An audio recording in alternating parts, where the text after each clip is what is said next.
Hey listeners, how are you all?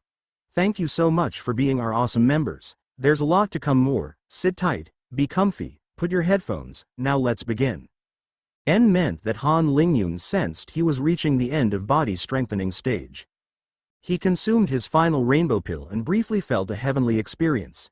Each pill built on the previous one, and by the last one, the effect was stacking up with every additional stages. Han Lingyun was confident that the combined effect of the pills was 2 or 3 times more significative than the unique fallen rainbow pill. The fact that taking a fallen rainbow pill after the 5 rainbow pill from the body strengthening steps proved that it had an inferior effect. After taking the 5th rainbow pill, Han Lingyun could picture himself in a cultivation paradise above a waterfall and facing a rainbow. He had completed the pill series. By now his body was one level above all his companions at the same stage. With no techniques into consideration, he would always triumph. But what was the point of this when he could crush them anyway once he reached chi condensation?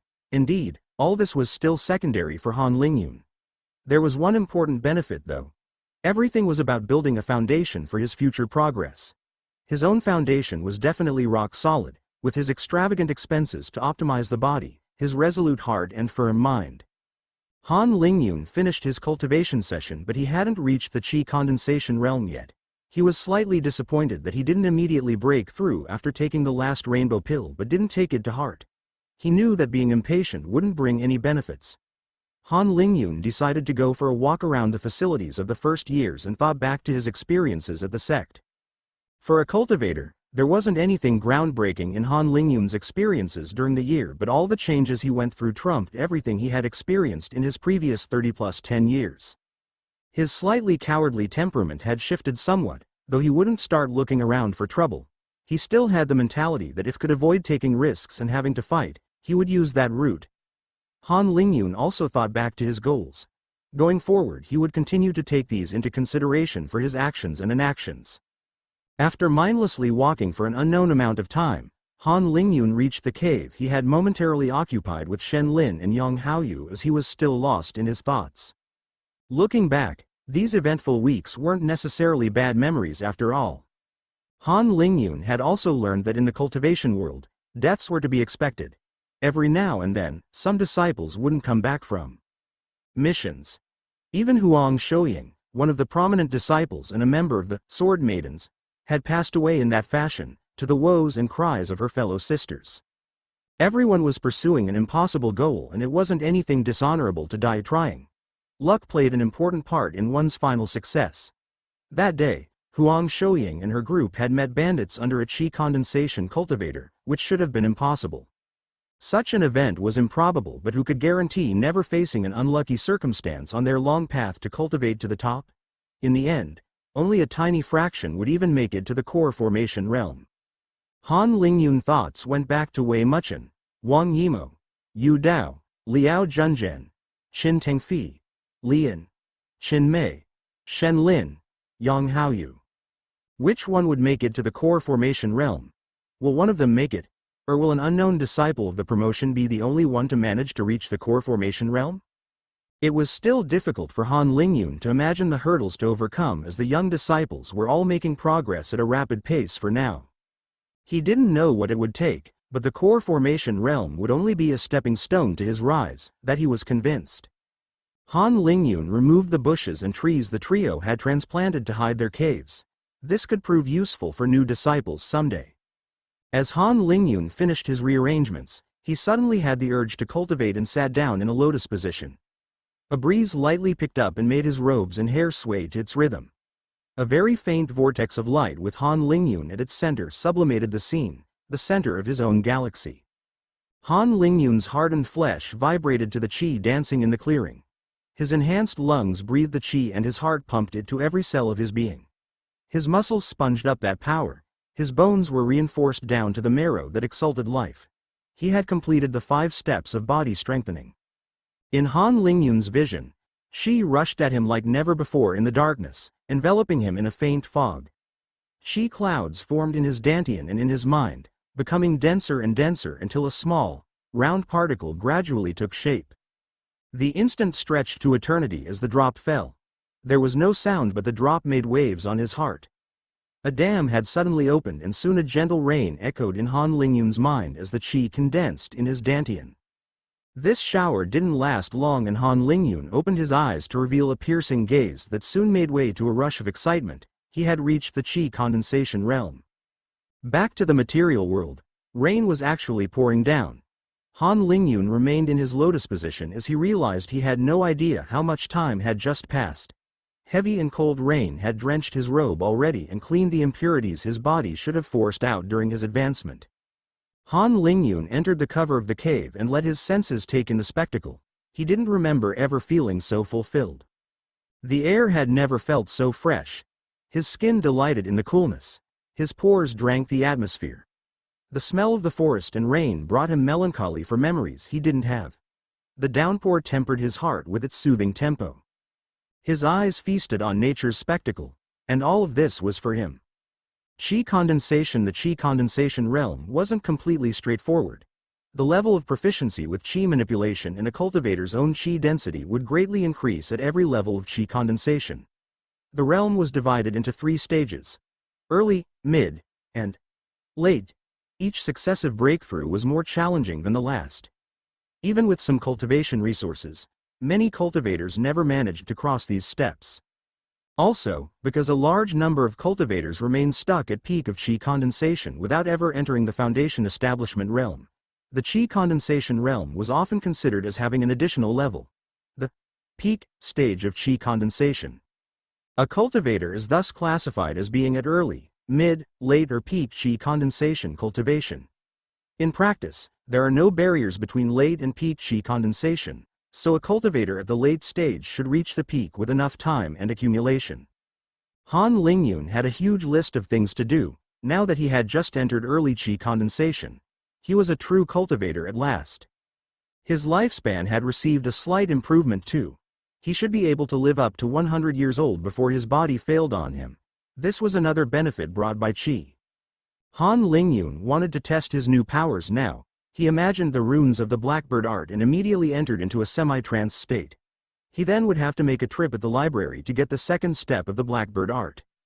He smirked deprecatingly as he suddenly remembered how when he first started cultivating, he had once thought that he could deduce the perfect cultivation method from analyzing the structure of qi crystals. His ideas have been quite naive. Well, his attempts were only met with failure. In fact, he only discovered that the qi crystals were not like traditional crystals with one structure being repeated millions of times. Therefore, there wasn't any sort of pathway formula to apply. With hindsight, even if he could have discovered anything, how could powerful cultivators at the nascent soul realm or above not realize this over thousands of years of heritage? These cultivators are not comparable to my former mortal self, not remotely. Their processing power, mind, the depth of their vision and senses, their understanding of the Tao and runes are so far ahead of myself. I am like a toddler trying to replace general relativity. With my background, I might have some new ideas on special topics, but I shouldn't pretend that my current self has a thread of a chance of improving the cultivation arts perfected by generations of masters dedicating their life to this cause and trying to defy the natural order. I need to humble myself. Han Lingyun thoughts shifted. Now that he was at the qi condensation realm, he would be able to take his first steps in the arts of forging and array making. The first-year disciples had indeed received a presentation of these specialties as Gao Feng had predicted, but they remained vague. It was still enough for Han Lingyun to realize that alchemy wouldn't be his favorite subject. It resembled closely the chemistry from his past life in principles and methodology, and that wasn't his cup of tea. This didn't mean that he would always disdain from practicing that field, but there was already so much that attracted him more and he had a very limited time. It was vital for cultivators to capitalize on their younger years, as it was harder to make breakthroughs when one grew older. Han Lingyun knew that not fancying the alchemy path was a bit a shame, though, as being an alchemy specialist presented important benefits. Most were wealthy and could consume their own pills to grow faster. On the other hand, Han Lingyun had been greatly interested in the refining professions. The art of creating treasure weapons. Those craftsmen competed in their attention to details, understanding and optimal use of runes, and sometimes, imagination. Han Lingyun wanted to experiment combining his knowledge of his previous world's technology with runes. An important advantage he had was his more open mindset to innovation and creativity. Of course, There was array making to learn as well. Han Lingyun also had to pick up a flying treasure sword, learn to fly, go see his parents, take a mission with Wang Yimou, and the list went on. As he made a mental list, Han Lingyun tried to apply basic chi attacks. He punched, kicked and slashed with his sword while trying to launch chi. The result was nothing. Han Lingyun didn't succeed once. The only thing he had achieved was to break his short sword as he tried to pass chi through it. This was a small success, especially as the sword wasn't made for that. At least this proved that he managed to push some chi outside his body. But there was still some work to do here. That's also where magical arts like the Blackbird Part 2 step in. They provide exact chi pathways and applications in order to execute powerful attacks or movements consistently. From now on, he would follow classes for chi cultivators at the second year's settlements too. He probably would be seeing his friends less for a time and feared a bit their reactions when he would announce being at chi condensation already. In fact, Han Lingyun had been very fast to reach that stage, the fastest 4th grade talent this year. As a comparison, the average 4th grade talent with no additional resources and no setbacks would only reach this stage in 1 year and a half. Han Lingyun's rapid progress was a consequence of the high-end resources he had used, his absolute dedication to cultivation, his adequate mindset and his careful schedule optimization. The only time during the year where he could have cultivated more was during the first 5-day trip out of the sect.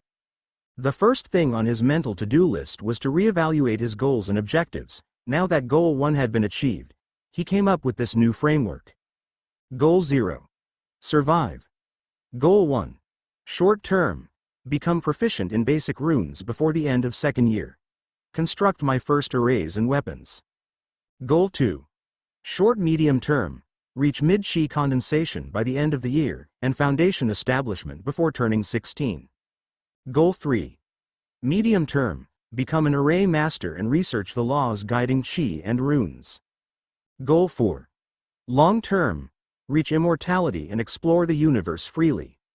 He could still rearrange his goals later on. For example, because he had yet to experience much at the chi condensation realm, he couldn't tell if his goal 2 was unrealistic, too easy or adequate, but it felt about right as a first approximation. In fact, at the chi condensation realm, there was no rule for the time it takes to reach each step. Different talent grades still help, but the rate of progress is far from being absolute. Talent's difference has a bigger impact in the time cultivators stay stuck at bottlenecks before each new level. Cultivators have found over time that mindset plays an important role too. Life and death experiences are often greatly beneficial as well, perhaps because of the psychological consequences.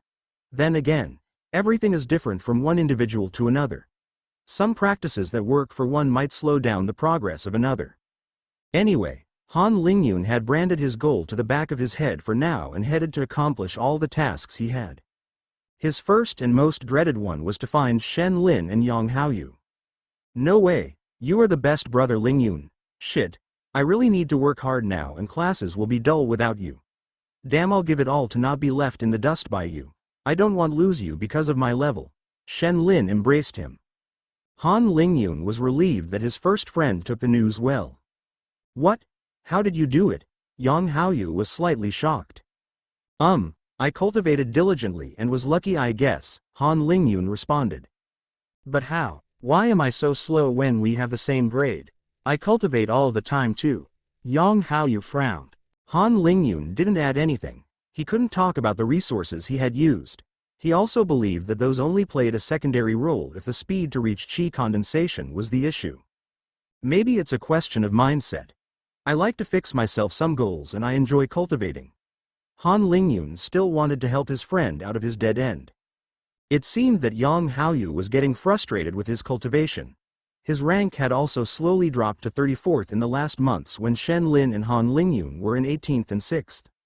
Perhaps he had developed a sense of urgency due to his recent decline that wasn't too desirable. Don't worry about your speed, brother. You are doing very decently, in fact, and we are not even racing. And things become a lot more complicated after you reach chi condensation. Han Lingyun sensed that Yang Haoyu's thoughts weren't exactly going in the right direction.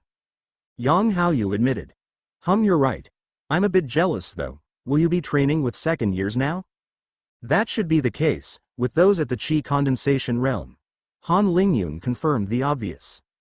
Well, have fun then. Goodbye. I'll start another cultivation right now. Yang Haoyu forced a smile. Are you sure you are all good? Don't push yourself too far, all right? Han Lingyun questioned at the door. Don't worry brother Lingyun, I'm not that stupid haha. Han Lingyun was a bit reassured here. Okay, have a good session then. And it's not like we won't be seeing each other until you reach chi condensation, I'll still pass from time to time. Now that his friends had been informed, Han Lingyun headed to the library to get the second part of the Blackbird art.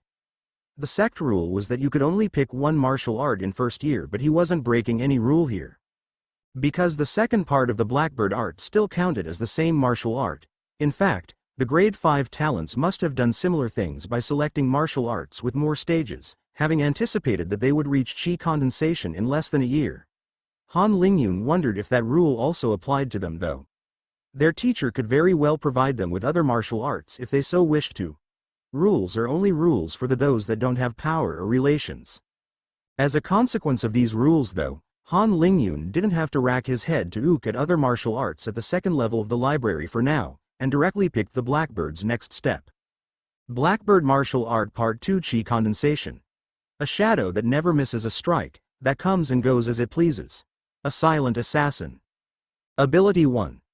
Releases invisible chi blades up to 10-20 to 30 meters, early mid-late, can precisely control blades up to 5-10 to 15 meters, early mid-late. Ability 2. Merges presence with the environment. Less effective in high luminosity areas.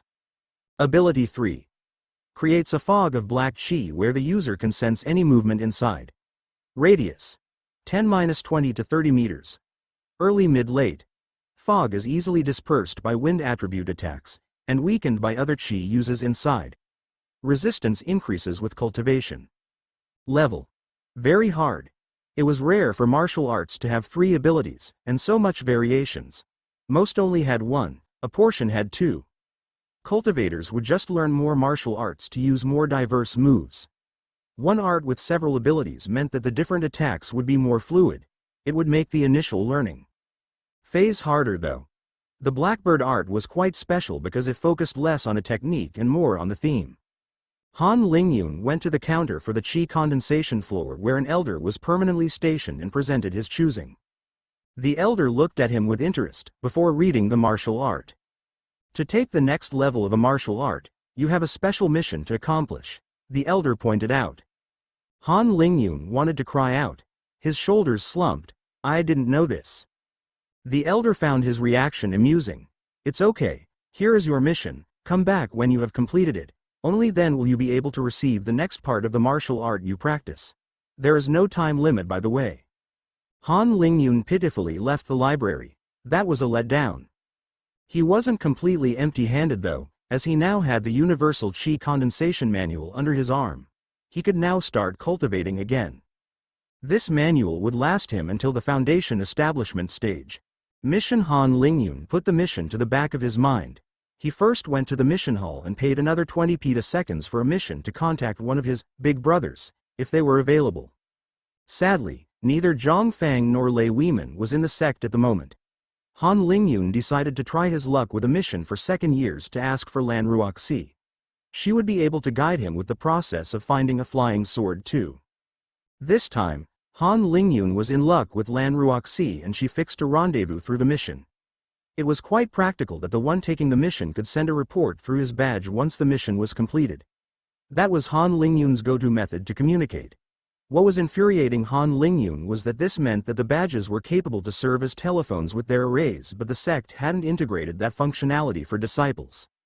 Lan Ruoxi, in a jovial mood like always, landed next to Han Lingyun. What is it, my little miner? Han Lingyun raised his chin to the sky. Have a guess. Lan Ruoxi circled around the statue Han Lingyun, inspecting every detail. Is it something to do with Elder Wen? Han Lingyun showed his muscles. Not this time, I have reached chi condensation. No way. That fast? Lan Ruoxi put both her hands on her gaping mouth. If you were in my year, I think you would have been the first. She hugged her miner. I'm so proud of you. But wait, I was looking forward to catching up with Zhang Fang, but doesn't that mean you'll catch up with me beforehand? Hee, you should be careful, Major, I'm coming, Han Lingyun said half-jokingly. So, are you going to purchase a flying treasure? That's why I needed your help to get to Market Road. All right, let's go then. I want to see you struggle with your treasure. That will teach you from criticizing my handling. The pair landed at the front gates and Lan Ruoxi led her miner to the White Sword Pavilion. She pointed at the white jaded entrance. That's where I chose my flying treasure. I recommend a flying sword as it could also be used as a weapon at short and long range. I agree. They entered and Han Lingyun began examining the flying swords for chi cultivators. Every flying object had to be inscribed by special with a mixture of attributes combined together. To simplify, the building blocks could be concepts like wind, fly, speed, precisions. The key is in how to combine them, that the user only had to circulate his chi in the treasure to experience the desired effect. The choices here were mostly aesthetic. However, some swords were additionally heavier, others had runes that specialized in increasing its sharpness. Some sword maximized speed at the expense of handling. The difference remained quite marginal though, as the base model was considered the optimal sword in terms of speed and handling for chi cultivators. Those that searched for faster flying treasures or those with special editions often found their happiness at the Thousand Treasure Pavilion. Han Lingyun mostly wanted a good functional treasure and the sword seemed like a good fit. It's questionable if a faster flying treasure could outrun cultivators at higher cultivation with basic flying treasures. Not to mention, flying swords were already one of the fastest and more agile flying treasures. For individual uses, the sword trumped all the competition in value for money. Han Lingyun settled on a dark blue sword, a bit longer than a meter in length, which was on the shorter side for flying treasures. It boasted an excellent sharpness and durability and was more on the expensive end of the spectrum for chi cultivators' flying swords.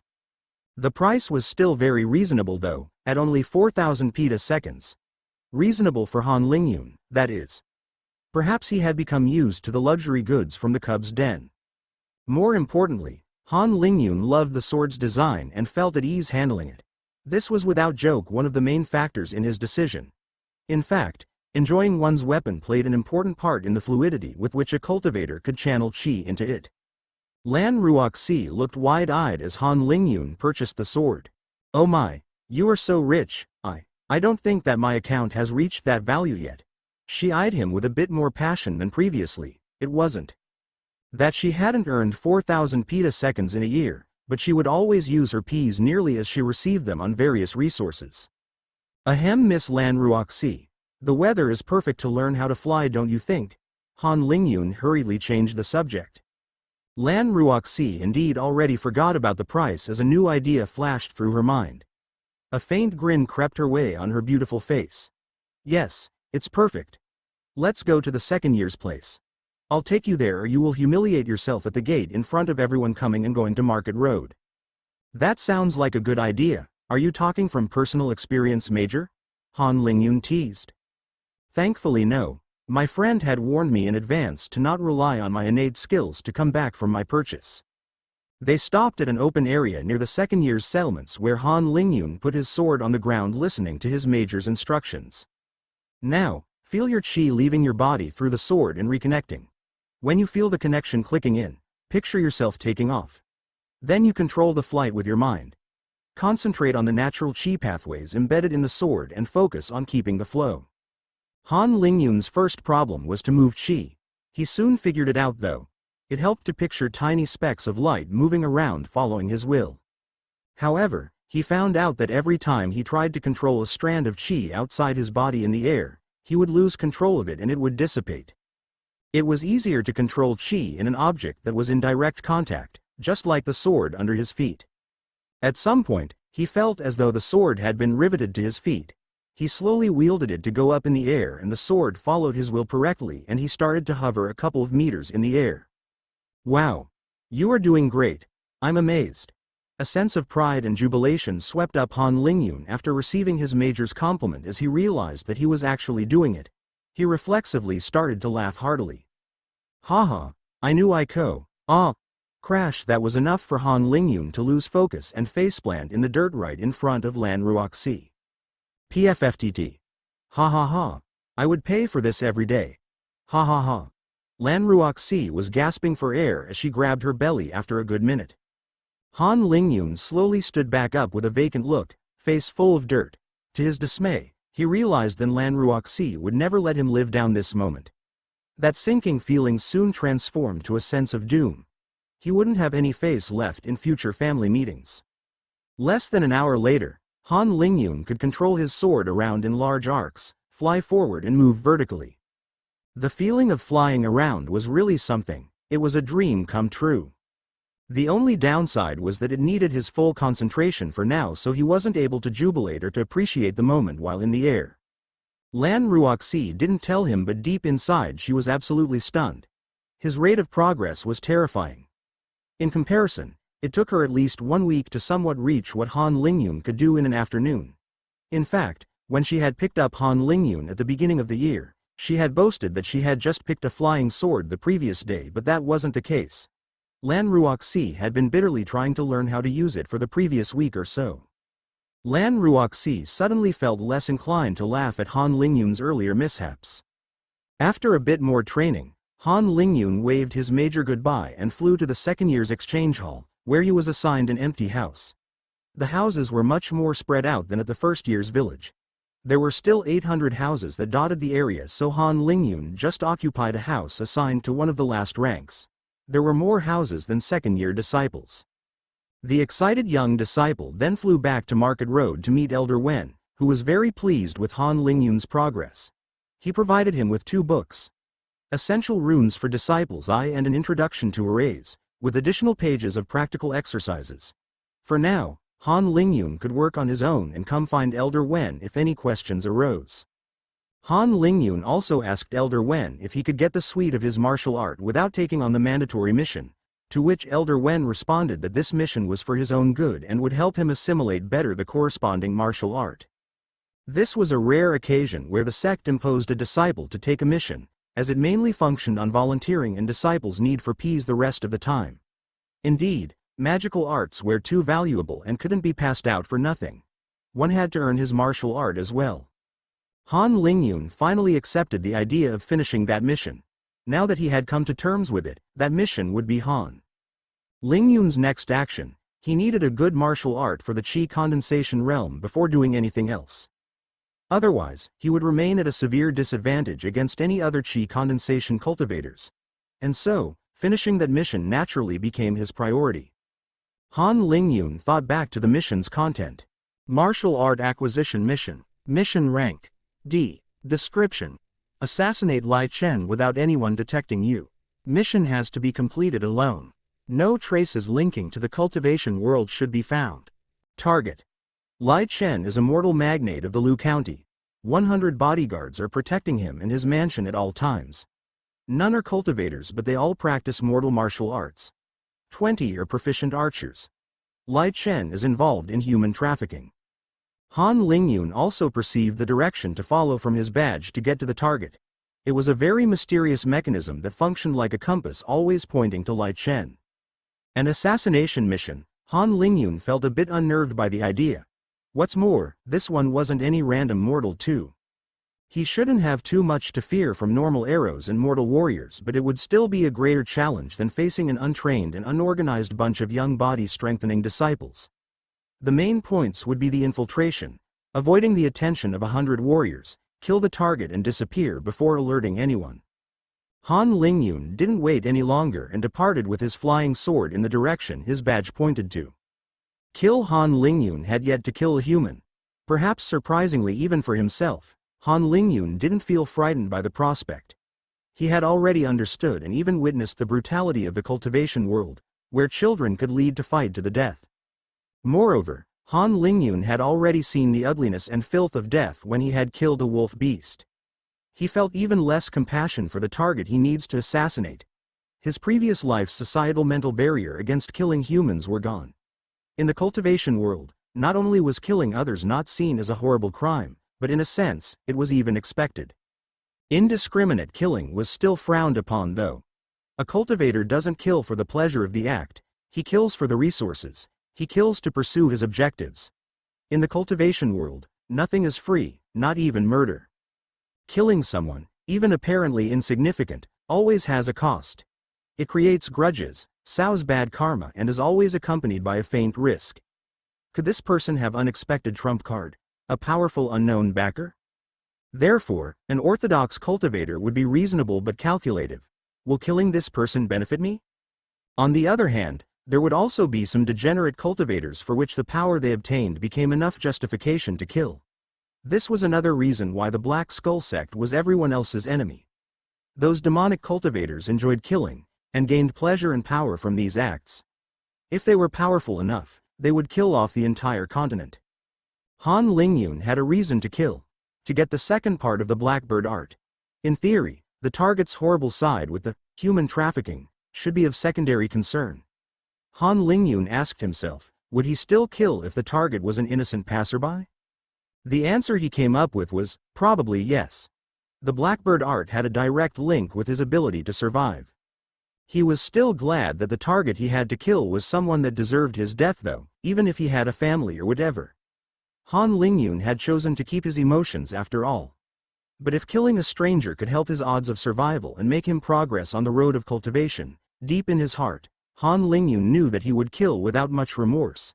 He wasn't a kind-hearted individual and he placed his life above all else. Han Lingyun knew nothing about the town he had reached. After having traveled for a couple of hours, he was hiding in some trees to observe the type of people entering and leaving the town through the gate. They were mostly farmers and merchants. To mix with the crowd, Han Lingyun stole a peasant's clothes from one of the nearby farms. Sadly, he didn't have any mortal money to repay the fellow, so he discreetly did some farm work instead. The peasant had a good surprise when he saw the result. With his ability, it was quick work to spade a small field. Han Lingyun then buried his white disciple robes under a recognizable tree, stole a hen from a farm that had too many and entered the city under the watchful eyes of the city guards. He sold the hen at the market for 5 copper, but this sum of money wasn't enough to achieve much. Han Lingyun wanted to examine Lai Chen's mansion first without being noticed. He followed his badge and arrived at the richer part of a town, where he acted like a young peasant boy being amazed by his first impression of a rich city. He soon arrived in front of the luxurious lot around. Brightly colored walls with guards every 5 meters couldn't hide the tall pagodas. Han Lingyun innocently approached a guard, and asked with the thick peasant accent he had overheard. "Excuse me, is Z King live in air? Don't dirty the roads here, move out," the guard yelled back at the young boy.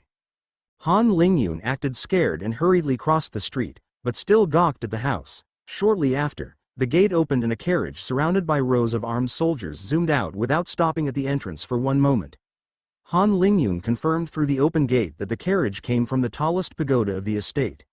At the same time, he sensed that the direction his badge was pointing towards was following the movement of the carriage. It worked like an exact tracker to the target. What a devious device. Han Lingyun wondered if it needed some blood or hair from the target, if it worked on cultivators and more. The implications made him shiver. The White Tiger sect truly had some terrifying means. Ever since he arrived near the estate, Han Lingyun noticed that several guards always kept a close look on his every movement. They took everyone as a threat, even a 10-year-old peasant.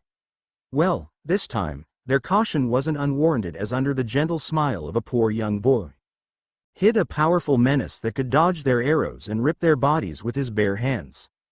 Han Lingyun walked back to the poorer parts of the city after giving another sideway glance at the mansion. The difficulty of the mission wasn't to kill the target, but to do so without being noticed by a soul. Han Lingyun made the decision. He would strike at night if the moons weren't too bright. As Han Lingyun wandered around and entered a forgotten alley, a short guy and his 2 friends surrounded him. The short guy chuckled. "Are you lost, little friend? Don't you know people alone tend to disappear fast around these parts?" Han Lingyun raised an eyebrow and silently chuckled. To think that some thugs would try to rob him. With a heartwarming smile, he clapped. "Great, your clothes would suit me better." "What?" A shiver went through the short guy's spine for some reason. Han Lingyun left the alleyway with a new straw hat from one of the big guys, a decent attire and a wide smile. It was lucky that this short lad was his size. Han Lingyun had also obtained some money. He used it to book for a week a room at the top floor of a decently maintained hotel in a quieter region of the town and waited for the night. Han Lingyun concerns for the moons proved useless as the skies were covered by clouds on that night and it even started to rain without end. This was common occurrence during winter season in the region. The atmosphere was rather gloomy and there was no soul to wander around under the freezing rain. In the middle of the night, when the large clock in his room pointed at 3, Han Lingyun jumped to his balcony and took off with his flying sword. At more than 100 meters of altitude, he made his way to the mansion. At this height, even with his superhuman body, he didn't want to test falling. Han Lingyun arrived above the tallest pagoda with no one the wiser and came back down. He landed on the roof and activated his blackbird art. With the agility of a cat, or rather a small bird, he grabbed the edge of the highest floor and tried to scan the rooms from outside. The rain was still falling heavily and made a fair amount of noise by battering the roof. Han Lingyun discerned 2 guards that were stationed in a well-lit corridor that linked the stairs to some rooms and his badge was pointing to the dark room inside. The only access to that room was that corridor with the 2 guards. One possibility was to try and make them leave their post with a distraction, but there was an important risk that they would sound an alarm if they had any doubt at unhabitual happenings. The only other option was to enter the room by the window overlooking the 20 meters or so drop. The window couldn't be opened by the outside, so how could he enter? Han Lingyun came up with a plan. With steady steps and his perfect balance, he first followed the ledge to the window and placed his hand on it. He concentrated as deeply as he could and tried to guide Qi to traverse the window. His palm was on the other side of the handle. Han Lingyun was trying to turn the handle from the exterior by using Qi. It was a very delicate task as he had to avoid breaking the window or the peculiar sound might be picked up by some guards, even with the rain. Beads of sweat mixed with the rain as Han Lingyun slowly persevered. Come on, gently through the window, then take form round the handle and turn. He didn't dare to use too much Qi with the fear of messing up, so the process seemed to last forever. Finally, after 5 minutes of tense efforts, the handle had turned completely and Han Lingyun could open the window. He quickly entered and loomed over the sleeping man that was his target. Han Lingyun could examine his face closely. He was actually a fairly handsome, 40-ish-year-old guy, in a richly embroidered nightgown. After a quick curious glance, Han Lingyun didn't hesitate further. He picked a pillow and forced it down Lai Chen's face. At the same time, in the blink of an eye but with a careful strength application, he had put the man in a fetal position with his inhuman strength and held him in place. His other hand gripped his arms so he couldn't hit the bed and make a sound. Soon Lai Chen's arms and legs went limp. After a short time, Han Lingyun made sure that his heart had stopped too. He could have just stabbed the guy in the heart, but Han Lingyun wanted to disguise the assassination as a suicide. The deed done, Han Lingyun picked up the corpse, exited from the window and climbed back up to the roof. He pulled out his sword and carefully gained altitude, still with Lai Chen's corpse in his hands. Then, he let go the corpse from above the window and flew off while the corpse was falling down.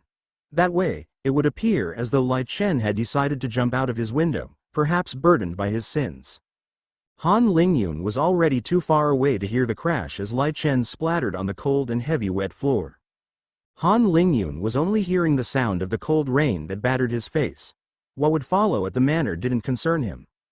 He was soon back to his hotel room and dried himself up. Cultivators wouldn't feel burdened by such cold, but this night, Han Lingyun felt glad the bed had heavy blankets to warm himself up. He snuggled inside and fell asleep soon after. This night had exhausted him. The next day, the rain had stopped but gray clouds still loomed over the city. Han Lingyun had nearly slept all day and took off under the cover of the night once again. This time, he left the city from above, once and for all.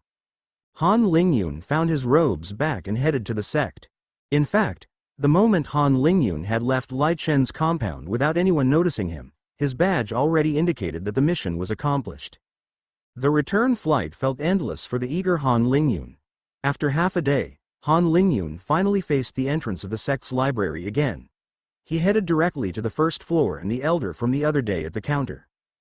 Good job, here is your martial art. The elder handed out with a nonchalant attitude. Han Lingyun didn't care about the lack of interest portrayed by the elder. He gladly took the precious manual, bowed as custom and hurried out of the library. At last, he could study a Qi condensation martial art. This better be worth all the requirements because it wasn't Han Lingyun's style to play the silent superhero for nothing. The next steps. Learn the basics and fly back to his home to surprise his parents. Family Han Lingyun entered a new rhythm. Starting at the qi condensation realm, a cultivation session didn't function in long cycles like at the body strengthening stage. In practice, cultivators at this realm could have short cultivation sessions of less than 10 minutes or could continue for 10 or even 12 hours straight. As Han Lingyun worked on his understanding of the blackbird art, he didn't leave out his cultivation sessions. His great visualization capacity really came in handy for the blackbird art here, and Han Lingyun progressed at breakneck speed. When most would focus on tedious repetitions to acquire some automatisms, Han Lingyun improved nearly on every attempt. After merely 1 week of intense concentration coupled with cultivating sessions, Han Lingyun's fighting capacity had taken a huge leap forward. The description for the second level of the blackbird art focused on the qi abilities. A striking improvement came in the profundity of the movements. This martial arts foundation was movement-based after all. Han Lingyun marveled in his ability to maneuver at speeds that would only leave after images for the untrained mortal eye. The greatest point was that he could abruptly change directions as well while still maintaining his speed. Han Lingyun's stronger body in comparison to ordinary qi condensation cultivators helped him cope with the stress these rapid movements and change of directions imposed on his body. The forces in play were starting to get quite intense after all. But achieving this result was far from being straightforward. The movements combined precise qi applications throughout the body and releasing a very faint qi barrier just in front to lower the air resistance. Of the various skills presented in the second volume of the blackbird art, it was still the easiest skill to learn, as the qi emitted didn't have to be precise and controlling qi inside the body was more intuitive. Han Lingyun also managed to merge his presence with his environment to some extent, but for now he couldn't maintain it while moving. Carrying out those two actions at the same time required to concentrate on each one separately, while coordinating the qi applications. Han Lingyun had to divide his thoughts somehow. This would only come with more training, as it was a monumental task. As for the qi projections, Han Lingyun had managed to launch invisible blades and release a faint black fog, but the radius was pitifully small. There was also the skill that consisted in releasing a black fog around the practitioner, making him invisible and robbing the opponent of their perception. But to be honest, for now Han Lingyun's black cloud looked completely ridiculous, as it only surrounded him for less than 1 meter, rendering it completely useless. On the other hand, the invisible blades dispersed after 1 meter as well could still prove useful, especially to surprise the enemy at a crucial time. This second level of the blackbird art covered nearly all the aspects of the perfect assassin, making one wonder where it came from and why it was so special compared to the other martial arts at the library. After that week of hard work, Han Lingyun was satisfied with his progress and judged his movement improvements to be enough to allow himself to venture out and finally meet back his parents. Han Lingyun still passed by the punishment hall to inform an elder that he was leaving the sect. Disciples couldn't normally leave the sect without taking a mission, but his new status as the first non-5th grade talent to reach qi condensation warranted some leeway, and the elder didn't object to Han Lingyun's request. The one listening to Han Lingyun demand was quite understanding and just created a bullshit mission near the city of Semwon for the form. After nearly 11 months, Han Lingyun was retracing the path he took on a flying sword to arrive at the sect. Less than a year ago, he was only a boy of special aptitude for math, with an amazement for the cultivators that suppressed his fear of heights. Now he was able to come back alone, as a full-fledged cultivator. He could be proud of his improvements. As he approached the town of Semwon, Han Lingyun felt a little estranged by the large fields punctuating the unending forest he was passing from above. In fact, the more he advanced, the more a peculiar uneasy feeling started to emerge in his heart. His intuition was giving him warning signals, and his tension level started rising up.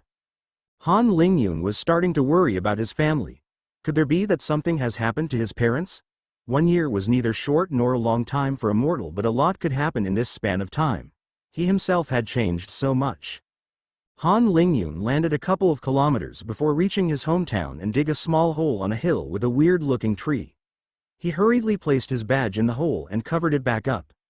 Han Lingyun wanted to rush straight away, but he was also a bit paranoid about the sect being able to determine his position with his badge and didn't want to point to his parents' house. Now that he was so close to his home, he was beginning to be frantic. The unease in his heart had continuously grown as he was now recognizing the familiar city from afar. He felt as though the city of Semwon was too quiet. His face sunk as he realized the vulnerability his parents would be in when faced with cultivators or magic beasts. After hiding his badge, Han Lingyun headed directly to his house as he began to stress more and more. He even began to imagine all sorts of terrible things happening to his home. His panic faded as he spotted his house still standing on its hill. Unable to contain himself anymore, he dropped in front of it and yelled, "Mum! Dad, it's me, I'm home." The house remained silent for an unnerving couple of seconds. Suddenly, Han Lingyun sensed some movement in the house and tensed up. What was not his relief as his mother jumped out of the door and hugged her precious boy. Mother! Han Lingyun's eyes nearly teared up after this reunion and his worries disappearing in an instant. "Oh Linger! I missed you so much. I'm so glad you are all right and back." Han Shui gently squeezed her child.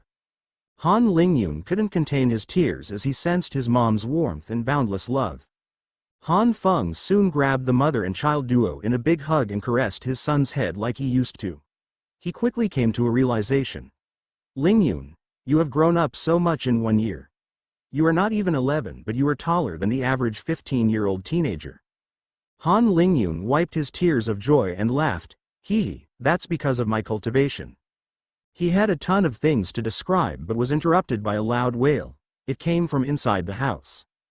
Han Lingyun's body tensed back up as he realized that there was another living being in the house but quickly became confused when his parents didn't show any hints of surprise. Han Shui looked at her husband and took her usual reprimanding posture. "Did you just leave Luler alone? Why are you looking at me? You were the one to storm off first." The three hastily made their way to the house where a comfortable crib was holding an adorable baby girl who was crying and gesticulating. Han Shui hurriedly comforted her. Lingyun looked at his father with a questioning gaze. The man gently patted his son's back with a wide grin and proudly declared, "That's right, you have a new little sister. She's named Lilu and is not yet 2 months old." Han Lingyun didn't know how to react. He was dazed and very happy at the same time, but all this was quite new for him. Han Shui beckoned him as she kissed her daughter and made the little one laugh with some tickles. "Come here, Liner. Say hello to your little sister." Han Lingyun approached and Han Shui placed his baby sister in his arms. He felt completely overwhelmed by this little life that stared back at him curiously with her big round eyes. They shared the same blood and Lingyun had the instinctive urge to protect her with all he had. Lilu raised her little hand toward him and Han Lingyun allowed her to feel his face. Her giggles hinted that she enjoyed this a lot and his big brother responded with a kiss on the forehead. However, after some time the baby started crying again and Han Lingyun became embarrassed because he didn't know how to calm her back down. Han Shui took back her sister from his hands and gently rocked her until she fell asleep. Han Lingyun let out a long breath. That was a lot to ingest. The family sat around the table and Han Lingyun began recounting his exploits this year and all the extraordinary stuff surrounding cultivation. Han Lingyun still held back some details such as the incredible pain he had suffered from when he ate a bone-eating flower and some more concerning facts like the killing between disciples. His father seemed to enjoy it more than Han Shui though. He still managed to read between the lines the danger that his son had been through. "Be sure to be careful, Linger. The whole family would be devastated if misfortune befell on you. Don't worry about me, Mom. My safety is always my #1 concern over progress." Speaking of concerns, I have a very presumptuous request. Go ahead, Liner. It doesn't sit well with me that some cultivators could potentially trace you back because the sect knows I come from Semwon. It's a big taboo in the cultivation world to threaten a cultivator with his family, but I also learned during the year that this world could be ruthless and unfeeling when important benefits were at play, and rules are easily bended in that case. Han Lingyun didn't dare to face his parents. Semwon was their childhood's town after all. "So, for your safety and to reassure me, could you perhaps move away?" Han Shui caressed her son and crouched to face Han Lingyun's lowered face. "My little child, it's all right, we will just move if that reassures you. This house is nice but it's not irreplaceable. We also don't want little Lilu having to face any unexpected dark circumstances." "Mom, come here for another hug, my baby." She pulled him to her chest once again. "Mom, I'm not your baby anymore." Han Lingyun faintly protested. "You'll always be my baby." Han Feng didn't raise any objections as well. He understood that Han Lingyun was probably right. It wouldn't hurt to be careful with this unknown and vast world anyway. Once the decision to move was taken, the family started to search for their next destination. At the same time, Han Feng decided he would retire from his high-paying job at elitist universities in the capital. His occupation was well known from his neighbors, and someone targeting the family could find him with ease with this information. In addition, he had already accumulated enough money to live in relative comfort for the end of his life. This was still a big jump to take though, but Han Feng took it without batting an eye. It would be time for a change of lifestyle. Han Feng proposed to move closer to the capital.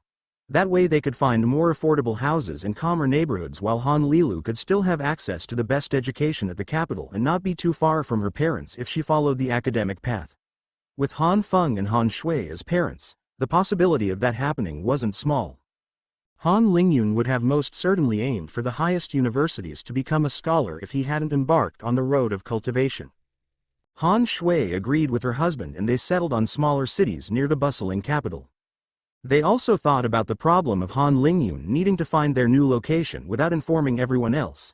They came up with a simple plan. When the family settled in a new house, Han Feng would make a trip back to Semwon and hide a box containing their new address at some predetermined location in the forest. On his side, Han Lingyun would always head to Semwon and leave his badge before going to find his family at their true location. All this was most likely an overreaction, but Han Lingyun felt a weight leaving his chest. He couldn't accept any harm being done to his family, even more with his adorable little sister now. Agreement. Han Lingyun's parents were fascinated by the strange cultivation world he described. They weren't satisfied of only hearing though, they wanted to see. Han Lingyun had to demonstrate flying with the sword, and breaking a boulder with his hands. Today, he felt great pride showing off some basic skills. This last demonstration made Han Shui reconsider putting her little baby girl in the hands of her boy. He obviously could control his strength to an incredibly precise degree, but that was still frightening. What impressed her most was his ability to merge with his surroundings. It seemed that the light was bypassing Han Lingyun to show what was behind him. He wasn't completely invisible though, as an observer that looked in his direction would see a slightly morphed scenery following a vague human shape. Han Feng, on the other hand, demanded to fly with his son. Han Lingyun had to warn him that he hadn't learned to fly for long, but Feng didn't budge on his request. He had seen Han Lingyun swirl around in the skies and wanted to feel it too. Han Lingyun relented and brought his father for a ride over the forest. Han Feng absolutely loved it. There weren't any planes or technologies capable of flight on the Adara continent, so this felt like a heavenly experience for Han Feng and moved him to tears. That wasn't Han Shui's cup of tea though, and she absolutely refused to fly. The prospect terrified her. Han Lingyun cultivated and enjoyed his parents' and baby sister's company for 3 days. He couldn't remember feeling so happy and fulfilled in his 2 lifetimes.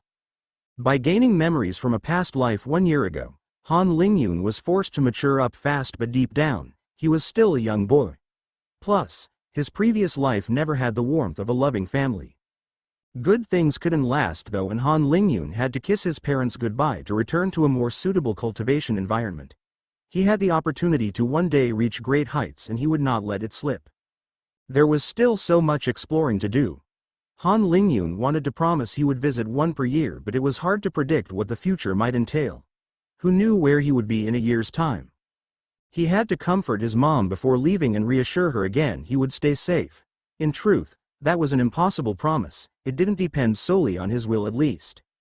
As Han Lingyun came back to the sect, he realized another reason that cultivators separated from their families.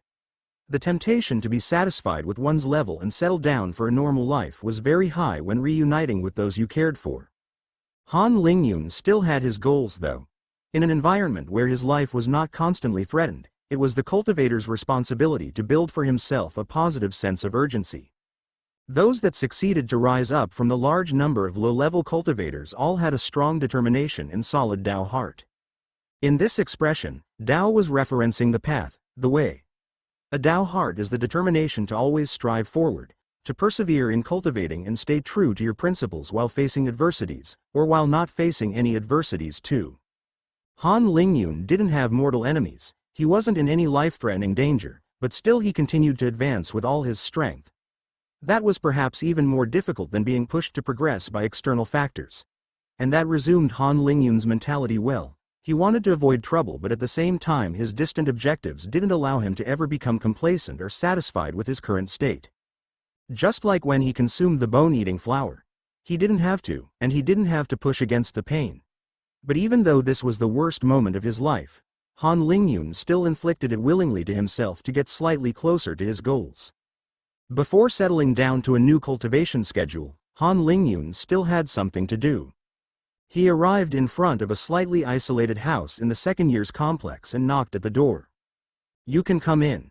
Han Lingyun opened the door and formally bowed. "Good afternoon, Miss Yimo. I hope that my visit doesn't disturb you. I came by to inform you that I reached chi condensation." Wang Yimo was seated in a lotus position on a prayer mat. She tucked some strands of hair behind her ear. "Oh, that was fast. Congratulations, disciple Lingyun. I don't have any tea to serve you, if you will please excuse me." There is no need, no need. So if you ever find an interesting mission, don't forget that I could accompany you without being a burden, okay? I'll consider it the next time I leave for a mission," she responded playfully. "Perfect. Then that's all for me. Cultivate well, Miss Yimo." Han Lingyun was going to leave as he couldn't find anything more to add. But Wang Yimo didn't let him off that easily. "By the way, disciple Lingyun, what are you planning to do with your ranking for the monthly ranking update in 3 days? Now that you are at chi condensation, you couldn't possibly consider keeping the same rank, right?" Han Lingyun had completely forgot about the ranking competition. He accorded it so little importance. Now he should at least take a place in the first bracket. The question was, should I challenge Yu Dao for third? Han Lingyun realized that perhaps he had an unreasonable apprehension of that overconfident young man. But still, his gut feeling was telling him to stay away from any conflict with him. Perhaps he had read too many novels in his memories. "I think I will take fourth place back," Han Lingyun hesitantly replied. Wang Yimo crossed her arms. She seemed a bit disappointed. "Why not get out of your comfort zone a bit and challenge Yu Dao, Wei Muchen or me?" "Because I don't see the point. I have nothing to gain by doing this except a short-lived honor or something. I would have to reveal all my cards for what? To me those ranks are more like childish games or ego comparators. Actually, issuing such a challenge would be going against my philosophy. If there was an incentive to do so, if a higher rank would increase my chances of reaching core formation and further, then sure, I would be challenging those. Isn't it the same for you? Why have you never challenged Wei Muchen? I'm 80% certain you would beat him." Wang Yimo smiled. "You got me here, but at least I'm not scared of him." Han Lingyun felt slightly triggered by the comment. It's unnecessary. And Yu Dao has been hiding his strength since his defeat against Wei Muchen to prepare for a shocking revenge. With his personality, his pride would not allow to admit defeat, and forcing him to a fight that would reveal his cards might create an additional grudge. Wang Yimo shrugged. "You are not wrong for Yu Dao, but I would gladly watch you two duke it out and reveal what both of you are truly capable of, hee." Han Lingyun shook his head and laughed. That wouldn't happen. He suddenly had an idea. If you want to train your true combat effectiveness, how about organizing duels in the wild? Wang Yimo raised an eyebrow. That sounds promising. But disciple Lingyun, why do I have the impression that you are asking me to train with you in the forest? Han Lingyun scratched his head. This wasn't his intention and he was only speaking casually, but it's true that his comment could be easily misinterpreted. Ahem. Then, what do you think about having a true duel with me in the forest, Miss Yimo? We could even place some large bets to raise the stakes. The young girl smacked her lips. I agree. I'll have my teacher ensure our safety and be the judge. Don't worry, she won't show me any favoritism. That's acceptable. Han Lingyun responded. The two started to get excited at the prospect of an all-out fight without having to hide their capabilities. Wang Yimo clapped. As for the bet, how about 1,000 petaseconds? That doesn't interest me much, I already have the Ps I want. In fact, Han Lingyun wasn't in need for anything right now and didn't know much about special resources that were suitable at chi condensation. Actually, Wang Yimo was in a similar case. That was the struggle of the best disciples. Wang Yimo proposed. Then, let's forget about the bet for now. I'll talk about it with my elder and she'll think of something suitable. Coming back to the duel. Should we settle it in one round, or several? Han Lingyun had another peculiar idea. In the real life, you don't get any second chances, so the bet should only be on the first round. But while we are there, we could train our martial arts with more rounds, right? And perhaps introduce a smaller bet for the one winning the most matches before we decide to stop or something. The pair agreed on the details. It was decided that the duel would take place in 10 days. Wang Yimou argued that any earlier and she would have an unfair advantage with her chi manipulation. Han Lingyun also learned that Wang Yimou's teacher was Elder Zhang from the Protection Department. She would see with Elder Wen if politically there wasn't any conflicts between them, and to get his advice on the bets. Han Lingyun finally left and closed the door. Usually, he wasn't much of a sly talker when the topics were not science-oriented, but he felt more at ease around Wang Yimou. She seemed to have a similar approach to cultivation as himself. From an objective standpoint, having a real duel would without doubt increase his fighting capability and could even have beneficial effects on his cultivation, especially with such a powerful opponent. His interest would also depend on what the bet would be about. All in all, it was a format he much more preferred than the arena in front of thousands of spectators. But now, the closest milestone was the ranking updates. 1 vs 1 3 days later, all the first-year disciples were grouped in front of the arenas, standing to attention. This was the 10th disciple ranking competition. By now, the gap between the second and third grade talents had become a chasm. The best third grade talents had entered the fourth stage of body strengthening, while the second grade talents were still at the second stage of body strengthening. Cultivation was unfair and the school didn't make separate rankings for different talents. Nearly all second grade talents had come to terms with being at the lowest ranks for their year. They could only hope for their luck to take a turn for the better at the chi condensation stage. Some digested the realization better than others. At first, this was a hard blow for Chang Sil, who had built grand ambitions since his initial rise from last place. It would have been a nice story. By now, Chang Sil, who ended at the 541st rank, had revised his motivations. He would take it slow and steady. Build a strong foundation and overtake his peers once they become stuck at bottlenecks later on. If only all the other disciples didn't have such thoughts. Anyway, except perhaps for his small group of friends, no one cared much about his rank. What the disciples wanted to see was some showdowns between the best. And this time, rumor had it that the 6th-ranked disciple Han Lingyun had broken through to chi condensation already. There hadn't been a 4th chi condensation first year yet. So, will he challenge someone? Will the first years witness a duel between chi condensation cultivators? Whispers and rumors spread like wildfire in a dry forest. This must have triggered other 4th grade talents out of their complacency, as the top 50 had more challenges than during the last 4 months combined. The level of anticipation was reminiscent of the duels in the first trimester. After half a day, the crowd held its breath as it was finally Han Lingyun's turn to issue a challenge. He took a big breath. "I challenge the 4th-ranked disciple, Li Yin." A roar resonated from the watchers. They could be witnessing a change in the first bracket for the first time in 9 months. There is always something mystically exciting about a duel. Romanticized in countless epic stories. No outside interference, the ideal test of one's strength against one another. The adrenaline rush before the final outcome. Then the uncompromising result. Li Yin took his usual staff and calmly walked to the arena. He would not concede, even if his opponent was stronger on paper. His own techniques were extraordinary, with a hint of deep profoundness he had gleaned from witnessing his powerful uncle training silently. Han Lingyun walked to the stage with a random short sword he picked from the pile of weapons available for the dells. Right now, the weapon didn't matter too much anyway. The match began and Li Yin stood poised in place, analyzing his opponent's every detail, scrutinizing Han Lingyun's breathing and his minute movements. He took deep breaths and steadied himself, every fiber of his body ready for an explosive and precise reaction. Meanwhile, Han Lingyun began taking slow steps towards Li Yin, which gradually accelerated into a sprint as he rapidly approached the immobile Li Yin. The disciples held their breaths as the clash came. Just at this instant, Han Lingyun's speed suddenly multiplied by 20-fold as he used the second level of his Blackbird art. Li Yin reacted instinctively and his muscles contracted, but Han Lingyun's sword had already reached his neck, only stopped by the elder watching the duel. The elder declared without batting an eye, "Disciple Han Lingyun wins and reaches rank 4. The disciples that weren't shocked by the abrupt end cheered at the impressive display. Qi condensation cultivators were really at another level.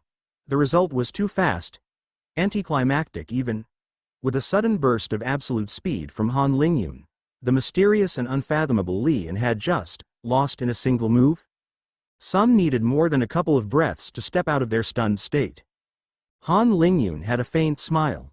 He tried to look unperturbed, but he had trouble hiding the breath moment of pride he felt. He graciously took his new place next to Yu Dao. No matter how skilled and refined Li Yan's technique was, it couldn't make up for the gap in cultivation in such a straightforward environment. Han Lingyun only had to show the tiniest part of his blackbird art to take down Li Yan. To be fair, Han Lingyun wasn't your average disciple either, and he was probably a stronger opponent than your average newly advanced Qi condensation cultivator. The ranking competition wasn't done yet, and it was now Liao Xiao's time to issue a challenge, but he decided to pass and just at the 6th rank. The disciples looked at Han Lingyun as it was his turn again, but they were disappointed when Han Lingyun chose to end at the 4th rank. Yu Dao gave him an intense look that could mean anything. Han Lingyun couldn't even determine if it was some kind of warning or gratitude. He nodded and smiled back anyway while grumbling inside. Neither Yu Dao nor Wang Yimo issued a challenge, so the competition ended on that note, and Wei Muchen kept his golden medal of 1st rank once again. 1 week later, in a remote corner of the sect, another duel was going to begin. A gorgeous black-haired, 30-year-old looking woman briefed 2 young disciples on the details. Surprisingly, the atmosphere was tense and seemed more stifling than before any duel of the ranking competition. As we have agreed, I will be stopping the fight as soon as I judge that one of you two is in mortal danger. I won't intervene for non-lethal injuries. You can use your own weapons and there are no additional rules. The duel will take place in this whole valley. If for some reason none have won after 2 hours, the duel will end and the bets will be null. Now for the bets. If Wang Yimo wins, Han Lingyun's mentor will provide through him a Starlight Formations disc to me. I will then reward Wang Yimo with a Calypso's Blessing Pill. If Han Lingyun wins, I will provide a Spirit Condensing Pill to him, and a 200-year-old blue fountain grass to his mentor. Has your mentor formally accepted this exchange, disciple Lingyun? Yes, here is his token as proof. The 2 disciples had serious faces. They had deliberately raised the stakes high to compensate for the lack of a deadly threat. The result of this bet would definitely have an impact on their future cultivation. The stunning elder Zhang smiled. She wouldn't mind her protégé bringing her some benefits, and she felt quite confident. Very well. I will now send the 2 of you at different sides of the valley. This Han Lingyun does seem rather fierce, but he doesn't seem to understand how fast one advances during the early stages of Qi condensation. Wang Yimo has been at that stage for a longer period and is a once-in-a-decade talent. She necessarily has denser Qi and greater reserves. Not to mention her battle sense that has been refined since a young age. The gap in cultivation is an arduous mountain to overcome. This little guy can only rely on some trickery to snatch the victory, but let's see him try to fool my clever Yimo. And little tricks are meaningless in front of absolute strength. But to propose such a duel, he is indeed rather interesting. I am curious to see what cards this little fellow hides under his sleeves. With her perception, Elder Zhang could make an accurate judgment of Han Lingyun's cultivation. She had never seen Han Lingyun before, but her initial judgment had reassured her on the bet.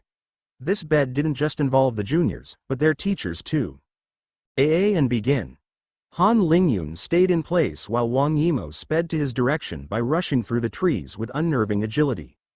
After an incense stick worth of time, she finally slowed down to a halt as she saw Han Lingyun in his white robe 20 meters in front of her, and a dangerous smile crept on her face. They silently stared at each other, concentrating to the maximum. Everything could be decided in an instant of inattention. But with the 2 disciples' proficiency, none should make these rookie mistakes, and this setup could lead to a prolonged fight arbitrated by a careful use of the environment around. Han Lingyun activated his blackbird art and slowly began merging with the background, which caught Wang Yimo slightly off guard. This was a very unique use of Qi. She couldn't let him do as he wanted though, so she decisively approached her opponent. At the instant Wang Yimo took her 3rd step, Han Lingyun abruptly jerked his left foot back while Wang Yimo made a violent attacking motion. However, right at that moment, the 2 disciples realized they had been frozen in place. Stop! An angry roar coming from a female elder broke the tense silence that had momentarily engulfed the scene. The beautiful elder descended between the two young disciples and looked a bit reproachfully at Wang Yimou, who still hadn't registered what had happened. Then she noticed it, the thin thread centimeters from her neck and her legs. She touched it with her finger and cut herself. The thread was being imbued with qi.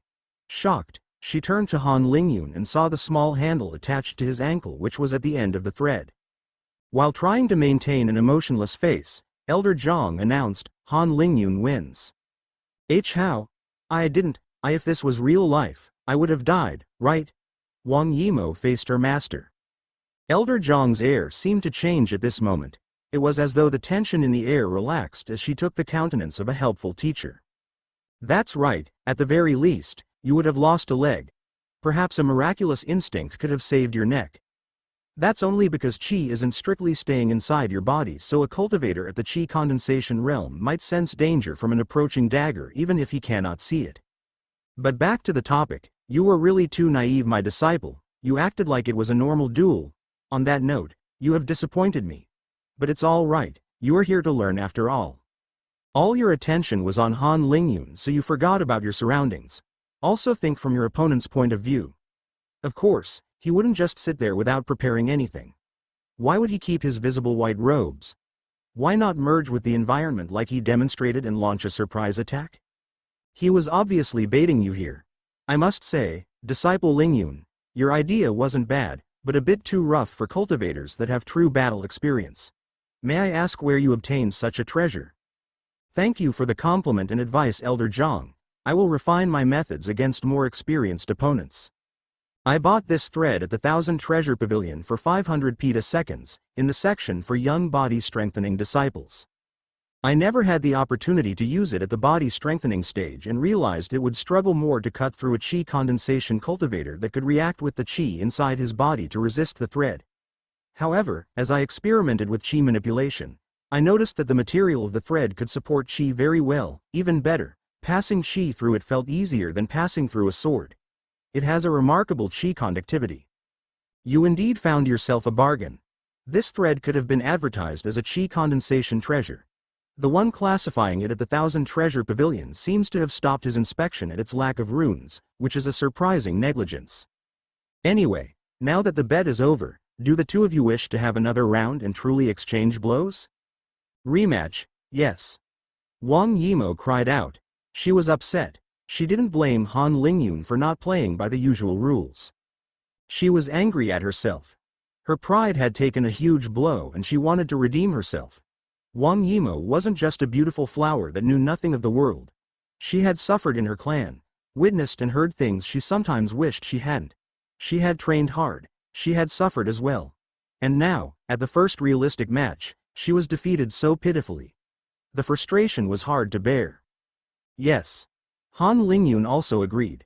It would become much more interesting now that Wang Yimou was warned. He would now have to use his martial arts and tactics to the fullest to win. This would be an even greater training experience. Elder Zhang showed her appreciation for their mentality. All right, you two talked about side bets previously. Obviously, Han Lingyun's mentor not being here, we cannot involve him behind his back for this one, so you should bet with your own means. Han Lingyun proposed. How about 5,000 petaseconds? It was a quite sizable sum but wouldn't hurt too much the one winning or losing here. Both had peas to spare. The adding that stake had an additional symbolic and psychological importance too. Wang Yimou took him up on the offer. She had received a substantial amount of peas from completing group missions on her own and with transactions. From her teacher. Okay, I'll drop Han Lingyun on the other side of the valley then. And start. Wang Yimou was much more cautious this time round. She still began with a sprint towards Han Lingyun's position because she knew that he couldn't be in her part of the valley at the beginning of the match. That meant she could sprint safely until nearly half distance. At the same time, this would restrict the area where Han Lingyun could hide.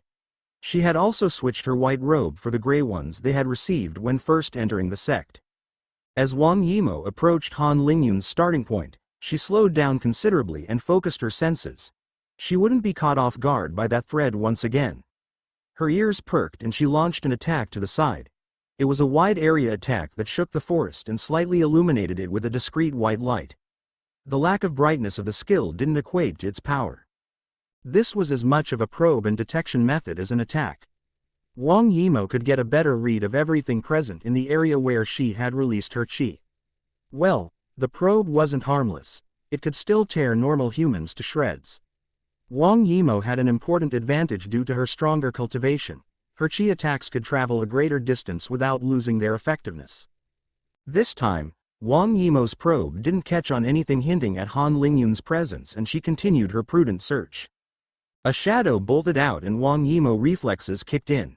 She slashed with her sword to release a blue crescent that went straight to intercept the shadow that had to abandon its movement and duck to the ground. Han Lingyun was revealed. Wang Yimou didn't let the opportunity pass by and launched another wide-area skill at Han Lingyun's direction while watching out for the thread that was making a large circle from above.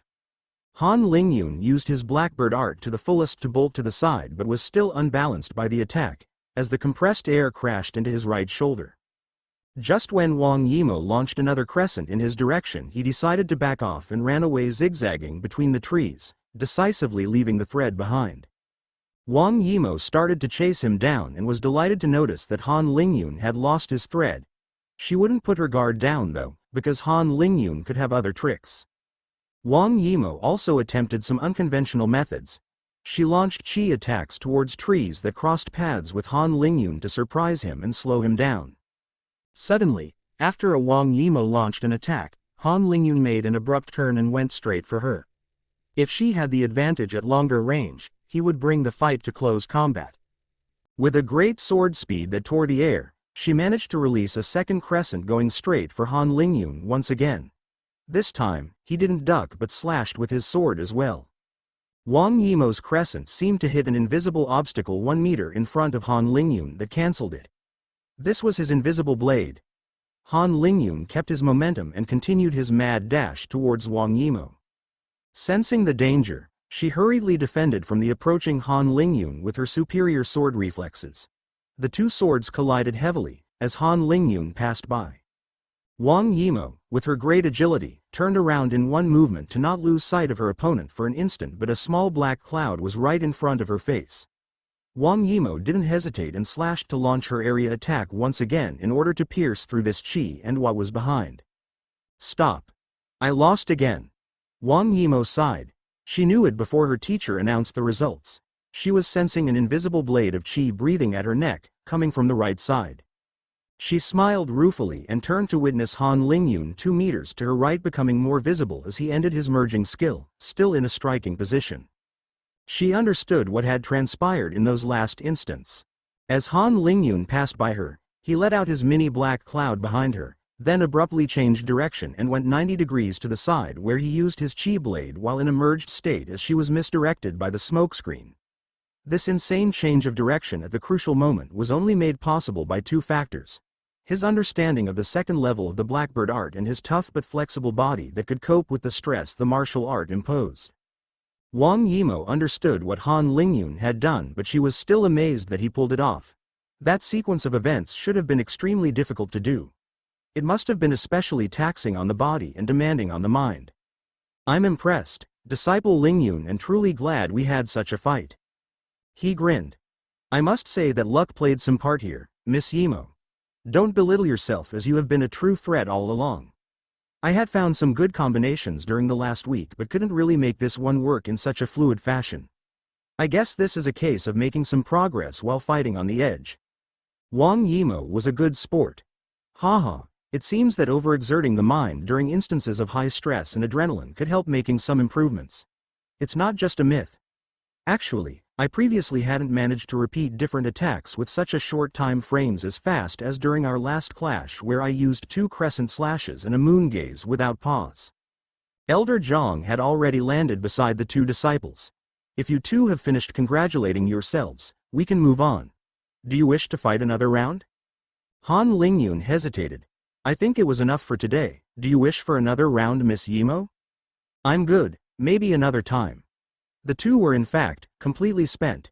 They had just finished an intense fight that had used all their concentration and pushed their bodies to the limit.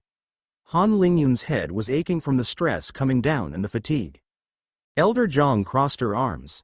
You do know that in the real world, you won't be choosing when to fight, and you will be forced to, even when you are not in your top conditions, right? They looked away. They understood that well, but none wanted to have another grueling match right now. Both already had a lot to digest from today anyway. Well, if that's what you want, let's move on to the reward distribution. The black-haired woman put her badge next to her pupil's badge and collected 5,000 petaseconds before placing her badge next to Han Lingyun's and transferring the sum. She also gave him a small translucent bottle with the spirit condensing pill inside. For the 200-year-old blue fountain grass, you will have to accompany me to my garden where it's planted. Wang Yimou tagged along and Elder Zhang offered some advice on that previous match to the two of them. Everyone then agreed to keep the details for themselves. The two young ones had profited today. First, they made some slight improvements to their martial arts. In addition, Han Lingyun had gained a spirit condensing pill and had been able to test out his methods in a realistic fight. Wang Yimou was taught a crucial lesson and made important strides in her mentality. However, she would have to accomplish something else if she wanted that Calypso's blessing pill she was promised in case she won. In the end, they both agreed that another similar battle could be organized, but none gave a clear date. The rematch would only be as useful if they had progressed substantially on their own beforehand. Han Lingyun went on to retrieve the plant prize for Elder Wen and brought it at the array pavilion. The elders had become involved in the wager as the disciples couldn't offer much in the first place. After everything was settled, Han Lingyun came back to his house for a 12-hour-long cultivation session. He digested the gains from his duels and was able to condense qi further than usual. Once Han Lingyun had reached his fill for the day, he took out the spirit condensing pill. Its grayish appearance seemed quite banal, but the heavenly fragrance that emanated from the pill told another story. Its effect would make many salivate. The name sounded a bit abstract though, and arguably a bit bland. Spirit condensing pill. But for the cultivator, consuming such a pill would provide more substance to the spirit, enabling him to manipulate qi at a longer range. This was every qi condensation cultivator's dream. After he finished admiring that pill with a deceitfully unremarkable appearance, Han Lingyun gobbed it up in one swift motion. He first sensed a warm power like a mother's embrace trickle down to every corner of his body. Then he felt as if his perception of the world was widening, like if his field of view was enlarging while still seeing the same things. This dizzying feeling lasted for another 5 minutes before dying down. The pill had already worked its magic. Han Lingyun decided to try out his skill of creating a black qi fog. To his shock and joy, it was much denser than previously and Han Lingyun couldn't see its end from his point of view. In front of him there was only pitch black darkness. After some stumbling and by relying on his qi perception, he realized that the fog had spread to his entire room. He willed the fog to dissipate and went in the forest to determine the new range of his qi blade. For this test, Han Lingyun aimed at a tree 10 meters away and launched his invisible attack. Nothing happened. Han Lingyun then repeated the process by stepping closer and closer to the target. When he arrived at 5 to 6 meters from the tree and slashed again, a big cut nearly separated the trunk. At least 5 meters. His range had more than doubled after consuming the pill and the density of his attacks seemed to have improved as well. By now, his blade could cut ordinary metal like tofu and it would be twice as hard for other cultivators to defend themselves with their own martial arts and qi usage. And the final benefit, having condensed his will further, would speed up his cultivation too. What a windfall. Full circle the coldest days had passed and spring arrived. The third day of the third month, the Sun's Empire National Day was in less than a week. The previous first-year promotion was quite excited at the prospect of soon getting their minors and to witness the new ones integrating to the sect. New missions were available for the qi condensation disciples of the sect. Test and bring the new 10-years-old children for 200 petaseconds. The missions that were left untaken were randomly assigned to the older qi condensation disciples. Today, Han Lingyun was turning 11 and requested for a mission to Semwon. Because his hometown wasn't one of the most populous cities of the region, there wasn't any posted mission for it. Apparently last year, disciples of the sect had passed by as a side mission for additional Ps because they had already completed something else near Semwon. In fact, Han Lingyun's request wasn't uncommon, and many disciples often wanted to come back to their hometowns to scout for potential future disciples. His demand was naturally accepted, but Han Lingyun would only receive half the reward because less children should be scouted from this smaller town compared to other recruitment points. He didn't care about that measly sum though. This was also a short trip for his mindset, and to come back full circle. Another disciple had to accompany him though, as the sect always required 2 disciples to complete the examinations together. A talkative 5th year disciple at the Qi condensation realm named Fu Song was assigned to this mission with Han Lingyun. A notice had circulated around the sect. All future second years had to be at the sect the day after the new first year's admission, and the ranking competition would be held on the following day. For the disciples turning into second years, the ranking competitions would now only be held once every 3 months, so the significance of the results had increased. In addition, the rewards would be scaled up too. In general, second years required twice as much resources than first years. So, it shouldn't have come as a surprise that the next rankings were said to offer 6 times the rewards from last month, times 2 for the passage to year 2, and times 3 for happening 3 times less often. Therefore, the stakes on that day were raised substantially. Han Lingyun and Chong Xin had put an end to their mission scheme. It couldn't continue anyway, as 4th years weren't offered missions at the mission halls anymore, so Chong Xin had to leave his post. Han Lingyun didn't plan on continuing that business with someone else for now and had already issued less and less missions in the last months. In total, he had still gained more than 85,000 petaseconds, which more or less amounted to a loss of income of 100 to 200 petaseconds for every disciple of his promotion. However, with his huge expenses, Han Lingyun's balance was now at 35,000 petaseconds. He was still rich for his age, but his wealth wasn't unheard of. Well, no one would know anyway, except for an elder expressly looking at his sect points. Han Lingyun had to start thinking of his next enterprise to make peace. On the eve of the Sun's Empire National Day, Han Lingyun and Fu Song left from Semwon. Han Lingyun on his flying sword and Fu Song on a slower leaf like flying treasure.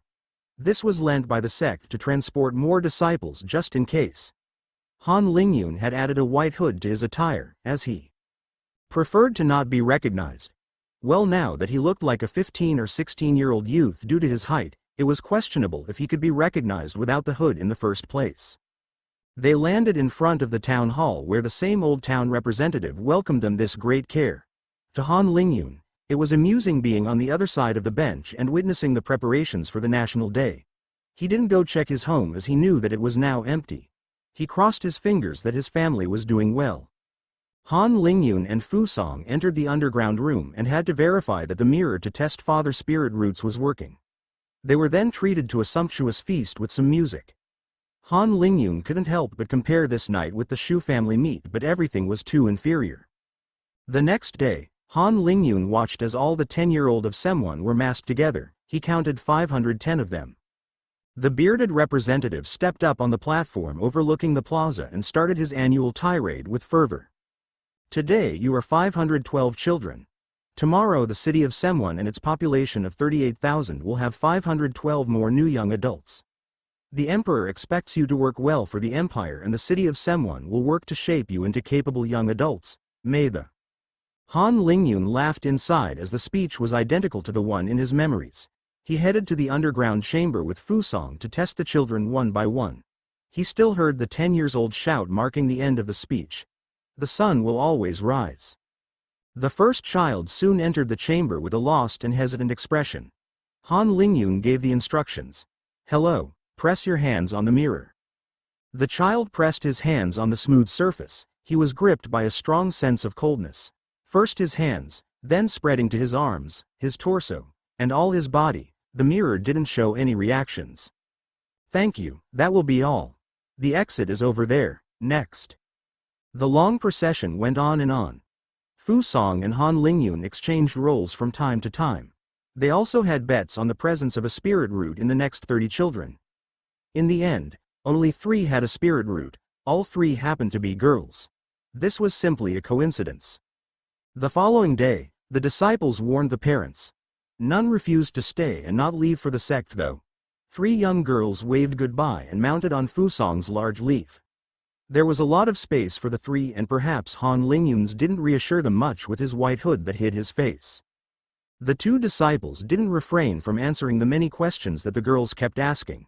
It wasn't costing them anything to provide some basic cultivation knowledge, and seeing the girls' amazement was amusing. The pair dropped the girls at the bottom of the mountain, where thousands of young candidates arrived from all the Lu region. They patiently waited with them until an elder's voice resonated through the valley. Silence. Han Lingyun and Fu Song discreetly left the area and headed back to the sect as the elder commenced his speech. The rejected candidates would be picked up by the school's sister sects for their own tests and trials, so Han Lingyun didn't have to bring anyone back to Semwon. All these memories felt so far away to Lingyun, as if happened decades ago, when only 1 year had passed. Han Lingyun didn't have a role to play at the examination. These were mostly done by elders, with the rest being disciples older than 16 that stayed at the school. The new second-year disciples now had the afternoon to clean up all their residences at the first year's village and move to their new quarters. The next morning, a man looking in his 50s was leading the newcomers to the plaza, to present the second years, and give other instructions. Captain Lacroix would be staying with Han Lingyun's promotion, so the new first years had another captain. But first, here are the 681 second years. 10 rows of disciples arrived in new and pristine white, tight-fitting robes with black stripes on the sides, with 2 stripes on the left shoulder. Their measured steps had a profound regularity that screamed training. It was as if their steps were resonating with the first year's hearts. Han Lingyun was on the front row, with the other disciples ranked in the top 10. He could feel the group's pride as they intoned the sect song and war cry. When hundreds of cultivators screamed a phrase, even a shameful and ridiculous phrase would sound impressive and overbearing. The first years had shivers as they listened to the roars that contained the heaviness of the departed. Now came the time for major and minor matchings. The Shu family was in 15th due to Huang Ziying passing away. She was ranked 6th at the start of the year, so all the ranks of the families underneath increased by 1 as a result. The captain dutifully announced. Rank 1, Jia Jingguo paired with Wei Muchen. Rank 2, Shen Shan paired with Wang Yimo. Rank 15, Yi Wenyan paired with Han Lingyun. Han Lingyun stepped forward and met with a boy on the shorter side. Lan Ruoxi will be disappointed it isn't a girl, he lampooned internally. The newcomer examined him with curious eyes as well. Han Lingyun offered a hand. Hello. I am Han Lingyun and I will be your major. I'm glad to meet you, Yi Wenyan, and welcome to the Shu family. The boy shook Han Lingyun's hand. Hello. It's great to get acquainted. But doesn't the family name sound a bit weird? The boy was evidently very uneasy under Han Lingyun's imposing presence. Han Lingyun smiled inside at the comment. It felt quite familiar. That's just a name, don't worry about it. Right, the family encompasses my major, my grand major and so on. You should be able to meet the older family members during the annual Shu family meet. The two got to know each other and Han Lingyun provided valuable information for the martial arts selection in the first few weeks at the sect. Yi Wenyan came from a family of mortal martial artists that focused on the saber, but he had a rather timid personality. However, this simplified his choice for his martial art and he had already made a decision in his mind. Of course, he also had a 4th-ranked talent. This year, the sect was lucky again as they had fished another 5th-grade talent, the new rank 1 named Jia Jingguo. This was of little concern to Han Lingyun though. All in all, Yi Wenyan was a nice addition to the Shu family. End of Book 1. New life in a cultivation sect. New year, new rankings. Begin. Following the elder's signal, 2 disciples rushed towards each other. They crossed swords multiple times per second, every strike containing the force that could lift 1 ton. They dodged, slashed, deflected, and rivaled in ingenuity to push their opponent to commit a mistake and leave an opening. The intense collisions were momentarily stopped as both disciples took a step back to catch their breaths. The keen observer had the time to spot the beads of sweat on both of the disciples' foreheads before the combat resumed with a renewed fervor. One of the disciples was momentarily slower on his footing. It was all it took for the other to release an explosive thrust that would pierce his adversary's heart. Just before the fatal blow could hit, the 2 disciples froze in place as Qi bound them down and dampened their stop. The white-bearded elder announced flatly. Disciple Chong Sil wins and moves from rank 571 to rank 391. The disciple in question, sweating and huffing, raised his fist under the cheers of 3 friends and claps from a couple of other disciples watching. Perhaps he would make it to the top 400 this time. The new second years had moved to their new settlements. They were now assembled to determine the new rankings. The stakes weren't small as the rewards would provide a boon to their cultivation. Captain Lacroix had presented the reward repartition for this trimester under the gasps of many disciples. 9th bracket. Rank 600-681 to 50 Ps plus 1 OG crystals. 8th bracket. Rank 400-599 to 125 Ps plus 2 5 Chi crystals. 7th bracket.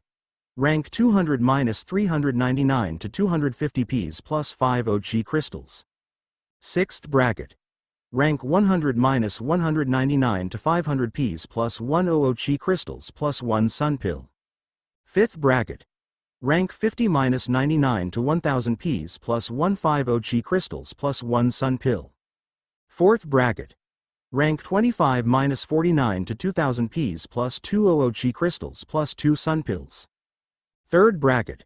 Rank 12-24 to 2500 Ps plus 4 OG crystals plus 2 sun pills. 2nd bracket. Rank 5-11 to 3000 Ps plus 6 OG crystals plus 2 sun pills plus 1 condensation pill. 1st bracket. Rank 1-4. Rank 3-4 to 4000 Ps plus 8 OG crystals plus 2 sun pills plus 2 condensation pills. Rank 2 to 5000 Ps plus 1000 Chi crystals plus 2 sun pills plus 2 condensation pills. Rank 1 to 7000 Ps plus 1000 Chi crystals 2 sun pills plus 3 condensation pills plus 1 special medal for the trimester. The rewards had stunned many disciples, wide-eyed at the numbers. Even Han Lingyun couldn't simply disregard 7,000 petaseconds and the other rewards that came with it. In terms of worth, the sect tried to fix the value of 1 P to 1 standard low-ranked crystal. The crystal was used as money in the cultivation world as it was a stable currency. The sect didn't distribute too much of it as they didn't want the crystals to replace the sect points as the currency inside its walls. Those crystals rewarded were meant for the disciples' personal use, to cultivate faster and to refill the chi they spent. The rewards were even more concentrated towards the top than for the first years. In terms of Ps alone, the lowest ranked disciples only had their reward multiplied by a factor of 5, while the highest ranked had their already inflated Ps multiplied at least by 10. The bigger figures also hid the fact that the ranking competition and reward distribution would only be held once every 3 months, rather than once every month for the first years. Still, the fights were more intense than during the previous ranking competitions and that held at every echelon. In the end, Chong Sil was pushed back once again from the top 400 and failed to win another challenge. This was a big blow as his rewards were halved just like that. This system was even more cruel when one considered that a difference of 1 rank could double one's resources, while disciples with a 199 rank difference could receive the same payout. Life was unfair. Less and less disciples still had to issue a challenge, but the excitement didn't die down. Another heated topic were the disciples who had reached chi condensation during the last month. There was 9 of them, all 4th grade talents. From first to last to reach chi condensation, the list included Qin Mei, the red-head sword maiden; Li Yan, the bold staff user; Shi Bo, a sword cultivator; Pan Sholan, a sword maiden; Qin Tengfi, a spear user; Lu Meifan, a female disciple that didn't enjoy to battle; Wu Fa, the only axe user among the 4th grade talents; Liao Xiao, the former head of the now disbanded Collective of Order; Lei Jia, a sword user. For the first time, the 4th grade talents were separated into 2 groups of different cultivation. Han Lingyun was just the exception for the previous month. And there were surprises. Some disciples that had cemented their place in the top 10 during the previous year hadn't made it to chi condensation yet, such as Ma Zhang the giant, Liao Junzhen the historical leader of the sword maidens, and even Yu Dao that had only just reached the marrow tempering stage were now threatened by new names, 4th grade disciples that had remained in the middle of the pack until now. These included Shi Bo, Lu Meifan, Wu Fa and Lei Jia. Lu Meifan, for instance, has always been among the lowest ranked grade 4 talents, with questionable fighting techniques.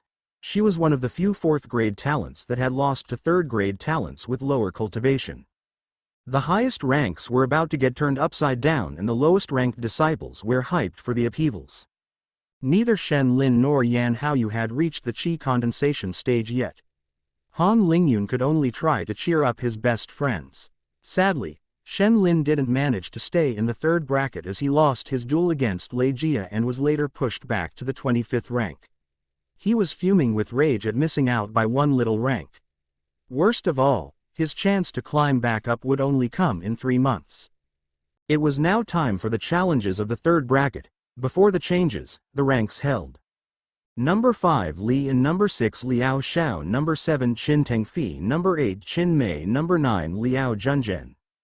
Number 10 Ma Zhong, number 11 Liao Chaolian, and the qi condensation contenders of the third bracket were currently number 12 Pan Shoulan, number 13 Wu Fa, number 16 Qi Bo, number 17 Lu Meifan, number 24 Lei Jia. There were 9 qi condensation disciples for only 7 places in the first bracket. Lei Jia was the first to issue a challenge and duke it out with Liao Junzhen. He managed to win but had to push himself. He had only entered qi condensation 2 days ago and couldn't fully display the true might of a qi condensation cultivator. First, the ones still at the body-strengthening realm were pushed out of second bracket. Even the frail-looking Lu Meifan had triumphed over the brute Ma Zhong. Then came the matches between the qi condensation cultivators. The crowd was watching with rapt attention as this was the first time that they were seeing a duel where both opponents stood at that realm. Qi Bo challenged Lei Jia and won in less than 10 seconds. There was a huge difference between those that had time to adapt to their new power. Qi Bo had even begun learning the next level of his martial art as it had been available after a short mission. The new arrivals preferred challenging each other rather than attempting to confront Li and Liao Xiao and Qin Tengfi, who were previously a cut above the rest at the same cultivation level. In the end, Lei Jia and Lu Meifan stayed at the third bracket, joined by the desolate bunch of Liao Junzhen, Ma Zhong and Liao Chaolian. It was now time for the final showdown for the first bracket. Number 1 Wei Muchen, number 2 Wang Yimo, number 3 Yu Dao, number 4 Han Lingyun, number 5 Lian, number 6 Liao Xiao, number 7 Qin Tengfi, number 8 Qin Mei, number 9 Qi Bo, number 10 Pan Shoulan, number 11 Wu Fa. Wu Fa challenged Yu Dao without hesitating. The concerned one stared at him briefly before closing his eyes. He had a plan, but now was not the time. With deep breaths, Yu Dao abandoned without competing. That actually caught Han Lingyun off guard. Had he misjudged the guy? Qi Bo then challenged Liao Xiao and surprisingly won with 1 strike. Liao Xiao had also only recently joined the circle of qi condensation cultivators and simply didn't have any response to Qi Bo's powerful sword strike imbued with qi. That launched heated discussions among the disciples as one of the most feared disciples had been crushed by a previously low-key 4th-grade disciple. Pan Shoulan chose Yu Dao and won without competing too. The first prolonged fight between qi condensation disciples came next, when Qin Mei challenged Wu Fa. Disciples admired the shocks of qi attack against qi attack, axe versus sword. In the end, Qin Mei defeated Wu Fa by expending his qi reserves. For the first time, disciples were seeing the fighters replenish their qi after each match. They absorbed qi from crystals in lotus positions rather than just trying to recover with heavy breaths and slower exercises. Filling one's tank with those little qi batteries was quite fast. This was the other important use of qi crystals. Recovering one's qi after a fight. The process had nothing to do with cultivation, where one was condensing the qi in his dantian, which required a lot more time and effort. A metaphor that teacher Xian once used to explain the difference was the following. Condensing qi in a dantian is like shaping a bowl, making it wider to contain more liquid, while absorbing qi from crystals is like filling it with water. The second action is way easier. Furthermore, that ball would naturally fill up if you just place it outside and wait for a bit of rain. The rules of the matches had slightly shifted to accommodate the qi condensation fighters. The elders allowed the disciples more time to recuperate with qi crystals, if that time didn't exceed 10 minutes. Now that it was Qin Tengfi's turn, he challenged the somber Yu Dao and momentarily took the 6th rank as Yu Dao continued to give up without a fight. With those musical chairs, it was now Qi Bo's turn to issue a challenge once again. He was now sitting in 10th and the next reward upgrade was only at 4th place, but there was too much competition for 3rd and 4th ranks. He might have a chance against Chin Mei, but could he then defend his rank against challenges from the likes of Han Lingyun, Li Yan and Qin Tenge? This was perhaps Chibo's only chance to challenge the cream of the crop, and his gaze fell on the 2 5th grade disciples. Those two have been at the Qi condensation stage for more than 4 months already, but Chibo also had learned the 2nd level of his martial art. This opportunity wouldn't come by twice, he had to do it. He aspired to become a true sword cultivator after all, one that didn't retreat when faced with adversity. And thus, after his internal deliberation, Chibo declared, "I challenge rank 2, Wang Yimo." Silence gripped the crowd as the disciples held their breaths. One young man asked his friend, "Brother, have I heard that wrong?" He hadn't. The power of Qi condensation current rankings. Number 1 Wei Muchen. Number 2 Wang Yimo. Number 3 Qin Mei. Number 4 Wu Fa. Number 5 Pan Sholan. Number 6 Qin Tengfi. Number 7 Yu Dao. Number 8 Han Lingyun. Number 9 Li and number 10 Chibo.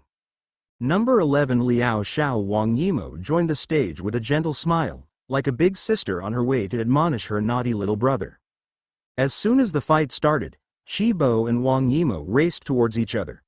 Chibo managed to launch a sword attack with Qi, and Wang Yimo unleashed her Qi wave area attack, followed by a crescent blade.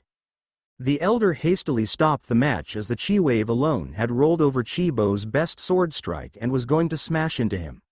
The elder easily dissipated the attack before it could cause any damage. Chibo and many young disciples were left stumped by the display.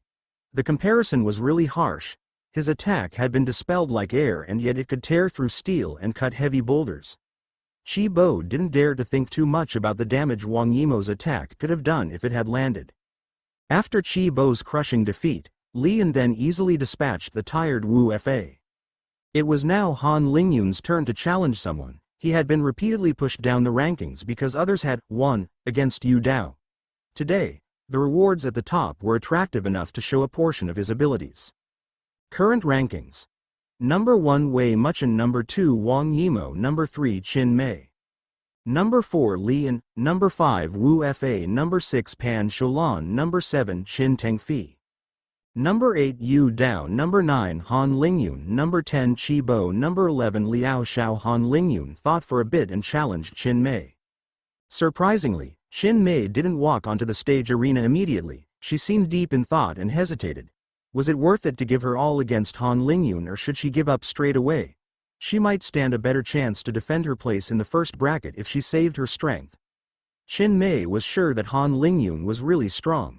This would be a gamble. In the end, the previous fight between Chibo and Wang Yimo helped her make a decision. She had witnessed the huge difference a longer time at the Qi condensation realm brought to the table, and Han Lingyun had more than 1 month advantage on her. Plus, when had Han Lingyun ever challenged someone that he didn't have the absolute confidence to crush? In light of her realization, she announced her abandon.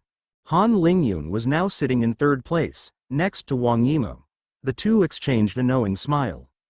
Now Qin Tengfi couldn't challenge Qin Mei according to the rules against consecutive matches, so he settled with Wu Fa, who he dispatched with relative ease. Current rankings. Number 1 Wei Muchen. Number 2 Wang Yimo. Number 3 Han Lingyun.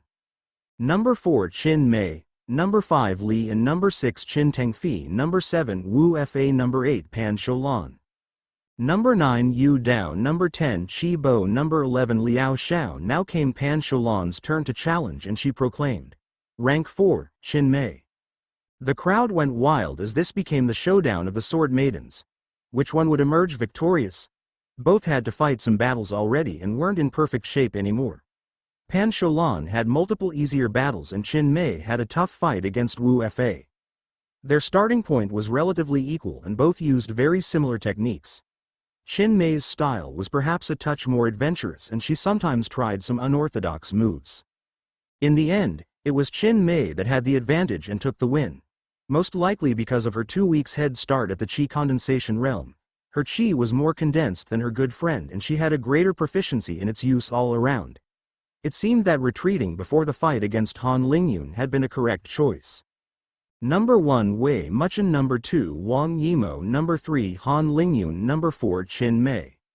Number 5 Li and Number 6 Qin Tengfi, Number 7 Wu Fa, Number 8 Pan Shoulan. Number 9 Yu Dao, Number 10 Qi Bo, Number 11 Liao Xiao. The challenger role came back to Qin Tengfi. Once again, he couldn't challenge Qin Mei because she had just fought. His possibilities thus only included Han Lingyun, Li and Wei Muchen and Wang Yimou, none of which he wanted to challenge. He couldn't abandon now though. If he won against Li Yan, he could then challenge Qin Mei and he would have a great chance at entering the first bracket. And between Li Yan and Han Lingyun, he fancied his chances better against Li Yan. He decided, Li Yan it was. Qin Mei exulted as the 5th and 6th rank would be fighting. She pleaded internally. Please tire each other out. The winner would be challenging one of the top 4 and she was obviously the weakest among them. That was another highly anticipated matchup for the disciples. Some started small secret bets between their group of friends, Li Yan and his strange staff techniques or Qin Tengfi and his powerful spear. Li Yan had the advantage when it came to the time spent at qi cultivation, but Qin Tengfi was no slouch. The situation was also different from the duel between sword maidens in which the similar sword techniques were sorted out by the slight cultivation advantage. As usual, Qin Tengfi took the initiative and launched qi strikes after qi strikes to Li Yan, who was forced on the defensive time and time again. Li Yan hadn't mastered any qi techniques to fight at a longer range. In fact, his martial art didn't have a second level. At the time, Li Yan had taken what was available for staff use and mostly relied on the trace of Tao he had understood. But now he was facing an unpleasant situation. He could imbue his staff with qi, but that wasn't enough to defend as he tried to take on blow after blow. His only chance was to last long enough for Qin Tengfi to run out of juice. On the other hand, Qin Tengfi could focus all his energy on his attacks and completely leave out the defense. In the end, a combination of hard hits pushed Li Yan out of the stage. Qin Tengfi took deep breaths on the arena as he celebrated his win. He quickly took out his spirit stones and sat in place to refill his qi. Qin Mei was already doing the same thing. She knew that no matter the winner of the duel between Li Yan and Tengfi, she would be challenged next. A silent race thus began for the two disciples. Number 1 Wei Muchen, Number 2 Wang Yimou, Number 3 Han Lingyun, Number 4 Qin Mei. Number 5 Qin Tengfi, Number 6 Li and Number 7 Wu Fa, Number 8 Pan Shoulan. Number 9 Yu Dao, Number 10 Qi Bo, Number 11 Liao Xiao. The atmosphere had been raised to a peak during the previous match and Tianfei's dominant display, but excitement didn't die down just yet. Again, another match that many had wanted to witness for months was shaping up. The duel of the Qins, Qin Tengfi versus Qin Mei. It was purely a coincidence that Qin Mei and Qin Tengfi had the same surname, as it was a fairly common one in the Lu region. Still, it had become some sort of inside joke that the two were secretly dating, or were long-lost brothers and sisters. And now they were about to fight it out for a prestigious place in the first bracket. For the more pragmatic of the lot, they were about to fight for an additional 1000 petaseconds, 200 low-ranked crystals, and 1 condensation pill. Because of the significance of the match, Captain Lacroix extended the resting period to 20 minutes. The two disciples were now in a much better state to give their all. Qin Mei and Qin Tengfi faced each other on the arena. Qin Tengfi wasn't the type to go easy on his opponent because she was a girl and Qin Mei wasn't asking for favors anyway. As the match began, Qin Tengfi attempted to recreate the same situation as his previous battle. He bombarded Qin Mei with spear strikes imbued with qi at a distance. But Qin Mei wasn't like Li Yan and she was far from being helpless in that situation with a long-range barrage. She answered each attack with a qi slash as she raced to close the distance with Qin Tengfi. Spear attacks tended to be the more powerful on contained surface areas while sword attacks excelled at thin and precise cuts, maximizing the power and qi density by minimizing the area of contact. Qin Tengfi could control qi at a greater distance than Han Lingyun after the same number of days at the qi condensation realm. This was for two reasons. First, Qin Tengfi's martial art was geared towards attack and specialized in those strikes at a distance when Han Lingyun's Blackbird art was movement-based. And second, Qin Tengfi's art only had one main ability, so it was much easier to learn in a short time frame. Qin Mei wasn't fazed by those attacks though. She leveraged a greater chi density to cut down Qin Tengfi's attempts as she came into close range. Now she had the absolute advantage as she stuck to Qin Tengfi, who became victim of his long spear and lack of an adequate elite movement ability. He displayed incredible agility and technique as he dodged and counterattacked for a time, but Qin Mei did not pale in comparison and forced her opponent on the back foot. Every movement, every step of their already superhuman bodies were additionally imbued with chi, to reach speeds and forces that no mortal could imagine. At this little game, it was Qin Mei that emerged winner as the elder stopped the duel when her sword was about to cut Qin Tengfi's dominant arm. Qin Mei cried out in joy and celebration while hundreds of disciples cheered and roared in appreciation of that epic fight. That was a true demonstration of a chi cultivator's might. Now, they all longed even more for the day they would reach that realm.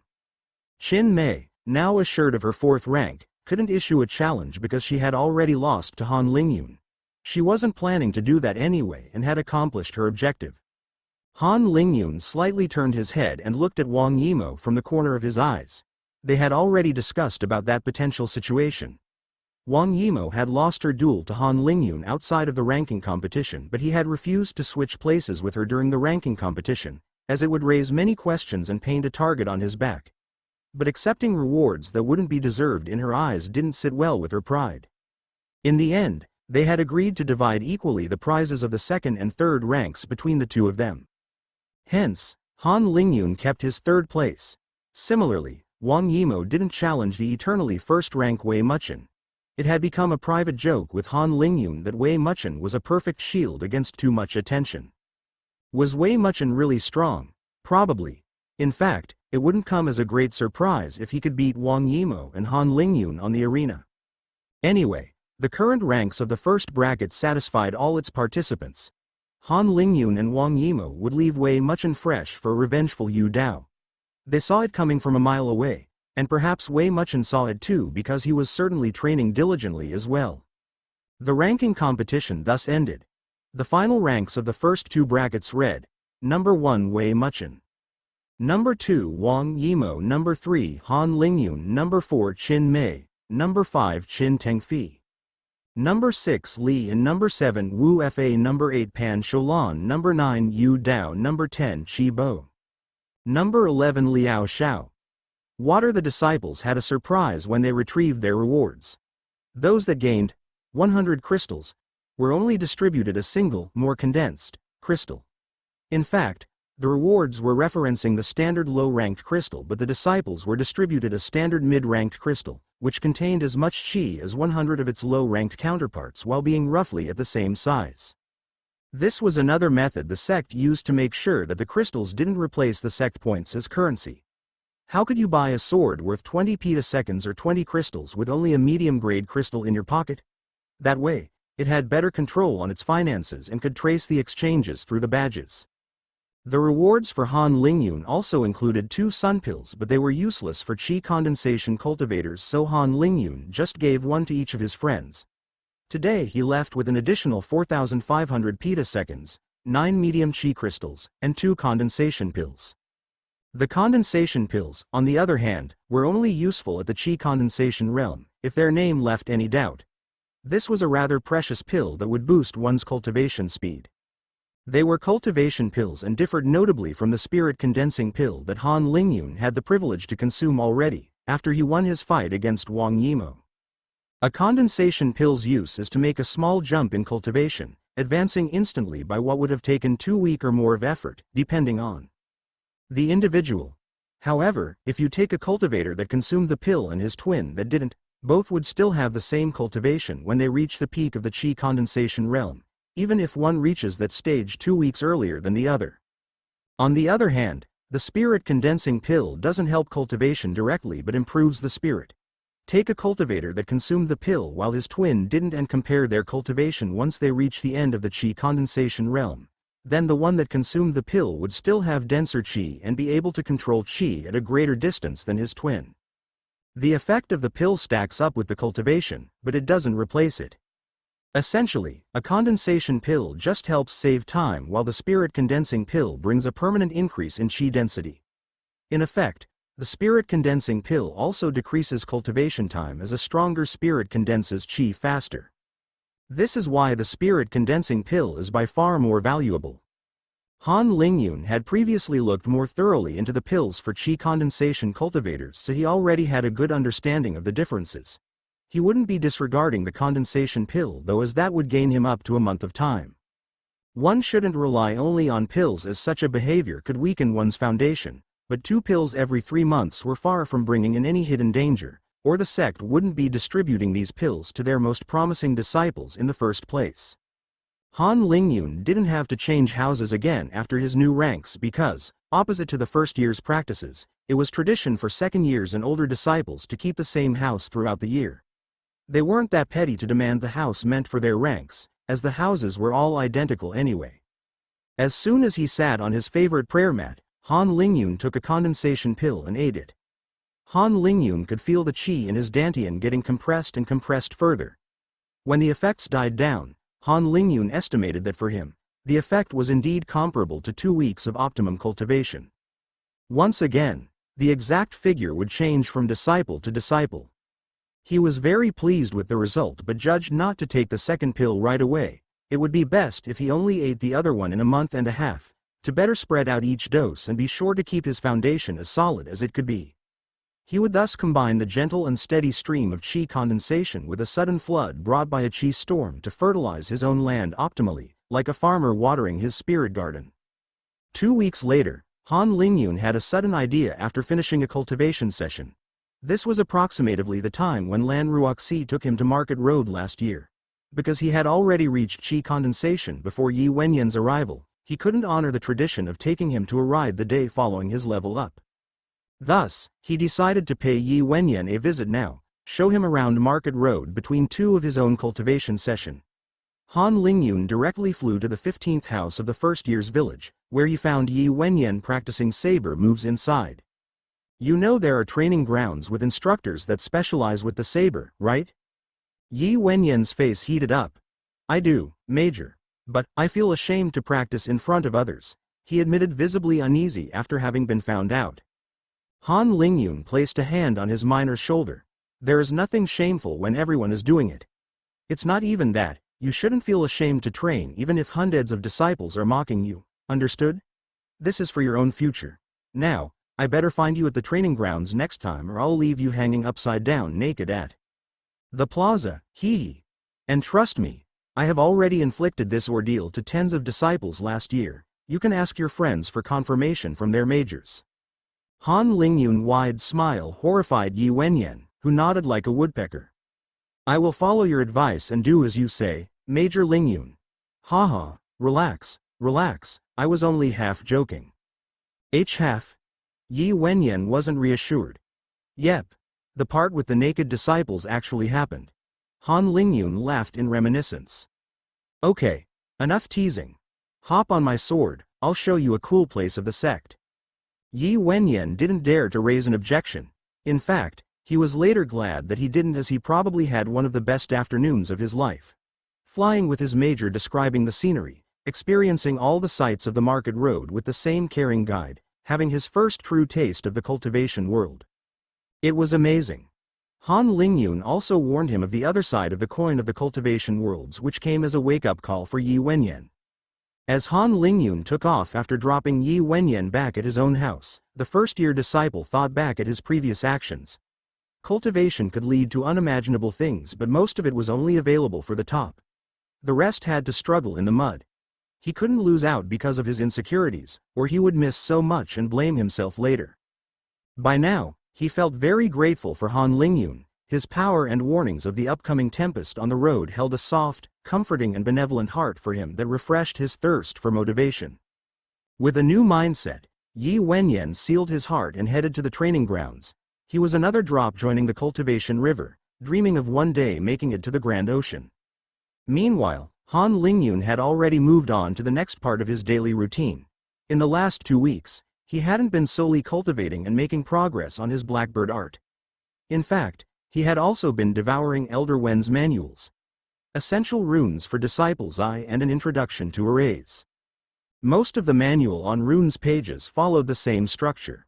The rune at the top followed by its explanation and description of its associated concept in the common tongue. Sometimes, this part came with drawings, stories or anecdotes. Each page either presented a commonly used rune in the cultivation world or one that formation masters need all the time. But transcribing abstract ideas proved to be a difficult task, as some runes represented both one notion and another that seemed to contradict the first. The description thus aimed at expressing the rune with little touches, simpler ideas that hopefully ended up painting an accurate representation of the rune for the reader, in a written impressionism. The first 5 pages of runes were for the 5 elements of water, wood, fire, earth and metal. Han Lingyun still remembered his reaction when he first opened the manual. Page 1. Water. A perfectly round circle was displayed. When Han Lingyun first saw it, he had thought a 3-dimensional ball was in front of his eyes before he made sure that the drawing was in fact only in 2 dimensions. As he had looked at this little ball more deeply, he heard the flow of a nearby river, he felt the touch of raindrops falling on his skin. It was surreal. Han Lingyun had then shifted his gaze with difficulty to look at the description beneath. Water, one of the 5 natural runes. Even if the cyclical design of the 5 elements makes the question of which one comes first absurd, water is often presented in first, as water is the universal precursor for life. Water is first a drop, the simplification of many into the unique. Water embodies the force of the group. The drop is lost in the current or forced to move up and down as the wave passes through. There are no more drops left, only the combined creation. Water is persistence. The small stream cuts the mountain in half after years of small incremental progress. Water is the softness of the touch, the versatility to embrace every form. But water can get angered as well. The crashing wave thus becomes unstoppable and washes away its enemies. Water is sometimes intransigent as ice, sometimes free as vapor. Cold and aloof in the lonely rainy night, warm and welcoming in the hot home bath. Water sings the tranquil stream, and roars the stormy seas. Han Lingyun felt like he understood well the explanation. It was harder to picture the result all at once though, especially with the strong duality that was expressed. By now, Han Lingyun had already skimmed through the rest of the manual once and discovered some additional explanations that occupied the last third of the book. At first, he had wondered why the clarifications weren't placed at the beginning of the manual before realizing the book was meant to be read several times, every time with a newer outlook in light of additional knowledge and experience. There was in particular a section about the 5 elements or 5 natural runes, as they were referred to. The manual explained that those 5 runes were the most common in nature, as they could be found in some part all around us. In fact, some places have even formed natural arrays by coincidence due to a high concentration of those runes. Natural arrays are nearly always made of one of the 5 elements. However, unlike what Han Lingyun had previously imagined, the 5 elements weren't considered spiritual building blocks in the sense that other runes were constructed by combining those 5 runes. That was simply not the case. But their simple form and the broad concepts they encompassed made the 5 natural runes practical and easy to incorporate in many ways. The first cultivators learned from observing the nature's intricacies and by trying to imitate. In fact, this characteristic had remained true throughout the ages.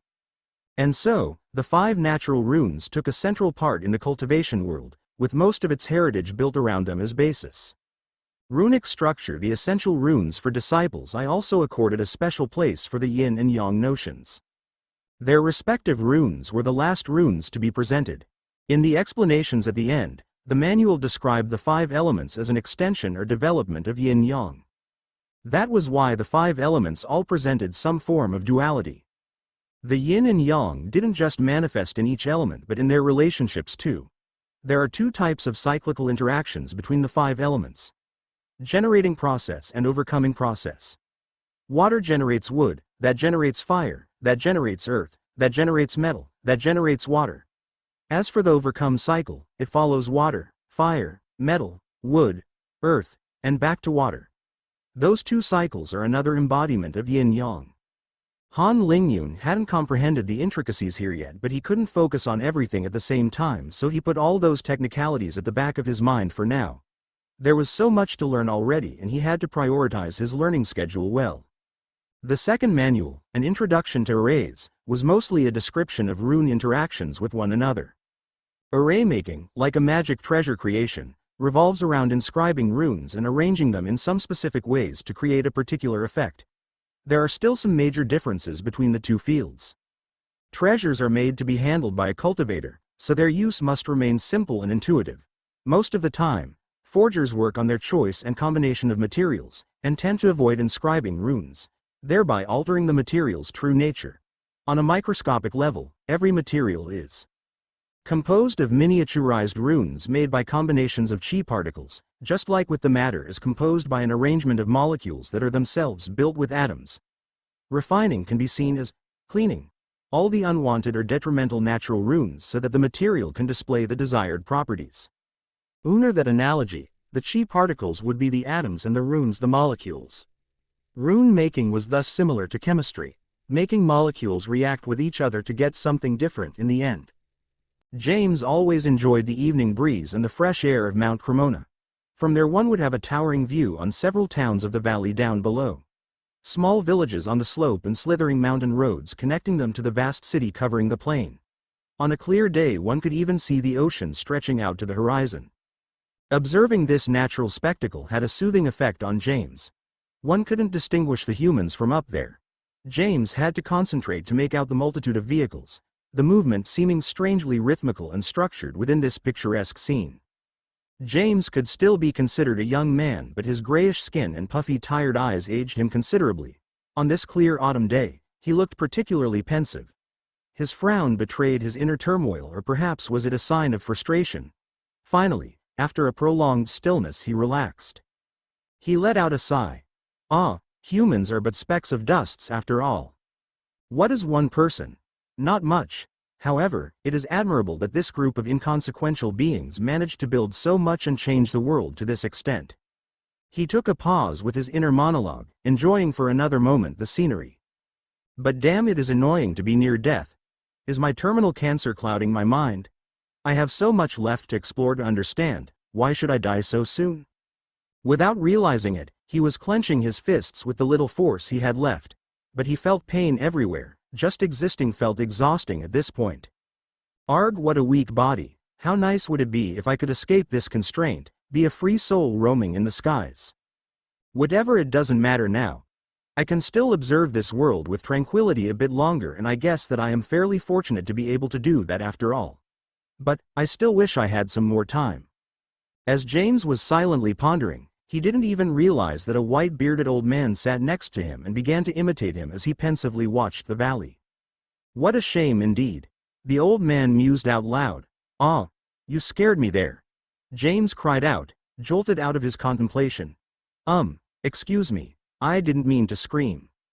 James examined the old man, who looked like he didn't belong to this world, with his long white hair and a pristine white beard that seemed to be his most prized possession. The man gave James a very strange feeling, his appearance seemingly incongruent with his disheveled hair. And yet he had some sort of aura, like the superposition of an untouched lake, a warm grandpa, and a confident king. James was suddenly distracted and thought this image fitted that of an angel if one ever descended on earth. This idea was quite puzzling for James, who suddenly wondered why all these thoughts bubbled in his mind. The old man laughed. No worries, it was I who shouldn't have disturbed your reverie, young man. It seems you enjoy this place very much, choosing to come here as your life force is depleting. James was shocked. Do I even know him? I have a weird feeling that he can see through me with a glance. Or am I just having hallucinations because I am dying? And why does he seem to be laughing about my death? Ha ha, relax, young fellow. I felt you were interesting, so I wanted to talk with you a bit about life. Who knows, this little conversation might even help me in my pursuit of the Tao. Tell me, why do you like coming here? What do you see differently from here, young man? The elderly man sat down beside James. Well, senior, I am slightly emotionally attached to this place. You see, with my work as a mathematician, I would often come here to empty my mind or to get some new inspiration for my research. James responded after taking a pause to articulate his ideas. You are feeling strongly nostalgic for your age, it seems, young man. The old man nodded. Well, senior, it isn't really nostalgia. I somehow feel comforted every time I come here, as if that valley is Mother Nature taking me in her embrace. From up here there is no sound except from the occasional breeze brushing your face like a gentle kiss. And the scent is so fresh. James took another long breath. Bah ha ha ha. You have a way with words, young man. You even appear somewhat possessive of this little peak. Do you feel jealous that I am also here then? Or can you share a bit of this view with me? The old man teased. James was relaxing more and more with the easygoing attitude of this weird old man. He never would have thought that he could open up to his heart's content with a complete stranger. Haha. Stay here, senior. But I am curious, did you climb up here? I can only see my car at the parking lot near the peak. James was intrigued. Oh, don't worry about me. I am just a wanderer. Tell me, I saw you gazing at the valley for a long time. What do you see that's so interesting? The old man chose to steer the conversation back to James. Well, senior, first I find it fun to look down on the mortals which appear to be less than ants hurrying to do their tasks. Maybe it gives me a superior feeling. That's only on the surface, however. I am trying to watch without seeing. You see, I have always wished to understand the world, to pierce through its secrets, its gears, its laws. And I feel like I have a better chance of achieving this from up here by taking a step back from the bustling world. But then it is also what I used to do with my research, trying to understand how mathematical objects function. Finding a proof fills me with intense satisfaction. However, this type of work is not for anyone. Sometimes, you cannot help but feel a bit of solitude. It would be great if I could talk about my latest discovery with a random person in the subway, but sadly there could only be 5 or 6 people in the whole world who could understand my latest proof on the link between transfer entropy and higher dimensional topology. It is a bit frustrating when you know there is no one that can understand you or your purpose. The old man could feel James's excitement as he continued to ramble about his search for the world's laws and the truth under his study of mathematics. James was so absorbed as he recalled his research that he didn't notice the smile that grew on the old man. Somehow, he felt that today there was someone who could understand him. Mathematician. What an interesting profession. This field is quite advanced in this world of mortals. It should be what's closest to the Tao of numeracy and perhaps array formations. What a peculiar world this is. I am glad that I made this marvelous discovery. For such a young world to be so lacking in spiritual energy yet to produce such a civilization is fascinating. It is indeed quite advanced in some aspects, with some very unique characteristics. And that young man is even more unique. His soul is extremely strong for a mortal and his understanding of the Tao is remarkable. I have never seen such a case in my millions of years of experience. I feel that his strange viewpoint even broadened my horizons. I can sense that this little conversation even loosened my bottleneck somewhat. I must repay this karma in some way. But first, I shall put a small ceiling formation to hide this little planet. This will prevent one of those old fogies from messing up with that special place. Suddenly the old man turned around and asked, "Young man, tell me, what do you desire the most? To give you an analogy with your culture, suppose I am Alibaba's genie and that you had one wish, what would that be? Suppose that I could fulfill your any wish." James was suddenly caught off guard. What a weird question to ask a stranger. Then again, he gives the feeling as though he is a lifelong friend, and it's not as if I care about what others think about me anymore. As he was musing, James hadn't lost his basics. Obviously, senior, I would use my wish to ask for an infinite number of wishes. The old man stared at James with his mouth teeth-whiffing. That's not allowed. How is that not allowed?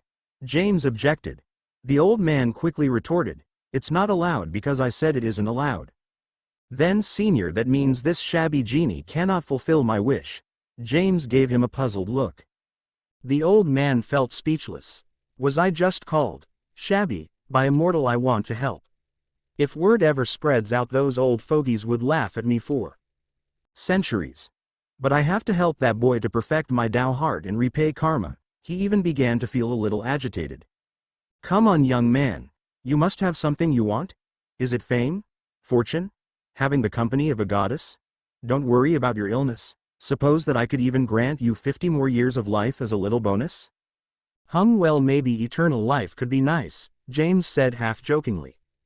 However, he was surprised to hear the old man respond in a serious tone, in sharp contrast with his previous easygoing behavior. Eternal life cannot be given. One has to find it in oneself, to find his own path and meaning, his own Tao. James retorted without much thought. Geez, is this genie even a genie? Can he even fulfill any wish I have? Sensing the awkward silence and the old man's piercing gaze, James hurriedly continued. Well, senior, I don't really understand what you are talking about, but if I want something corresponding to my path, it should be to understand the world. The old man fell deep in thought. That is very broad. It seems you have yet to pinpoint your Tao. Well, that's pretty normal for a mortal. One cannot simply wish to understand everything, you have to make choices. But I shall give you an opportunity to find your path. What do you mean, Seni? The old man didn't give him the chance to continue as he placed his finger on James's forehead without letting him time to dodge. A gentle golden light appeared from his hand as it congealed to form a complex symbol on James's forehead, which promptly disappeared, as if absorbed by his skin. James appeared to be frozen in place. In fact, he didn't even have any thought during this second. The old man stood back up and gave a gentle smile. I wish we had more time to continue our little discussion, young man, but it appears as though your life force is rapidly depleting. I could slow down the process, but that might hinder your talent. I'll instead give you a new opportunity. I wonder if this time your genius will blossom.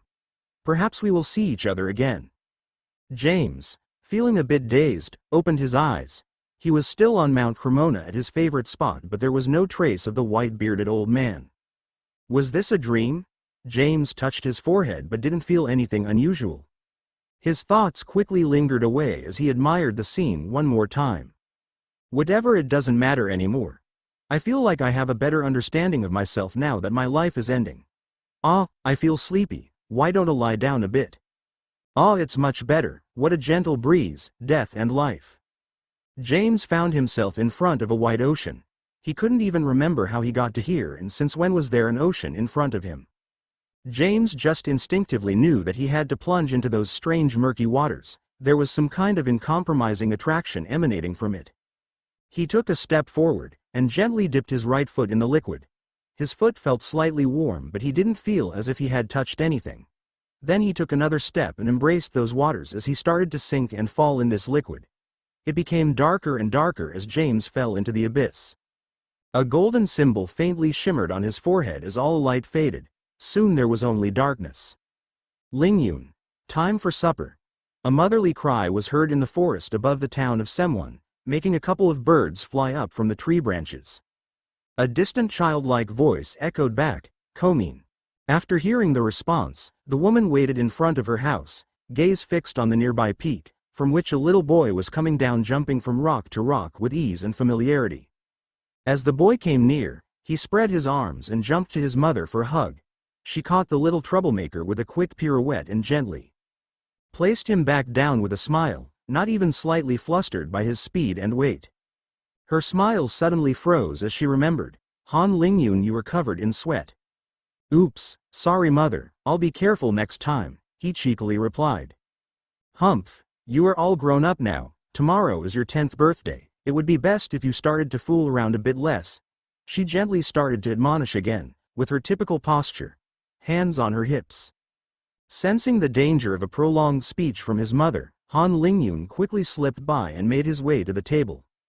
A man was already seated. He had broad shoulders but wasn't that tall. His glasses could have given him a stern scholarly air, but his gentle smile showed his easygoing attitude as he observed Han Lingyun hop on in front of him. When he saw his wife arriving too, the man promptly put in a good stern-sounding line. Boy, even if you enjoy to climb to that peak, you need to remember to come back on time for lunch. He shot a rapid glance to his wife to check if this delivery was to her taste. At this table, everyone knew that the boss of this home was her. Yes, Dad, but today was special. I think I saw immortals coming to town. Han Lingyun couldn't sit still today. Oh really? I guess it isn't much of a surprise. They should be coming to watch the coming-of-age ceremony next week, the father remarked. Dad, do you know a lot about the immortals? And Mum too. What do you know about them? Han Lingyun asked, full of curiosity for these superhumans. The man took a second to organize his thoughts. Not that much. We mortals and immortals might live in the same world, but we rarely interact. What I can tell you is that immortals aren't truly immortals. What I mean is that they don't live forever. However, they improve their body and mind through training and can have a longer life. In that sense, they cultivate themselves, which is why they are also called cultivators. It is as your dad explained, Linger. I have also heard that the Emperor is in place with the benediction of the immortals. But Dad, why don't immortals and mortals interact often? And also, if immortals live longer, Why doesn't everyone cultivate to be immortal? Why mortals and immortals don't interact much? To be fair, I am not too sure why that is the case, Keto, but I think that isn't a bad thing. You see, cultivators can be very powerful, but they are still humans, not perfect gods. They also have desires and emotions, and some should be bad people, like everywhere else. A powerful cultivator could fight against an army of thousands of soldiers and decimate them. Imagine what would happen if for some reason such an individual wanted to erase a nation. Han Lingyun suddenly shuddered. Which is why having such a divide isn't a bad thing for us normal people. I am not sure why immortals stick to this principle though. As for your second question, my boy, I can tell you if everyone could cultivate, there would be cultivators flying around Semwon all the time. But few are those who can, although I don't know of the specifics. The cultivators you saw should be coming to test those taking next week's coming-of-age ceremony. His father diligently explained. Ah yes, Mother mentioned it too. Mum, Dad, do you think I can be an immortal? Han Lingyun's eyes sparkled as he imagined being able to move on a flying sword. Don't get your hopes up, Linger, it is very rare. To us it doesn't matter, either way we would still love you. She gently smiled at her son. However, Han Shui believed her son might have a true shot at being able to cultivate. Her son has always been extraordinary. At 6 months old, her baby could already walk and speak, which surprised her and her husband, Han Feng. But this was only the beginning. When Han Feng tried to teach his son to read as a little experiment, and he took it immediately. At 2 years old he could read nominally, and then at 3 he stumbled on a book of mathematics. He was fascinated by the symbols and equations even though he couldn't understand them.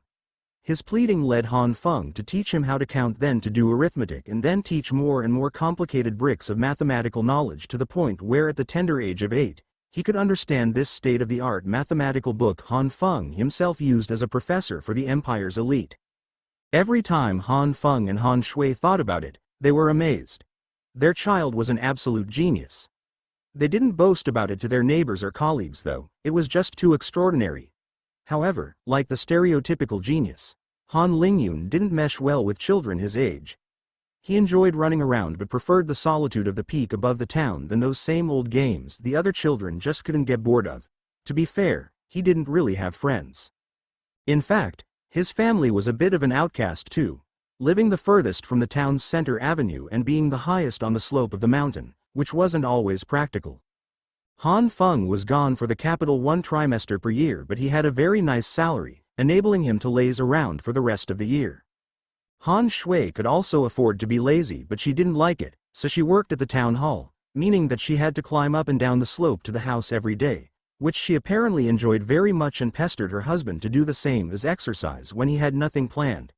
Because they both originated from this town, they didn't want to migrate to the capital even after Han Feng got his job as a professor. Those 10 years of peaceful life had passed in a flash for Han Lingyun.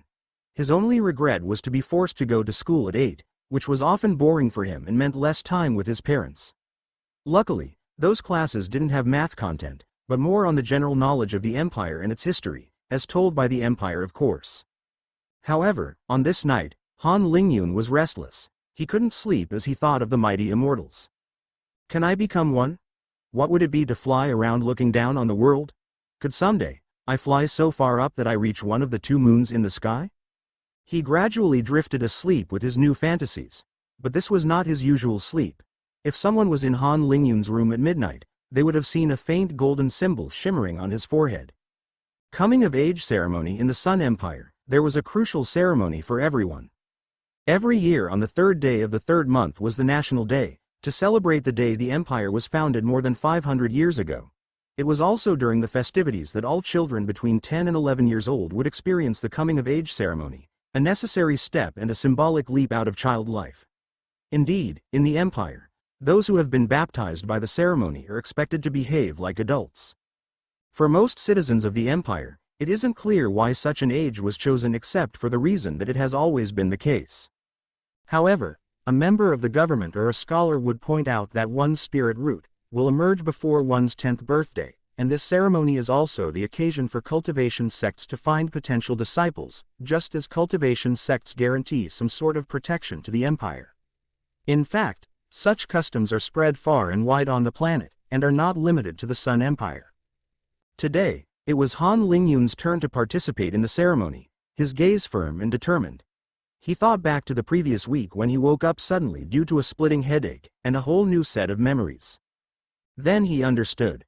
I was James Tolkien on Earth in my past life. I am reborn as Han Lingyun in the Sun Empire for this life. I have always yearned for more knowledge. In my previous life, I was blocked by my human shackles. Now I have a chance to become a cultivator. I have a chance to break those shackles.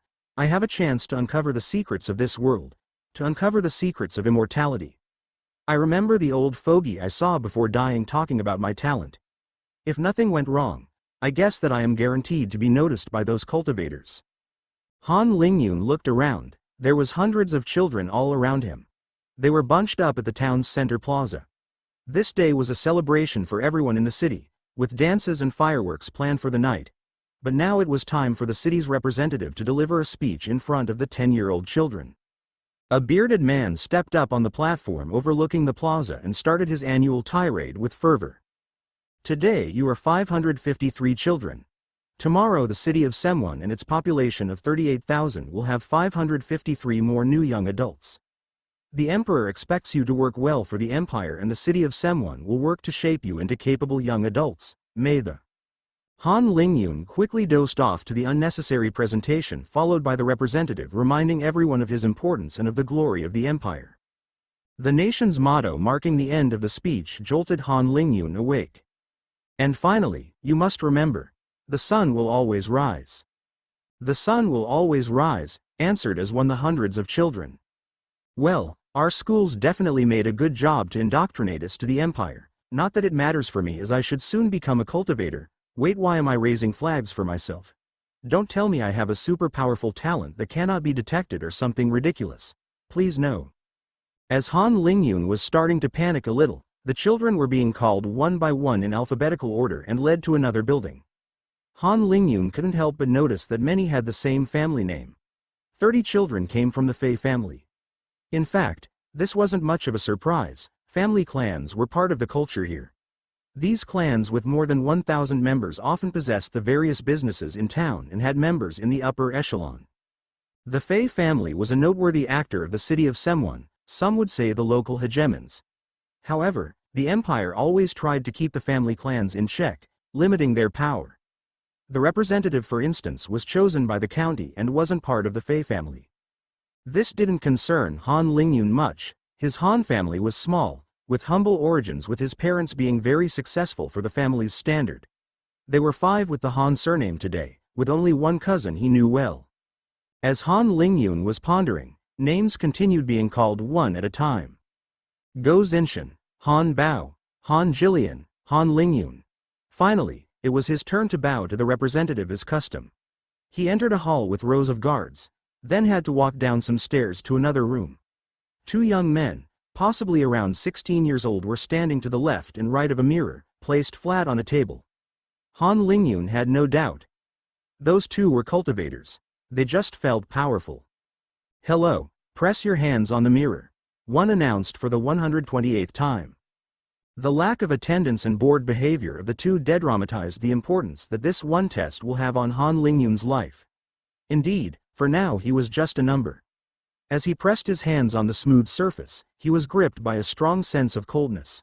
First his hands, then spreading to his arms, his torso. As the cold reached his solar plexus, he suddenly felt a spark ignite, and the mirror started to glimmer with a yellow color.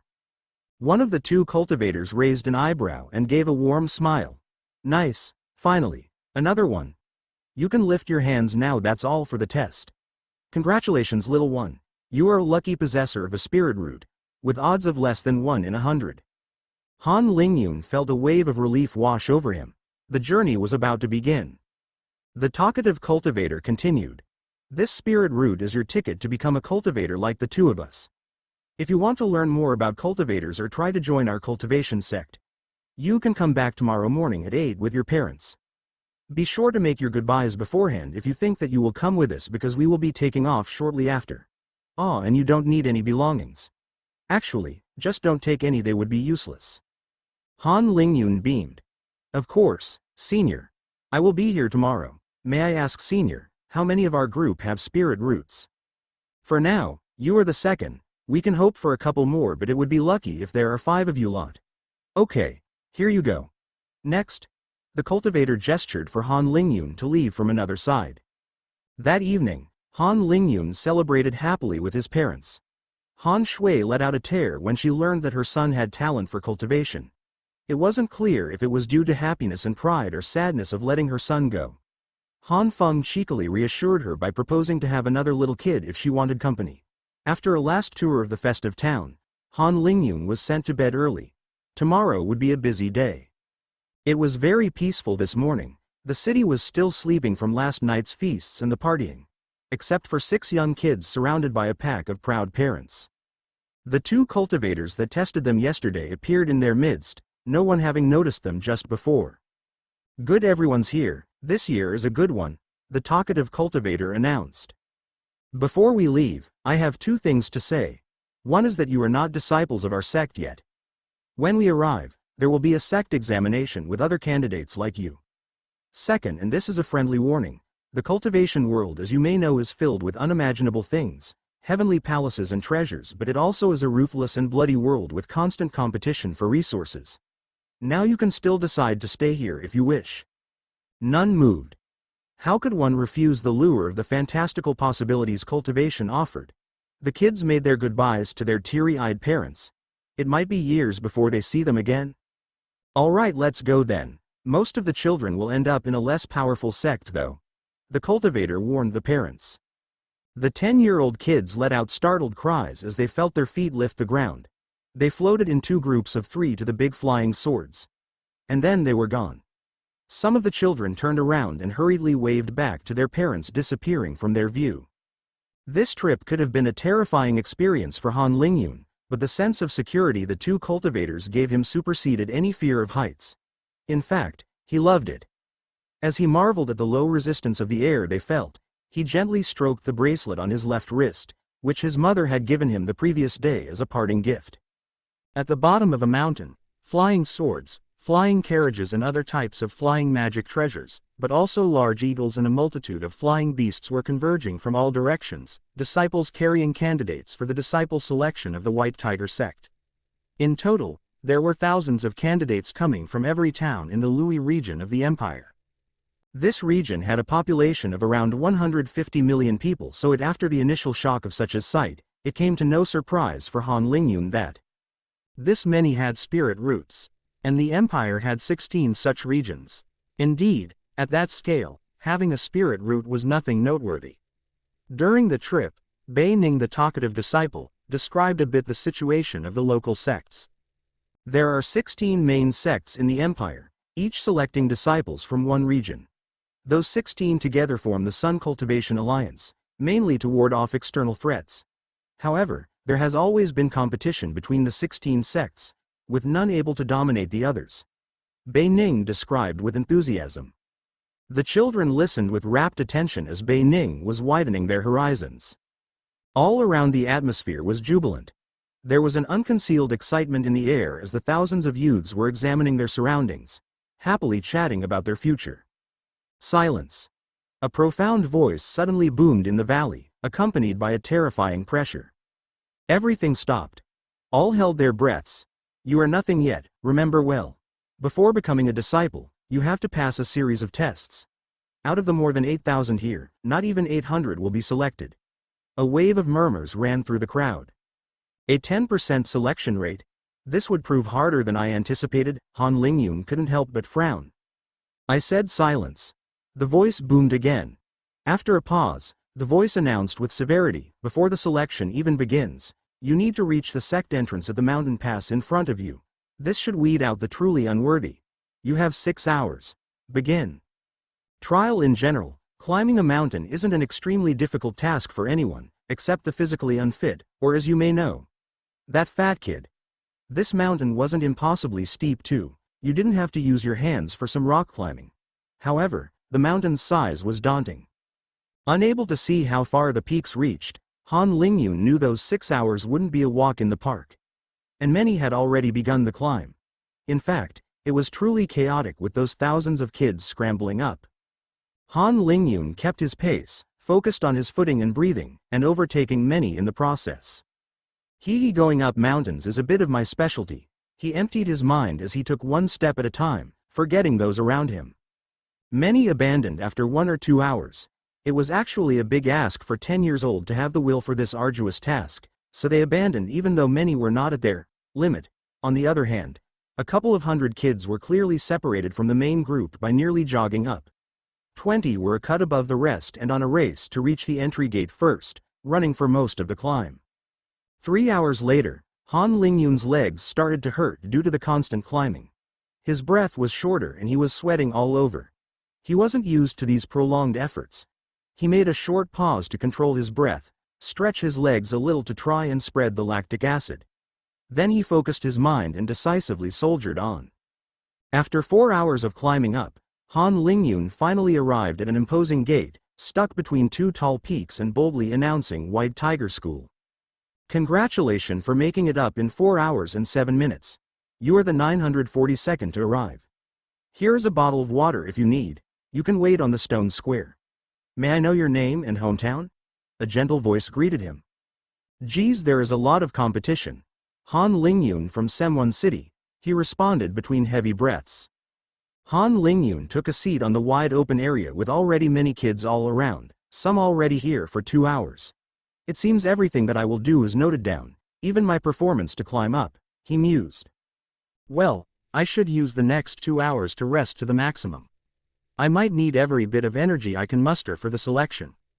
He laid down at some empty space after some stretches, like many others around him. Some were visibly very relaxed but many felt tense. Except for a small group of elites, the others were not confident to enter the sect as a disciple. Time is up. A booming voice shocked Han Lingyun out of his sleepy state, resonating down the mountain path. Those of you that did not make it up can come back down and wait. Disciples will come fly you to other sects or back to your families this evening. As the echo of the powerful voice receded, an elderly wise-looking man in a long robe walked to the front of the plaza. He grabbed everyone's attention by just being there. He gave an impression of absolute calm, a stark difference to the owner of the booming voice. The old man smiled. Now for the 4,176 remaining candidates, you will have to take some additional tests. Your performance will be graded, then a ranking will be calculated based on your overall scores. Only the best 800 will be offered a position of disciple. Too bad if you rank 800 first, it means that your potential is too low for the White Tiger School's standard. What is evaluated roughly falls into 4 categories: your talent, your physical capabilities, your cognitive abilities, and your behavior. Remember, we will calculate your future potential. We don't only care about your current performances. For us, you are just ants at the moment. The mass of candidates was separated into smaller groups of roughly 50 candidates each. To quicken the proceedings and finish them in one day, the tests will be held simultaneously by different groups who will then rotate. An elder was assigned for each group, and led them to one of the testing grounds. Han Lingyun was just following the flow. Being assigned to Group G, they arrived in front of a tent, where the candidates were called one by one inside. Han Lingyun entered to find a stunning young woman. She quickly pointed. Hi, please sit down. The young woman didn't give Han Lingyun any time before starting. I will be reciting a list of numbers. Please repeat them after me. 162763. Han Lingyun quickly repeated, 162763. The woman explained. I will be increasing by 1 additional number each time. 162768. 162768. 16276385. 16276385. This test of short-term memory was quite easy for Han Lingyun, who wasn't quite sure what was its point. The back and forth continued and continued.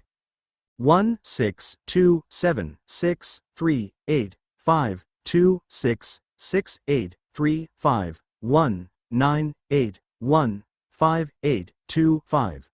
16276385. 266835. 19815825. 16276385. 266835. 1, 9, 8, 1, 5, 8, 2, 5, 3, 9, 1, 3, 4. 1, 6, 2, 7, 6, 3, 8, 5, 2, 6, 6, 8, 3, 1, 5, 9, 8, 1, 5, 8, 2, 5, 3, 9, 1, 3, 4. Finally, Han Lin had stumbled with the sequence of 28 numbers. The stunning young woman raised an eyebrow at Han Lingyun's performance as she noted down the results. Very good. You can leave on this side. Her bright smile momentarily dazed the young Han Lingyun before he quickly shook himself up as his curiosity was nibbling at him. Excuse me, elder, can I ask what is the point of this test? Han Lingyun hesitantly asked. Haha, I am no elder, little one. I am still a disciple only from a previous generation. Anyway, there are a couple reasons. First, it is to check if you are not too dull, but this is not the main test for this. Still, we don't need idiots that go and kill themselves for whatever reason. That would be a waste of time and resources. The second objective is to note down which future disciples have a potential for a specialization in pill making or array formations, but all this is way too early for you and won't concern you for at least 2 years. The young lady seemed much more inclined to answer Han Lingyun questions after his praiseworthy showing. Thank you, disciple, for the explanation. Han Lingyun bowed.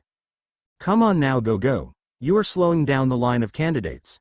The lady still had to shoo him off. Han Lingyun had greatly gained in confidence after this first test. He knew that he would perform greatly above average on this one. Wake up, Han Lingyun. It's not time to grow complacent. That was only one of the tests, and I am not as confident when it comes to physical tests. Still, I hope that the potential they evaluate uses this sort of test more than physical tests. By the way, it seems that my cognitive capabilities are as good as during my previous life. However, my personality seems quite different and has greatly been impacted by my first 10 years. I feel more like a 10-year-old with additional knowledge than like a 35-year-old. As Han Lingyun was musing, the group was led to another tent. This time, the elder leading them took the time to explain the next test, mainly because another group still hadn't finished taking the test. Here we are going to test your talent for cultivation. One of the candidates raised his hand. But elder, wasn't our talent already tested before coming to the sect? The elder patiently responded. The disciples that tested you only had the tools to determine whether you have a spirit root, but it can also be of various grades. Here, we will assess your level of talent on a scale from 1 to 5. Well, to be precise, the disciples that tested you could also determine if you have a grade 5 talent, but don't worry too much about the details. You see, cultivation is separated into different stages or realms. The first is body strengthening, then chi condensation, then foundation establishment, core formation, and so on. A grade 1 talent is the worst, and someone with that level of talent will never be able to reach a cultivation at the foundation establishment realm, at least without any extraordinary circumstances or the use of extremely precious resources. Most of you will have a talent of grade 2 or 3. The best disciples of the year should have a talent at grade 4, making them cultivate faster. In theory, they will not be encountering any bottlenecks before reaching the foundation establishment stage. Every couple of years, a grade 5 talent would pop up. They are often referred to as cultivation geniuses. Oh, and in addition, this test determines if you have any special affinities. Some of the children started having stars in their eyes as they imagined their bright future if they had a grade 5 talent, having already forgotten that if it was the case, they would already know before coming to the sect. However, the atmosphere in the group in front was a bit weird. While some students were acting smug, others were crying. The elder pointed at them. Oh, and I forgot to inform you, having a grade 1 talent is eliminatory. Those crying ones won't enter the White Tiger School. Still, they might be picked up by some of our weaker sister sects. The atmosphere changed as the children digested those words. Han Lingyun wasn't faring better. Shit, this isn't something I can control. It's so arbitrary. Even if I have a grade 1 talent, I could compensate with hard work. Of course, he was just blaming the injustice for something seemingly random. It was in fact a waste of resources for the sect to support disciples with a grade 1 talent. He felt terribly nervous as he entered the tent. 2 stern-looking elders were on both sides of a large round table, with a 2-meter diameter mirror on top, in a scene similar to the talent test of the city of Semwon. Place your hands on the mirror. Han Lingyun took a deep breath and decisively executed the order. A single question kept repeating itself in his mind. What will my final talent be? Problem. A gray mist enveloped Han Lingyun as he placed his hands flat on the mirror. Then the mist started to converge into a gentle stream of condensed gas slowly circling around him. After a short moment, a second stream appeared circling around him, on the opposite side of the first one, like yin and yang. As the second stream appeared, it reinforced the first, and they both appeared twice as dense as previously. Then a third stream appeared, and the three streams formed the pattern of a rotating triangle. The three streams were now 3 times denser than the original stream. And again, another stream appeared, framing Han Lingyun in a rotating square. Han Lingyun was mesmerized as he looked at the whole process. Each additional stream seemed to complete a whole. After the fourth one, each stream was 4 times denser than his first stream. Those patterns remained gray all along. He raised his head full of expectation as the mist around him started to dissipate. Very well, grade 4 talent, no particular affinity, an elder nodded. Han Lingyun left relieved and couldn't hide his smile once again. This gained him many sideways looks from the other candidates. After escaping his little reverie, he reined it in and waited for the next test. This test is simple. Punch this wall with all your strength, then kick with all your strength. Another elder gave instructions. This particular wall behaved very strangely. If left untouched, it seemed solid, but when someone punched or kicked it, it would bend and deform, absorbing the shock and making sure that the candidates were not hurting themselves. 2 elders were again recording the results. Sprint as fast as possible to this 50 meters line. Do push-ups until you can't. Finish this Sudoku as quickly as possible without mistakes. You have 9 crystals. They all weigh the same, except one which is lighter. You have a double pan balance scale. You can perform a maximum of 2 weightings to find the different one. Can you do it, and how? A middle-aged looking man questioned with a gentle smile. Han Lingyun thought for a moment and found the solution. Simple, you make 3 groups of 3 crystals. Then weigh 2 groups of 3 crystals. 1 group on each side of the scale. If they have the same weight, that means the lighter is one of the 3 remaining crystals. If one group is lighter, the lighter crystal is in it. Now you have 3 crystals remaining and you do the same thing. 1 crystal on each side of the scale. If one is lighter, that's the different one. If not, the different one is the remaining crystal. Han Lingyun proudly gave the answer. He loved those logical problems, and the elder assessing him kept giving him more complex ones, to the point where the man didn't know what problem to give Han Lingyun. Feeling numb, he decided to try to find something that he knew Han Lingyun couldn't answer to curb a bit his enthusiasm.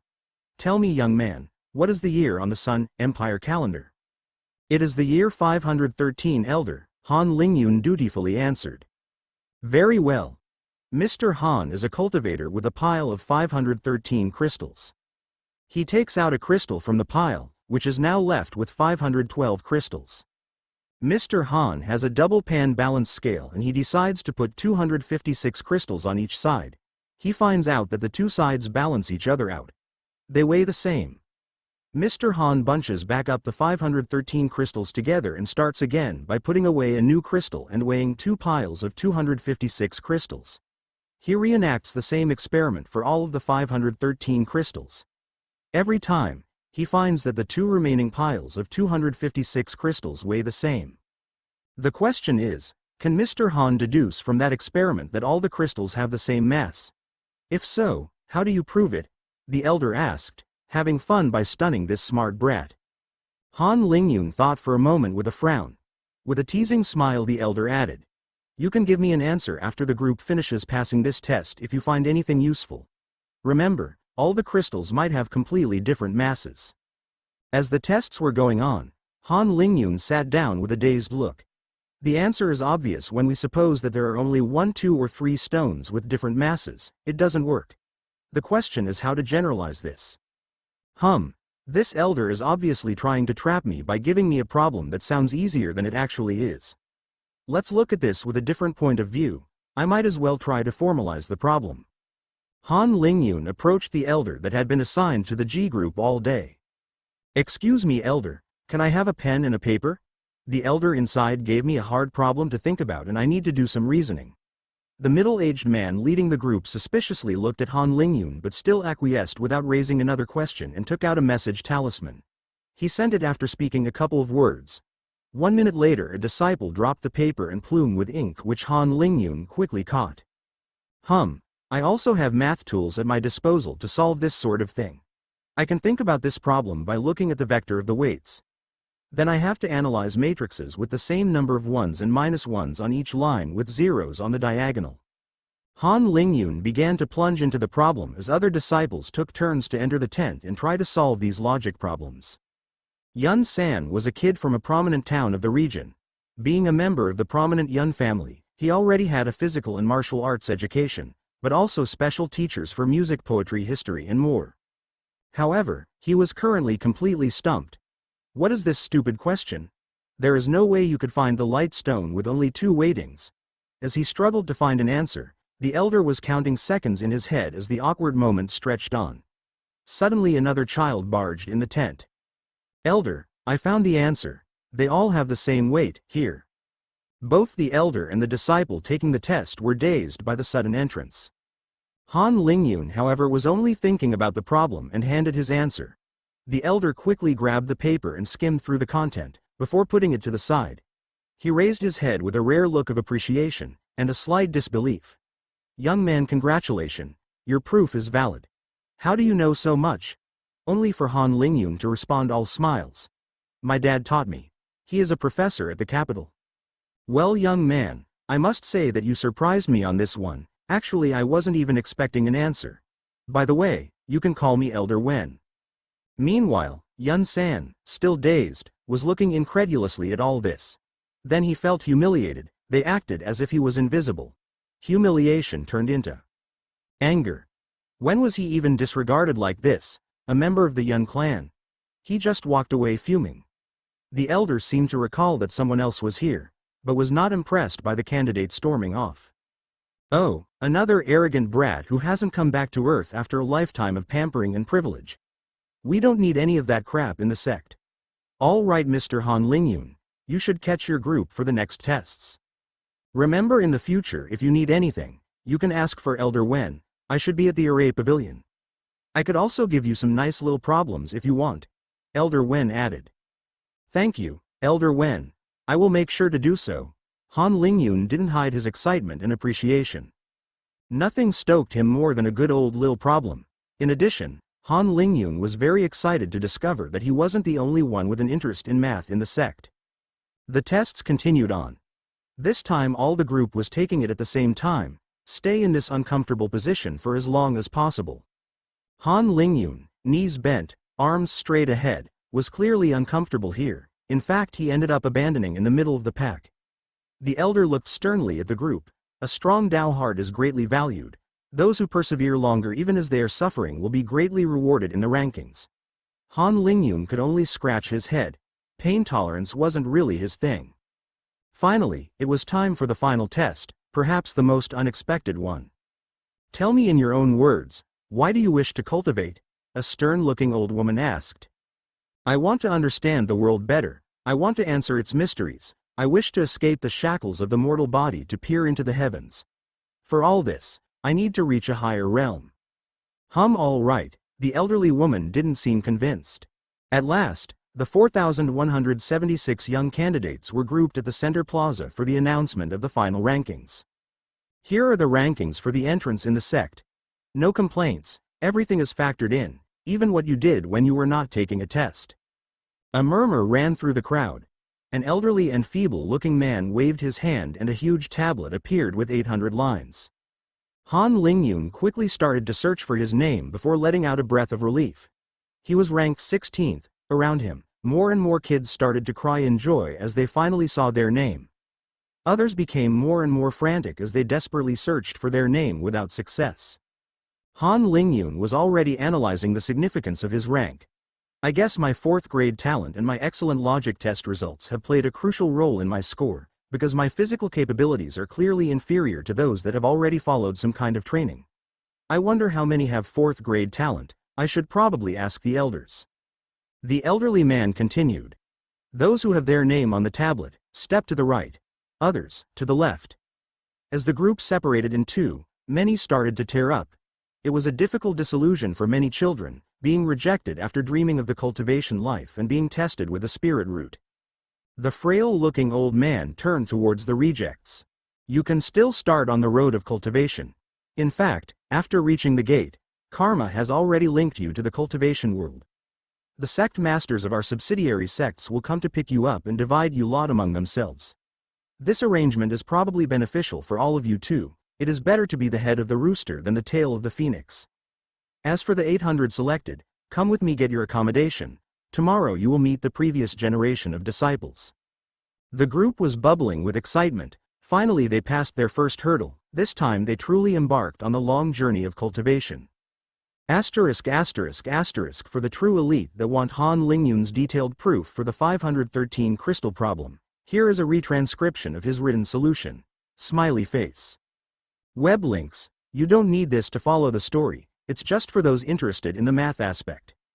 Major and minor 10 square meters, a bed, a table, a chair, a prayer mat, a shower and a toilet. That was all for Han Lingyun's tiny house, the same for all the new first-year disciples. It was what was needed and nothing more. Here at the White Tiger School, nothing is left to randomness to shape those future cultivators. Everything has been planned and perfected after batches and batches of new disciples. The individual home helped isolate the disciples when cultivating. The simplicity of the lifestyle served to avoid distractions, to humble spoiled brats, and in a way to encourage disciples to strive for better. Han Lingyun's good night of sleep was interrupted by a loud gong as the first rays of the sun were peeking on the horizon. Another big day was starting. Wake up! You have 5 minutes to be at the plaza, a young woman shouted extremely loudly by using qi to reinforce her call. Han Lingyun haphazardly emerged from his little house to come face to face with another zombie. They both looked at each other and started laughing. Bahaha, I've never seen such large dark circles. The boy laughed at Han Lingyun, pointing a finger at his face. You haven't seen yourself and your empty look. Han Lingyun found the scene hilarious. Brother, what's your name? I'm Shen Lin. The boy reached out for a handshake which Han Lingyun enthusiastically took. I am Han Lingyun, brother. We must be destined to be brothers with names in Lin. It's not a coincidence that we are neighbors. Han Lingyun joked. Of course, it's not. We are housed according to our ranks, haven't you noticed? Shen Lin remarked. Well, to be fair, I wasn't really in a state to think about anything last night. Han Lingyun scratched his head. Let's go, we don't want to be late on the first day. Shen Lin laughed it off. Soon the 800 were standing in front of the strict-sounding woman, all looking more or less half asleep. Humph, what a bunch of snot-covered brats. What is that attitude? To wake yourselves up, go circle around the South Peak twice. If you don't run, I'll beat you up. Han Lingyun and Shen Lin kept chatting as they started to run. I'm pretty sure you wouldn't want to mess with that girl. She looks tough, man, Shen Lin whispered. Han Lingyun laughed under his breath. She is more than tough. She is a cultivator while we are just mortals. She could crush you 100 times over just by lifting a finger. If you have time to be talking, it means you can run faster. Gulp. All right. Now that everyone is awake, it's time to explain your day's program, one of the most important days of your life. First of all, you can call me Captain LaCroix. I will be responsible for you bunch of newborns until you can take a shit by yourselves. This morning, you will be meeting the second-year disciples. A silence engulfed the plaza. What would they look like in a year's time?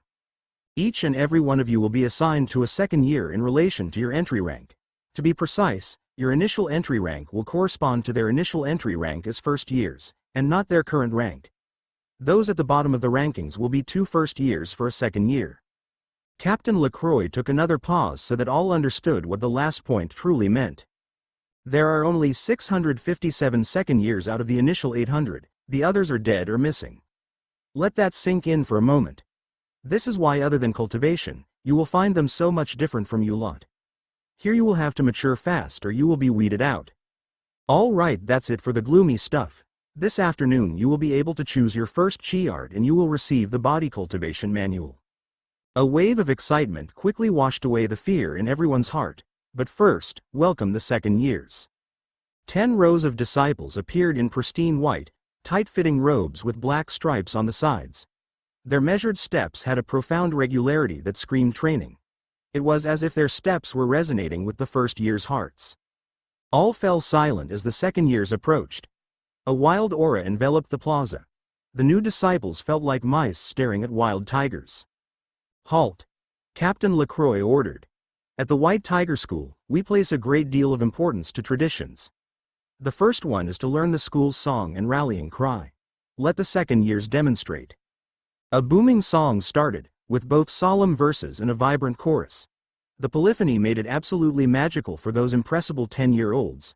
They yearned to be like them. Then came the rallying cry, with so much strength that the first years felt a wind started to blow. One voice. "I am a white." Everyone. "Tiger." One voice. "And we will." Everyone. "Conquer." The first graders were all gobsmacked, and Han Lingyun was no exception. When 600 body cultivators scream the same thing on the top of their lungs, the effect is powerful. Han Lingyun could only think of one thing right now: army, commando. Holy shit, that was impressive. It seems that the school puts in a great effort to attach the cultivators to the school and build a common goal. It seems strange, as cultivation should be inherently individualistic. Obviously, they should gain some benefits from this approach. To retain more cultivators? To build a strong sentiment in favor of the school? All right, now that the little demonstration is over, it's time for you all to be paired up. First years, the minors meet your majors. Rank 1, Wei Muchen paired with Ren Shui. The two stepped forward and walked to the side. Rank 2, Wang Yimo paired with Tang Horan.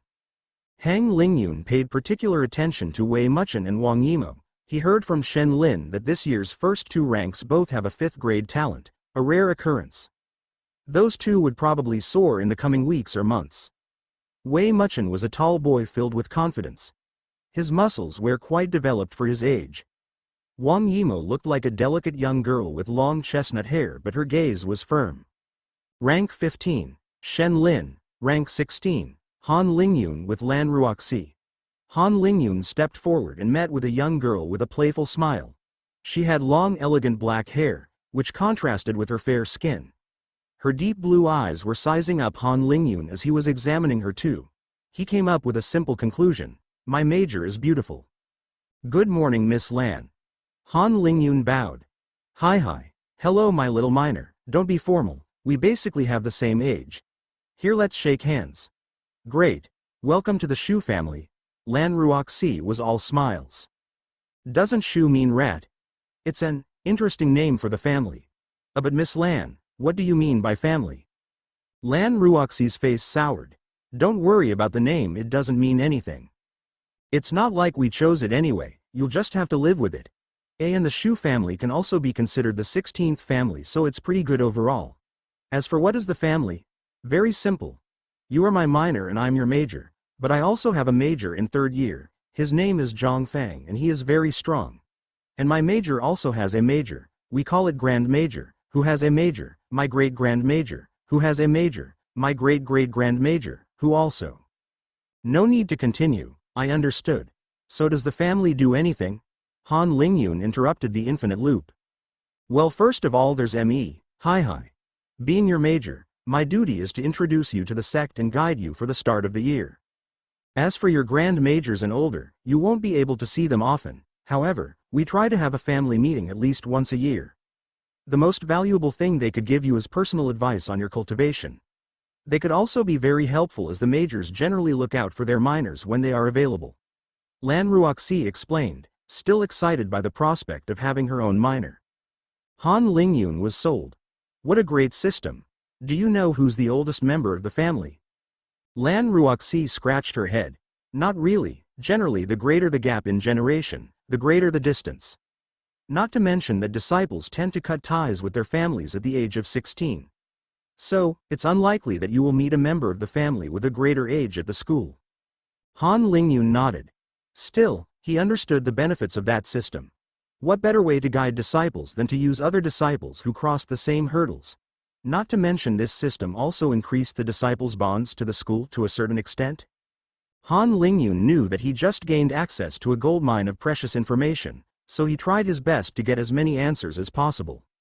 Martial art Han Lingyun knew that he just gained access to precious information, so he tried his best to get as many answers as possible. For instance, the choice of his first martial art was scheduled for the afternoon and Han Lingyun only knew the basics, which were common knowledge.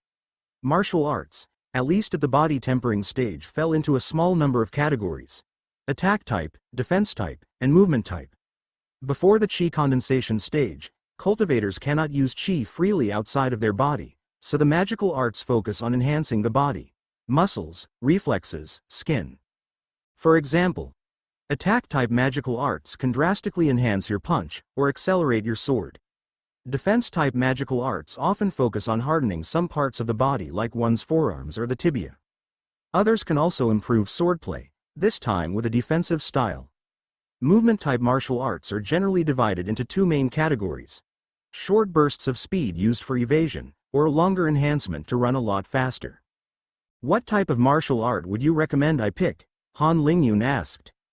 Lan Ruoxi took a moment to organize her thoughts. There are no right answers, as some types of martial arts are best suited for some, and not for others. Try to pick something that you think would suit you best. However, before making a choice, there are a couple of elements you should keep in mind. Your initial ranking as 16th was obtained through a multitude of factors, but from now on, the rankings will only be determined by combat.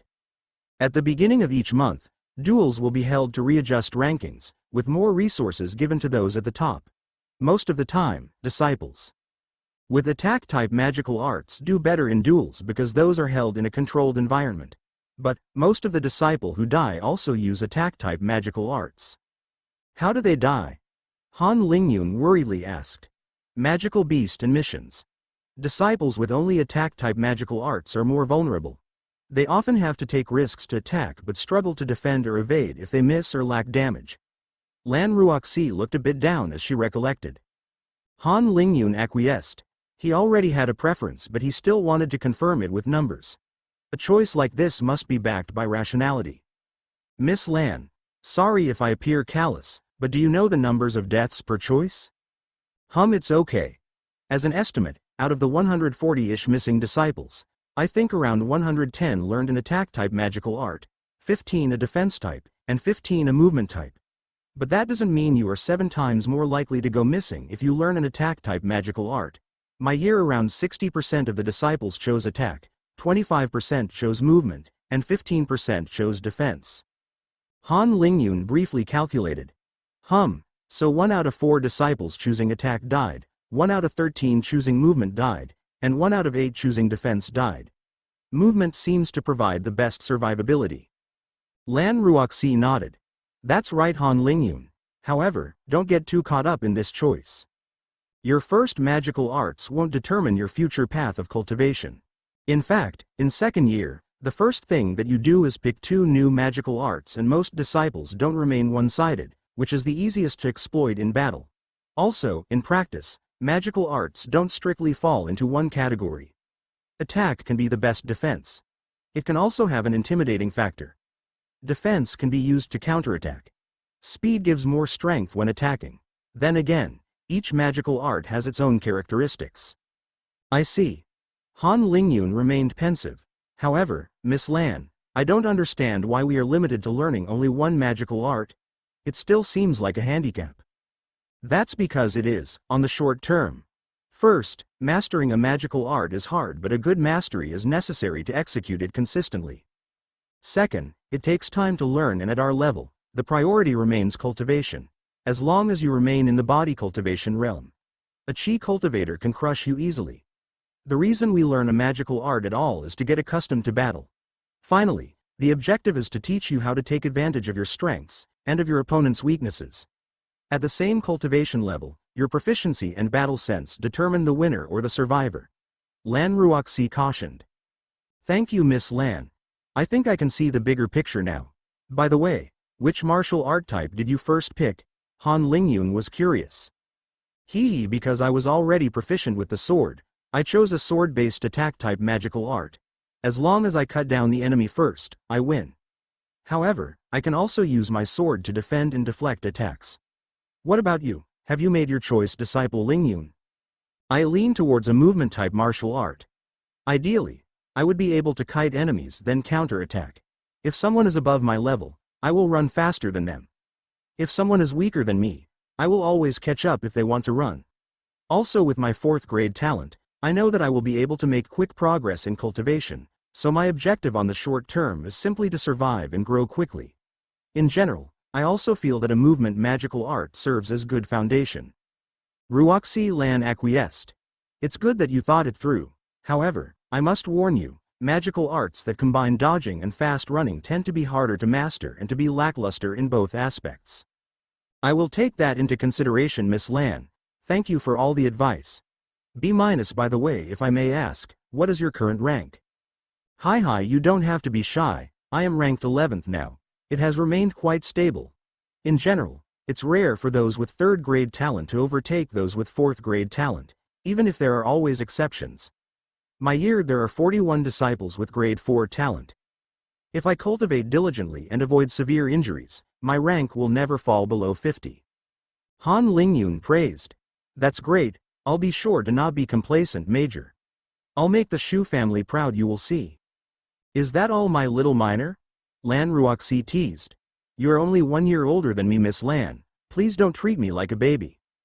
Hee, that's my little revenge from getting looked down upon by my Major Zhongfang. You will see how I'll overtake him, humph. Han Lingyun was a bit surprised by her rapid turn. Anyway, I still have a question. You see, I am quite scared of dying so young. So, I was wondering, do those who die belong to the lower rankings?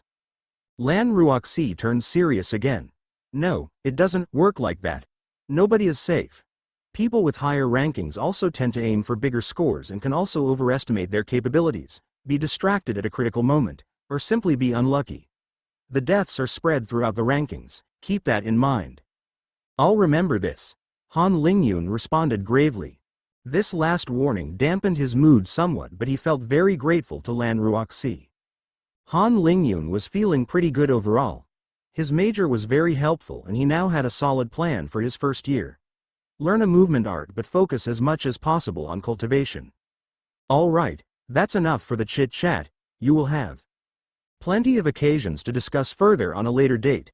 Now it's time for the newbies to make a trip to the library. Captain Lacroix ended the discussions between majors and minors acquainting each other. Follow me to the North Peak. 2nd years, you are dismissed. Go back and cultivate diligently.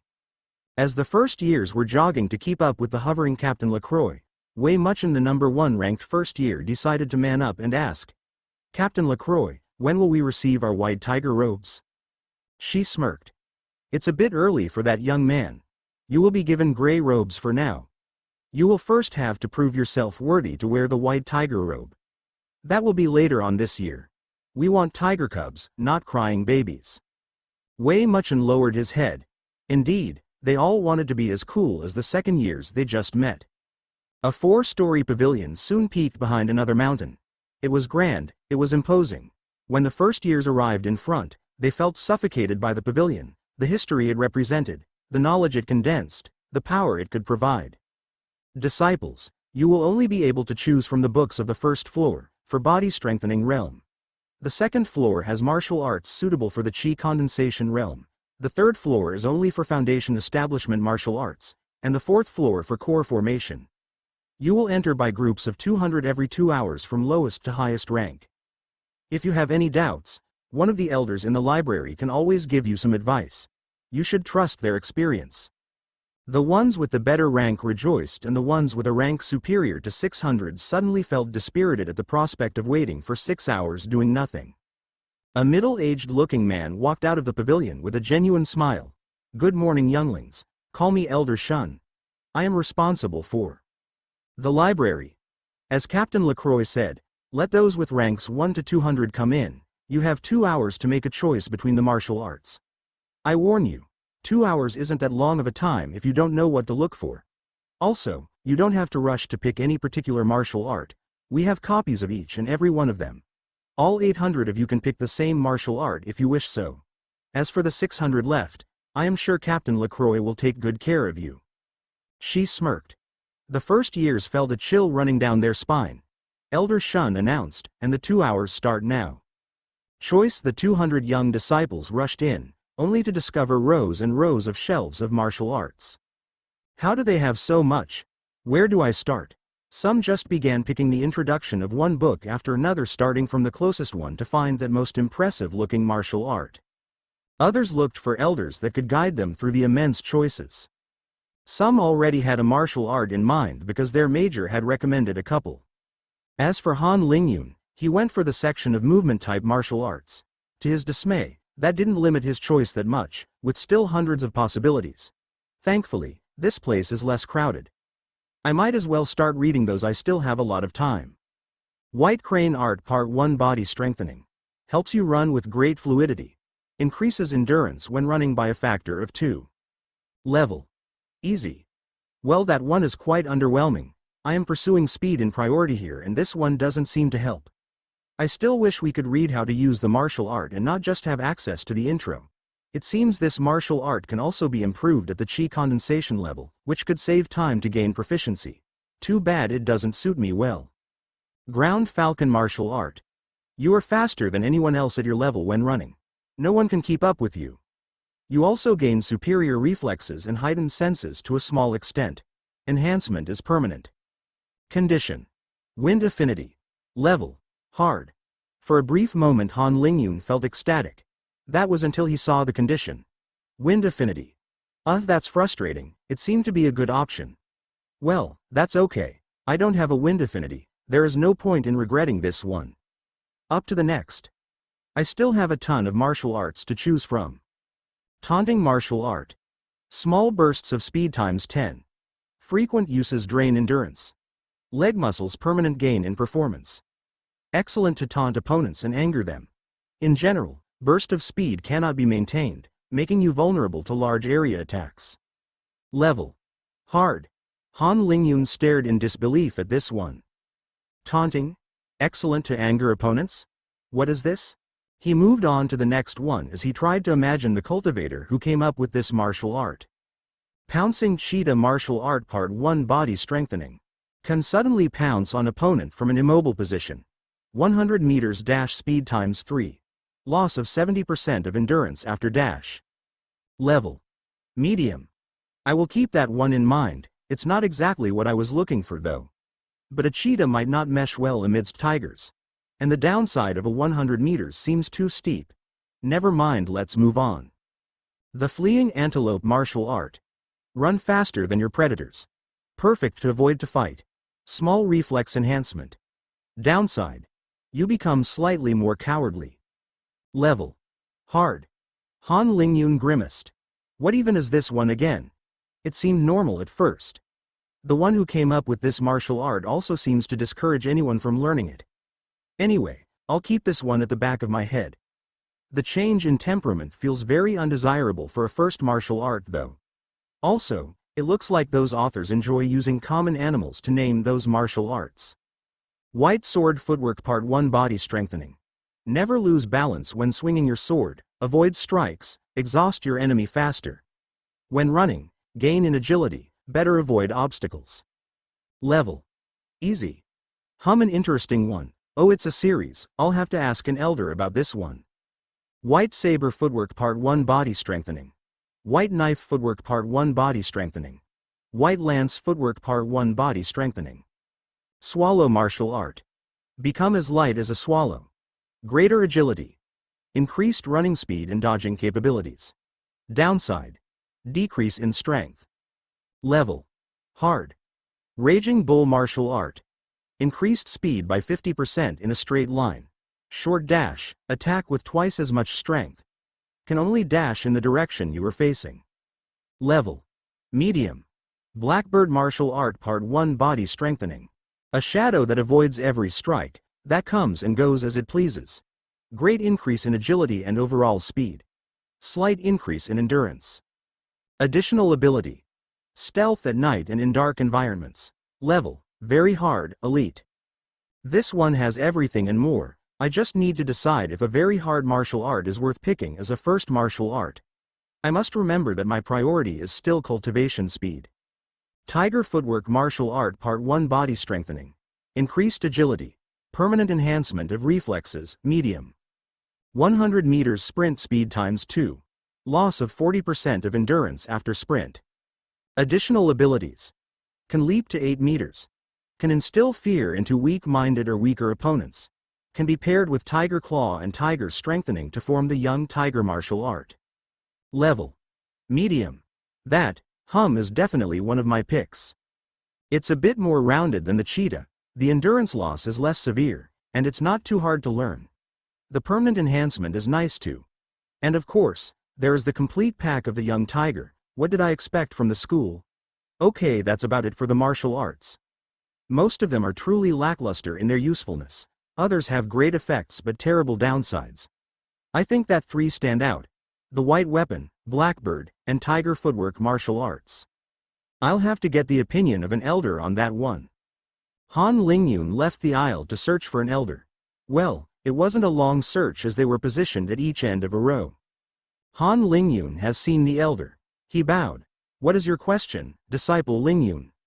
I wish to have your advice, elder. I have a 4th grade aptitude, looking for a movement art that could dodge and give more speed. But I also want to prioritize cultivation. Here are my 3 picks. Han Lingyun tried to explain his situation to his best while still being succinct. The elder looked at Han Lingyun's selection. Let me see. Oh, by the way, there is no need to present yourself further. The elders have read and memorized the files on all of you. If you already use a weapon, a white weapon footwork is best for combat. I have never used a sword or anything, Han Lingyun confirmed. Yes, but you will have classes about it this year. However, it still isn't a suitable choice for your first martial art. First, you will also learn basic footwork for every weapon, and second, if you find that you truly love a specific weapon, you will learn a better martial art later on. That leaves the Blackbird and the Tiger Footwork. The Tiger Footwork is heavily oriented towards attack. You pounce or catch up to your prey with a 100 meters dash. It is best paired up with the rest of the series of martial arts and well suited for the majority of disciples. However, I feel like it doesn't mesh well with your temperament, disciple Lingyun. Tiger arts are inherently ferocious and focus on attack. The elder warned. Han Lingyun was hesitant. Indeed, explained like this, it doesn't suit me too well, but that leaves only. The elder finished his sentence. The Blackbird art. What is it? Are you scared about the very hard rating? Han Lingyun took a moment to organize his thoughts. It's that I don't wish to lose too much time on a martial art that is hard to master and which I might eventually discard as I grow stronger. I want to focus most of my time on cultivation. The elder looked back disapprovingly. Disciple Lingyun. Yes? Han Lingyun looked up. You are not the average disciple. Your comprehension speed should be way faster than normal with your excellent memory, logic and abstraction capacity. It should be one of the fastest I have ever seen for a new disciple, to be precise, the elder reassured. Really? Han Lingyun became hopeful. Yes, so stop underestimating yourself. I tell you that for now you have a major flaw, or otherwise your rank would be 3rd. You lack a strong Tao heart. A Tao heart is one of the most important aspects of cultivation. It's your drive, it's what makes you persevere in suffering, what makes you continue to cultivate hard even as you reach new heights. Let me tell you, out of 1,000 cultivators, on average less than 1 reaches the core formation realm. The stats are a little higher at the school, but not that much. Do you understand? Being a genius, having strange means, none of all this is enough to make progress after a certain stage. Only the more obstinate succeed. Han Lingyun's eyes narrowed. I understand, elder. I'll do my best to try pushing myself more and more. Good. To come back to the Blackbird martial art, you might have noticed that it was only part 1. Well, this martial art is a good first step for assassin-type cultivators. But don't worry, you don't need to follow that direction if that doesn't suit you. Han Lingyun was comforted in his choice. Indeed, I'm not too sure about taking an assassin path. Anyway, the first level of the martial art suits me well. Elder, my sincere thanks for the advice and for rectifying my martial heart. Very well, I hope you keep that in mind. You can call me Elder Wu, by the way. No need to stay. I have other disciples to give advice to. Elder Wu pointed at another disciple waiting behind Han Lingyun. Han Lingyun headed for the library's entrance with eyes full of determination, no longer showing any doubts. Another elder was posted at the entry, repeating the same thing and doing the same actions over and over again as the disciples were leaving the library one at a time. Here is your Blackbird martial art. And here is your copy of the Body Tempering Cultivation Method Manual. This manual is universal. You will find the same in all the important sects. It has been perfected by thousands of generations of martial artists, with cultivations you cannot even imagine. So, I recommend that you don't try your own method. And finally, here is your gray robe. Tomorrow will be your first class. You must be there at 8. Finally, you should read your 2 books and try to learn their content, but it isn't recommended to start cultivating before tomorrow, where you will be supervised by cultivators that know what they are doing. That's all. It was time for some reading. Han Lingyun was trembling with excitement at the notion of uncovering the method to cultivate.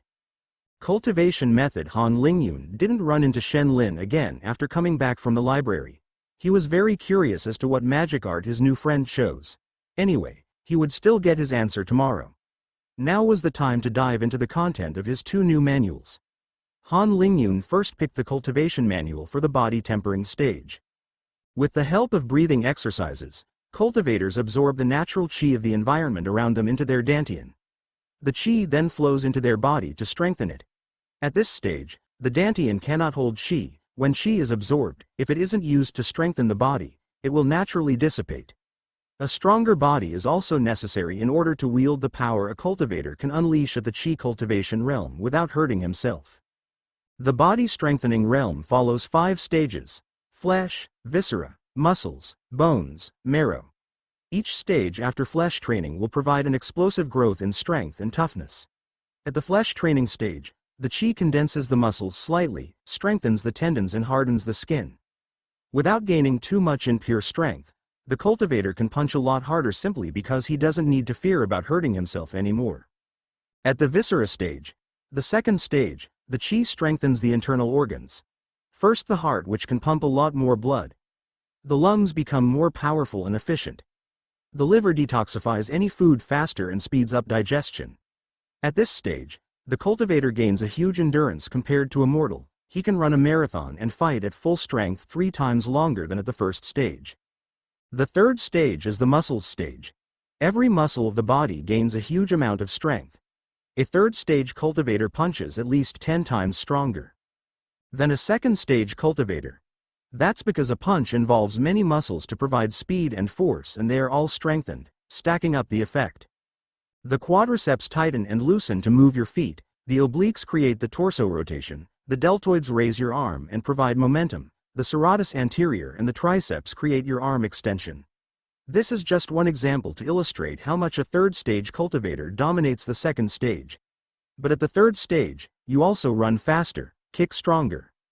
The fourth stage strengthens the bones, enabling the cultivator to unleash more force without hurting himself. It is not well known, but the brain instinctively knows how much force one can use before having a detrimental effect. The brain simply blocks any self-harming action. That is why you will never accidentally cut your tongue off, yet your jaw muscles are strong enough to do so. This is one of the reasons why the human body has so much untapped potential. At this stage, punching through rocks isn't an issue. Finally, the marrow stay provides another comprehensive enhancement, strengthening the core of the bone and providing another boost in strength.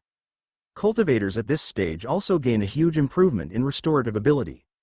Regrowing a limb still isn't possible, but blood is regenerated at a breakneck pace, and light damage to internals, some bones breaking, cuts will naturally heal in a couple of minutes, hours or days depending on the severity and the individual. However, that is not all. At each stage the body will eject a bit of impurities it had accumulated over time.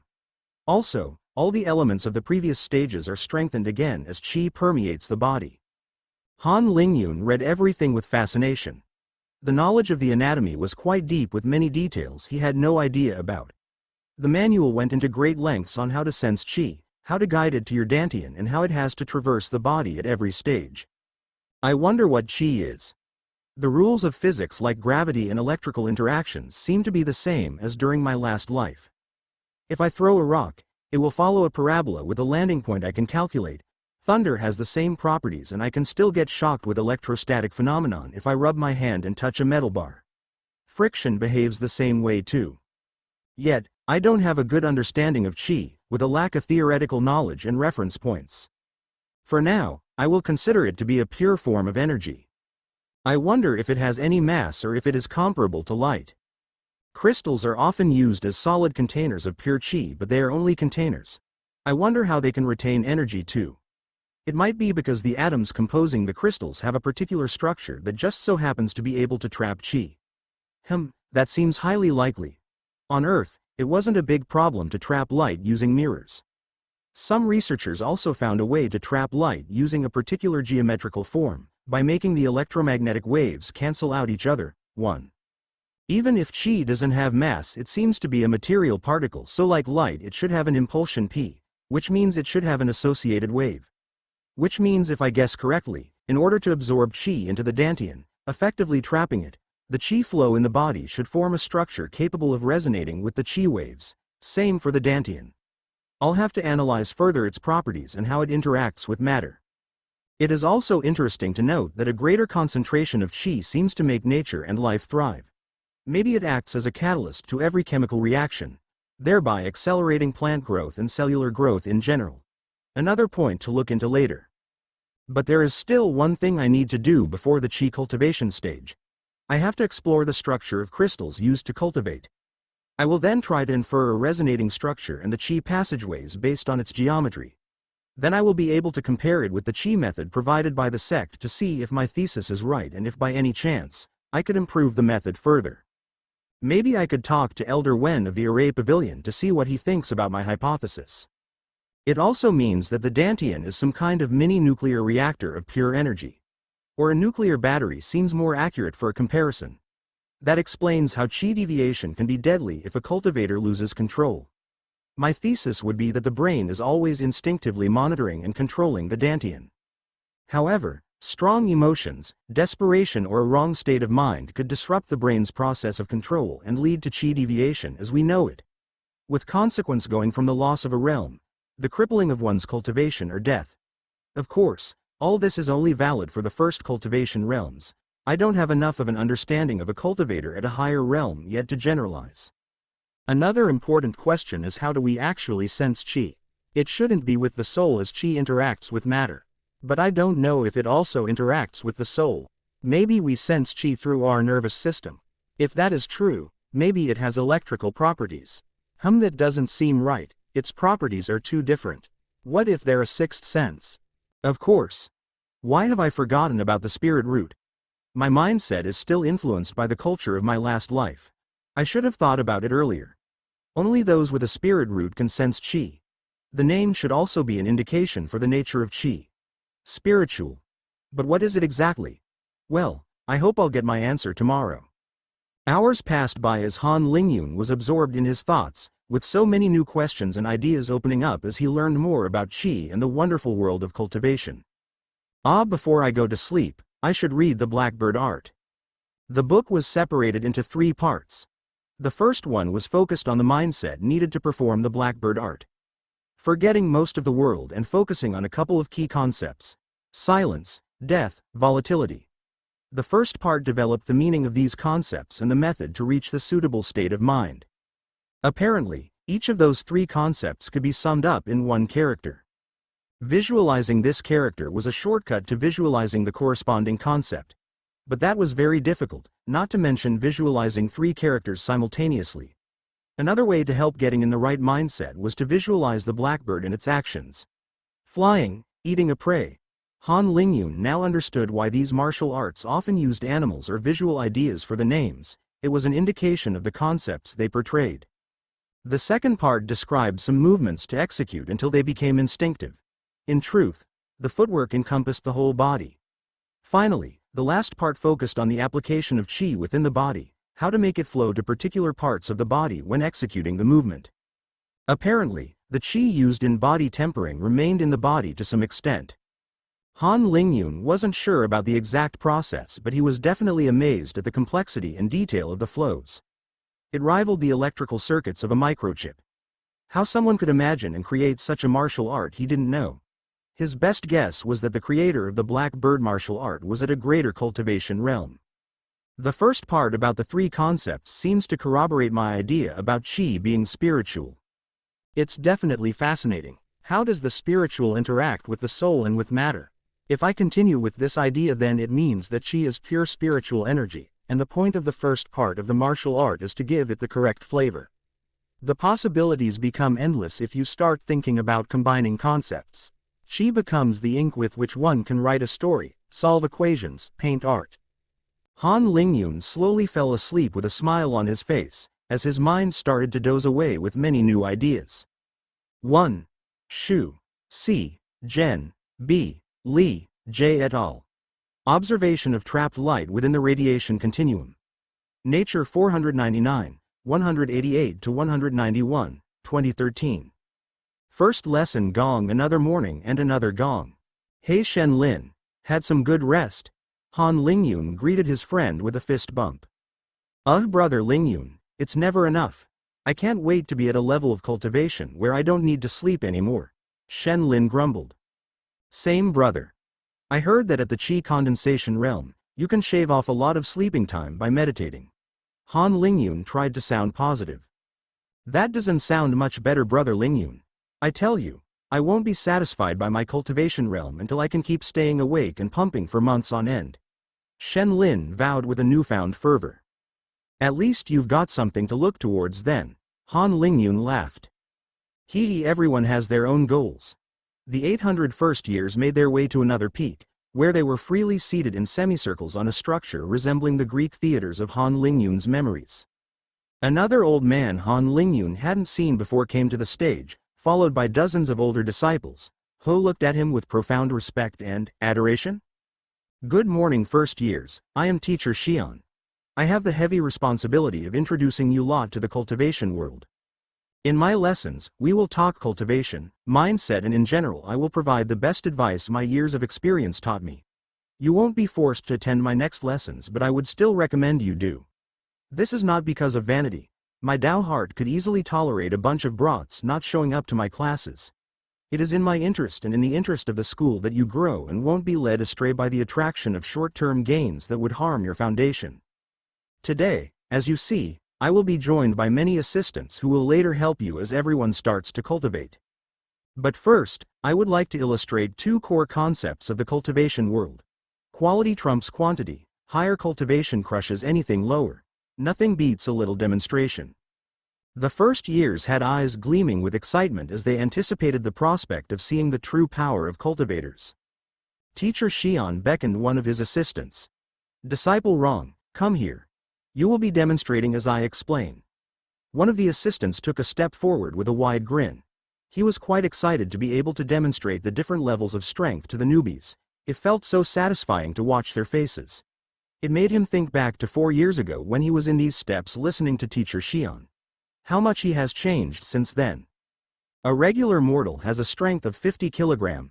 Rong picked a rock previously placed on the stage then threw it 2 meters away in the direction opposite to the audience. Han Lingyun understood what 50 kilograms of strength meant with his actions. It doesn't appear as though they have a concept of force as I know it with a unit in kilogram m. S2 or newtons. N.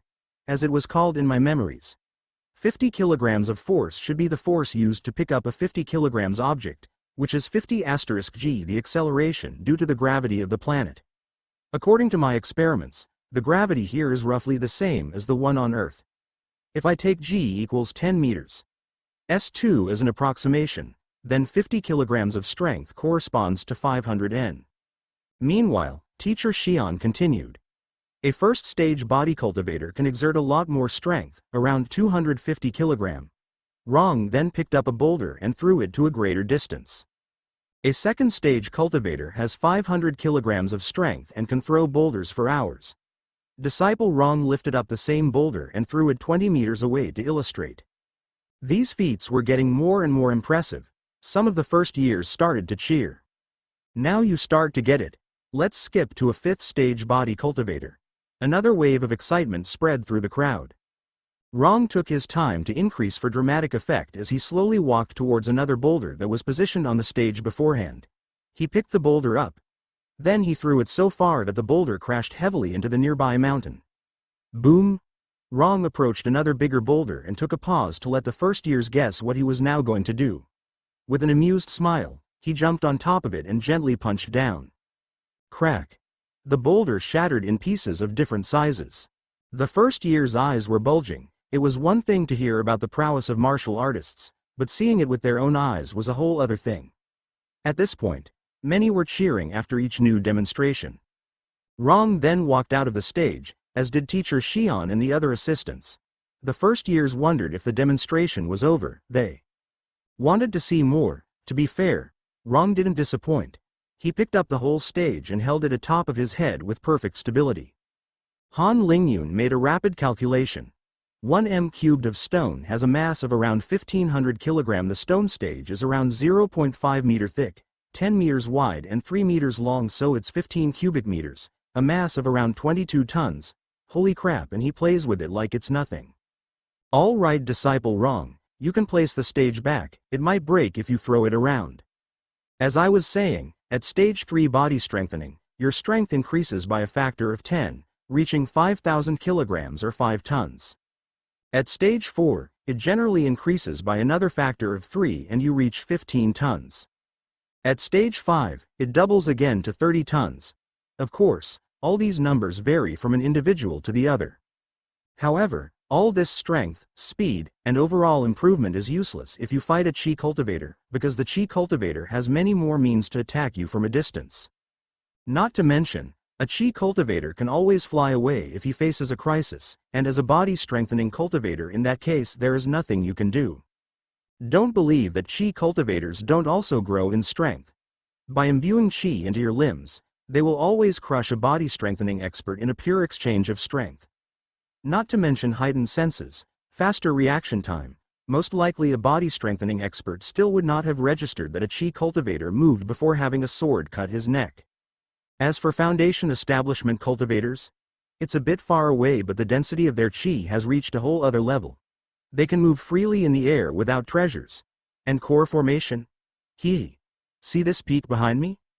Han Lingyun and the other first years glanced at the peak with a boulder freshly embedded at its base. Teacher Xian lightly punched the air. Boom! The wall of sound was broken. Ruah Arr! A huge ferocious tiger apparition shimmered in the sky. The image of a white fist grew exponentially as it reached the peak in a fraction of a second. Crash. And just like this, the peak that occupied part of the first year's vision was no more. Absolute silence. Pa boom. Sadly, the first years were not ready for the massive shockwave that soon reached them as the clouds parted around the previous mountain to reveal a blue sky. Many were thrown out of their seats or just lost hearing. Ahem, sorry about that. Assistants, please heal those with bleeding ears. Okay, let's build this peak back for next year's demonstration, Teacher Xian hurriedly added. The teacher closed his eyes and raised his hands. The rocks scattered around began to levitate. The huge chunks of the peak that exploded or were launched away by the punch gradually took back their initial place. Teacher Xian was in fact reinforcing with Qi the broken fragments to meld them back together. By the end of the process, the towering peak was back in place. Admittedly, the little amount of vegetation wasn't in the best of shapes. Also, a faint ferocious pressure still lingered around the peak. It would take weeks for this pressure to die down. In the meantime, mortals would find it difficult to breathe if they tried to climb the mountain. This pressure would also negatively affect their lifespan if they endured it for too long. That was the power of a casual punch from a core formation realm cultivator. Teacher Xian waited a bit for the first years to be healed and find back their bearings after their massive shock. If he wanted their attention, he overdid it a bit, but undeniably, they were hooked. Some gusts of wind were still washing on their disbelieving faces. Now that they were calming down, he took over again. And this is why you should never anger your teacher, ha ha ha. Cultivation. And this is why you should never anger your teacher, ha ha ha. No one else was laughing. In fact, many started sweating. Are all the elders of the school that powerful? What about that time when they didn't salute them with the proper etiquette? Will they be randomly launched into the stratosphere one morning as revenge? How can one be at ease with an absolute monster in front of them? Because the silence was starting to become slightly awkward, Teacher Xian quickly continued. Cough cough asterisk. Well, at least everyone should have understood the absolute superiority given by a higher cultivation.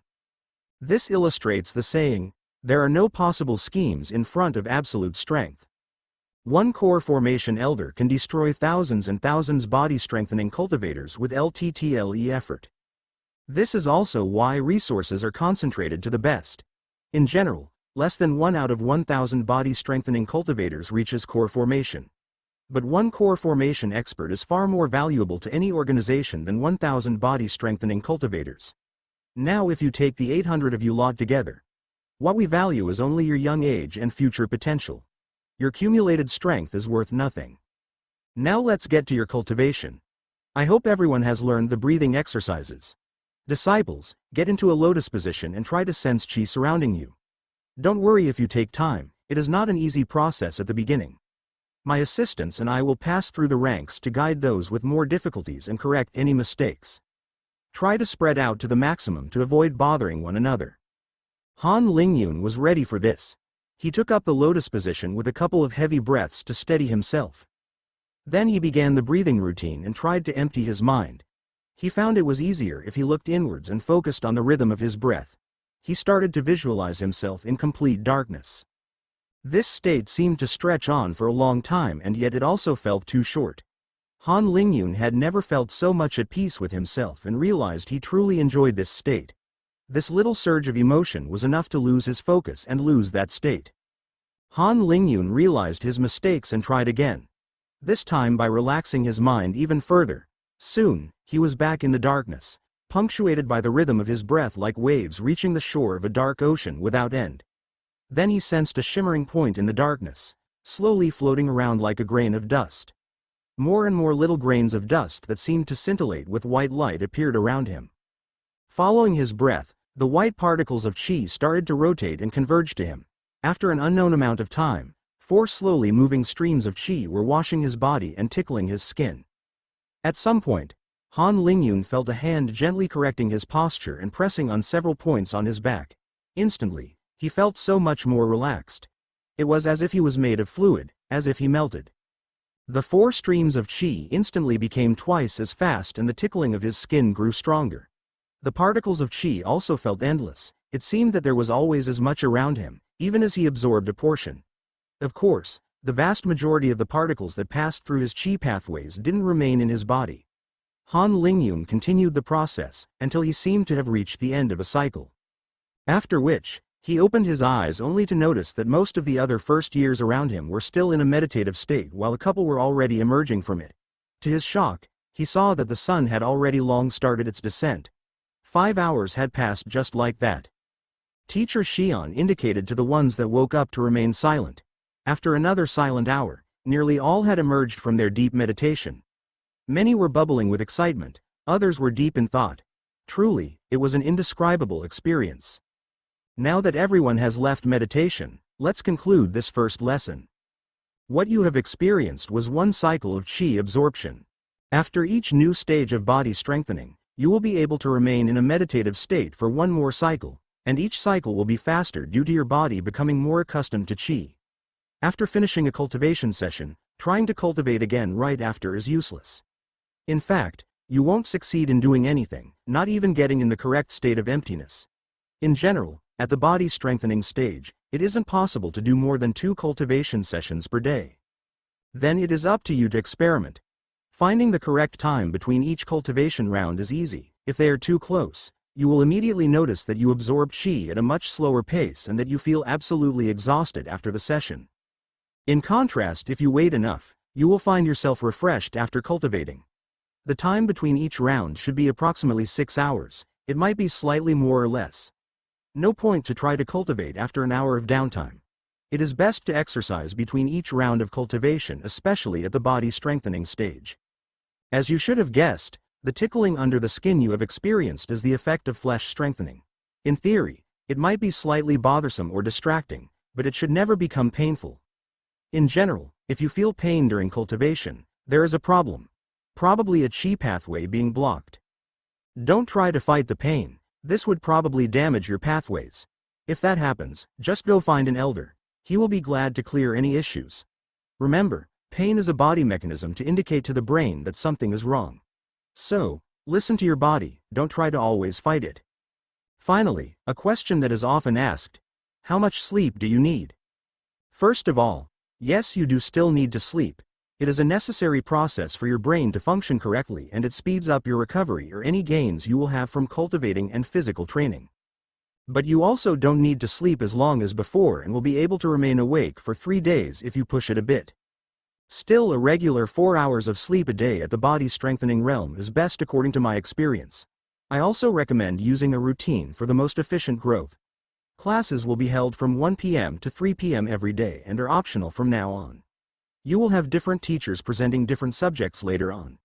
You will know the program in advance so that you don't need to come if a subject doesn't interest you. To sum up, I came with the routine of the ideal first-year disciple. Follow it if you want to progress the most efficiently or become a monk. Hehe. Wake up at 5 a.m. then 2 hours of high-intensity physical training. 5 hours of cultivation, 1 session. Eat and relax. 1 hour. Go to class for 2 hours. 4 hours of lower-intensity physical training. Eat and relax, 1 hour, 5 hours of cultivation. Sleep for 4 hours, and start again. That is a very optimized day, if I may say so. Finally, remember that we won't be behind your back on this matter, but we will also not save you the day you have to come face to face with a magical beast. And this day will come this year. It's in fact a necessary trial. The arrogant and lazy will be weeded out one way or another. That is all for today. Han Lingyun, like the majority of the first years around him, listened with rapt attention to the many advices of teacher Xian. He was struck by the attention to detail the White Tiger School used to forge its new disciples. These core formation elders were far from the aloof characters their incredible strength could have granted them. He was so absorbed in all the crucial information he received that he had forgotten about his question. From last night, like many other first years, he made the choice to stick to teacher Xian's plan as much as possible. The previous demonstration also made him realize something very important. He was vulnerable. He wasn't safe. He was truly weaker than an ant compared to the might of an elder. A stronger breeze might take him away someday. Their approachable side distracted him from their terrifying strength. What if an elder at the core formation realm loses control? What if another sect attacks us? How can I survive in the wilderness with monsters like this roaming around? What about my parents? What if someday powerful cultivators fight in the vicinity of the city of Semwon? Han Lingyun widened his eyes at the realization. The sense of security from decades of peace in his previous life has blinded him. The conclusion was obvious. I need to gain in strength and fast. The longer I remain in my weak state, the greater the odds of something going wrong. I am not in control of anything except for my growth. When I am strong enough, I will have time to enjoy the view more thoroughly. Of course, Han Lingyun guessed that the sect must have easers in place to prevent an elder from causing any damage, and that the sect protecting array was an excellent shield against any enemy attack. But all this was beside the point. For now, he was at the mercy of others, and beside being a potential threat to his life, that could prove to be a hindrance in his grand aspiration to unveil the secrets of the universe. Han Lingyun returned to his house, with a newfound determination that just kept growing since his discussion with Elder Wu at the library. No time to lose, let's get to work, new lifestyle. No time to lose, let's get to work. Han Lingyun's train of thought was suddenly interrupted by a familiar voice. Hey brother Lingyun, how's it going?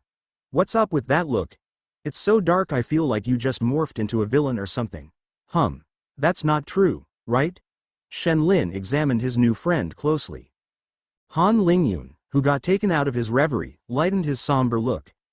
Brother Lin, I was motivating myself for teacher Xian's program. Ah yes, I will also force my lazy self to follow the program. I don't want to be left in the dust by the others. But why are we even talking about that? Have you seen that freaking punch? Shen Lin smacked his cheeks. Han Lingyun was of the same mind. I've got no words. It's exciting and quite terrifying when you think about it. Imagine being frustrated and flattening a mountain range for the sport. Haha, I can't wait. But what about after the core formation realm? Do you know what comes next? How powerful would that be? Shen Lin mused. I'm not sure. I think we haven't heard of it yet because it's just too far off for us puny little mortals. Hehe. Han Lingyun replied jokingly.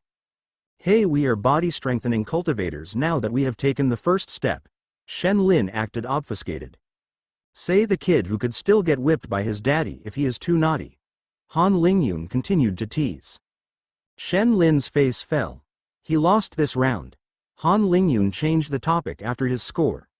By the way, Brother Lin, what martial art did you choose? Shen Lin acted as though nothing happened. Ah, I went for the White Dragon Fist. It's an attack type and a stronger variant than the classic Tiger Paw. It also goes well with my fire affinity. On the short term, it might lose out to weapons, but my fist still hardens considerably when practicing the martial art. It can block swords head on too. Oh, I didn't know you have a fire affinity. Han Lingyun was genuinely surprised. Hee, what did you expect from a guy with fire affinity, red hair and breathing flames? It was Shen Lin's turn to be smug. Han Lingyun scratched his head. Anyway, Brother Lingyun, what was your choice for a martial art? Shen Lin asked back. Me? I've taken the Blackbird martial art. It is movement-based. The two friends continued to chat along a while longer as they went back home. How about a bit of hand-to-hand combat at the training grounds? We still have a couple of hours before being able to cultivate again. Shen Lin proposed. That's not a bad idea, but I know nothing about combat. Han Lingyun wanted to reject at first. That's not a problem. Apparently there are master-level instructors of all kinds at the training grounds and arenas. I'm sure they have some good exercises for newbies. Shen Lin pushed. Do those instructors always stay there? Han Lingyun suspiciously asked. Apparently, they do. My major told me some are a bit too focused on their art. Like one would just punch the air repeatedly all day until a disciple comes up to him for advice. Rumor has another one never let go of his sword for the last decade. Isn't that too extreme? Han Lingyun was gobsmacked. They are rumors after all. Come on, let's go. Shen Lin was nearly pulling his friend to the training grounds. Okay. That shouldn't do any harm anyway, right? Han Lingyun still felt apprehensive. The next morning, as the village of first years was slowly waking up again, strangled cries were resonating in Han Lingyun's house. Awk, ouch, arg, it hurts. My back, my shoulders, my legs, my everything. Why are those instructors so damn merciless? And that bastard Shen Lin, I'll beat him down properly next time. A groggy Han Lingyun emerged from bed, contemplating his life's decision. He was definitely a tough 10-year-old for his previous life's standards. The problem was that here, most of the others were even tougher. And the instructors knew exactly what type of exercise to use in order to spend the newbies thoroughly and push them hard. I could also make some progress on combat awareness. I don't think that I landed a punch on Shen Lin. Without my cultivation session before sleep, I wouldn't have been able to close an eye with those cramps and bruises. What was Teacher Xian saying about pain? I guess it only applies to cultivation and not physical training. Bastard. And it's time for 2 hours of the high-intensity physical exercise. Han Lingyun was not in the mood for more intensive exercises. A simple jogging will do for this morning, with some additional stretches to loosen up. The small town of 800 houses was full of activity at 5 a.m. The last first years that were not awake surely had been woken up by now, with the noise and activity all around. Many went in the direction of the training grounds. Others, like Han Lingyun, chose something less straining for this morning. Everyone found their own balance, but one thing was certain. Professor Xian's advice was well applied. It just remained to be seen whether the disciples would be able to maintain this rigor for weeks and months. It should be remembered that despite their new status as cultivators, the first years were still 10 years old. Of course, the education grew them to be more mature, but the harsh conditions of their new life could prove difficult for some, if it was not for the positive emulation all around. Once you get into the world of cultivation, you can't leave it. Actually, cultivators very rarely have such ideas. They are an obstinate bunch who always have a higher realm to reach. Only the new disciples could have second thoughts. However, disciples were not allowed to leave freely the sect without taking on a specific mission until they reached the cultivation level of qi condensation. This was both a measure to protect the disciples, as they wouldn't have the strength to survive in the wilderness surrounding the sect, needing a qi condensation cultivator to protect them, and it was also a way to retain followers. The badmouths would talk about a prison. The placement of the sect had been chosen carefully, with many factors in mind like defense, density of qi, or the disciple's growth. After the first difficult days or weeks, when the disciple would start to gain more strength by cultivating and be amazed by their newfound power, any idea of giving up would disappear. Cultivation is too addicting. It should also be noted that the 800 disciples were extremely motivated by the promises of cultivation and had already overcome many obstacles to be there. None was a wimp and no one wanted to lose the efforts accumulated to get here as well as the unique opportunity to cultivate. Han Lingyun, having finished his morning sport, moved on to a cultivation session. Time passed in a flash as it was already 12. Food was served in a large hall with enough space to accommodate all 800 first years. Han Lingyun noticed that many of the chefs were older disciples. The food was great and precisely adjusted for the needs of the children, with a good chunk of calories. Han Lingyun caught up with Shen Lin before the beginning of the afternoon lecture. Brother Shen, yesterday was too brutal for me. The afternoons are meant for lower intensity training. Shen Lin patted his friend on the back. Come on, you've got some catching up to do. By the way, I'm quite interested. How did you reach the 16th rank? I mean, no offense, Brother Lingyun, but there are many 4th grade talents who seem better at fighting and all, and you don't have any affinity. So, what's so special about you? Hee, I'm not trying to boast here, but I'm pretty smart. I should have scored highly in memory and logic tests. You know, there are some specializations, like array construction, that require more brains than brawn, too. You? Smart? Who would have thought? Shen Lin acted completely floored. Han Lingyun ignored him. Come on, I don't want to see what will happen if we are late. Teacher Xian might launch you back home for all I know. Hee, you're right, let's hurry up. Shen Lin quickly caught up. Teacher Xian was alone today. Good afternoon, first years. I hope you had some good rest. It seems that everyone's here. Oh, 5, 10, 35, 76 of you didn't do 2 additional cultivation sessions after my last class. That's a great idea, to start lagging behind from the beginning. Don't get bad habits, little ones. The disciples in question lowered their heads. Most thought they were too tired to cultivate after some draining physical training. Teacher Xian looked disapprovingly as he remembered the faces. Nothing could slip through his notice. Of course, it was child's play for a core formation cultivator to determine the amount of chi the disciples had. By taking into account the disciples' talent grade, he could deduce the number of cultivation sessions they had. Another advantage of cultivation is that it increases the speed of thinking and the memory capacity. Memorizing all the details of 800 disciples wasn't an issue for Teacher Xian. Anyway, yesterday I gave you all a lot of advice and a good guideline to follow. Today I'll start by answering any questions you have. It doesn't have to be about cultivation. Han Lingyun looked around. He feared that his question about chi would ridicule him. He steeled himself, but someone spoke first before he had the time to ask anything. It was Wei Muchen, the rank 1 disciple, that stood up. Pardon me, teacher, for my presumptuous question. You can continue, Disciple Muchen. Teacher Xian encouraged the first speaker. Yesterday you spoke about how core formation cultivators are much more desirable than a bunch of rabbles. So why doesn't a sect pour all its resources into the disciples with the best talent but spreads resources to many who are unlikely to break through that realm? A heavy silence weighed down on Wei Muchen, but he didn't flinch from the pressure of less talented disciples eyeing him dangerously. Answers.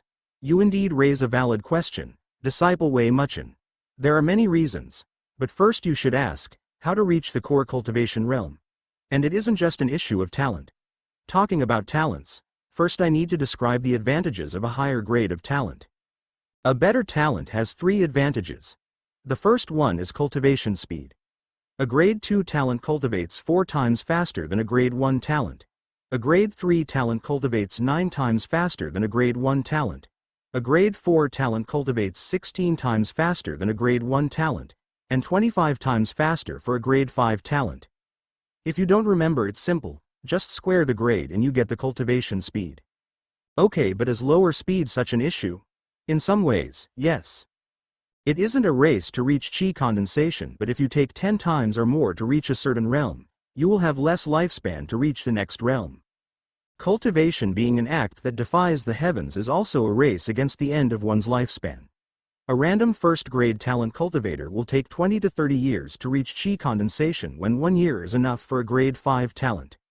A hard-working 40-years-old versus an 11-year-old with the same level of power that is going to overtake him. The comparison is quite hard to stomach.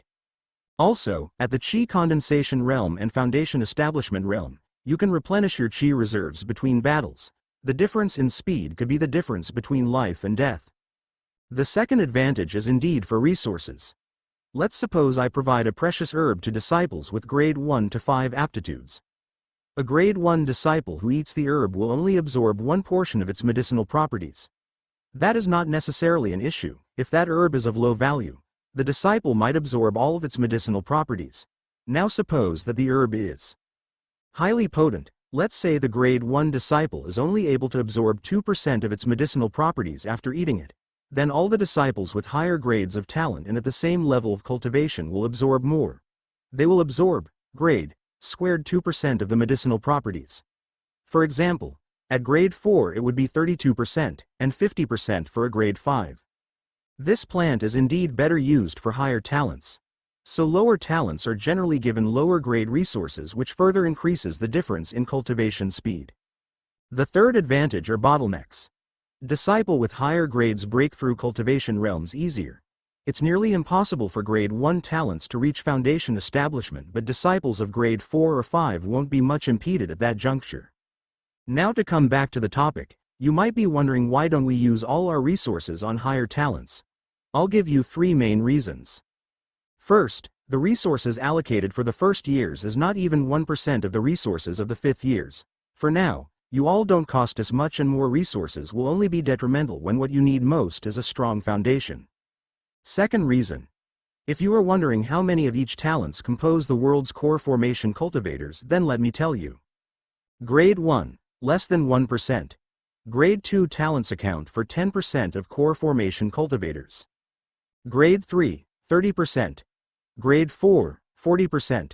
Grade 5, 20%. Of course, grade 5 talents have a much better chance to reach core formation, but they are less numerous. Same goes for rank 4 and so on. However, if we were to abandon the others and only funnel resources to the highest grades, we would lose out on many core formation cultivators. You must keep in mind that every core formation cultivator is an exceptional individual in his own right, having emerged from thousands. Strong personalities, unwavering determination and a good amount of luck are necessary. The third reason actually is linked to the 2 previous ones. A disciple pampered with resources, who didn't experience any life and death situations or real battles, is unlikely to ever reach core formation, even with a grade 5 talent. It's even worse than that. There are huge differences in level between various core formation cultivators. If such a cultivator ever reaches core formation by a stroke of luck, he would be at the bottom of the food chain, only good enough to bully formation establishment cultivators, and will probably never advance again. Also, a diamond in the rough will outshine others, but it is too early to actually separate the diamond from the mud. And talent being one aspect, it is better to use rankings through combat. That's about it. Well, there might be another advantage for grade 5 talents, but that does not remotely concern you. This is why we don't force resources down a grade 5 talent's throat. Like the rest, they need to grow steadily for now and not become overly arrogant because of their talent. In our sect, we don't give resources, you must learn to earn them. Remember, you are only at the very beginning of the cultivation path. The word foundation in foundation establishment is not for nothing. The disciples quietly digested all this new information. Wei Muchen bowed. Thank you, Teacher Xian, for enlightening us all. Another disciple stood up. Teacher Xian, is there a grade 6 talent? Haha, I was wondering when I would be asked this question. The short answer is no. The longer answer is, it's more complicated. For your knowledge, some extremely rare individuals have a talent at a greater tier than grade 5, but you cannot really call it grade 6. You see, the grade number corresponds to your number of chi streams when you cultivate. Those individuals don't have a 6th chi stream, but the 5 chi streams boast a greater chi flow. I don't think there has ever been such a cultivator that crossed the gates of the sect in our 500 years of existence, so in truth this is only anecdotal, or to broaden your horizons, as my colleague enjoys saying. Any other questions? If not, we will continue the class where we left yesterday, to try to improve how you cultivate. Han Lingyun stood up. Teacher Xian, I have a question on a different subject. Go ahead, disciple Lingyun. Is the spirit root what makes us sense the chi around us? Is chi of a spiritual nature? If so, what is the spirit and spirituality? Teacher Xian showed a look of surprise and appreciation. That's 3.5 questions, disciple Lingyun. Han Lingyun scratched his head. Teacher Xian continued. Well, this subject would necessitate a couple of classes to address in a correct manner. I'll try to satisfy your curiosity with a short answer. For the others wondering, you don't need this knowledge to cultivate at your level. To give an analogy, the spirit root is a tool. Your spirit needs that tool to sense and absorb qi, at least at the first realms. Let's say qi functions in the same world as your spirit. Defining simply the spirit is hard. A cultivator is composed of one body, one soul and one spirit. Why not just a body and a soul? Because cultivators found out that there was something else beside their body and soul composing them. So, the short answer would be the spirit is what's part of you, without being your body or your soul. I know that doesn't seem very satisfactory, but that's how it is defined at first. You can actually make the experiment. If you kill a cultivator at a high realm and destroy his soul, his spirit could still linger around the dead body, creating a feeling of heavy pressure when a weaker cultivator comes near it. You could make the effort of wiping out the spirit with qi if that's bothering you. Please don't try to make the experiment, there are easier ways to see this effect. You see the mountain behind me? The residual effects of my spirit still linger there too. You'll feel the pressure if you get closer. In theory, you can also distinguish a cultivator's presence in a fight if you can find residual traces of the spirits clashing and matching them with the owners if you know what's their spirit. That's because each spirit is unique. I'm back at rambling again. This won't concern you until the core formation stage, ha ha ha. Don't worry too much about all this. Other questions? No? Alright, back to cultivation. Here are some common little mistakes that can make you lose some time. Han Lingyun listened with rapt attention, but he didn't learn much from the rest of the class. It was always reassuring to see he had found the correct techniques without paying too much attention to some details. He had many new questions regarding the spirit, but he also understood that it was a waste of time to research those thoroughly at his level, when many answers would come by themselves as his cultivation realm increased. For now, he was still stuck at body tempering. And so, his daily routine began to structure his new life. For the next days, he cultivated diligently and followed the schedule prescribed by Teacher Xian. And the effects were rapidly showing themselves. Unexpected surprise, Han Lingyun cultivated diligently and followed the schedule prescribed by Teacher Xian. And the effects were rapidly showing themselves. On the mornings, he would go to the training area where some instructors always pushed the first years until they were dead lying on the ground. It was always an efficient way in order to improve quickly though. Next, he would do one cultivation session. Cultivating after physical exercises was a great way to recuperate at the same time. Then lunch and classes came as a break.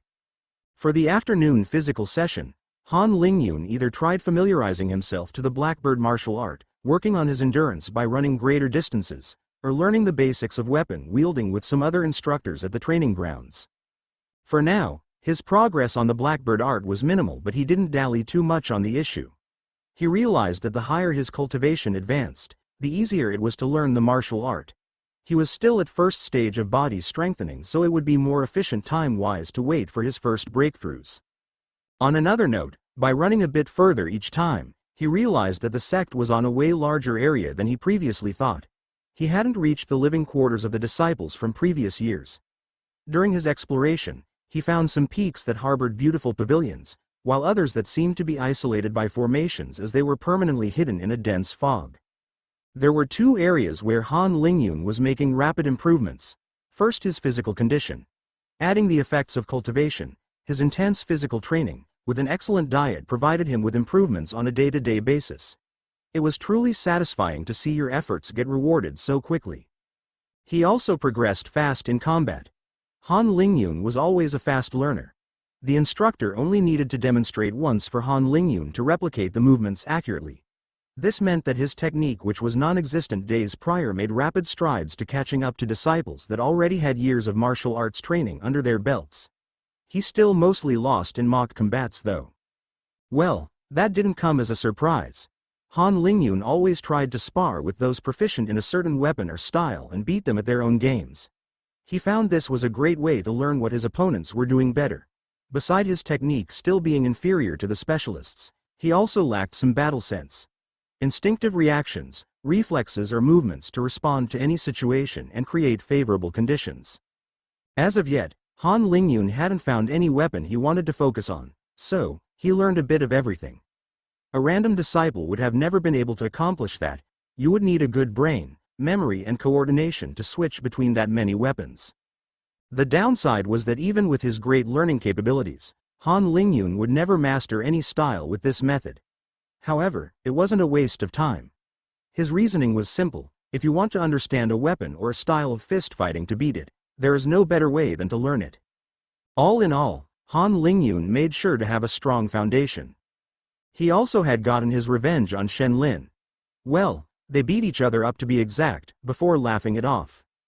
On this day, the two were coming back to their houses after the afternoon class to prepare for another session of physical training. Brother Lin, have you seen the poster on display? Next week, different instructors will be presenting their weapons during the afternoon classes. Han Lingyun pointed out. That's cool. I don't like weapons though, I prefer my fists. I feel like weapons are a shortcut but will later on affect negatively my cultivation. It is just an external help to me. I don't want to rely on them. Shen Lin had a strong opinion on that one. Most of the time in cultivation, it is a good idea to follow one's own heart. Maybe that's why you hear Instructor Dima about being one with the sword or something. Han Lingyun tried to rationalize. I know that it won't suit me. What about you, Brother Lingyun? Have you not decided on a weapon yet? Shen Lin poked one of Han Lingyun's sore spots. Not really. I wish there was more range weapons, but they are not used much, Han Lingyun grimaced. Probably because after the Qi condensation realm, you can control objects from a certain distance, Shen Lin proposed. I don't know, it's still not the same though, and the distance of control is still quite short at the Qi condensation realm. Han Lingyun was a bit frustrated. They soon arrived at the front of their little houses, where an unexpected surprise greeted Han Lingyun. Hello my little miner, how are you doing? Lan Ruoxi skipped to the pair. Hee have fun Brother Lingyun, but please don't make too much noise at night. Shen Lin waved as he entered his house. Han Lingyun decided to ignore him. Hi Miss Lan, what brings you here? Can I not visit my miner? She pinched his cheek. Looks like you are working hard Lingyun. You already seem bulkier. Hee. Han Lingyun raised his nose to the sky. But guess who reached Qi condensation yesterday? Lan Ruoxi beamed. You did? Congratulations Major Lan. But isn't that a bit fast?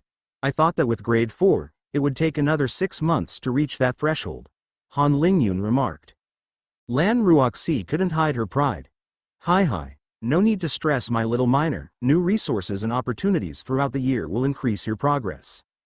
Hee, now that I have bought my flying sword, I can traverse the sect much faster, would you like to visit? It's custom in the Shu family for the major to take their miner on a little tour of the sect once he reached Qi condensation. Oh, I could bring you to the school's market road if you were interested. Han Lingyun was indeed very tempted. He still had some reservations though. Are you sure you can take me on your flying sword? I mean, are you confident we won't crash? Ah, yes? Lan Ruoxi didn't seem that certain either. It's true that I have yet to master the control of my flying sword, but don't worry, even if we crash down, I'll cushion the fall for you. She vowed with great solemnity. Han Lingyun was going to refuse, but Lan Ruoxi grabbed him and took off before he could. In a forest of the White Tiger School, terrible sounds scared the nearby birds. Burp asterisk booer burp. Asterisk a young girl had a disapproving look. Come on, I know my handling can sometimes be a little hazardous, but you don't need to vomit that much to make a point, right? She harumphed. A pale ghost looked back, with eyes containing nothing but terror. Miss Lan please, no more. This was none other than Han Lingyun.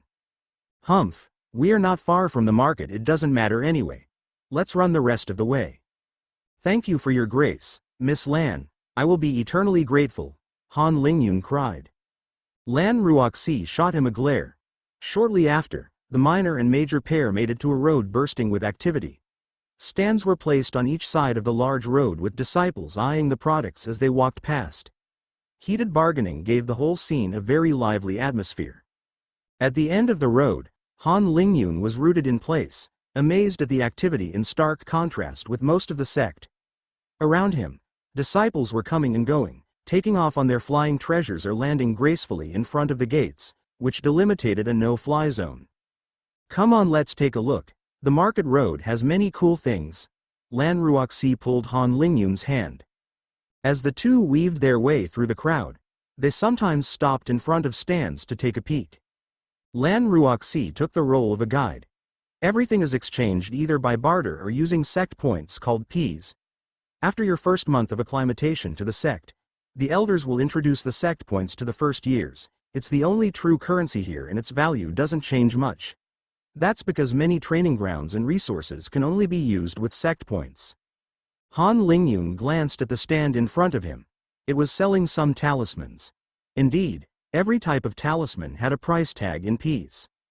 Lan Ruoxi continued her explanation. You can find everything in those side road stands.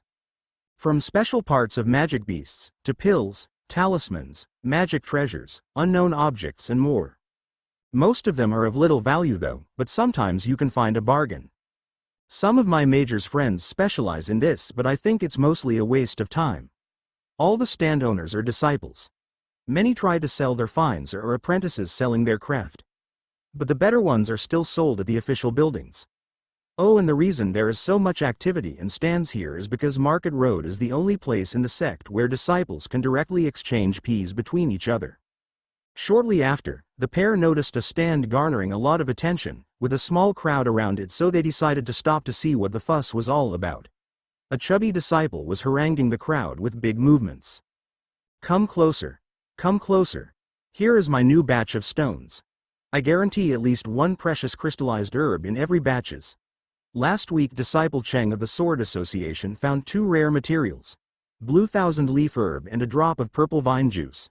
Come try your luck for only 10 petaseconds. Like Disciple Cheng, you might make a big profit. Many discussions were taking place. That Disciple Cheng? How come he came here? Ah. Fatty San and his antics once again. Hee, why not gamble a bit? I can afford 10 petaseconds for a little fun.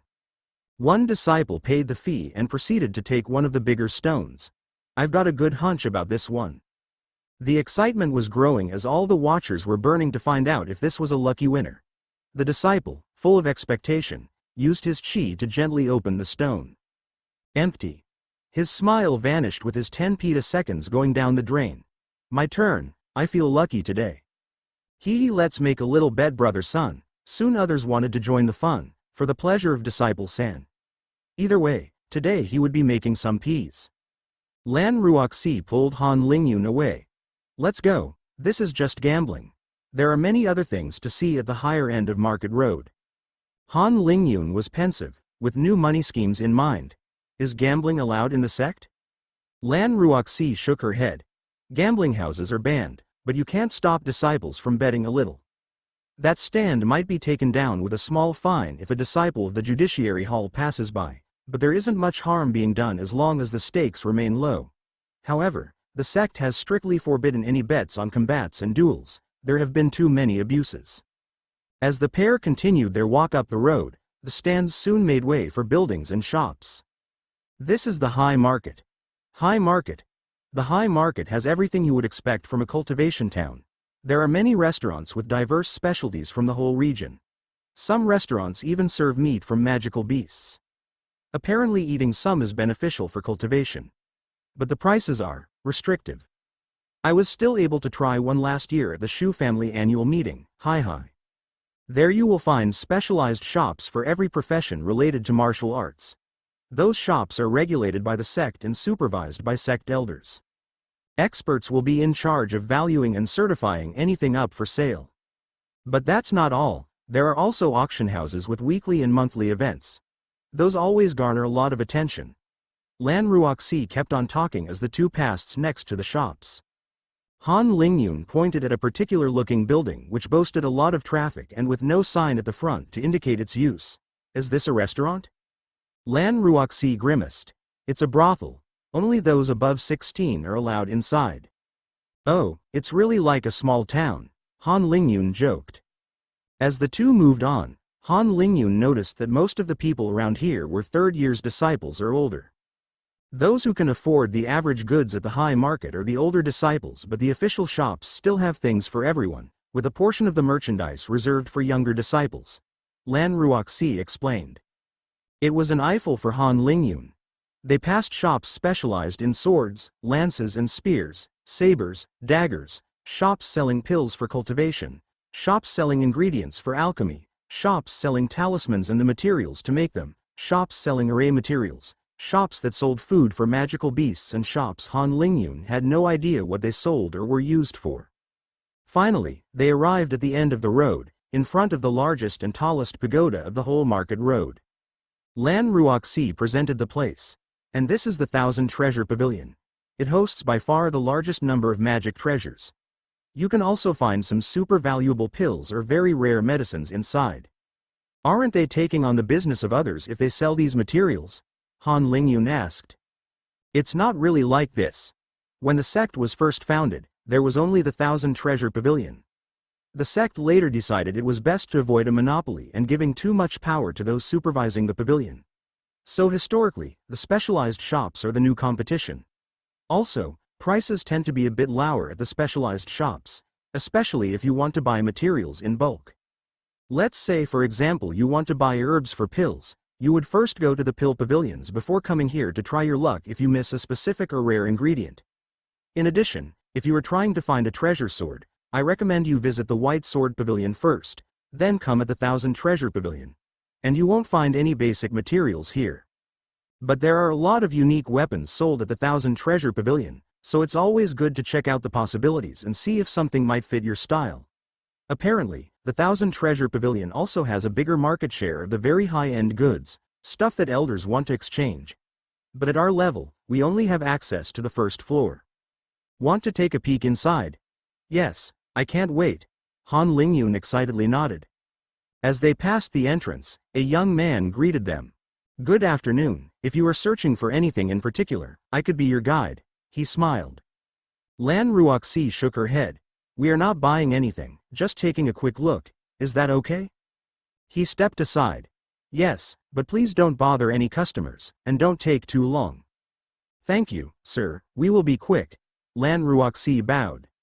Lan Ruoxi and Han Lingyun made their way in the alleyways, roughly categorized by types of magical weapons, which were displayed at arm's length. Faint golden symbols rotated around the magic treasures. Those were sealing formations to prevent any theft. An alarm would sound if someone tried to snatch a treasure, which wasn't a very bright idea with the core formation elders stationed at the higher floors. Not to mention, snatching a treasure was already no small feat, with the level of arrays used as protection for the treasures. The magic treasures came in all sorts of forms, ranging from the classic treasure sword, to magic fans, discs, high-speed flying carriages, armor, protective talismans, gourds, maces, zithers, shields, magic chainmail, a glowing blue flower, whips and more. The 1,000 Treasure Pavilion was well named. All those treasures had one common point. A price in the thousands of Ps. Han Lingyun whispered, can you afford any of this? Not really. I could save up for the lower prices with some work though. I got my flying sword from the Sword Pavilion too. Ah, but there should still be a corner for young disciples. Let's find it. Lan Ruoxi suddenly turned around. Han Lingyun followed her again. No wonder a guide attended for every customer. It was a real maze. After a bit of searching, the pair found an alley with a couple young disciples looking around. Prices on the shelves included an age restriction. The magic treasures in that section were more basic but more affordable. Han Lingyun was interested by a very long and super thin thread between two handles. The thread could withstand great pressures without breaking. It seemed like the ideal component of a devious trap. The price was 500 petaseconds though. Han Lingyun still noted it down. This sort of treasure could prove quite useful. Lan Ruoxi saw him taking a pause. Does this thread interest you?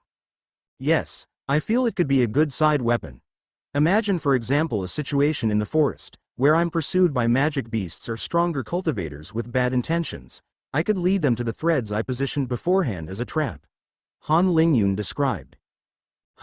That's a very specific situation.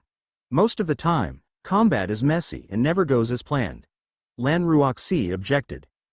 It could also be a defensive trap I install if I need to rest, recuperate or work on something. Or I could also learn to use it during direct combat, like it seemed to be originally intended. I think this thread is quite versatile. Han Lingyun explained his idea. Indeed, seen like this it's not such a bad pick, but if it's still not being bought with a price at the lower end of the spectrum, that's because it's hard to use in actual combat. A beginner is more likely to hurt himself with such a weapon. Lan Ruoxi reminded him. I think I could handle it. Han Lingyun smiled confidently. Well, if you were hoping for me to make you a gift, I'm sorry to disappoint Minor Lingyun. After buying my new sword, I don't have much left. Lan Ruoxi smiled self-depreciatingly. Don't worry Miss Lan, if that thread is still here in a year's time, I'll buy it myself. Han Lingyun reassured. The minor and major pair left the Thousand Treasure Pavilion after looking around a bit further. Han Lingyun was truly amazed by the diversity of the treasures. Apparently, cultivators mostly use commonly seen types of magic treasures, but they also like to keep trump cards with more unorthodox treasures to get their opponent by surprise at a crucial moment. He also learned that the cultivation world is more diverse than Han Lingyun could ever imagine. He guessed that the sect was deliberately presenting magic treasures, like ziffers, that weren't used in the sect to widen the disciples' horizons and be more prepared when facing cultivators from other sects or parts of the world, preferring those quirky methods. Do you have anything in particular you want to visit, Minor Lingyun? Han Lingyun thought for a moment. Oh right, is the Array Pavilion on the Market Street? I met Elder Wen at the disciple selection and he offered me to come when I want to pay him a visit. Lan Ruoxi looked dazed. I'm amazed at your networking talent. You must have a grade 8 networking talent or something. How is that even possible? An elder of the Array Pavilion inviting you during disciple selections? Why is life so unfair? Han Lingyun pursed his lips. So can we visit? Lan Ruoxi looked at him strangely. Yes, of course we go. The Array Pavilion was a lot calmer than the Bursting Street and the Thousand Treasure Pavilion. Array and formation experts were not that common after all. Han Lingyun and Lan Ruoxi made their way to the counter, where their heads were not even reaching the edge. A young bony man in his 20s was looking down at the two young disciples intriguingly. Excuse me sir, is Elder Wen available? I am disciple Han Lingyun. Elder Wen told me to visit him if I could. The bony man frowned. I'll go check upstairs. You better not be playing a little game, young ones. Han Lingyun and Lan Ruoxi patiently waited. Soon the bony man came back, looking slightly bewildered. Both of you, follow me. He led them to a fine room with a balcony looking down on an inner garden. As the two children were looking around, Elder Wen entered with a laugh. If it isn't our little math genius. Disciple Han Lingyun, what brings you here? Gaines Han Lingyun bowed. Disciple has seen the elder. This is my major, disciple Lan Ruoxi in second year. She took me on a tour of Market Road after her advancement to Qi condensation. So, I thought we could pay you a visit. Lan Ruoxi bowed as well to show her respect. Elder Wen smiled. You did very well indeed, and congratulations for your progress, disciple Ruoxi. Here sit down and taste this night leaf tea. Elder Wen examined Han Lingyun closely. You seem to have been adjusting quite well to the cultivation life during these last few days. Han Lingyun smiled. It's okay, but I wish to quickly grow in cultivation to start doing even more interesting things. By the way, Elder Wen, when can I start to learn about the field of formations? Elder Wen stroked his beard. Sadly, you would need to be at the Qi condensation realm to properly start off. At this stage, you will be able to start manipulating Qi to some extent and formulate runes. Han Lingyun looked a bit dispirited. He suddenly thought of something. Elder Wen, are these runes the symbols that are described in martial arts when we have to concentrate on a theme? Elder Wen smiled. Indeed, those are runes as well. That makes me remember something. I have some exercises for you to start training in rune visualization. Normally, only those at Qi condensation realm could work on this, but I'm sure that you could boast some gains at the body strengthening realm. It never hurts to try at least. Here, take this book and try to follow the instructions. But don't insist too much if you are not making any progress. Han Lingyun wasn't expecting to actually profit this way. Thank you, Elder, once again. I'll be sure to try the field of formations later on. Elder Wen took a sip of tea. That's all I wanted to hear. By the way, are you still interested in some math questions? Han Lingyun nodded with fervor. Elder Wen smiled. Okay, let's make this more interesting. I'll give you 50 petaseconds if you can solve it under 15 minutes. Han Lingyun nearly spit off his tea. Can you do that? Elder Wen patted his shoulder. Of course, I can. I'm an elder. As long as I don't show extreme favoritism, you are good to go. The only issue is that you don't have a sect token yet, so I won't be able to transfer Ps. Oh well, if you win this little bet, I'll just transfer them to you when you receive your badge at the end of the month. This was also a way for Elder Wen to rope Han Lingyun into the array pavilion. Okay, here, take some paper, a plume and some ink. Listen well. What is the highest integer n such that n cubed plus 100, n plus 10, is also an integer? Han Lingyun concentrated. First, he tried with some small values of n to get a feel for the expression. Soon he realized that he had to transform the fraction into something easier. He had to fumble around a bit with the expression before finding the trick and showing that the answer was n equals 890. Elder Wen clapped. Haha, well done. Well done. You win 50 petaseconds. Why don't you give me a math problem now for a change? Meanwhile, Lan Ruoxi was looking at the whole scene playing out with a blank face. Not only did she feel quite lost, but she couldn't believe how easily her little miner just made 50 petaseconds in 10 minutes. It must be said that a first-year disciple will gain 1 P for every day he comes to class, and that represents the basic income for lowest-ranked disciples. Obviously, there are other ways to gain Ps like completing missions or having a high ranking. However, to seemingly effortlessly make in 15 minutes what the poorer disciples make in 1 month, and without even having a badge yet. Under Han Lingyun's guidance, disciple Lan Ruoxi understood another thing today. Array masters are rich, and milking them is a direct ticket to the moon. Elder Wen, what type of problem do you want? Han Lingyun really enjoyed this game. Let's see, how to make it interesting again. What's the hardest problem you can imagine with a simple-looking formulation? Han Lingyun started to have some very evil thoughts. With his last life's knowledge, Elder Wen had no idea into what he was going into. He tried to act as casual as possible. That sounds like a good idea. That way, it becomes a little competition between the one giving the problem and the one solving it. But obviously, it wouldn't be suitable for me to give my 50 petaseconds back to an illustrious master like you, Elder Wen. Maybe we could be betting on the time you take to find the solution? For example, if you take less than an hour, it's your win and you could ask something from me. But every day you don't find the answer, you give me 50 petaseconds. Not a bad idea, little one. However, days. I think you are grossly underestimating the processing power of a core formation cultivator and an array master. Elder Wen felt like Han Lingyun was looking down on him too much. I have a good imagination too. Han Lingyun defended himself. Well, we will do as you say. But you better find an interesting problem then, or I would be thoroughly disappointed if I can find the answer in minutes. Elder Wen raised an eyebrow. Great. What if, Elder Wen, by any circumstances, I find a troubling problem and you get stuck on it as the days start to pass by? Han Lingyun looked a bit sheepish. Elder Wen acted slightly offended. Are you doubting the integrity of an elder of the White Tiger sect? I have already agreed on your proposition. Not to mention, 50 petaseconds is nothing for me. I can gain thousands in a day. And if you really succeed as you seem to believe, I would still be glad to reward you for it. Both were truly confident about this little game that raised the stakes. After a moment of thought, Elder Wen still found Han Lingyun's behavior to be a bit fishy, so he decided to take some precautions. I'll just add 2 points. You only have 1 hour to come up with the problem, and disciple Lan Ruoxi here and I will have to judge if it verifies the conditions we set. Having a simple formulation. Disciple Lan Ruoxi, what did you understand of the little problem I gave to your miner? Lan Ruoxi didn't expect to suddenly be pulled into all this.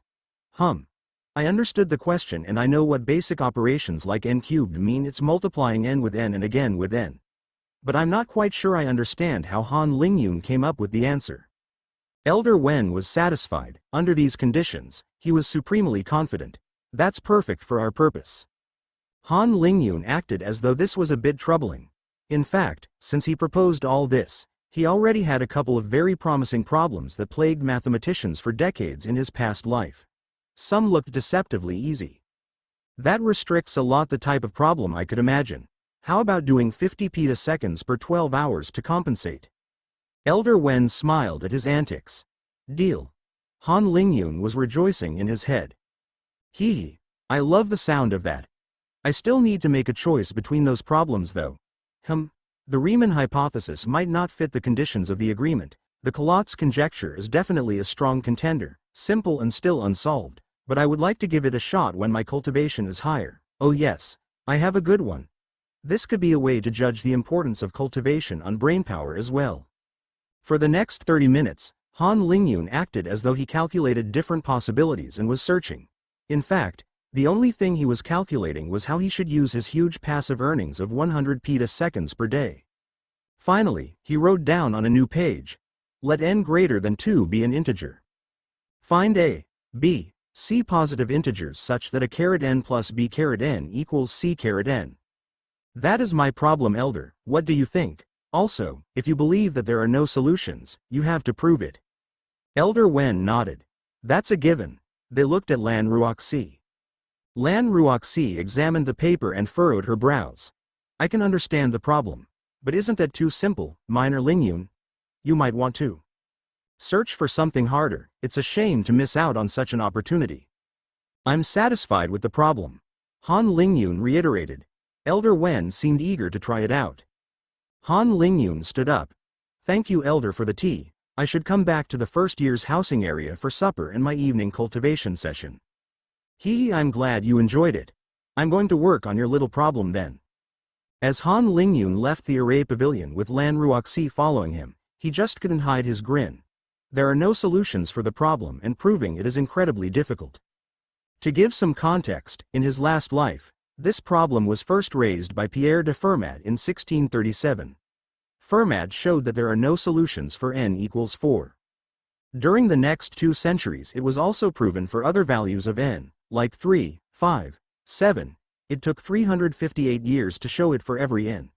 The man who succeeded, Andrew Wiles in 1994, isolated himself for 7 years to create this proof. In the process, he actually had to build a whole other branch of mathematics. The proof itself? It's more than 100 pages long. Not to mention, mathematics were vastly more advanced on Earth. Skipping with joy, Han Lingyun hugged Lan Ruoxi, who was bewildered by his actions. Thank you, Miss Lan. How about it? I could give you a small commission of 10 petaseconds a day for being the judge. There wouldn't have been this result without your help. Lan Ruoxi shook her head. I have done nothing. I don't deserve anything. It wouldn't sit well for me. But are you really that confident? Han Lingyun smirked. I really am. In fact, I would also be ecstatic if Elder Wen ever succeeds. I would pay a ton of peas to read his findings in proof. But the more likely scenario is that I'm rich, baby. Second stage, Han Lingyun's time off at Market Road didn't affect his schedule much. He only missed his afternoon's physical exercise but still had some time for his evening cultivating session. He wouldn't be advertising his relation with Elder Wen to his fellow disciples though. He preferred to remain relatively low-key on that point. The days passed by as the disciples settled in their new rhythm. On the second week, the classes had a new format. Every day, a new type of weapon would be presented and promoted to the disciples by instructors of their field. Han Lingyun definitely found those courses interesting, especially the psychological and mindset differences that best suited the various weapon users. Among those weapons, sword users were a special case. A small group among them are commonly referred to as sword cultivators. One doesn't just become a sword cultivator by using a sword. In fact, the sword is the most commonly used weapon for martial artists. At lower levels, sword arts can enable a martial artist to defeat a foe with stronger cultivation. After learning how to wield qi, the sword is also an easy, efficient tool to channel attacks. And so, many martial arts are built for sword users. In a way, more cultivators use the sword simply because it's easier to access and the widespread use has democratized the techniques. What makes a sword cultivator is his absolute dedication to his sword. The sword is no longer a tool but a companion. A companion cannot be randomly thrown away or forgotten. These martial artists focus solely on their sword art. There are pros and cons to this approach, which follows a somewhat less orthodox cultivation path. Sword cultivators are known to possess the greatest offensive power of their cultivation level. Also, as long as the sword cultivator achieves in building his sword philosophy or sword heart, he should encounter less bottlenecks at cultivation hurdles than the typical cultivator. This romanticized and fantasized cultivation path always attracts newcomers. On the downside, a sword cultivator is much less diversified and versatile than other cultivators. He generally fights in a straightforward manner, and some would say that the sword becomes a prison, or a master with the cultivator being the slave. The mental barriers the sword cultivator imposes on himself to align to his philosophy are greatly restrictive. Those who don't like this part of the sword way shouldn't attempt to walk that path. The other side of the coin are the many cultivators, enthralled by the glory of sword cultivators who try to imitate them but are stalling their progression by doing so. Han Lingyun enjoyed to discover all these intricacies. Other weapons have similarly dedicated individuals, but their communities just couldn't compare to the sword cultivators. Another week passed on. As the third week since the disciple admission to the sect followed, the first year to reach the viscera strengthening stage. It was Wang Yimo, the second-ranked disciple. She had remained quite low-key for those few weeks, preferring to train by herself and only consulting some instructors. Apparently, Wei Muchen took this as a setback and a loss of reputation. Luckily for him, he also reached the second stage on the next day. Wei Muchen had a very different temperament compared to Wang Yimo. He was a vocal young lad who soon had his little group of followers. In general, this group, which called themselves the New Fighters, was not well liked by other disciples. Some were already acting arrogant. But the slight tensions never escalated. The New Fighters definitely weren't strong enough to suppress the hundreds of disciples. And the others didn't wish to potentially make an enemy with someone with a great talent for petty reasons. At the end of the fourth week, disciples of grade 4 talent also started to have their breakthroughs. Han Lingyun was amongst the first batch, along with 5 other disciples. Han Lingyun had become well acquainted with one of them during these last weeks. Yang Haoyu. They were both part of the same little group that often trained together, along with Shen Lin. Speaking of which, Shen Lin took 4 more days to reach second stage and had to endure 4 days of teasing by his friends. Han Lingyun's breakthrough was fairly uneventful. He just experienced new sensations when cultivating. He also felt as though a lock was opened in his mind and he could suddenly exercise more strength. Apart from that, a bit of stinking dark substance oozed from his pores. These were a portion of the impurities that accumulated in his body. Sadly, after he took a good bath, his house was still smelling horrible, and it took 1 whole day of open doors and window for the odor to disappear. The end of the month was rapidly approaching, and with it came the duels for rankings and the end of the acclimatization period for first years. Tension started to rise. This time, everybody had to attend Teacher Xian's class at 1 in the afternoon. The combats were scheduled the next day, so no one wanted to miss what Teacher Xian had to say. Teacher Xian took on a serious look. Tomorrow is a big day for you all. It will be your first big test. Now, before I go into the specifics of the duels, rankings and all that, let's talk about what's on the table. Tomorrow you will receive your White Tiger Disciple badge, just like this one. Teacher Xian raised a badge over his head. It looked like a little 10 cm * 5 cm stone tablet, with some sort of formations on them. To Han Lingyun, this was basically the equivalent of an identity card and debit card combined. Now, this badge is very useful. First, when you someday leave the sect, it's the proof that you are one of us and that you have the White Tiger sect behind you. Second, this will enable you to buy resources and weapons in the sect by exchanging sect points. So, let's take a step back and talk about sect points. From now on, every day you come to class, you will receive 1 sect point, or 1p as people call it. What's the use of sect points? It is exactly like the money of your life before coming to the sect. If you wanted some candy, you would come to the shop selling it and hand them your money. Here it is the same with sect points, except what you buy are cultivation resources like crystals and pills which could accelerate your cultivation, or special weapons. Later on, after reaching second year, you will be able to buy martial arts and access to special training grounds and lots of useful stuff. So, the disciples with more Ps and those that use them well will overtake the rest. There are 3 ways to gain Ps. First, like I said before, coming to class for 1p per day. Don't forget, classes give you the best advices and their worth is far superior to that single daily P. The second way is taking on missions at the mission hall. Those will give more Ps but will also take more time, or have an element of risk. Third, after every new ranking competition, you will receive a certain number of Ps based on your rank. The payout is as follows. A giant projection appeared in front of the disciples. Rank 1 to 500 Ps. Rank 2 to 400 Ps. Rank 3-4 to 350 Ps. Rank 5-11 to 300 Ps. Rank 12-24 to 250 Ps. Rank 25-49 to 200 Ps. Rank 50-99 to 150 Ps. Rank 100-199 to 100 Ps. Rank 200-399 to 50 Ps. Rank 400-599 to 25 Ps. Rank 600-800 to 10 Ps. Han Lingyun mused.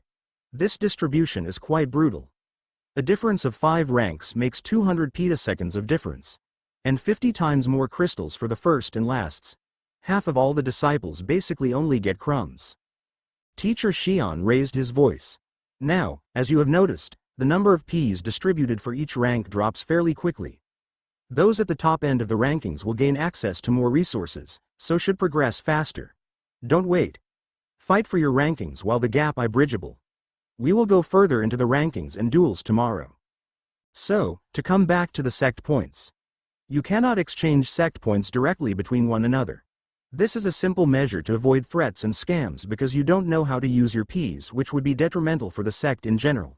So, suppose for example Disciple A wants to sell his sword for Disciple B at 50 petaseconds. How do they do it? They go to the exchange hall where a grown-up will make the transaction and make sure that nobody gets ripped off or forced against his will. In practice, Disciple A will sell his sword to the sect for 50 petaseconds. The sect places the sword on sale at 51 petaseconds and Disciple B will buy it for 51 petaseconds. The 1p is the transaction cost, a negligible amount that the sect takes back, in order for the sect points to not lose value over time, but don't worry about that. Going to the exchange hall only takes a minute and making the transaction a couple of seconds. Even if it is not perfect, this system of sect points has worked well so far and has greatly reduced the malpractices that used to plague the sect. I know, especially young kids tend to get very lazy on such things, but I don't recommend you try to barter though because you can't be sure about what you get. Now there is a special case to the rule of transactions, and it is a place in the sect called Market Road. Then again, this exception won't concern you until you reach chi condensation at least, so work hard little fellows, there is a lot to do. Now I know that was a lot of information, but the main points I just explained will be written down and posted in front of the main buildings, like the mission hall, the exchange hall next to it and the school theater. Everything will be explained again and some elders can always help you if you feel a bit lost. Do you have any questions on sect badges and sect points? A female disciple stood up. Excuse me teacher, but what happens when we lose our sect badge? Teacher Xian smiled. Good question. Don't lose it, but in case of an accident, the sect can always find it back for you because each badge is equipped with a tracking formation, thanks to our sect array masters. This is a necessary precaution to find missing disciples. However, if you happen to lose it more than once you receive a fine in sect points. Elders have other things to do than track missing badges. Alright, that's already a lot of new information for today. Remember it well, rest well, and I will see you lot tomorrow for the first ranking competition. Ranking competition. Han Lingyun woke up as usual. But on this early morning, instead of doing his traditional intense physical session, he simply took a quick jog and meditated a bit to calm his nerves. He wasn't cultivating though. At 8, all the first years headed to the training grounds which hosted 10 large combat rings. A large sign laid out the rewards. Rewards. 9th bracket. Rank 600-800 to 10 Ps plus 1 Chi crystals. 8th bracket.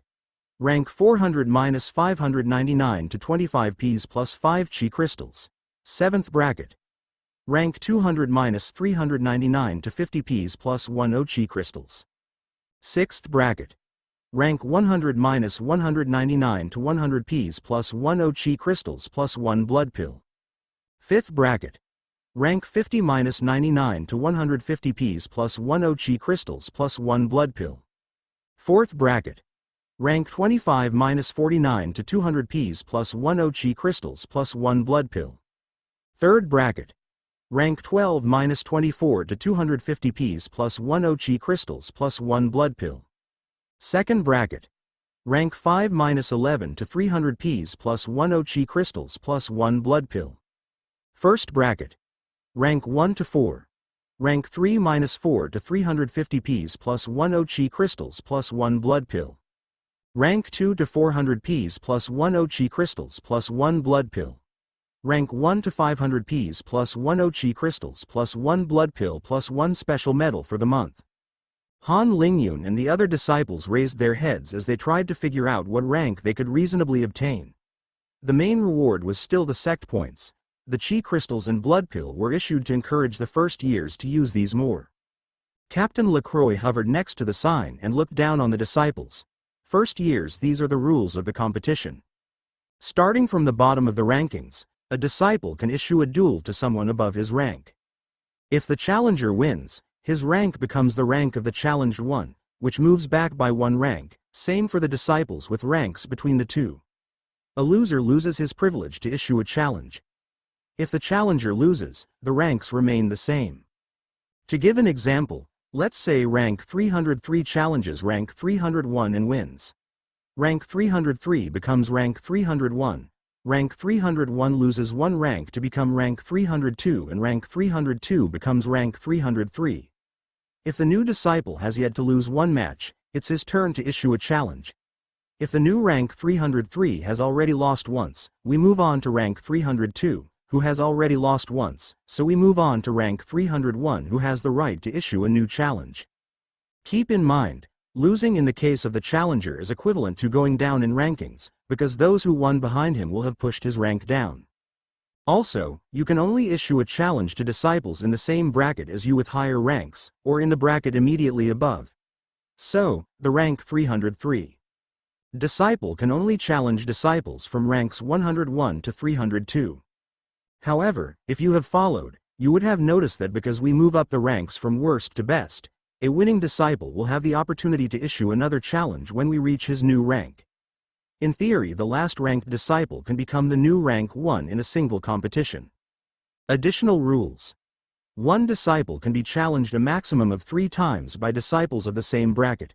1 disciple cannot be challenged if he fought during the previous duel. The only exceptions are for the first bracket or in the special case where a challenger is left without any choice but to challenge a disciple who has already been challenged 3 times. The duels will be held on one of the stages.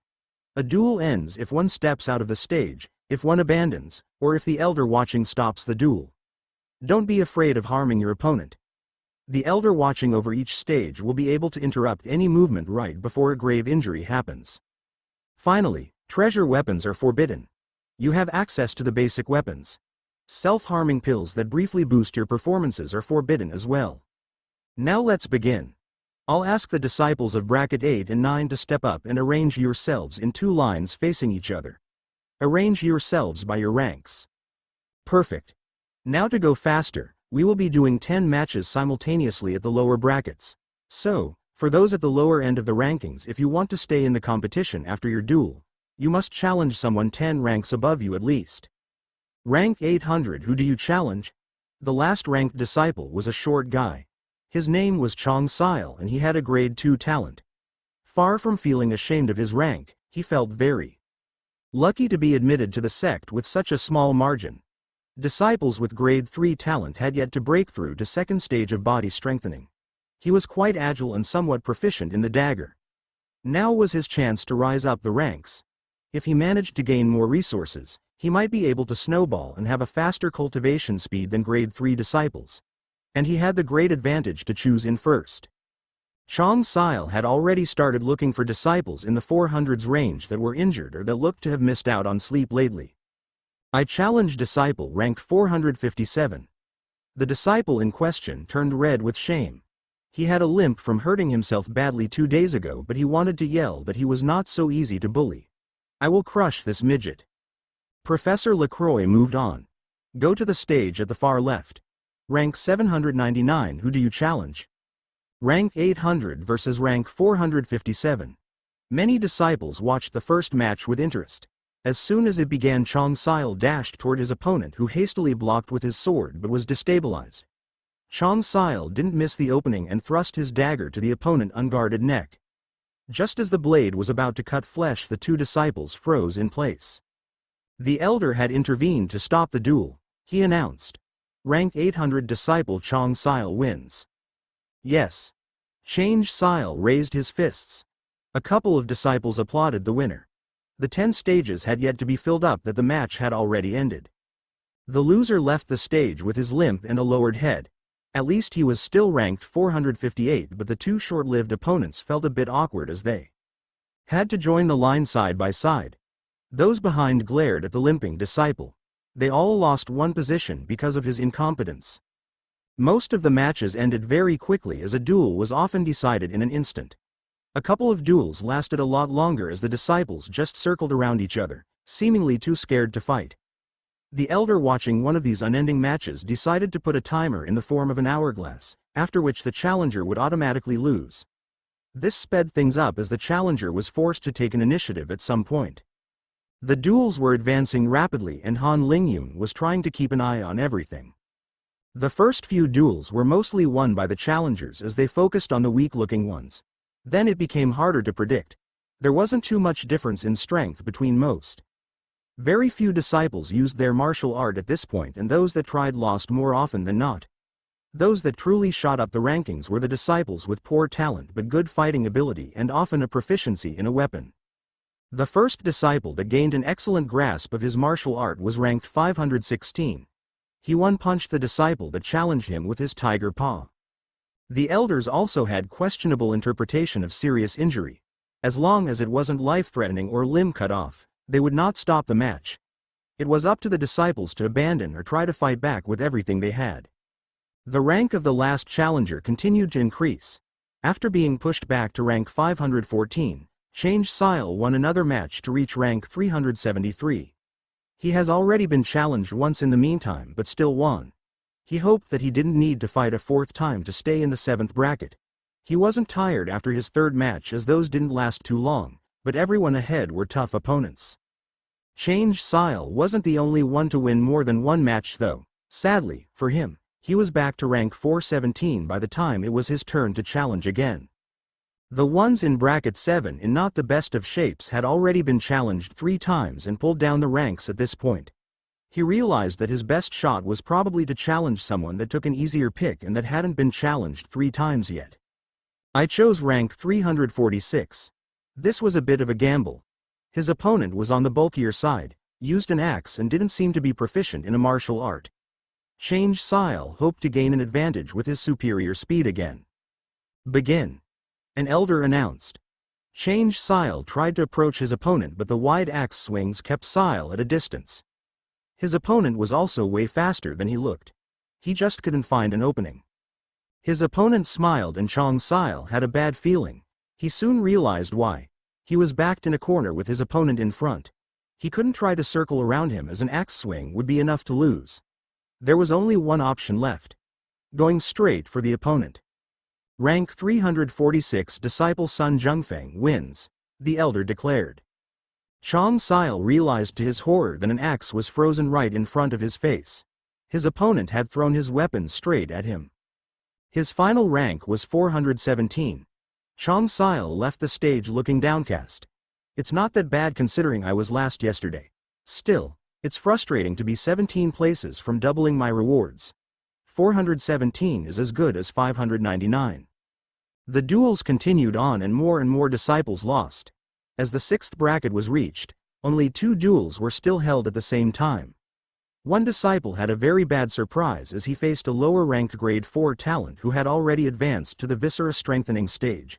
The difference in speed and strength was hard to overcome. The challengers of 5th bracket, ranks 50 to 99, found a wall with the disciples of the 4th bracket. In fact, most had a grade 4 talent and had reached viscera strengthening stage during the week. Soon it was time for the 4th bracket, ranked 25th to 49th, to challenge for 3rd bracket, ranked 12th to 24th. It was Han Ling's turn to stand up in a greatly diminished line. All the disciples paid close attention to the last matches. From now on the duels would be held one at a time. Duels. With nearly all the remaining disciples being 4th grade talents at the viscera strengthening stage, the difference of techniques would now be the most important factor.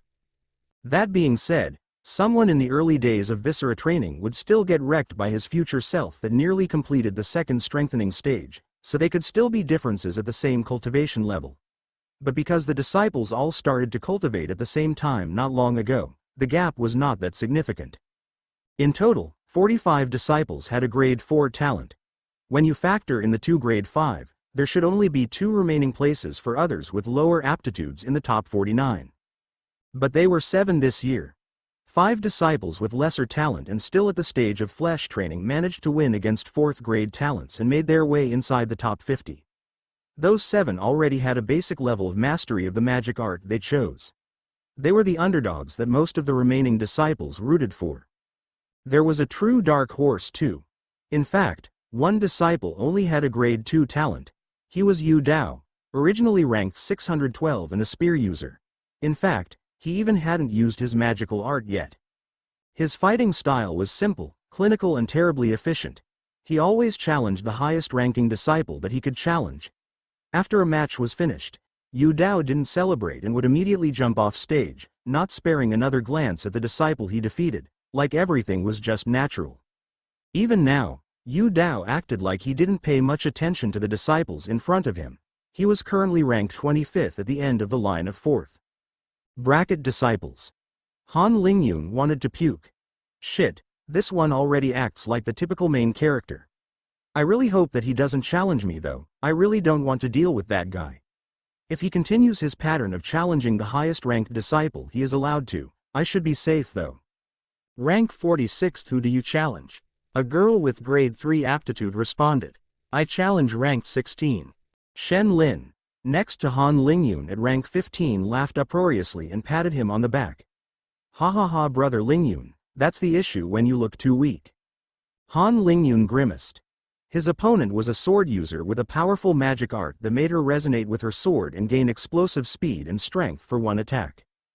Han Lingyun decided to go for the largest weapon he could find. He wanted to make those disciples think twice before challenging him again. This choice seemed ridiculous for the 47th ranked disciple. He was going to be slower with such a weapon and she could cut through it with her magical art. Begin. She raced toward Han Lingyun. Her reflexes suddenly kicked in and she raised her sword. Boom. She was launched away as Han Lingyun had thrown his giant great sword with all the strength his viscera cultivation could muster. The disciple regained her bearings but was completely disoriented. Thankfully she was still on the stage as her last moment reaction managed to deflect the sword somewhat. She didn't know where her sword had flown away though. Before she could think any further, a hand grabbed her neck. Some disciples cheered at the surprising combat. Rank 16th disciple Han Lingyun wins. Han Lingyun took back his place next to Shen Lin with a smile. Shen Lin shook his head. That was some true bullying, brother Lingyun. Come on, look at the poor girl crying, don't you pity her a bit? Han Lingyun wasn't moved. I'm doing her a favor by fighting the way I would face an enemy. Plus, I won't be taking any unnecessary risks by fighting a prolonged battle with someone who has better sword techniques than me. I have greater strength with one stage advantage, why not use it? Shen Lin smiled. Hee, that's all you. The duels continued. It became Shen Lin's turn to be challenged by a disciple with 4th grade talent. Shen Lin took a very aggressive approach by letting himself be wounded to launch a dragon fist. The sheer power was about to rock his opponent when the elder ended the confrontation. Shen Lin's bleeding left hand was briefly healed by the elder. Han Lingyun was challenged once again. This time by the one ranked 28, a 4th grade talent named Duan Guangli. Han Lingyun had already exchanged pointers with Duan Guangli on several occasions at the training grounds. Duan Guangli was somewhat in a similar case to Han Lingyun, in that he had not practiced the use of a weapon before coming to the sect, and used the sword for now for the lack of a weapon that really resonated with him. This time, Han Lingyun picked a classic sword against this familiar opponent. The plan was simple: overwhelm him with slightly better technique and a little application of the Blackbird art. These last weeks, Han Lingyun had made great strides with the Blackbird art. After training his visualization with the exercises and instructions given to him by Elder Wen, practicing the blackbird art became way easier. Han Lingyun planned to reveal an adequate proficiency for now and possibly surprise a stronger opponent later. The two faced off. It was a lot different to fight someone that knew most of your usual tricks. Begin. They rushed towards each other and exchanged a sword strike. Duan Guangli channeled his defensive art to gain instability, footing and balance. The fight seemed quite even at first. However, Han Lingyun suddenly accelerated his movement and circled his opponent. Duan Guangli's defense was crumbling. Sensing that things were going south, he tried to exchange injuries with Han Lingyun and hoped his stronger skin and footing would grant him the victory. Stop. Rank 16th disciple Han Lingyun wins. Han Lingyun's sword was centimeters away from Duan Guangli's neck when his own sword was facing empty air. Gulp asterisk. Han Lingyun hadn't yet joined Shen Lin. He heard another voice laugh. Ha ha ha, I challenge rank 15. Shen Lin's smile froze when he turned his head. It was his other good friend Yang Haoyu challenging him. This bastard. Ha ha, good luck brother Lin, and you too brother Haoyu. Han Lingyun was glad to see his friends have a true match, but in truth, he didn't give high odds to Shen Lin. His decision to avoid weapons was an important disadvantage for now. Shen Lin managed to block Haoyu's sword for a moment and started to overwhelm him with strength. In consequence, Haoyu decided to keep his distances and chip at Shen Lin's defenses. Shen Lin was losing more and more stamina as the cuts accumulated on his skin, with both his hands bleeding profusely. He refused to give up though. Haoyu had all the initiative here. He suddenly jumped forward. Shen Lin's slower movement didn't leave him any time to defend and he lost. They both bowed and came back to their positions. Now Yang Haoyu was sitting at the 15th rank, Shen Lin at 16 and Han Lingyun at 17. The two friends tried to comfort Shen Lin back. You'll get me back next time brother Lin, I'm sure. Han Lingyun looked back at the fight. As of now, you lack too much initiative. Even if you don't want any offensive weapons, how about using a shield next time? Shen Lin lighted up. You are right, I am being too rigid. Even if I want to fight without any weapons or artifices in the future, I should still be rational about my current situation. Exchanging injuries is only a viable solution for controlled duels anyway. Our fist fights have muddled my thoughts. My enemies won't be fighting fairly anyway. Han Lingyun smiled. It was good that Shen Lin could analyze his shortcomings and not stay focused on his defeat. It was Yu Dao's time to challenge someone again. Han Lingyun, not wanting to be picked out by the wannabe MC, decided it was best to look slightly fearful and not try to act smug in front of that guy. You never know if this dude ever thinks someone is looking down on him or could be a nice challenge. For Han Lingyun's joy, Yu Dao didn't spare him a glance. I challenge rank 12. Qin Tengfi, the rank 12 disciple, a boy with a fierce gaze that hadn't been challenged yet. Some didn't want to mess with him. Others realized that if they won against Qin Tengfi, they would probably have to later face the weird dark horse that won against a Viscera training stage with basic moves. The rank 12 disciple didn't flinch. He was one of those that already had extensive training before coming to the sect. He just so happened to wield the spear as well. The hundreds of disciples were anticipating that confrontation that looked to be the most impressive one yet. The two boys rushed towards each other. Clang! Both had a considerable strength, excellent techniques and an impressive faster. Qin Tengfi soon began to dominate every exchange. He took full advantage of his superior strength with his thrusts and jabs that forced Yu Dao on the back foot. As he was looking to get overwhelmed, Yu Dao's spear suddenly gained a considerable force and pushed Qin Tengfi away. The crowd was loving it. Yu Dao on the other hand had a somber look. By just looking at his face, one would believe that he had just lost, as if not crushing his opponent was already a defeat in itself. Both were now channeling their martial arts and the exchange took another level of intensity, with the special metals bending and sparks flying. Suddenly, Yu Dao cried out loud, "Domination Spear!" and thrusted with greater speed and strength than ever before. At the same time, it appeared as though a lightning bolt escaped from the point of Yu Dao's spear and going straight for his opponent. Qin Tengfi's eyes widened as the bolt of lightning stopped just before reaching him. The elder didn't immediately announce the results this time. A special lightning body. This is great, ahem. Rank 25, Disciple Yu Dao wins. In the cultivation world, there exist some individuals with affinities so strong that at the body-strengthening realm they can wield Qi to some extent with the element they have an affinity with. These cultivators are said to possess a special body, because the cultivator has a certain amount of control of his body. His affinity would be hidden from the sense of other cultivators as long as he doesn't use it actively. In extremely rare cases, the affinity is not with the 5 elements of metal, wood, water, fire, and earth. In fact, the White Tiger sect didn't have the tools to detect an affinity outside of the 5 elements. Perhaps only the sect leader or one of the sect protectors would have been able to detect Yu Dao's special constitution beforehand. The match ended and the disciples cheered louder than ever for that epic fight. Yu Dao stood proudly on the stage, his long hair fluttering with the slight breeze and a gaze fixed at the horizon. He was not satisfied by his new ranking though.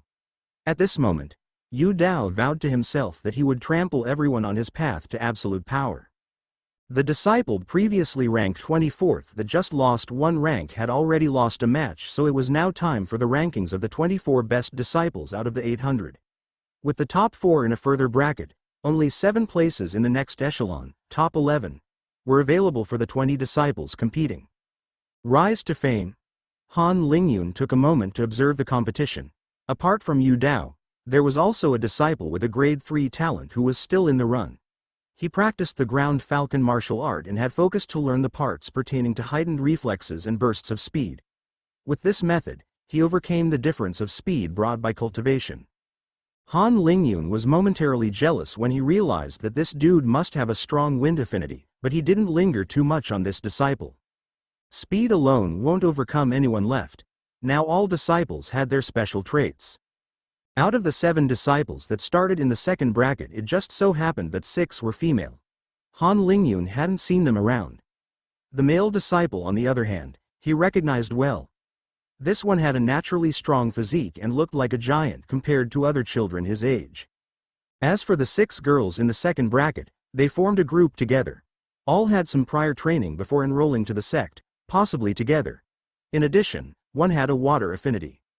Affinities in general are more likely to appear with disciples with higher talent. They are rare but not too uncommon either. Most affinities only play a minor support role and are not that useful later on.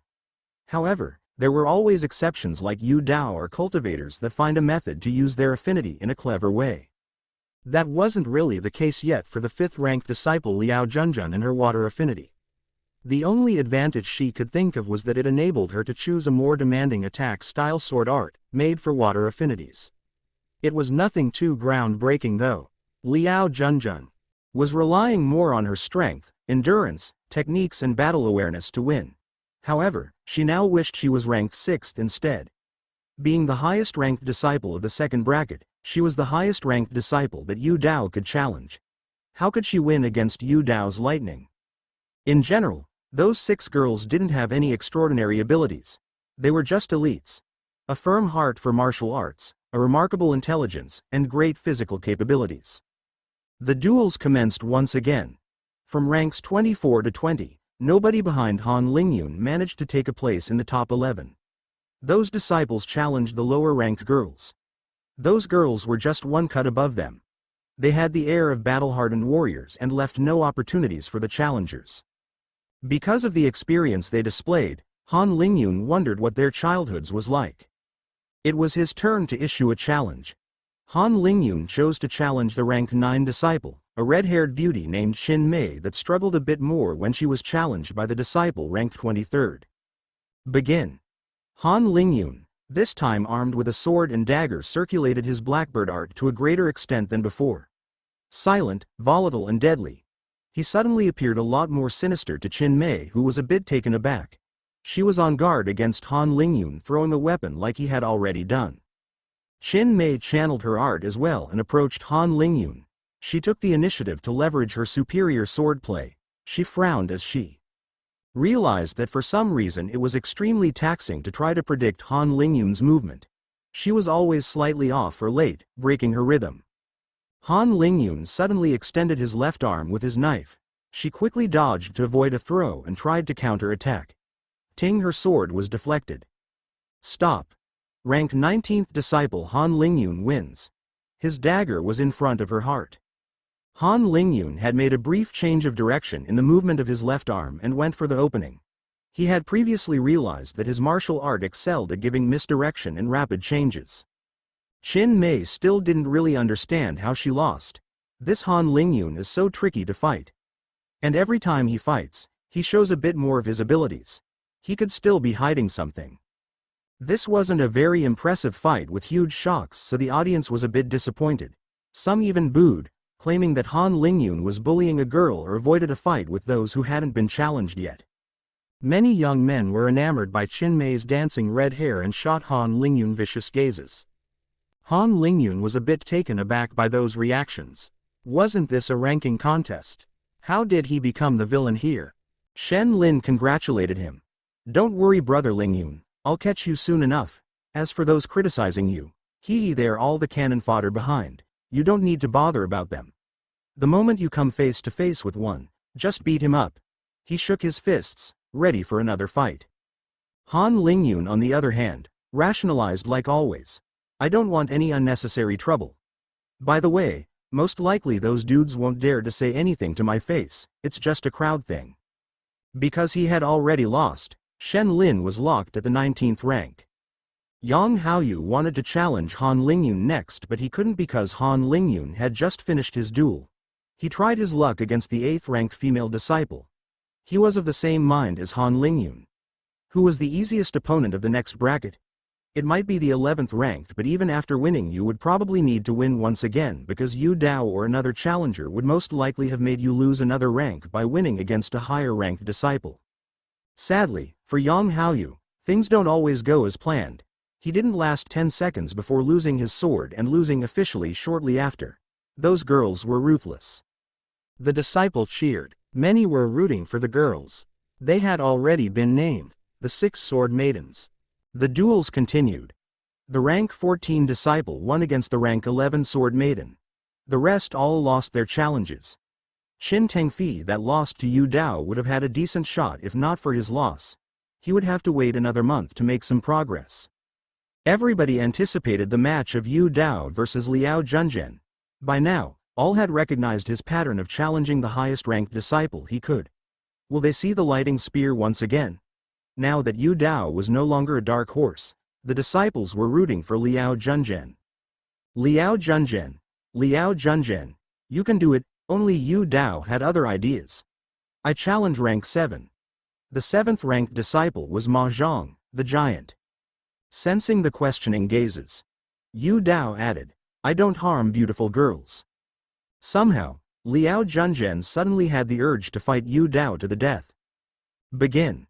Ma Zhang wasn't really talkative, but just as the match started, he let out a terrifying roar before charging with breakneck speed towards Yu Dao. The Raging Bull martial art. A brute paired with such a speed and a large two-handed sword. Most would avoid him at all cost. Yu Dao originally hoped he could avoid using his lighting body once again.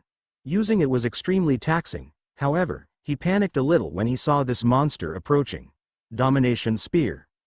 The elder didn't interrupt the fight and the lighting came into contact with Ma Zhang, who was about to crash into Yu Dao with his inertia, but a last-minute dodge from Yu Dao saved him from an embarrassing situation. Ma Zhang rolled on the ground for tens of meters, body twitching. Yu Dao wins. Silence all round. Then the crowd erupted once again. He is so cool, I wish I had a special body like him. The elder made sure Ma Zhang was okay. He wasn't too worried though. Ma Zhang was someone that could take a beating. If only his intelligence was higher. Then he could have rivaled the 5th-grade talents. His physique naturally granted him superior strength and defense. As a result of Yu Dao's match, Han Lingyun moved back to rank 10. The new rank 12 challenged Qin Mei, the redhead that lost to Han Lingyun. This one-place difference was worth 50 crystals. The challenge attracted the ire of many male disciples in the crowd. Why not challenge the 10th rank? Why are you trying to gang up on my fairy Qin Mei, brute? Coward. The disciple in question raged inside. Why should I challenge Han Lingyun when she has inferior strength and lost to him? It was a nail-biting duel between the two, with both being in disadvantageous positions at one point. Finally, Qin Mei used her wits and battle experience to destabilize her opponent and managed to score the win, for the absolute pleasure of the crowd that went completely wild. She came back to her 11th position in the third bracket full of smiles. It was a very nice match, congratulations. Han Lingyun praised. Qin Mei smiled as a response. Are you making fun of me, disciple Lingyun? Han Lingyun defended himself. Not at all, I truly enjoyed your sword techniques and tricks. I just had an unfair advantage in our match, that's all. Captain LaCroix announced thunderously, silencing the noise of the crowd. We are now moving on to the top 10. Please give a round of applause for those 10 disciples that will fight it out for the best positions of the rankings. There was another uproar as the disciples who had long digested their loss were now hyped to watch the best of their year duel. Qin Mei had already lost once, so she couldn't issue a challenge, so she left with the disciples of the third bracket. The ranked 1 to 4 stood up and faced the ranked 5 to 10. The disciples of the first bracket and 5th ranked Liao Junzhen had yet to fight. Disciple Han Lingyun, ranked 10th, who do you wish to challenge? Han Lingyun carefully observed the other disciples. He mentally repeated their characteristics. Rank 1 Wei Muchen, Rank 2 Wang Yimo, both 5th grade talents. Rank 3 Liao Xiao, the highest ranked 4th grade talent according to the initial tests. He has metal affinity and is very shrewd and excellent with many different weapons. I always lost to him with friendly matches. Rank 4 Lian. A boy that shaves his head every day. He is very mysterious and never talks except if you come to ask him something. I don't know much about him, but he gives me a feeling of danger. He uses a rod to fight. Rank 5 Liao Junzhen and her water affinity, part of the newly named Sword Maidens, unrelated to Liao Xiao. Rank 6 Huang Shouying, Sword Maiden. Rank 7 Yu Dao and his lightning body. Spear user. Rank 8 the giant Ma Zhong. Rank 9 Liao Chaolian, Sword Maiden, and Liao Junzhen's cousin. All were exceptional. To be at the very top of 800 disciples who were selected among 8,000 was no small feat. By now, the disciples had learned the names of their top 10. Han Lingyun had a short time to strategize. I won't be going for the grade 5 talents yet. I will only try if I have a place in the top 4. 1 week of cultivation advantage is not small at this early stage. Not to mention, both already started training prior to coming here and both must have received some guidance from elders. My goal is to reach the top 4, but I want to avoid Yu Dao and Lian. Yu Dao because of his lightning, and Lian because of my instincts. If I challenge Liao Xiao and win, I'm 95% sure that one of the two will challenge me. My best choice is to fight rank 5 Liao Junzhen. That way if I win, I can then challenge Liao Xiao from rank 5, and because of the rule against 2 fights in a row, Lian won't be able to challenge me back. Finally, she seems to be the perfect opponent to train my Blackbird art. Han Lingyun made his mind. I challenge rank 5 disciple Liao Junzhen. Competition at the top. Han Lingyun and Liao Junzhen made their way to the stage, under the wild excitement of the crowd. Han Lingyun had never fought against Liao Junzhen and had only seen her swordplay from far away. She could contort her body and perform strange movements that most swordmasters couldn't perform. This tricky sword style was somewhat countering Lingyun's Blackbird art. He reckoned that this time he should be on the defensive and at a crucial time slide an attack past her defense by funneling his martial art to the maximum. In fact, he realized that he had greater odds of winning against the third-ranked Guo Xiao, but Han Lingyun wanted in priority to fight against a different style. This time Han Lingyun also picked a sword and a dagger. This combination seemed to function well against the Sword Maidens, which use a similar swordplay. The elder, as stoic as ever, announced, "Begin." Liao Junzhen rushed towards Han Lingyun while keeping her vigilance. She couldn't afford to lose her first match. Her speed was impressive, her steps were measured and discreet. Han Lingyun began to fight back while retreating. At the same time, he entered the right mood again. Knight. Black. Assassin. Silent. Volatile. Deadly. Blackbird. To every observer, it looked as though Han Lingyun was at a severe disadvantage as Liao Junzhen found tricky angles, forcing him on the defensive and making awkward movements. In fact, Han Lingyun was calculating everything. His mind was racing, but he was calm, like an assassin waiting for the right opportunity to take down one more target. Indeed, with all her efforts, Liao Junzhen was depleting her stamina at a rapid pace while Han Lingyun's unexpectedly always found a way to block or parry her attacks. Liao Junzhen felt more and more unsettled. She felt like she was achieving nothing. Not to mention the fact that Han Lingyun appeared somewhat blurred in her vision, making it extremely hard to predict his movement through the twitching of his muscles and other little indicators like she had been trained to do. This was the effect of Han Lingyun's initial mastery of the black bird art. It enabled him to use the qi present in his flesh to a small extent. He couldn't control it though. Liao Junzhen twisted her body and continued her barrage of attacks as she searched for another option or opening. Stop. Han Lingyun wins. Liao Junzhen hadn't reacted in time when Han Lingyun's dodge somehow turned into an attack to the neck. She bowed to Han Lingyun. It's my defeat. Han Lingyun bowed back to show his respect. Now he had to recuperate as quickly as possible before his next fight. He hoped that they would take a long time because he did expend a significant portion of his stamina to defend against Liao Junzhen. Liao Chaolian, a sword maiden and Liao Junzhen's cousin, then challenged Lian, who managed to disarm her after a couple of exchanges. He rapidly concluded the fight after that. It was Yu Dao's turn to issue a challenge. The flamboyant spear user chose third-ranked Guo Xiao. It seemed that Yu Dao also wanted a guaranteed place in the top 4 before taking on the first 2. Guo Xiao had an ugly expression. He didn't know how to defend against Yu Dao's lightning attack. He could only pray that he could still fight after receiving it. Guo Xiao didn't know that his metal affinity would only worsen the situation. A short exchange ensued before Yu Dao thrusted his spear in his now famous attack. The elder let out a sigh and stopped the lightning before it hit Guo Xiao.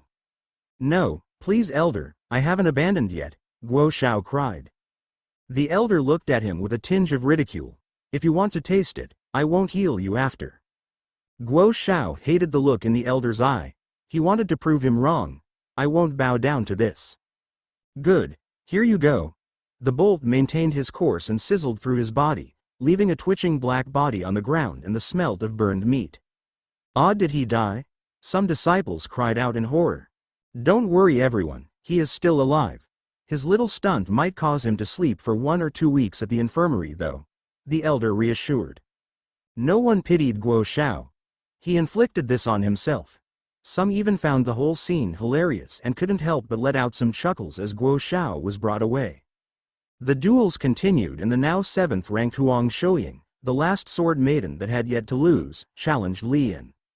Han Lingyun kept a close eye on the fight. This one didn't last 10 seconds. It was all it took for Lian to disarm his opponent with his rod and smash it into her head. Well, that would have been the result if the elder hadn't frozen the rod in place with his qi. Han Lingyun's eyes widened. Indeed, he didn't know if he had what it took to win against Lian. Liao Junzhen had already lost once, so it was Han Lingyun's time to issue a challenge again. He smiled. I challenge Guo Xiao. He walked to the stage. Many disciples laughed. The elder tried to remain serious but had an even better idea. Bring back Guo Xiao. That was the punishment for thinking to know better than an elder. The darkened body was brought back to the stage on his stretcher. Begin. Stop. Ranked 5th, disciple Han Lingyun has won, he announced without pause. Okay, feed the poor lad a rejuvenation pill and take him to the infirmary. The elder was using Guo Xiao as an example here. It was not in the sect customs to bring back an injured disciple for show. And just like that, Han Lingyun was sitting in 4th position. Because Lian was now 5th and in the 2nd bracket, he couldn't challenge Han Lingyun again according to the rules. Being able to challenge someone who just fought was only permitted for matches inside the 1st bracket. His options were now Yu Dao and the 5th grades. Lian smiled at Han Lingyun, making him understand that he saw through his little scheme. Han Lingyun smiled back.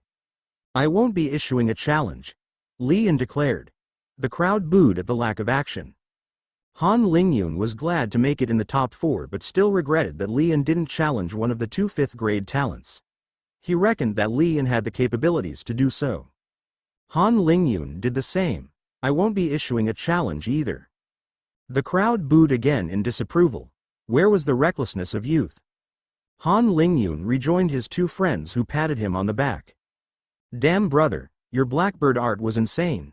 Your fights were sick too. But why didn't you challenge one of the big three? Shen Lin was curious. In truth, I have no business in being fourth.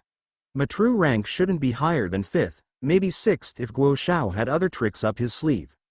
The two grade 5, considering that not even Li and challenged them are way out of my league. Han Lingyun analyzed. In fact, Han Lingyun was 99% certain that Wei Muchen and Wang Yimo would crush him.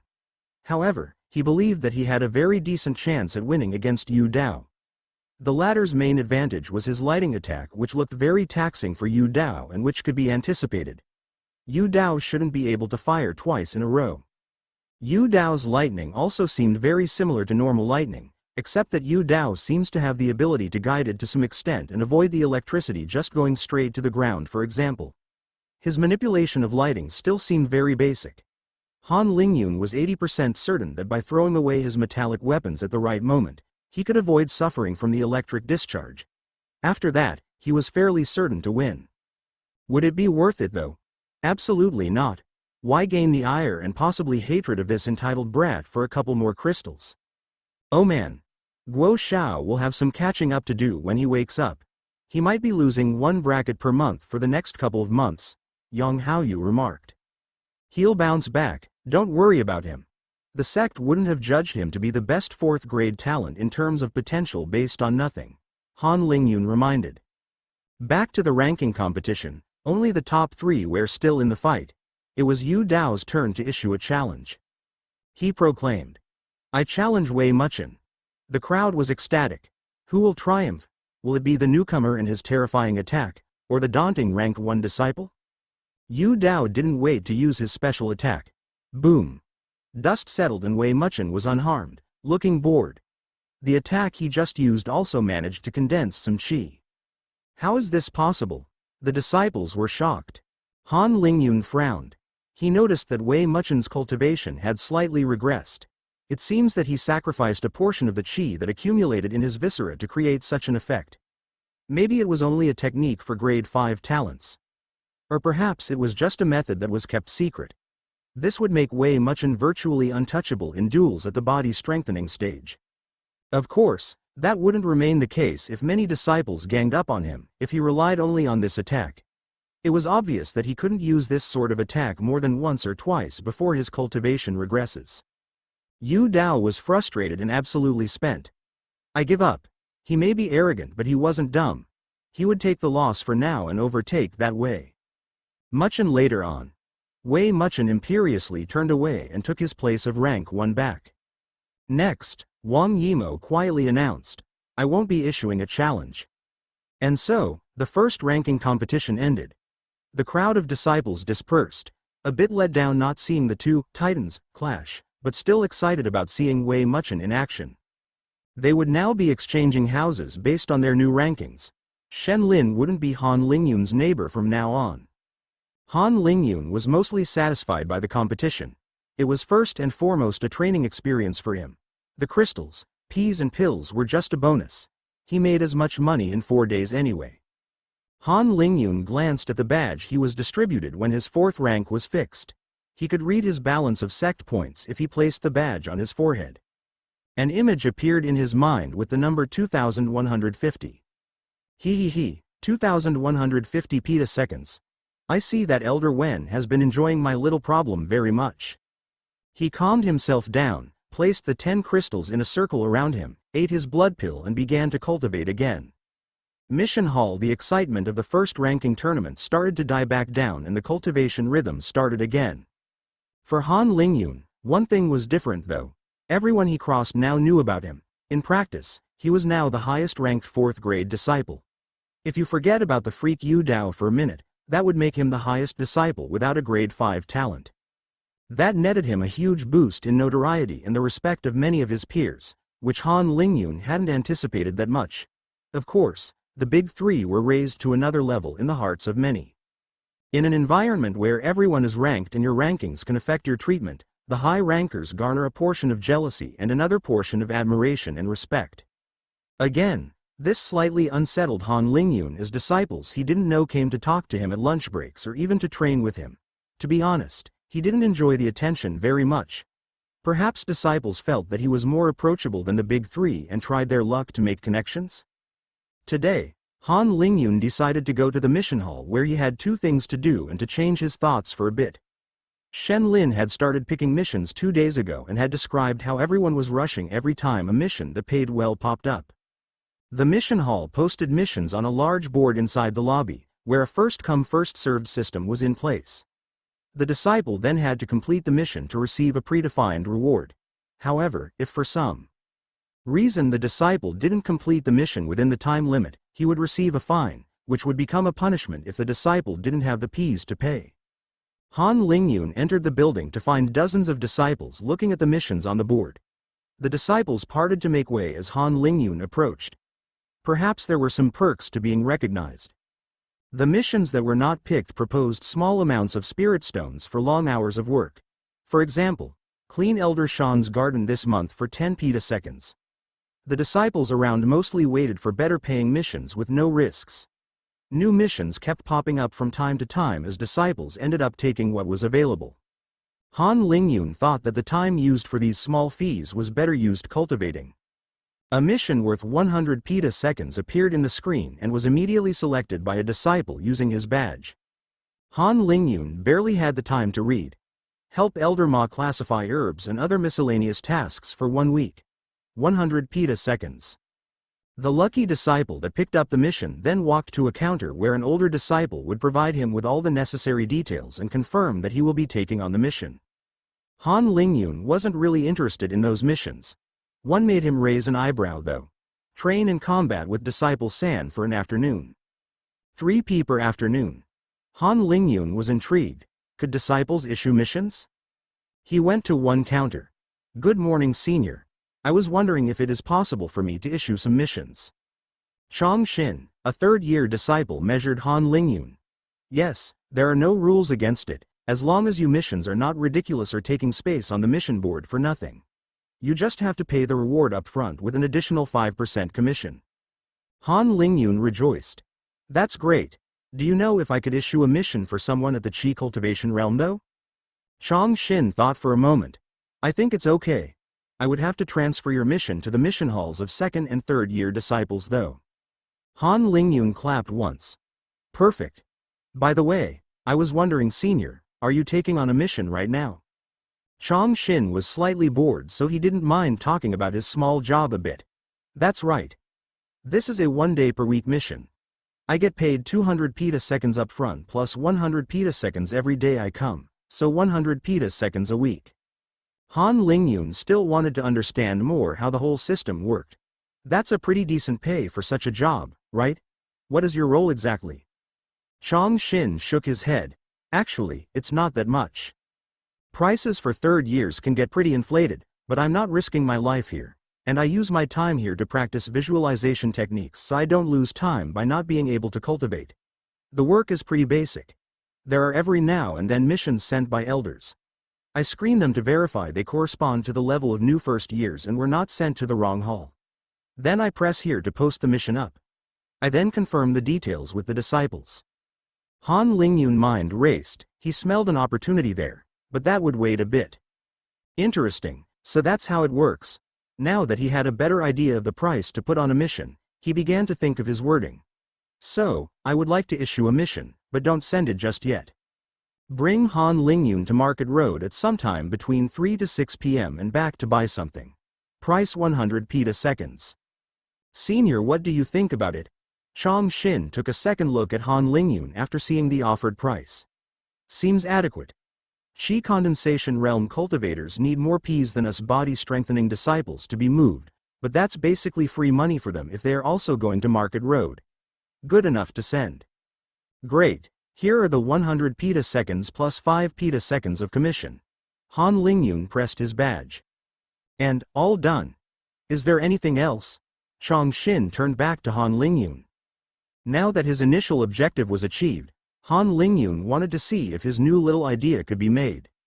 Ah yes, senior, I was wondering what types of missions are generally posted for first years and what are the most demanded missions here. Also, is it common for disciple to be fined because they didn't complete the mission? It's mostly elders requesting for some manual jobs. For them, it's some cheap labor and their missions are instantly picked. For the disciples, it's risk-free and good value depending on the elder. It's very rare for those missions to not be completed, less than 1% I would say. When the year advances, the sect will post missions happening outside of the sect, such as to find wild herbs, hunt animals or criminals, protecting caravans.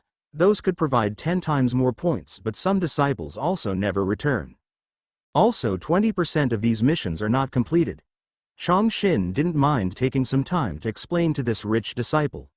For him, Han Lingyun's P's meant that he was one of his year's top disciples. It was very likely that he would overtake him and his grade 2 talent in a year's time.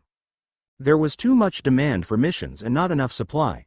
The market was inefficient and Han Lingyun wanted to rectify this travesty. Han Lingyun thought out loud. So do you believe that some of the risk-free missions from elders would still be picked immediately even if the reward was, let's say, only half?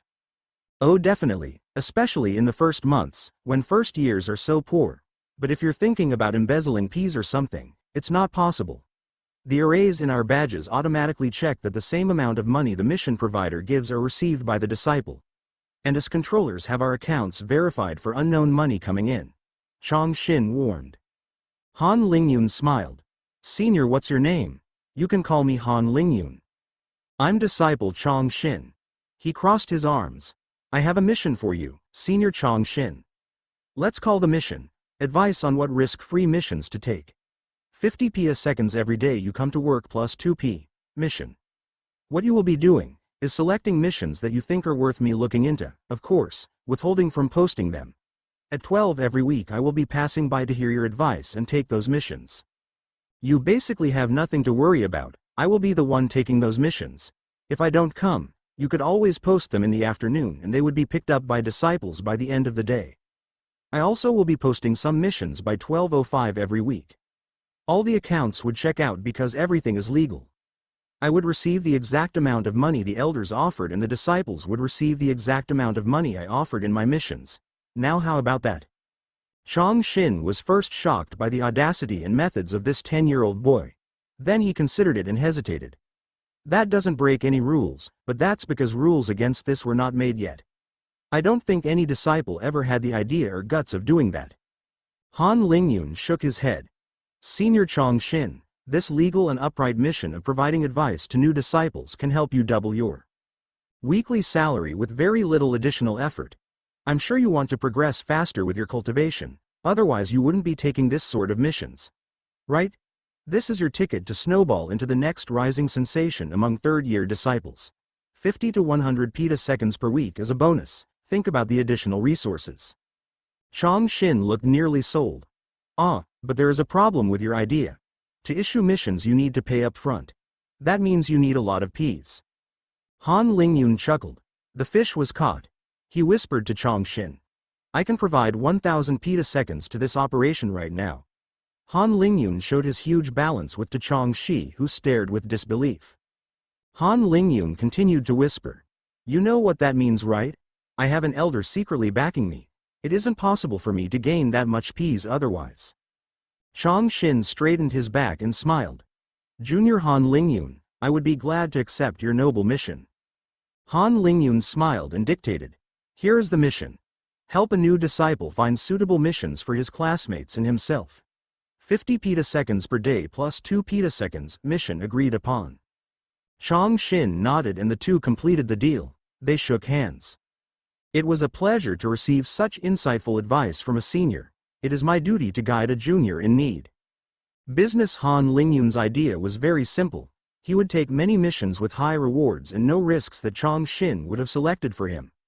Then he would post the same missions but with only half the rewards. With his initial investment of 1,000 petaseconds for this little project, in theory he could post 17 missions rewarding 50 petaseconds each. He had to take into consideration the 5% fee to the sect for posting a mission and the 50 plus 217 payment to Chong Xin, and the rewards for the missions for a total of 17 times 50 plus 43 plus 84 equals 977 petaseconds. If a disciple didn't complete the mission for some reason, Han Lingyun would gain back his 50 petaseconds and in turn pay the penalty he will receive for not completing a mission using the disciple's small fee. Let's forget about this special case as a first approximation.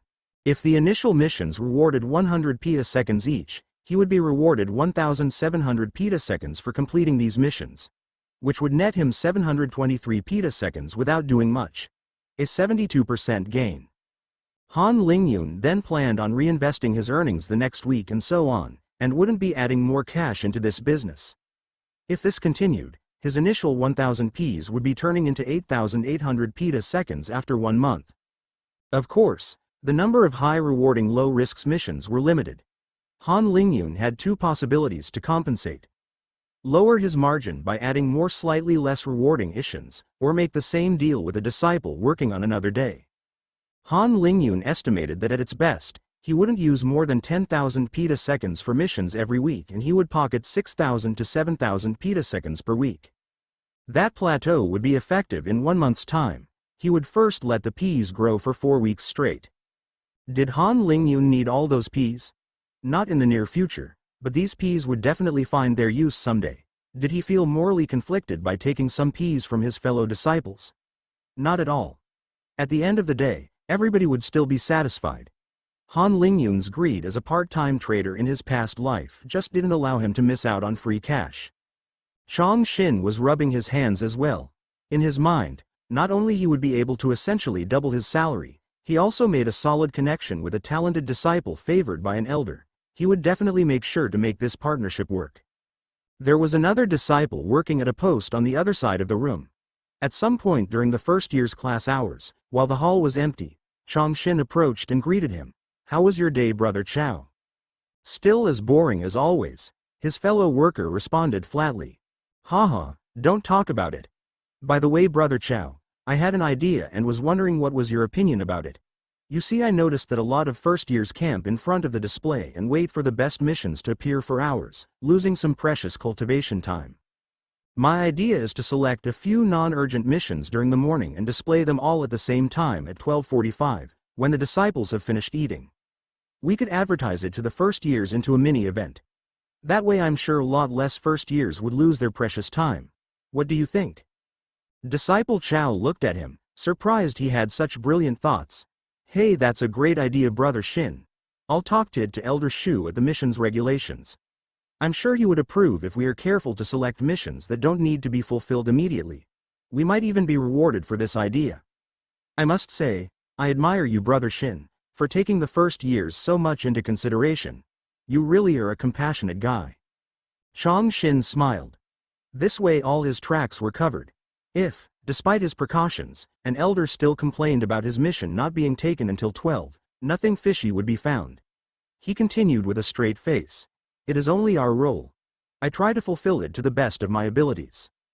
In the meantime, as Han Lingyun was walking in direction of the training grounds, he was suddenly notified through his badge that his mission to fly him to Market Road had been taken and that the disciple would come pick him up in 5 minutes at the first year's plaza. That fast? I might have offered a bit too much Ps for the mission, it seems. Well, it won't matter much after the Ps start rolling, hee. Han Lingyun wanted to head to the 1,000 Treasure Pavilion to secure the thin thread treasure he had spotted last time with Lan Ruoxi. It could also be the occasion to buy other useful stuff that fancied him. Even after deducing his 1,000 petaseconds investment, the 100 petaseconds for the mission and the 600 petaseconds for the thread weapon, he still had 800 petaseconds left to spare. And it seemed that Elder Wen would continue to bring him the daily 100 petaseconds for the foreseeable future.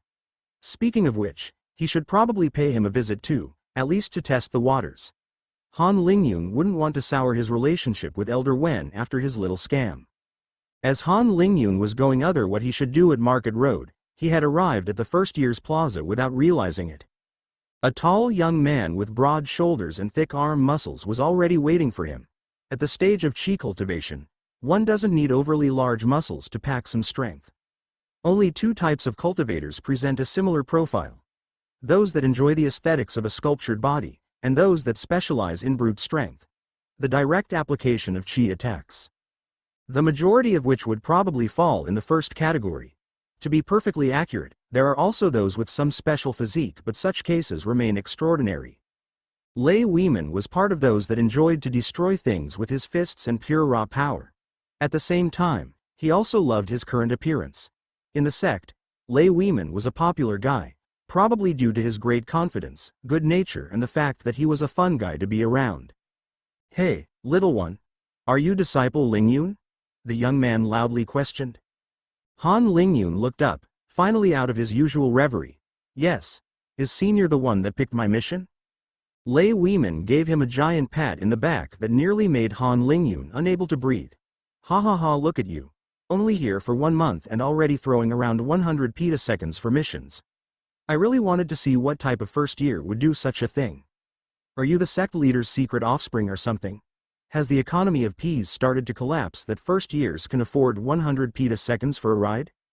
Han Lingyun didn't quite know what to say. "I should be the exception here, senior. I have won some peas due to a bet with an elder."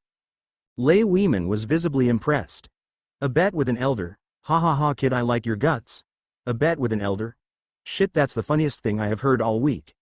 And these old fogies too afraid about their reputation to renege on a bet. Bahaha, that's hilarious." As he kept on laughing, Lei Weiman still managed to take out his flying treasure, that looked like a giant flying leaf. "Come on, hop on, you'll have to tell me more about this, and you better stop calling me senior. It's Big Brother Weiman from now on or I'll throw you down my treasure." Han Lingyun didn't feel reassured anymore. He still remembered his first experience with Lan Ruoxi approximative flying abilities too. But this disciple still inspired him more confidence. "All right, big brother." They took off with another boisterous laugh from Lei Weiman. "Ha ha ha. That's what I like to hear." Luckily for Han Lingyun, Lei Weiman was far more proficient than his own major in flying. Indeed, he has been in the chi condensation realm for nearly a year now and had a lot more time to learn how to properly manipulate chi and imbue it into magic treasures. His journey this time was very smooth and he had the occasion to admire the scenery as they flew past the many peaks, waterfalls, caves, lush vegetation, hidden valley and fields of spiritual herbs protected by arrays. Han Lingyun was watching everything pass by with wide eyes. Lei Weiman noticed and chuckled. "It's pretty wonderful, isn't it?" Han Lingyun nodded. "I don't think I have ever laid my eyes on anything like this before. Everything here seems both wild, powerful, and tranquil or calm at the same time. It's truly an eye-opener." "Well, little brother, engrave this in your mind. What you see here is only possible due to the strength of the sect's elders and leaders. If one day, they would suddenly disappear for some reason, this little paradise would be gone in a week's time. The sect you see today is also the result of 500 years of accumulation since its foundation. At the time it had been built on a pile of bones, and probably even more died since." Han Lingyun was first taken aback by Lei Weiman's sudden reminder. Then he realized again that he was still in a precarious situation. All of his new riches with the sect points amounted to nothing if the sect suddenly collapsed. He was in an apparent safe haven for now thanks to the blood of others. Han Lingyun firmed his heart for cultivation again and reminded him to not waste too much time on his little money businesses. Cultivation should remain his priority at all times. He wouldn't start spitting on free money though as better resources become more and more important for cultivation. He decided that he would be making money for cultivation only and not be cultivating to make money. This may seem like a normal resolution to take, but it was in fact quite a step away from his previous life, where money was what made the entire society work. Money went from a tool to facilitate life to a goal in itself.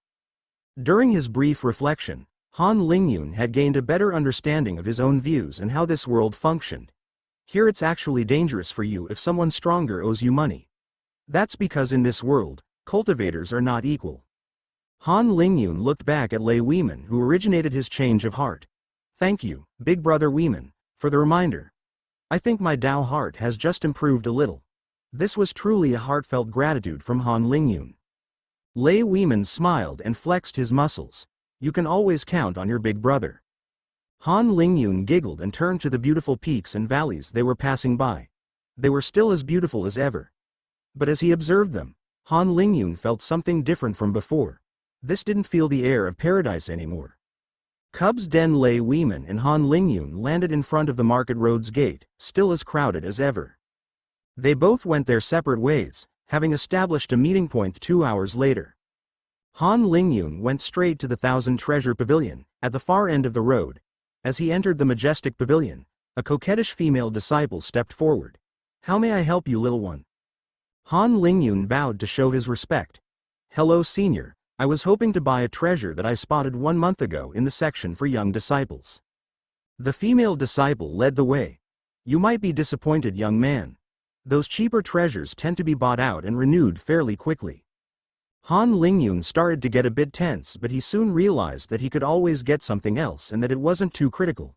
He still breathed out a sigh of relief when he spotted the familiar thread treasure.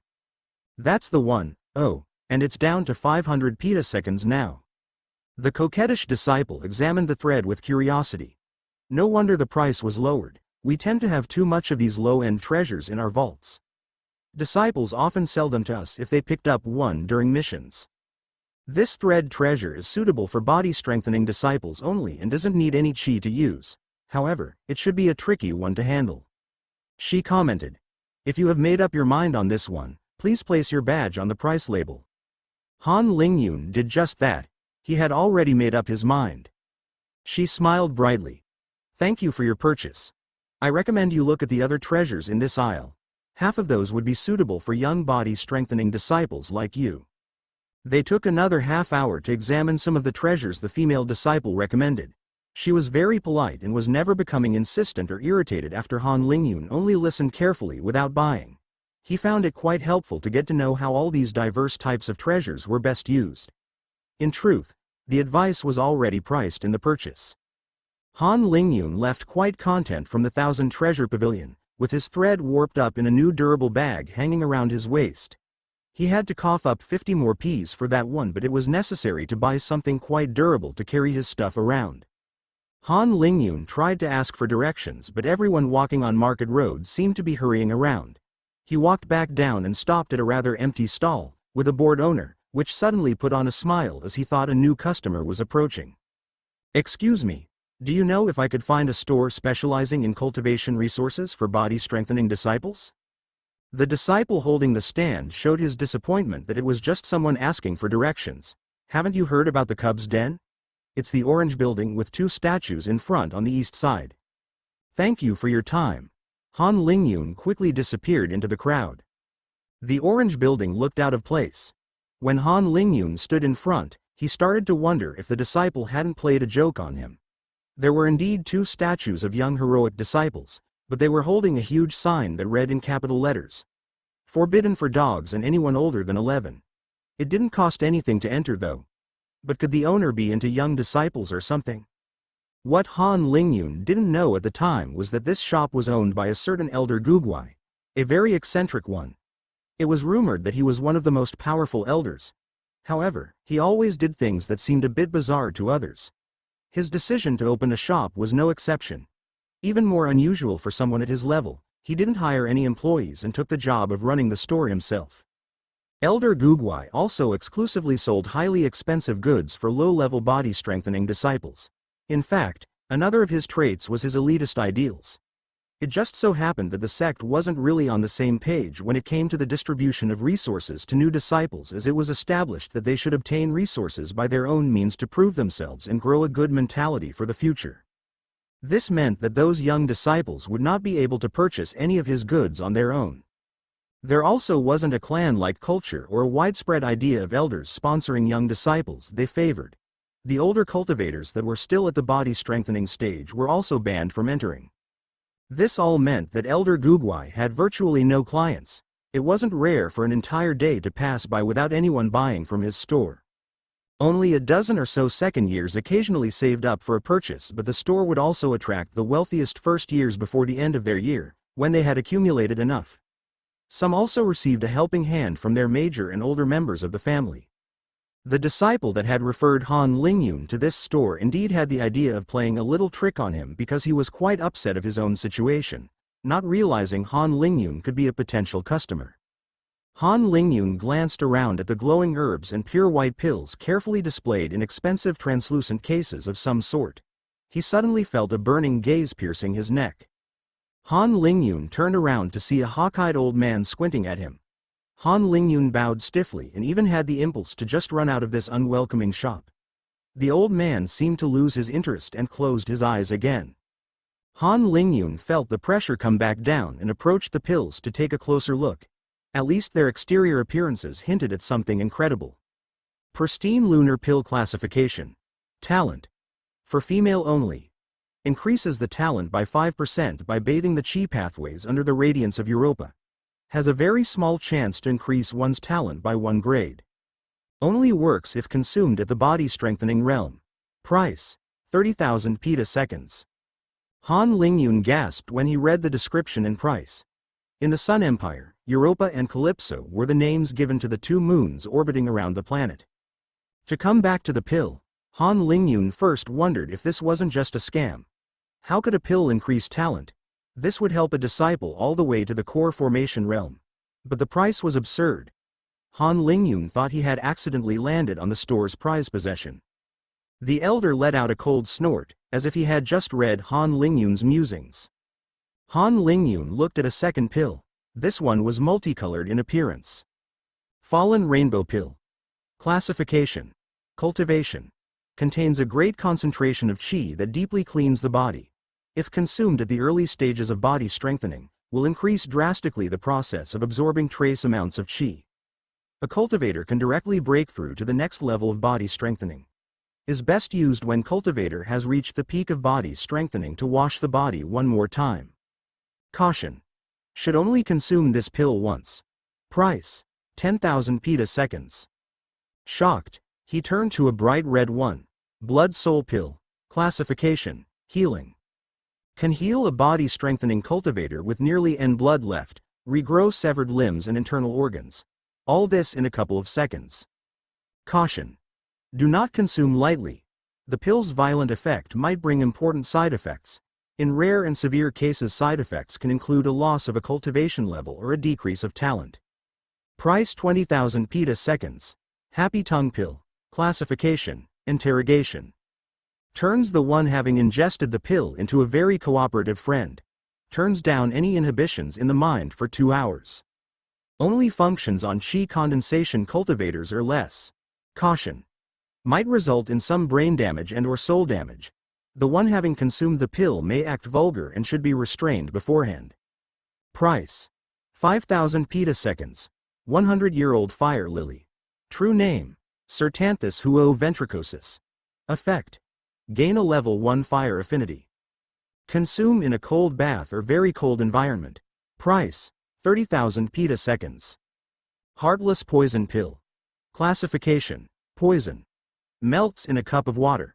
Poison is odorless and invisible. Stops the drinker's heart after 1 hour. Traces of the poison are undetectable by anyone under the core formation stage. Price. 20,000 petaseconds. Supreme Condensation Pellet. Classification. Breakthrough. 99% chance of achieving a perfect condensation when consuming this pellet. Caution. Can only be consumed at the peak of body strengthening. Price. 10,000 petaseconds. Bright Soul Pill. Increases the strength of the soul. Caution. Can only be consumed once. Price. 100,000 petaseconds. In fact, Han Lingyun soon realized to his shock that every pill or herb had miracle effects, but the prices. Incredibly, he found a use for his promised peas way earlier than expected. It was at this point that he realized that there was a problem with the sect and teacher Xian's narrative about not being able to greatly help disciple at their level. If the sect wanted to, they could definitely turn a couple of the best first years into monsters with affinities in all elements, a superhuman foundation, and even increase their talent. So why were they not doing it? Han Lingyun faced the closed-eye elder once again.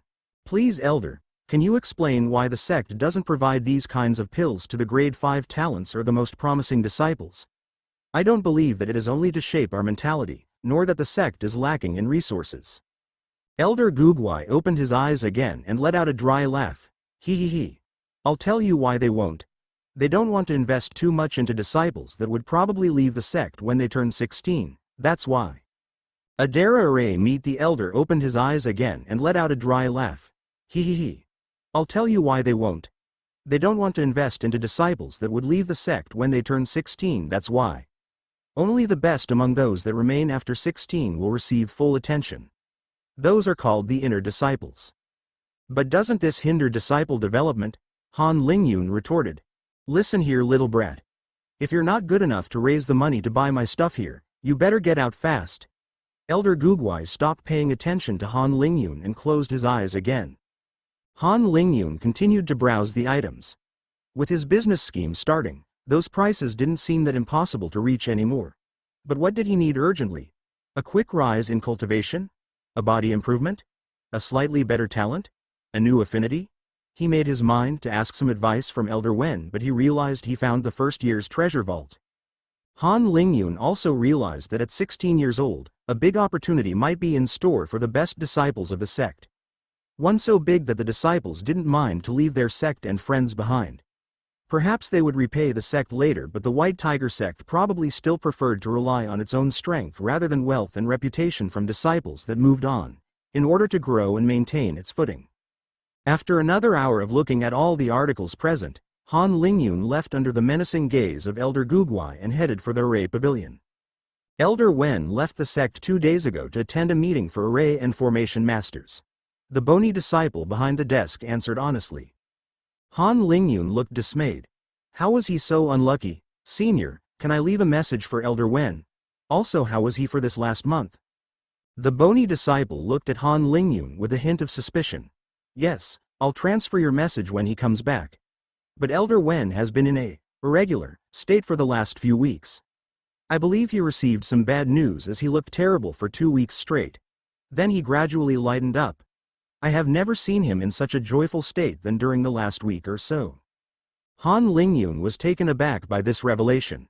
He wasn't quite sure if any of it had a link with his bet with Elder Wen though. He quickly scribbled a letter with the material on the desk and passed it to the disciple before leaving. It would soon be time to meet Lei Weiman and go back to his house to train. He had learned a lot today. Meanwhile, some 10,000 kilometers away in the middle of nowhere, core formation masters were gathering for a once-in-a-decade meeting. This was the traditional Adara Array meet. Adara was the continent's name. Apparently, there was once a Adara Empire that unified and ruled over the entire continent a long time ago. The continent name had always stuck since. In the present day, the Sun Empire and the Sun Alliance nearly occupied half of the continent's area. The rest was divided between dozens of kingdoms. There was one reason why the Sun Alliance didn't become the overlords of the Adara continent too. The continent also housed 2 huge sects, the Puppet Sect and the Sword Union. This Sword Union was at its origin only a gathering of sword cultivators, but it gradually transformed into the usual sect structure, recruiting young disciples and making them grow under a common banner. As for the Puppet Sect, it was a peculiar one. Starting at Qi condensation, their disciples nearly only fought by using puppets. This was a hugely expensive method and it wasn't quite clear how the Puppet Sect managed its finances. Rumor had it that disciples from the Puppet Sect also used their puppet to cultivate after reaching Qi condensation. It was believed that individually, one sect of the Sun's Alliance might be defeated by one of the 2 sects if they ever went to war. Those 2 sects also had trump cards that guaranteed the status quo. This situation also kept the Sun's Alliance from breaking apart. Their alliance would end only after having conquered the continent. The continent had another, more hidden actor too. The Black Skull Sect. This sect was a gathering of madmen that had the common principle of being ready to do anything for cultivation. It just so happened that those cultivators believed that blood and murder was the best way to temper the heart and to advance faster. This sect nearly went extinct on several occasions as they are generally considered everyone's enemy whenever they appear. However, they had become very proficient in the arts of stealth and assassinations over the years, making the task to destroy the sect's foundation extremely hard and costly. This sect would probably live on as long as there was not a continent overlord to wipe them out. And today, masters from all parts of the continent were gathering. They all had a common interest in arrays and formations, but that wouldn't be enough to appease this Heraclite bunch of core formation experts, forget their conflicts for a time and make them work together. However, everything changes if the organizer is an independent cultivator at a cultivation realm above the core formation level. Not to mention that this mysterious expert was willing to give personal advice to those that provide him novel ideas at the condition that the core formation expert presented his findings to the crowd of core formation experts as well. And this master had greater knowledge in that field than anyone else in the continent. the teachings of such a master. If there was one thing that core cultivators were willing to do anything for, it was to give a chance to reach the next step. For these array masters, the Adara array meet was such an opportunity. It wouldn't be surprising if 90% of core cultivators decided to betray everyone they ever knew if someone presented them with a great chance at reaching the next step. Of course, a couple of words from a senior shouldn't be enough, but this advice could save decades of laborious work. Very few could receive this honor, however. Most came to profit from the others' new ideas, to meet cultivators of the same profession and perhaps build ties, and finally to exchange rare materials or knowledge with their equals. A dozen cultivators came from the White Tiger sect, and Elder Wen was one of them. This time, about 300 cultivators were already waiting around a dome of fog. Suddenly the fog receded and a majestic tower came into view. Many rushed forward to reach the entrance. Today, Elder Wen was confident that his recent ideas could warrant him advice from the master. He didn't mind sharing his findings with others too. He was convinced that no one in the assembly would understand more than him the possible ramifications of his ideas. Well, except for that mysterious senior. Also, he didn't mind the additional prestige that the cultivators that received the approval from that senior gain. His position in the sect would increase drastically, his work would be valued higher, and he would generally benefit greatly. All this was still only wishful thinking for now. He still had to present his ideas to that senior. All around, there was nearly no tension in the air at all. The cultivators attending this event were all passionate about their profession, had accumulated at least a small amount of prestige among their peers, and were all excited to learn more. Not to mention, those that started a fight would immediately be automatically punished and thrown away by the invisible formations covering a large area stretching kilometers around the tower. Some had already started to mix with different sects. Others even started to sell rare materials. A great way to make connections. About 1/5 of the cultivators waited in line in front of a closed door, where they would enter one at a time to present their research to the senior. When Elder Wen's turn finally came, he entered a small room in which an old man was seated on the ground in a lotus position. This man emitted no chi fluctuations whatsoever, making it that in Elder Wen's eyes he looked no different from an ordinary mortal. However, Elder Wen knew very well his place. To give an analogy with Han Lingyun's previous life, the man was a sleeping hydrogen bomb. Elder Wen silently clasped his hands, bowed, then took a lotus position in front of the senior. The old man was looking at him with a fatherly interest. Elder Wen understood that it was his turn to expose his findings. Junior Wen from White Tiger sect has seen the senior. I would like to start off with a little story. Around 1 month ago, I found a quite interesting new disciple. Brilliant in math. I decided to play a little game with him by giving him some problems. Then we decided to make a little bet. He gave me the hardest problem he could think of, but still comprehensible by another disciple that didn't specialize in math. The discoveries I made in this last month trumps all my progress of the last decade. It all started by the problem he gave me. Interest from high up. The discoveries I made in this last month trumps all my progress of the last decade. It all started by the problem this disciple gave me. Let n greater than 2 an integer. Find a, b, c positive integers such that n plus n equals n. He told me to prove that there wasn't a solution if I thought so. Elder Wen took a pause to let the senior have a go at this problem. The old man closed his eyes and didn't open them for 5 minutes. He started to frown. Suddenly he opened his eyes, that contained a hint of incredulity, awe, and even shock. He was much more attentive now. Please present your findings, Junior Wen. Elder Wen took a deep breath and started to narrate his thought process. At first I couldn't believe that I couldn't find any solution, so I tried and tried.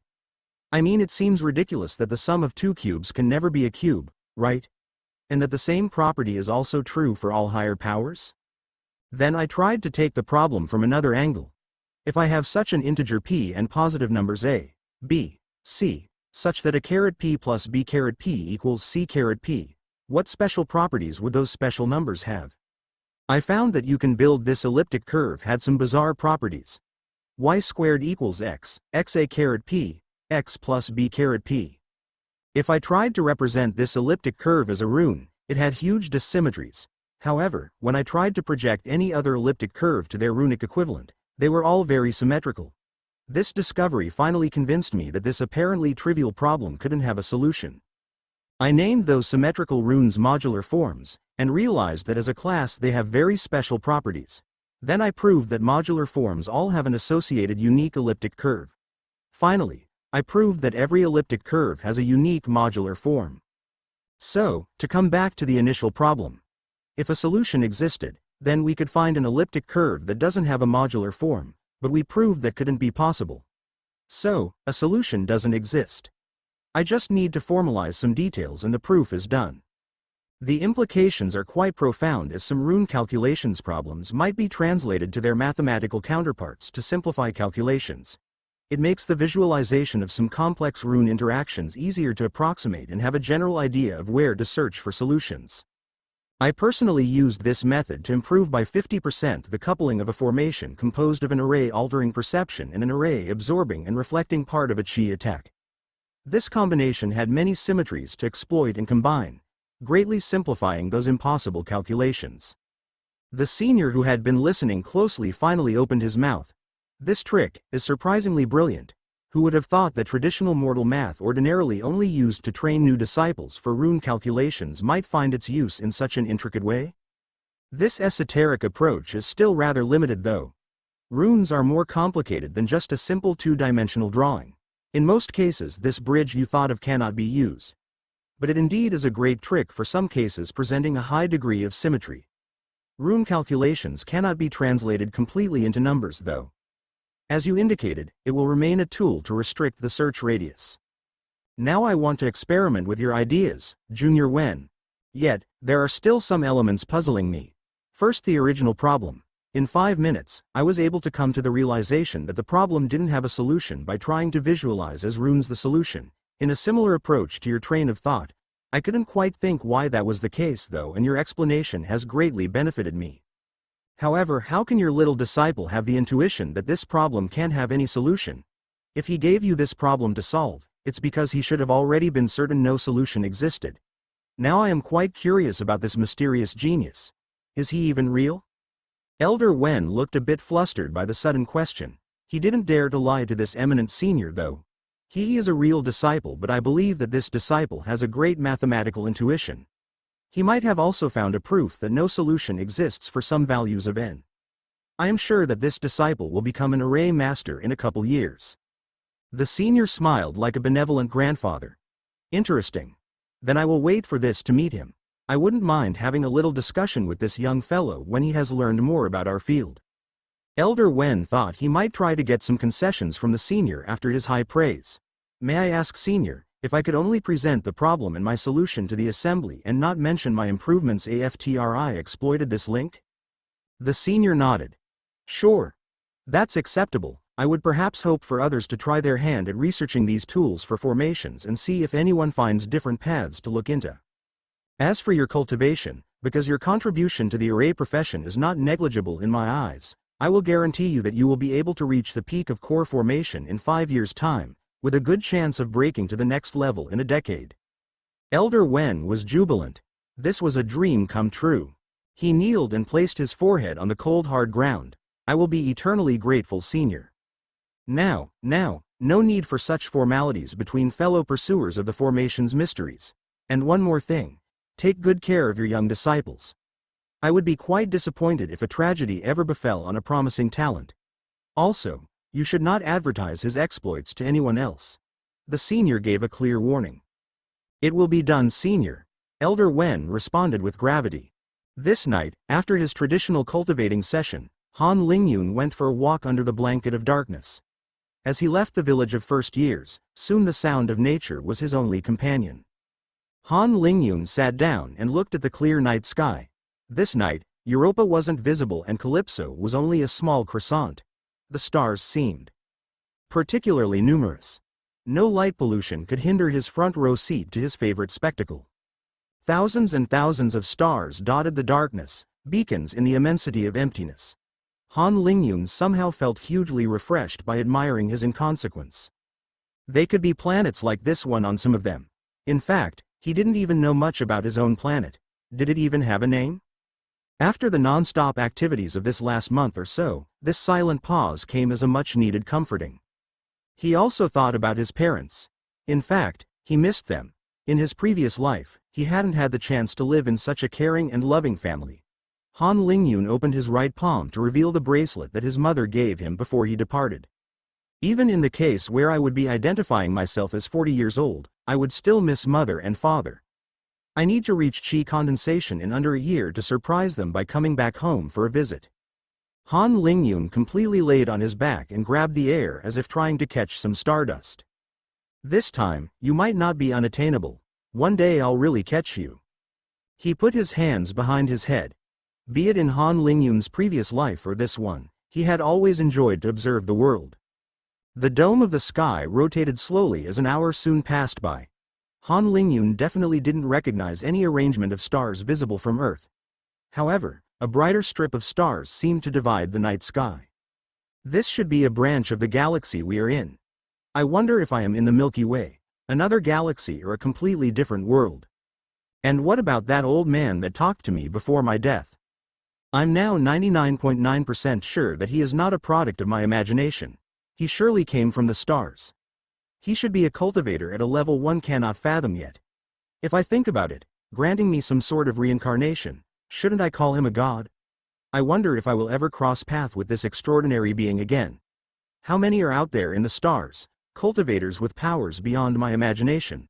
Let's not become too impatient to explore it all. Oh, but if that old man reached me before, it should mean that there are ways for cultivators to travel through the immensity of space. I wonder why I have never heard about any other planets and cultivators from elsewhere before. In fact, I have yet to hear about anything outside the Sun Empire. Either some higher-ups restrict information for some reason, or cultivators here have a too narrow scope. It doesn't matter, no one will stop me from exploring the universe when I become powerful enough, and now no one can stop me from imagining it too. Just as Han Lingyun was having these thoughts, an upside-down face entered his vision, with long brown hair pointing at him curiously from above.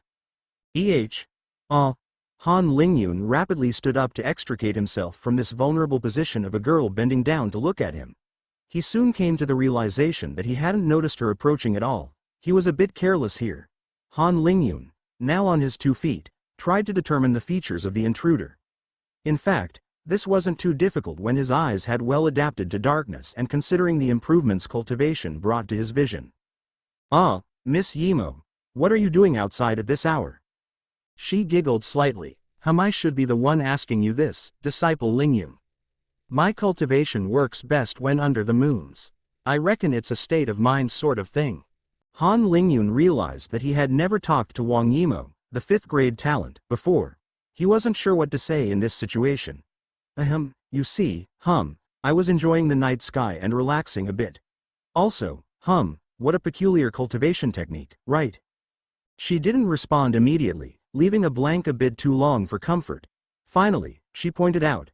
I didn't know you were the kind to waste time, disciple Lingyun. Han Lingyun instantly felt that he had to defend himself as though he had just been criticized. I wasn't wasting time, I was working on my Tao heart. Wang Yimo silently examined him, tilting her head slightly to the side. Han Lingyun was starting to feel more uncomfortable. Thank God it was night time. Well, if that's all, I will be taking a nap. Have a good cultivation session, Miss Yimo. Han Lingyun made his way back to his house. None were good talkers and they didn't know each other. Bailing out was Han Lingyun's logical choice to escape all this. Before entering his house, he took another quick glance at the stars. Just wait for me. One day I'll reach you. Efforts and repetition. Shen Lin just managed to finish harvesting a row of fruit trees. It was all for his day's work. He used this mission as an occasion to work out and make an additional 20 petaseconds as well. Today he had finally saved enough for another cultivation pill at the first-year exchange hall. Somewhere in the forest near the village, the sword maidens had found a quiet valley where they wouldn't be bothered by a crowd of other disciples. They were all waking up from a cultivation session. Liao Junzhen clapped. Come on girls, let's have a quick warm-up. Focus on abs and core muscles. We'll jump into the duels right after. The redhead Chin Mei shot her a faint smile. You better warm up well, Sister Junzhen. This time I'll challenge you to a fight, no weapons and no rules. Let's see how your water affinity helps you dodge punches to your beautiful face. Liao Junzhen didn't flinch. I'll take you on any time. Elsewhere, Wei Muchen was repeating basic sword movements at different speeds. He wouldn't let anyone overtake him, especially that arrogant Yu Dao. He internally vowed that next time he would crush him without using the technique of sacrificing a small part of his cultivation to use qi externally. Just thinking about last week suddenly angered him. His hands gripped his shiny new sword and whacked the floor. Whoosh! Crack! The sword cleaved through the stone tiles. Hee boss, you're already too strong for this training ground. We should pay some second years to take us to theirs. There should be some cooler stuff. Another follower patted the first one. No need to pay them. Those weaker ones should beg to have the opportunity to be seen well by boss, as he will be able to wreck them in no time anyway. Wei Muchen turned to face his lackeys. You lot better keep up with me as best as you can. I won't accept trash following me. They nodded. They liked to have a good laugh, but most were already training and cultivating as hard as they could. Wei Muchen turned back around and silently caressed the gold medal attached to his robe, indicating his position as number 1 disciple. Rank 1 was his and it would remain that way. Lian was ignoring the disciples shouting and fighting all around him at the training grounds. The others seemed to leave him alone as well and keep a distance from the bald disciple. Lian was moving his rod very slowly with deep breaths. At some intervals he just completely relaxed and seemed to enter a trance as his rod appeared to move on its own, with Lian dancing around to accommodate it. Yu Dao was seated in a lotus position, with a small line of blood trickling down from the corner of his mouth. He was biting his lips hard to avoid screaming. His pride couldn't tolerate that. Behind him, an elder carefully observed as small lightings repeatedly battered Yu Dao's body. He had been brought to another part of the sect. Yu Dao himself didn't know where this was. Han Lingyun was seated, surrounded by crystals containing qi he bought at the exchange hall. Those crystals were enriching his room with qi. His intuition told him to avoid cultivation pills if possible. Like medicines, energy drinks and more, repeatedly ingesting something might bring side effects. Pills at this level always contain some amount of impurities. He could now finish a cultivation session in 3 hours. He had to alter his schedule in consequence. He also started to experiment the blackbird at night time, inspired by Wang Yimo's cultivation functioning better under the moons. Han Lingyun glanced at the only object reflecting some light in the room. It was the sturdy shield he bought for Shen Lin at the exchange hall at 150 petaseconds. The lad didn't show it, but he had taken a mental hit at the last ranking competition, being outranked by his 2 best friends. Han Lingyun looked at the shield and thought to himself that a black coating wouldn't do it any harm. The feeling of becoming one with the darkness was quite enjoyable for Han Lingyun. He wasn't becoming invisible, but very hard to notice if you didn't focus on his position. The blackbird art didn't focus on staying immobile and silent in the night. It was about rapid, sudden movements that remained unseen and unheard. This made it far more complicated and a necessary step to master its philosophy first. As for his metal thread treasure, at first, Han Lingyun was a bit clumsy with it. However, very quickly he had begun to understand how to use it. The thread was only dangerous when it was tensed up and not loose. An insidious way to kill opponents was to surround them with his thread while fighting, then after making sure he wasn't caught in it as well, abruptly tense it up. The thin thread would effectively dice up the target. When tensed up, the thread could cut through trees and bodies, like a knife in butter. This in itself was quite terrifying, as the user could very well dice himself as well with this barely visible thread, if one wasn't careful enough. The techniques Han Lingyun developed lowered the risk of using this double-edged tool. It would be best if his opponent never realized what he was doing. Han Lingyun continued to train and experiment with the thread's use under day and night conditions. All around, the first years were taken in by cultivation fever. They weren't a group of 10 years old. They were cultivators now. Most cultivated with great drive and determination. The rest followed along to not be left in the dust. One day, Han Lingyun remarked with surprise that he hadn't received any peas from Elder Wen. Did he find a solution, or has he judged that he had given me enough peas already? Han Lingyun decided he should pay Elder Wen a visit to find out, and he had already planned to visit him anyway. By now, Elder Wen should be back to the sect. His meeting should have already ended. Han Lingyun headed first to the mission hall because today was the day Chong Xin being on duty. He smiled when he thought at the peas he had been steadily receiving throughout the week from the missions he had issued last time. How is Senior Chong Shin faring today? I've been great, disciple Lingyun. The older disciple responded with a broad smile to his favorite first year. Here, please have a look at those missions, they might interest you. Just like that, the two completed their weekly transaction. Han Lingyun nodded as he confirmed the missions with Chong Shin. By the way, Senior Shin, I have another mission for third years. It goes like this. Ask Lei Weiman if he would be interested to pick his little brother to go to Market Road this afternoon. 10 petaseconds to ask plus 10 petaseconds if Lei Weiman accepts. Han Lingyun still needed a ride to get to Market Road, but he didn't want to encumber his major with menial tasks like these. Plus, Lei Weiman is a good sport and would surely have some things to do at Market Road as well, right? A positive response came back before Han Lingyun even left the mission hall, informing him with the mission completion that Lei Weiman would be here in 5 minutes. This messaging system is a bit expensive, but it's still rather effective. I'm sure the higher-ups never intended for disciples to use missions as a way to communicate, hee. 5 minutes later, at their usual meeting spot. Good morning, Big Brother Weiman. I hope I'm not being a burden here. How is my little bro doing? Nothing like this. There is always some things to do at Market Road anyway. Han Lingyun braced himself for the huge pat in the back coming. Hee, that's good then. I was wondering, Big Brother Weiman, if there was a way for us to speak more directly. Lei Weiman crossed his arms. Sadly, I don't think so. I suppose that the sect is trying to keep disciples from each year mostly in their own bubble. Well, you could buy messaging talismans, but they would be quite expensive and single-use only. Those are mostly used for large distances. Inner disciples and elders actually also have badges that can communicate and send messages between each other. That's not our case though. Lei Weiman scratched his head. I guess your method of issuing a quick mission isn't bad. All right, hop on. Han Lingyun entered the array pavilion for the third time, but today, the building seemed more imposing than ever. Would Elder Wen harbor a grudge after giving him around 3,000 petaseconds? The usual bony disciple holding the counter was talking to an adult disciple who tried to negotiate the price of some items. However, as soon as he saw Han Lingyun entering at the corner of his eye, he quickly accepted the man's terms and shooed him off. The bony disciple presented his best smile at the young newcomer. Good afternoon, disciple Han Lingyun. Please follow me upstairs. I'm sure Elder Wen will see you immediately. Han Lingyun was taken aback by the disciple's new attitude and followed him, wondering what this was all about. It wasn't 10 seconds before Elder Wen burst into the tea room. He immediately picked the dazed Han Lingyun's hand and shook it energetically, before launching into a deluge of words. Disciple Lingyun, what a pleasure your visit brings me. Here, take a seat. I have indeed found a proof to your little problem, if that was what you were wondering about. Finding this proof actually brought me some improvements in cultivation.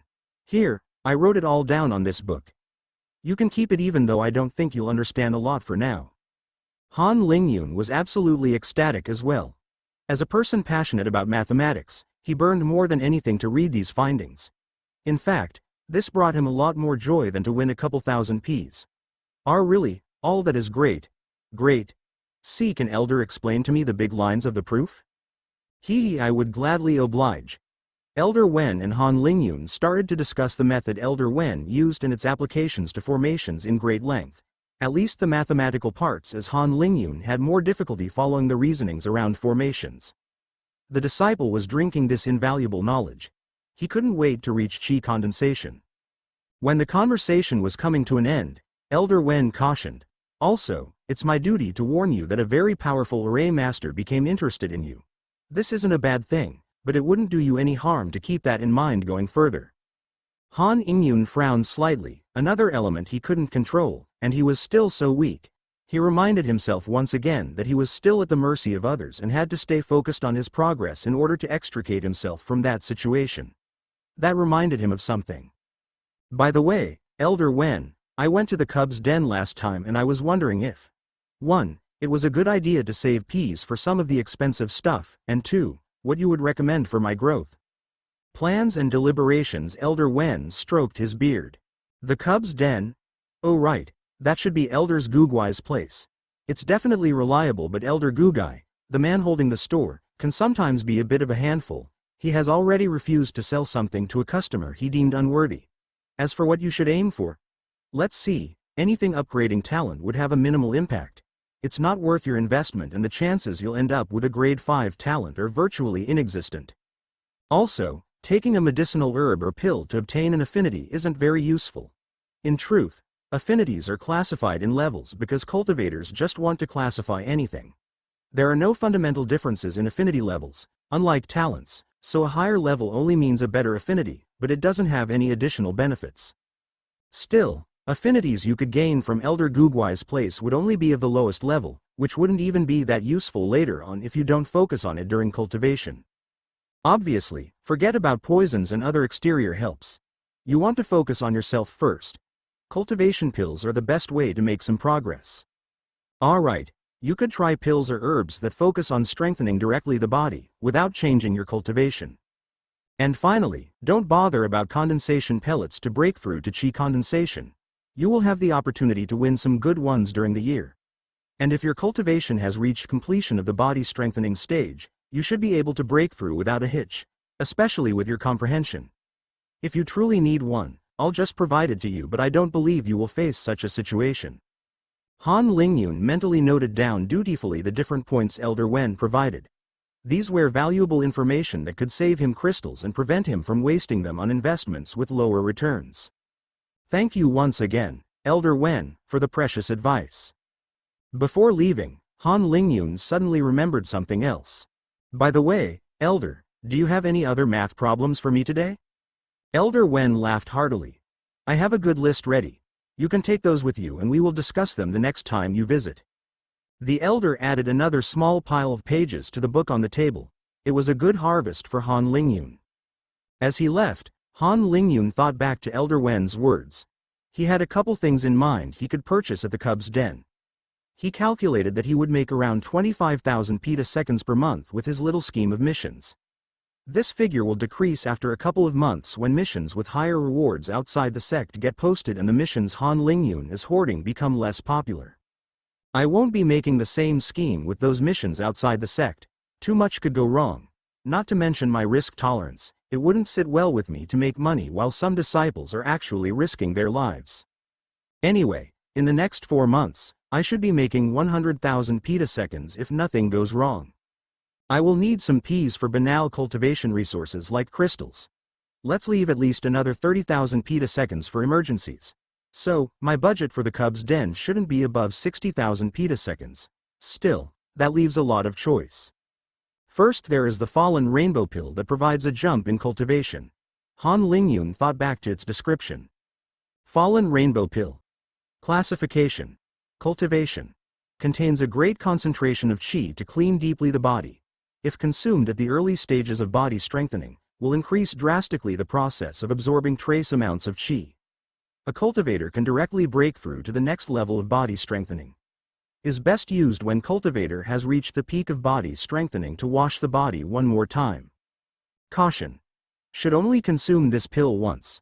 Price: 10,000 petaseconds. This Fallen Rainbow Pill seems quite attractive. But there are also cultivation pills specialized for every level of body strengthening. For example, at my second stage, the viscera strengthening stage, there was the Fresh Rainbow Pill. Fresh Rainbow Pill. Second Rainbow Pill. Classification. Cultivation. Use. For the viscera training stage only. A strong burst of qi washes the lungs, giving a breath of fresh air.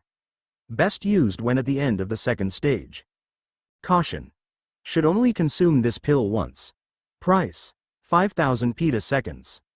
Similar pills are available for the first, third, fourth, and fifth stages of body strengthening. What I am most interested in, however, is the stuff that could directly improve the body.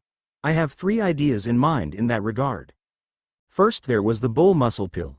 Bull Muscle Pill. Classification. Body. Strength. A burst of energy that destroys and regrows body muscles. Muscle mass. Plus 50% caution. Should only consume this pill once. Process is very painful. Recommended to be consumed near an elder. Price: 15,000 petaseconds. This one is quite straightforward. Packing more strength would always be useful. I am not so sure it would be going in line with my style though. Bone-eating flower. True name, Osedaxis mandicanthus. Classification. Body. Bones. Consume with a glass of hibernating oil. Shatters and regrows bones. If consumed before bone strengthening stage, cultivation at this stage will be slower. If consumed after, the process will be 10 times more painful. The result after bone tempering plus flour would be the same no matter the order. Caution. Should only consume this flour once. Process is very painful. Recommended to be consumed near an elder. Price. 10,000 petaseconds plus 1,000 petaseconds, glass of hibernating oil. The last item in Han Lingyun's mind was clear liquid. Classification. Body. Vision. Use 1 drop on each eye. Improves vision in dark environments greatly. More drops are useless. Caution. Process is very painful. Recommended to be used near an elder. Price. 5,000 petaseconds, drop. After mulling over it, Han Lingyun decided to purchase both the bone-eating flour and 2 drops of clear liquid. Stronger bones were definitely useful. A violent contact breaking your arm or not could decide your life, not to mention cranial bones, because Han Lingyun always put his survivability as a #1 priority. This felt like a necessary choice. As for the clear liquid, it would be less and less useful as the cultivation progresses, as seeing under dim light would become the norm with a higher cultivation. However, Han Lingyun assessed that it complemented well his blackbird art and it would be very useful in the short term and perhaps for the next couple of years. He still wanted some confirmations for the cultivation pills though, so he headed to the best place he could think of. The White Pill Pavilion. The pills here wouldn't correspond to his level but he only sought advice from a knowledgeable person. As Han Lingyun explained his situation at the counter, a middle-aged woman with a pointy nose looked at him dismissively. Consultation from an elder would cost 1,000 petaseconds, and from 50 to 200 petaseconds for pill trainees. Just leave if you can't afford it. Han Lingyun found this attitude quite irritating but reined his thoughts in. I'll use a trainee at 200 petaseconds then, here is the change. Han Lingyun rapidly paid the fee before the woman could find him any fault. He knew well not to waste time with sad people like her. He received instructions from his badge just like with mission notifications and headed to a small room where a handsome 20-ish male was moving ingredients around.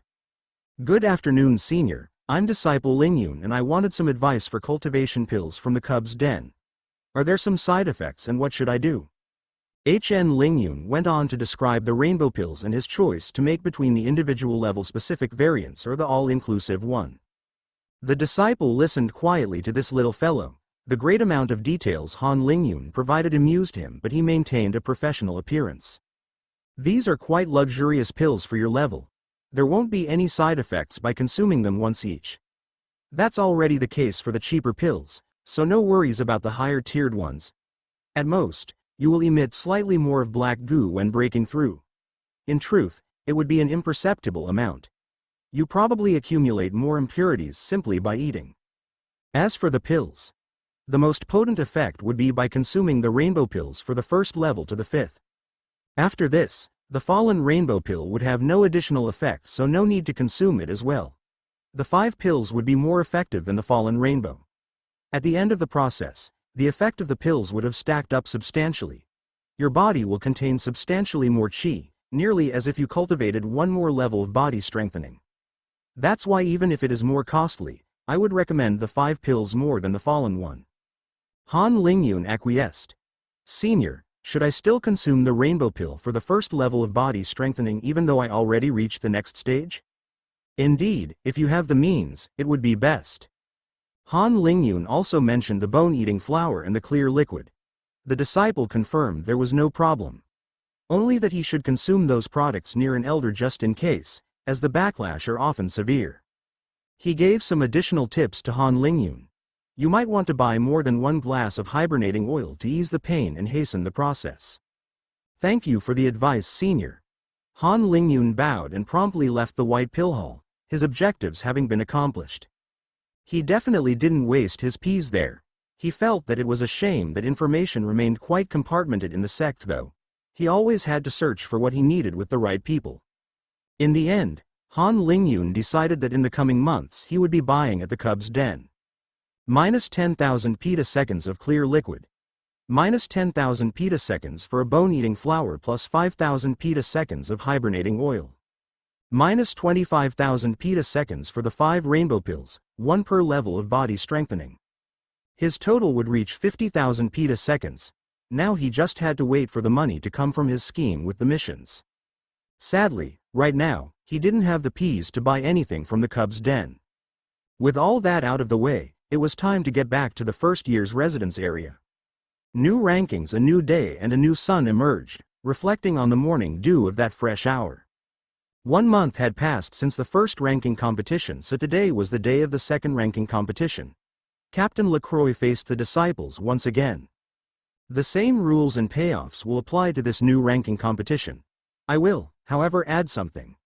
Those that manage to advance by 2 brackets or more will automatically receive an additional 50 petaseconds. Some disciples that had a poor showing due to the circumstances last time round were already rejoicing, and a wave of whispers swept the mass of disciples. However, don't get any ideas. This bonus won't be there next month, so don't try any dumb strategies like losing now to jump ranks next time. In addition, all those that drop 1 bracket will be accompanying me in 2 weeks for a trip outside the sect as punishment. The others will also have the opportunity to come if they volunteer. Perhaps some enjoy hardships, I don't know. Now enough chit-chat, let's start. As the last ranked disciples began their duels, Han Lingyun took the time to examine the other strong contenders. Be it his 2 good friends, the Big 3, Wei Muchen, Wang Yimo and Yu Dao. The 6 sword maidens and more, all had clearly worked hard during the past month. One looked a bit grim, though. Liao Xiao, the former 3rd-ranked disciple, previously grilled by Yu Dao's lightning and now behind the other 4th-grade talents in cultivation. Even with his troubles from last month, he held the 6th rank and his place was eyed by many. A lot of 3rd-grade talents also fancied their chances to get their revenge against the 4th-grade talents. Now they were all at the Viscera training stage. Most of the 3rd-grade talents had broken through in the last 2 weeks, while no disciple had reached the 3rd stage yet. Now, the 2nd-grade talents were the ones with the greatest cultivation disadvantage, still stuck at flesh strengthening. Yu Dao was the only exception. Somehow, even with his rank 2 talent, he had reached the Viscera training stage as well. His gaze briefly focused on Wei Muchen before he closed his eyes and took an indifferent pause. Every time Han Lingyun saw Yu Dao, he had the urge to puke. Even Wei Muchen didn't garner such a reaction from him. In truth, Han Lingyun didn't care much about this month's competition. At worst, due to the rules of the competition, he would end up at the 11th rank, the last place of the 2nd bracket. This was the advantage of this system. You could only go down 1 bracket per month. He didn't have much hope of keeping his 4th place rank either, with an eager Li and breathing down his neck. Han Lingyun knew very well that his Blackbird art wasn't meant for these duels on open stages, and he decided that those duels were not worth him showcasing his full fighting power anyway. The duels had started with renewed enthusiasm from the participants. Some even began acting desperate at the prospect of being at the bottom. There was an intense competition at every rank.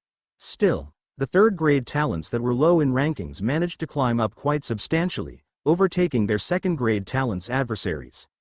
Even at those low levels, cultivation still played a decisive role.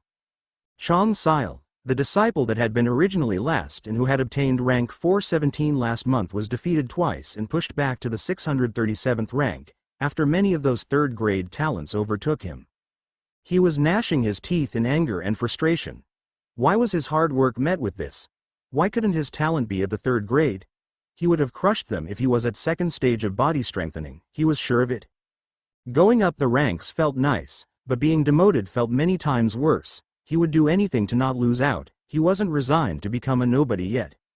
The reshuffling of the ranks was quite intense in the lower brackets, especially when luck played an important part in the duel's result.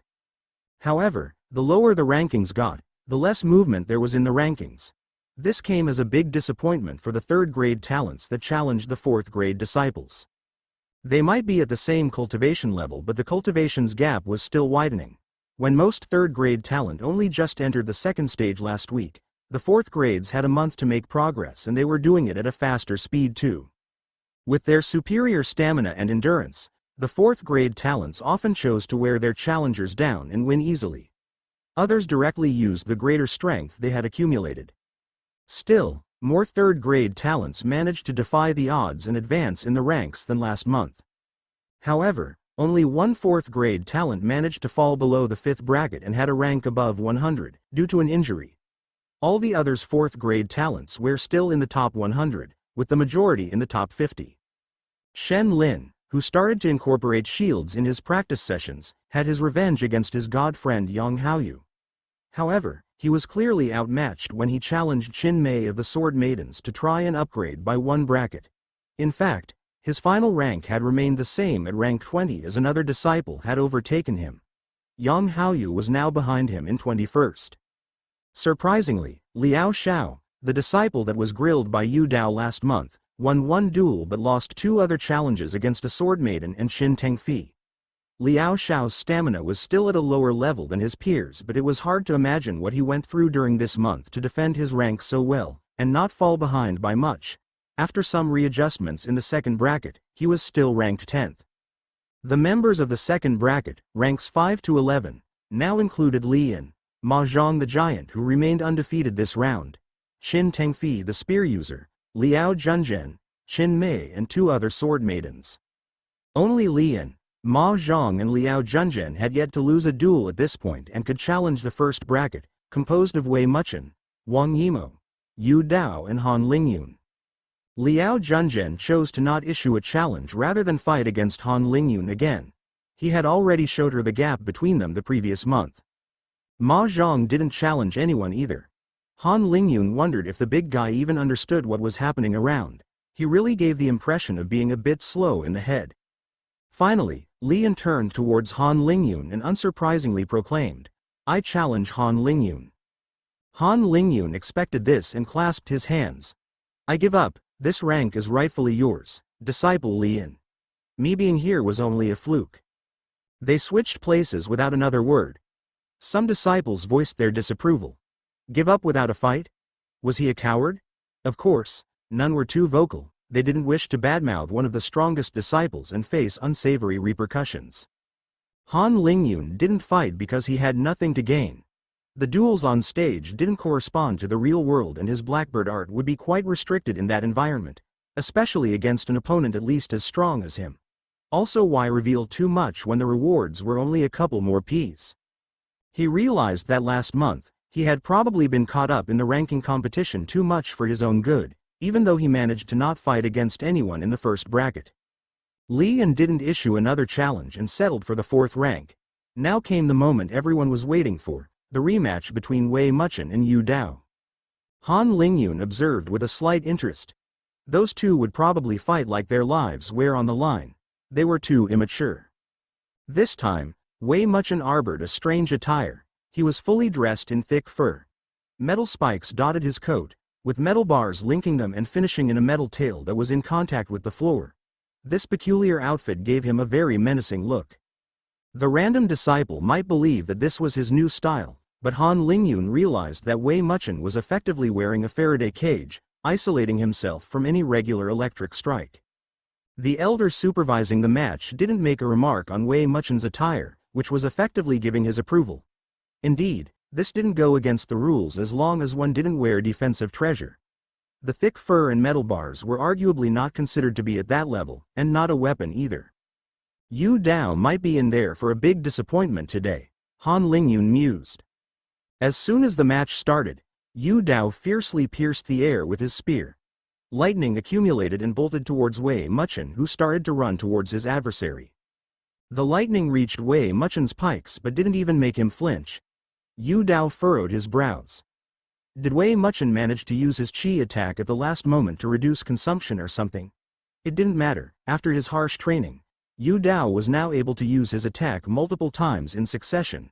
He forced out another lightning attack out of his spear, his body starting to ache all over. Little did Yu Dao know, the electricity just passed through the metal cage to the ground, without coming into direct contact with Wei Muchen. He didn't even have to defend against these unsophisticated attacks. Of course, this strategy wouldn't work against opponents at a higher cultivation, but other tools would be at the disposal of a defender with a similar strength. Wei Muchen took the second lightning attack head on and didn't slow down his advance. In fact, He threw his sword away and angled his arm. If his sword threatened the life of Yu Dao, the elder would stop the fight before any contact, which was not the outcome that Wei Muchen wanted, and so he chose to not use his weapon altogether. He didn't want the elder to stop the fight without punching this rat. Yu Dao panicked as he realized that Wei Muchen was already upon him, but still slashed at the upcoming beast. Whoosh! In a fluid and instantaneous movement, Wei Muchen adjusted his body to let the spear whiz past him, cutting some strands of his hair. As Yu Dao was now the victim of his own momentum, Wei Muchen took a firm support and punched Yu Dao in the gut, which propelled the disciple out of the arena, like a discarded potato sack. Wei Muchen wins. Cough. Cough. Yu Dao was standing back up with difficulty, trying to catch his breath. He spat on the ground and raised his head to meet the gaze of Wei Muchen, who was sneering at him from above. Wei Muchen wasn't done with the humiliation. He vowed to traumatize this arrogant disciple to stall his progress. Unavoidable trouble. Wei Muchen wasn't done with the humiliation. He wanted to traumatize Yu Dao to stall his progress. Stay down here, you rat, because you will never catch up to me. Watch closely as I grow stronger and stronger while you struggle with your pitiful talent. You might have reached second level of body strengthening with some elder's support, but relying on others won't get you anywhere, you parasite. Of course, Wei Muchen's coat that helped him avoid the electricity had been imagined and designed by an elder as well. This confrontation could be the spark that leads to a fire engulfing all the first years in flame, Han Lingyun thought to himself. He also noticed that this conflict would have more consequences on the whole group of first year's disciples. Some disciples were starting to hate Wei Muchen's arrogance. Others admired his domineering side. The ranking had only finished when some skirmishes created groups. Wei Muchen's strongest loyal followers also decided to rob weaker disciples of their crystals. The peas couldn't be extorted, but the crystals could, and even the last place had received 1 crystal as a reward. In the days that followed, Yu Dao organized his own protectors' militia, which violently opposed any of Muchen's followers and beat down those they found isolated. They also offered protection to any disciple for half of the crystals they received this month. The lowest-ranked disciples had to give their only crystal if they wanted protection. Soon the ones extorting realized that they could threaten the disciples to buy crystals with their peas or be beaten down every day. The protectors also started to impose their protection fees on all disciples, willing or not. Disciples started to get desperate to make progress faster. It became more and more vital to grow stronger in that environment spinning out of control. Han Lingyun observed this little society falling into violence. He hated every bit of it. It made him very uncomfortable that children were capable of such cruelty. The infirmary soon became the most visited building. It also disturbed him that the elders were doing absolutely nothing to stop this mess. It was nearly as if they wanted that sort of conflict to happen in the first place. There was probably one passive action made to limit the conflicts. Bind everyone under the banner of the school. The classes had recently evolved into a full-on indoctrination to the sect, with the daily war cry and song intoned by the whole promotion at the end of class. This was always quite thrilling for all the disciples who momentarily forgot about their hatreds. However, with no common enemy in sight, the unity didn't last until the next lesson. This new ideal still echoed with many disciples though, and especially with those that have suffered in the last weeks or so. That zealous bunch found their calling with missions at the punishment hall. Very low-paying missions, but with a part of the elders' legitimacy. Those that revolted against the punishment hall were harshly punished by elders. It often consisted of a week-long isolation with the daily beating to keep in check. The elders' only job was to make sure incooperative disciples quickly became cooperative. How the disciples maintained order, it wasn't their concern. The disciple hall only added oil to the fire. The extortion didn't stop but became slightly less visible. The disciples with police-like missions abused their new power just as much as their previous aggressors. However, many of these disciples soon fell victim to revenge acts when isolated or in their sleep. To counter this, they also started to group together more. Another leader soon emerged in the now self-named collective of order. But the other disciples referred to them as the cocks behind their backs. Surprisingly, it was Liao Xiao that took on the mantle of leader. Over the last week, he had become one of the sect idealists' most zealous defenders. He hated Wei Muchen, Yu Dao, and their followers for taking advantage of weaker disciples and became a role model for the collective of order. He also seemed to get stronger by the day and settled on dual-wielding swords. What was remarkable was that he could take down dozens of uncoordinated disciples on his own. His great understanding of many weapons gave those weaker disciples the impression that he could predict every movement. In addition, he repeatedly caught groups extorting others in the act. That's how he soon got the nickname of the all-seeing Shao. As the disciple village turned into a battlefield, many decided to move out into the forests around. This was still inside the sect, so there was no danger of magical beasts lurking around, but many had great difficulty adapting to living and sleeping in the wild. Simply not having fresh water, toilets and any form of convenience was very hard for those disciples. Most came back to the village to go to the lunchroom once every so often, where they would pack food, drinks and relieve themselves. The survival classes became their guidelines. In these classes, one would learn how to survive in the wild, and there was a lot of material to cover. From how to find a place to post oneself, how to move around, how to fulfill one's basic needs, plants one had to recognize, magic beasts and the traces they leave on their territory, signs, odors, cries, and much more. The brightest ones realized that if there was one weekly class they should pay attention to, it was this one. Han Lingyun, Shen Lin and Yang Haoyu were part of that group and tried to distance themselves on the chaos to continue cultivating as fast as possible. They were lucky to find a nice cave a couple kilometers north of the village. The trio realized as they settled down that this cave seemed to have been occupied a couple months ago by other disciples. There were still some basic accommodations inside. Perhaps such events happened every year. The trio hid the cave entrance by displacing trees and bushes they found further away, and made it nearly impossible to come close to it. The new distance made it slightly inconvenient to go to the mission and exchange halls, but this constituted their new daily race. Han Lingyun also decided to stop going to class every day and would now only go if he saw an interesting topic, such as, of course, survival lessons. One day, a group of disciples were waiting for the trio at the entrance of the forest. One of the disciples took a step forward and smiled. "Good afternoon, my friends. In these troubled times, the Protector's militia is willing to ensure your safety. You only need to compensate with half of the crystals you received for your rankings." "So these are Yu Dao's followers?" Han Lingyun was baffled. "You do know who I am, right? I don't need any protection and don't want any conflict with any camp. Now let us through." The disciples didn't budge. I would ask you to reconsider, Disciple Lingyun. Now many have banded together in large groups and I fear you wouldn't last long with only 2 companions. It was true that large groups could become a slight headache, but this disorganized bunch seemed to have kept the mentality of the mortal world, where a stronger foe would always be beaten by slightly more opponents. However, the difference of power for cultivations increased exponentially. Han Lingyun's face started to heat up at those deliberately provocative words from this Yu Tai follower. Was this rabble looking down on him so much? Or did they not realize yet how the cultivation world worked? It could be time to teach them, perhaps. He turned it to Shen Lin and Yang Haoyu. "This last week really started to get on my nerves. How about we let out some steam?" The trio chuckled. Shen Lin took out his new shield from his back and the other 2 unsheathed their swords. The group of 30-ish disciples laughed. Those 3 were trying to fight all of them? 1 against 10?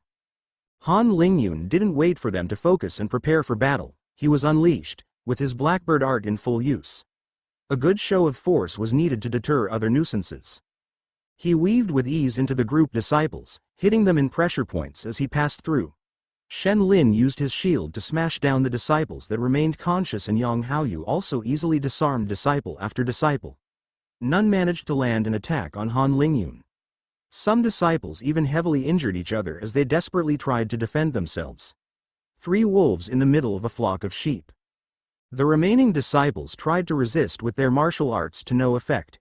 In less than 1 minute, the whole group was down, unconscious or with pitiful cries of pain. Now the trio was discussing a key issue. How could they avoid this unnecessary hassle? They didn't want to have to beat down a new group of disciples that came to them, but they didn't want to antagonize one of the growing organizations among the disciples as well.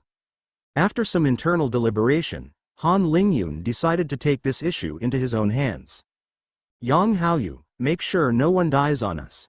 If one seems in a dangerous condition, bring him to the infirmary. Now that this is done, let's make an example out of those. Shen Lin, could you fetch a large bowl from the cave?" The two didn't ask any questions. Shen Lin dashed away and Yang Haoyu quickly picked two disciples that had been critically injured by some of their own companions. Han Lingyun had become the trio's leader with his greater combat abilities and capacity to think rationally in any circumstances. He started to tear the disciple robes to bandage their bleeding wounds. When Shen Lin came back, he presented his idea. Let's collect their blood in this bowl. Know it sounds horrible, but it would be best if we pass as deranged people to avoid conflicts. Shen Lin was taken aback. That indeed sounds rather disturbing. The two still executed this repulsive action and squeezed the blood-soaked robes into the bowl. The disciples wouldn't die from those cuts. Cultivators have a far greater survivability than normal humans. They still were careful to stop the blood losses. Meanwhile, up in the sky, an elder was watching the scene with amusement. In fact, several elders were observing the first years at all time. For now, they wouldn't intervene except if an important disciple was in mortal danger. Interesting. I wonder what these two are planning. After collecting the blood and making sure the remaining disciples wouldn't die or anything, Shen Lin knocked back down any disciple that had woken up. They then tied the group and attached their hand and feet to a rope. When Yang Haoyu came back, the trio talked about their next course of actions. It was decided that in that disgusting promotion, they would have to be even more disgusting to be left alone. They had to make sure that they didn't anger Yu Dao though. Han Lingyun left the forest to hunt some of Wei Muchen's followers while the other two stripped the captured disciples naked. For the next couple of hours, Han Lingyun would bring back one or two unconscious disciples every now and then. Some unbridled members of the collective of order he had spotted previously also suffered from the same fate. When night fell, Yang Haoyu, Han Lingyun and Shen Lin picked up the rope that had been solidified with long sturdy branches. They employed their new strength of more than 500 kilograms each to great use in order to raise the more than 50 disciples. It was still too heavy for them though, so they had to cut the rope in the middle and make short trips with each half. They raised their hands trying to avoid the disciples rubbing the ground as they moved around. The trio wanted to reach the plaza, but it was a very tiring endeavor and they had to make frequent pauses. Finally, 3 hours after midnight, they managed to attach the ropes in the air between some pillars surrounding the plaza. The trio untied the disciple hands from the main rope and left them unconscious, gagged, hands attached behind the back, naked and hanging down. The final touch came with the dark liquid that Shen Lin had to frequently move to keep it from becoming too viscous, the blood they had extracted. Han Lingyun wrote with his hand on the ground with the blood of the disciples.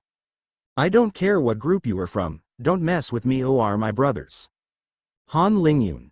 Han Lingyun briefly contemplated his creation with a slightly disturbed expression. Damn, even I think I went too far with this. Isn't this a bit too dark? But if there are still some trying to find trouble with us, I would be more than a little surprised. The trio quickly left after that, in the depth of the forest and away from any potential punishment.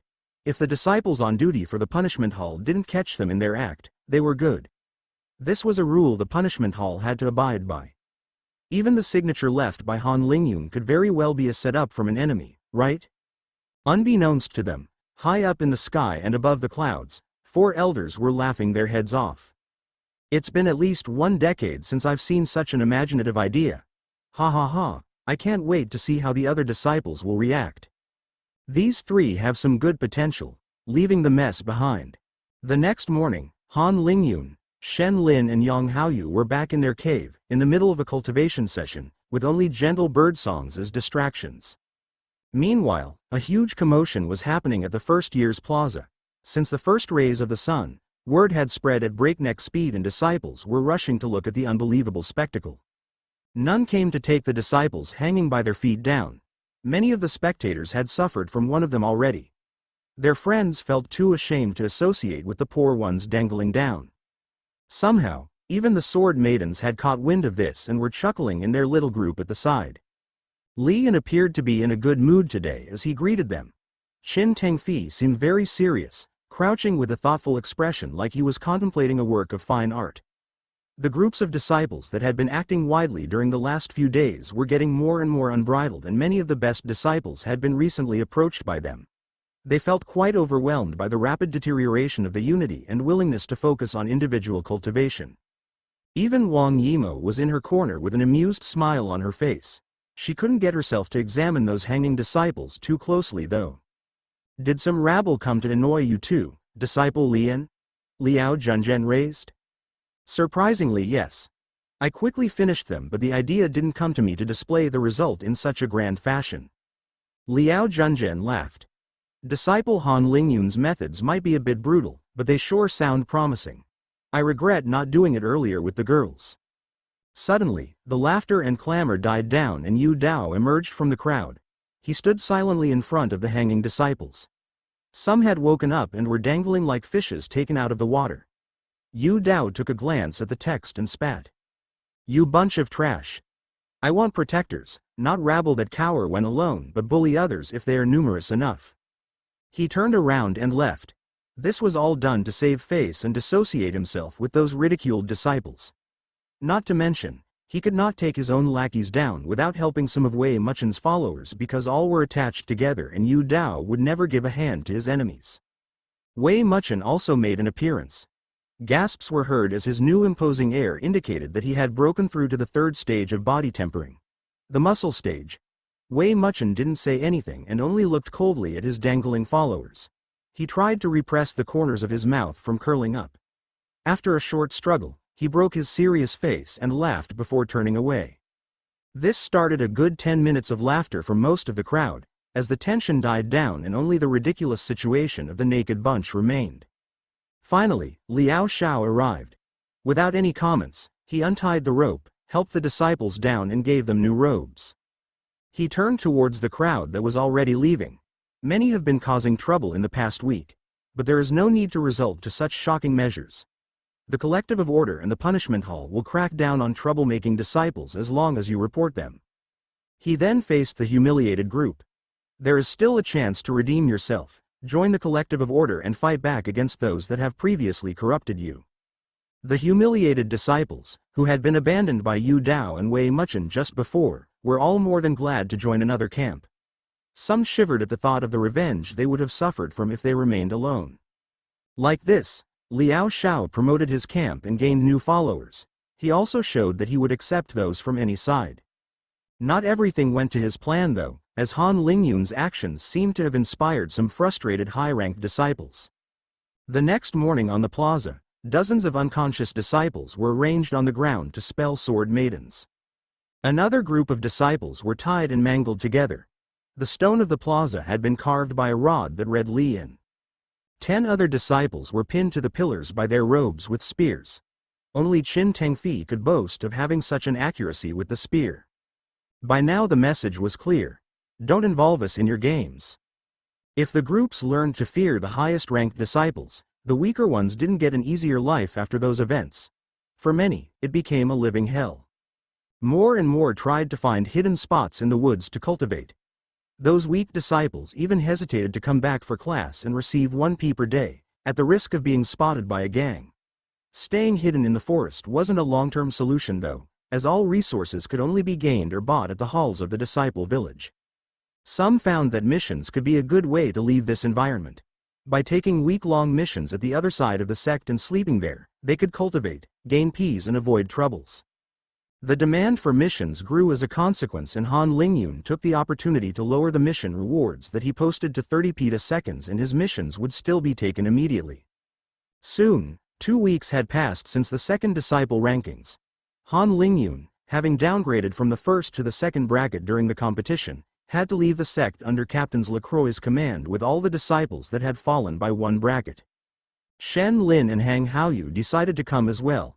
They just wanted to leave the sect. In fact, they were a lot more than the 200 to 300 disciples that had lost a bracket. And this didn't account for the wounded. Many disciples of all levels had volunteered. Some thought it would be the chance to escape from the mess. Others wanted to see something else than the first year's village and its surroundings. Han Lingyun even spotted the sword maidens and Wang Yimo. In total, more than 400 disciples were makied the trip. Wei Muchen, Yu Dao and Liao Shao were nowhere to be found. They seemed to prefer cultivating. Perhaps they also had in mind the struggle between their 3 factions and didn't want to lose their support during an absence. As a result, most of the members of the factions that were not required to leave the sect chose to stay with their leaders. In the groups that was leaving the sect, Those belonging to a faction were a minority and didn't have any support from a leading disciple for the trip. That's good, it should be more peaceful, Han Lingyun thought. A lot of figureheads probably chose to dedicate their time to cultivation. Lian and Shin Tengfi were not there as well, for instance. Captain Lacroix eyed the crowd of disciples with a smirk. "We are leaving for 5 to 6 days. The schedule is the following. A 2-day walk, 1 to 2 days of harvest and 2 days for the return journey. I hope you remember well your survival classes because we will be living of the wild in the meantime and I will let you show me what you learned." Survival classes weren't that engaging as they entailed a lot of memorizations, but Han Lingyun had been especially attentive in them. His number one priority was to stay alive after all. However, some disciples hesitated after hearing that. A handful that was not required to be here decided to stay in the sect after all. The program wasn't really enticing and some became scared at the idea of having to live off the forest. Now that the cowards have left, let's go. The group first headed back down the mountain they had to climb the day of the disciple examination. Then the long march in the unending forest commenced. A march wasn't an accurate term, it was actually a jog. There was something quite satisfying to be able to jog in a huge group, with some ease. The physical improvements in just 2 months' time were huge. Every 2 or 3 hours, Captain Lacroix would stop the pack and make the disciples spread out to search for anything comestible. Some fruits, insects, rodents, herbs, mushrooms and even roots. The disciples soon turned it into a game to find the greatest amount of comestible stuff. It tested vision, memory and discernment. However, the group was a lot less enthusiastic when Captain Lacroix ordered everyone to eat what they had brought up. One deeply regretted picking up this questionable mushroom while the other tried not to gag as he bit into a cicada. A couple had evidently consumed poisonous substances. Captain Lacroix would feed those some average healing pills to keep them going while still punishing them by not completely relieving the symptoms. When they crossed a river, they had to drink the water and fill their bottles even if the water didn't look that clear. Your body isn't your former self, you are now cultivators. You should be able to drink river water without falling ill. At the end of the day, the majority of disciples started to run low on their batteries. Captain Lacroix's discerning eye didn't miss the signs. "All right, let's stop here. I warn you, on the way back we won't be making any pauses for the night. Okay. I want 200 disciples to clear out all the trees around. The others should go a little further to find food. We will share in an hour. Go." Like little ants, the disciples spread out and started their tasks. Everything was done at high speed. One should keep in mind that every disciple was stronger than the average bodybuilder. Captain Lacroix had selected an area devoid of magical beasts, but she remained attentive for any uninvited guests. She was the disciples' protector as much as their guide after all. After having eaten the small amount of available and hard-to-stomach food, Han Lingyun found Shen Lin and Yang Haoyu and they sat down to cultivate and have some rest. They would only leave at dawn. As the group was having a laugh at the things they had just eaten, a gentle voice interrupted them. "Excuse me, could I sit with you this night? Exchanging favors?" Han Lingyun turned around to come face to face with Wang Yimo.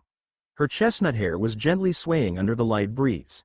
She gave Han Lingyun a radically different impression after having cut her long hair to shoulder length for combat.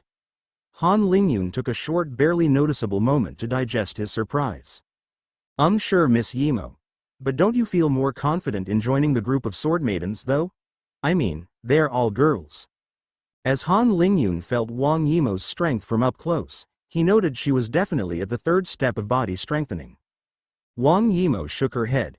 "They form a very cohesive bunch and know each other since a long time ago, and I don't think I would fit. You guys seem easier to talk to." Shen Lin didn't leave time for Han Lingyun to raise another objection. "Come here, Miss Yimo. We are blessed with your presence and wouldn't dare to refuse it." Wang Yimo reddened a little and sat down with the three. Don't mind me. I will just cultivate. I just felt a bit weird being the only one alone when everyone had a group to talk to." Han Lingyun laughed. "Haha, it seems the unapproachable Miss Yimo has another side as well. By the way, Miss Yimo, every time I saw you today, you appeared very familiar with the wilderness. Have you already camped like this before?" Wang Yimo began to toy with her hair. "Yes, my clan was very harsh and imposed young children to survive alone for some time in a forest. But life wasn't too bad most of the time, and they wouldn't display naked hanging by the feet the disappointing children, it wasn't really in our traditions. The three boys reddened and laughed awkwardly at the remark. Haha, let's hope the Wong clan doesn't catch wind of these disturbing ideas then. The group continued to chat for a while before finally beginning to cultivate under the stars and the faint moonlight that shone between the branches. Han Lingyun waited for a little longer as he wanted to observe how Wang Yimou's cultivation resonated with the moon or something. He wasn't quite sure what the exact phenomenon was that helped her to cultivate. At first, nothing seemed to be special about Wang Yimou. However, Han Lingyun began to realize that a faint moonlight was illuminating Wang Yimou a bit more than the others. As the light fluctuated from time to time, Wang Yimou herself seemed to be twinkling in his eyes. When Han Lingyun tried to sense the qi around Wang Yimou, he noticed that it felt colder and more brilliant than usual. All this was very faint and someone not closely observing the scene wouldn't notice anything. Well, Wang Yimou herself was quite captivating under the dim moonlights. This was the closest Han Lingyun had ever been to seeing a fairy. As his curiosity and admiration diminished as the phenomenon didn't show any changes, Han Lingyun closed his eyes and entered into deep meditation too. When Han Lingyun opened his eyes again, the first thing he saw was Wang Yimou looking at him. His two friends had laid on their backs and were sleeping. It was still deep into the night. She whispered, "Were you examining how I cultivate?" Han Lingyun's stress level immediately shot up. He mentally reprimanded himself at his own reaction. Come on, why am I reacting like this when facing a child? He shook himself up and responded truthfully. Yes, I was quite curious about the qi surrounding you. Wang Yimou nodded. I am very close with the yin concept. It helps me absorb qi with greater efficiency when I picture myself in a yin environment and shift qi from neutral to yin. Han Lingyun tried to understand Wang Yimou's explanation. It seems you are cultivating as if you were practicing a martial art. Coloring qi with a concept. She smiled. It's indeed quite similar, but I don't need precise instructions and I can only do this with yin. I'm not sure if it's because of my body or my grade 5 talent or what. Han Lingyun was very curious about that subject. Did you find this trick on your own? Wang Yimou shook her head. The elder assigned to me taught me. She had just confirmed another piece of information to Han Lingyun. The big three most likely all had an elder helping the every day. So, did the sect want to grow their best disciples or not?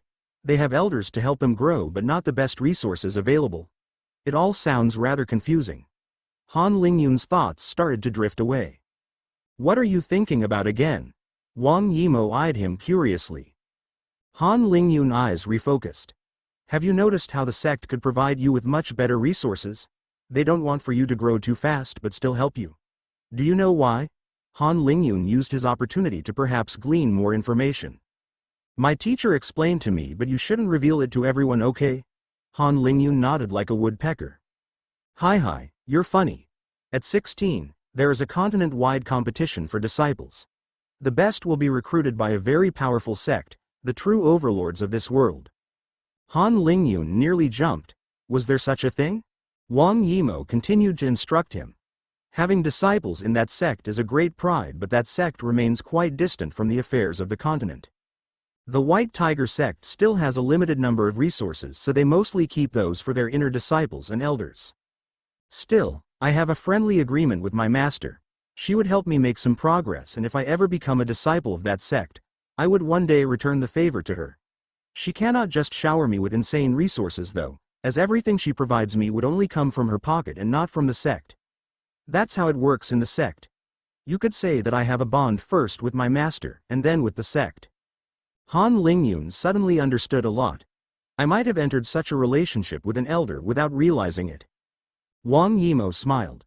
I am not very surprised. Sometimes an elder will groom a disciple he finds promising and trustworthy. When that disciple becomes someone important, that elder's position will naturally rise as well. However, don't boast about that relationship to others.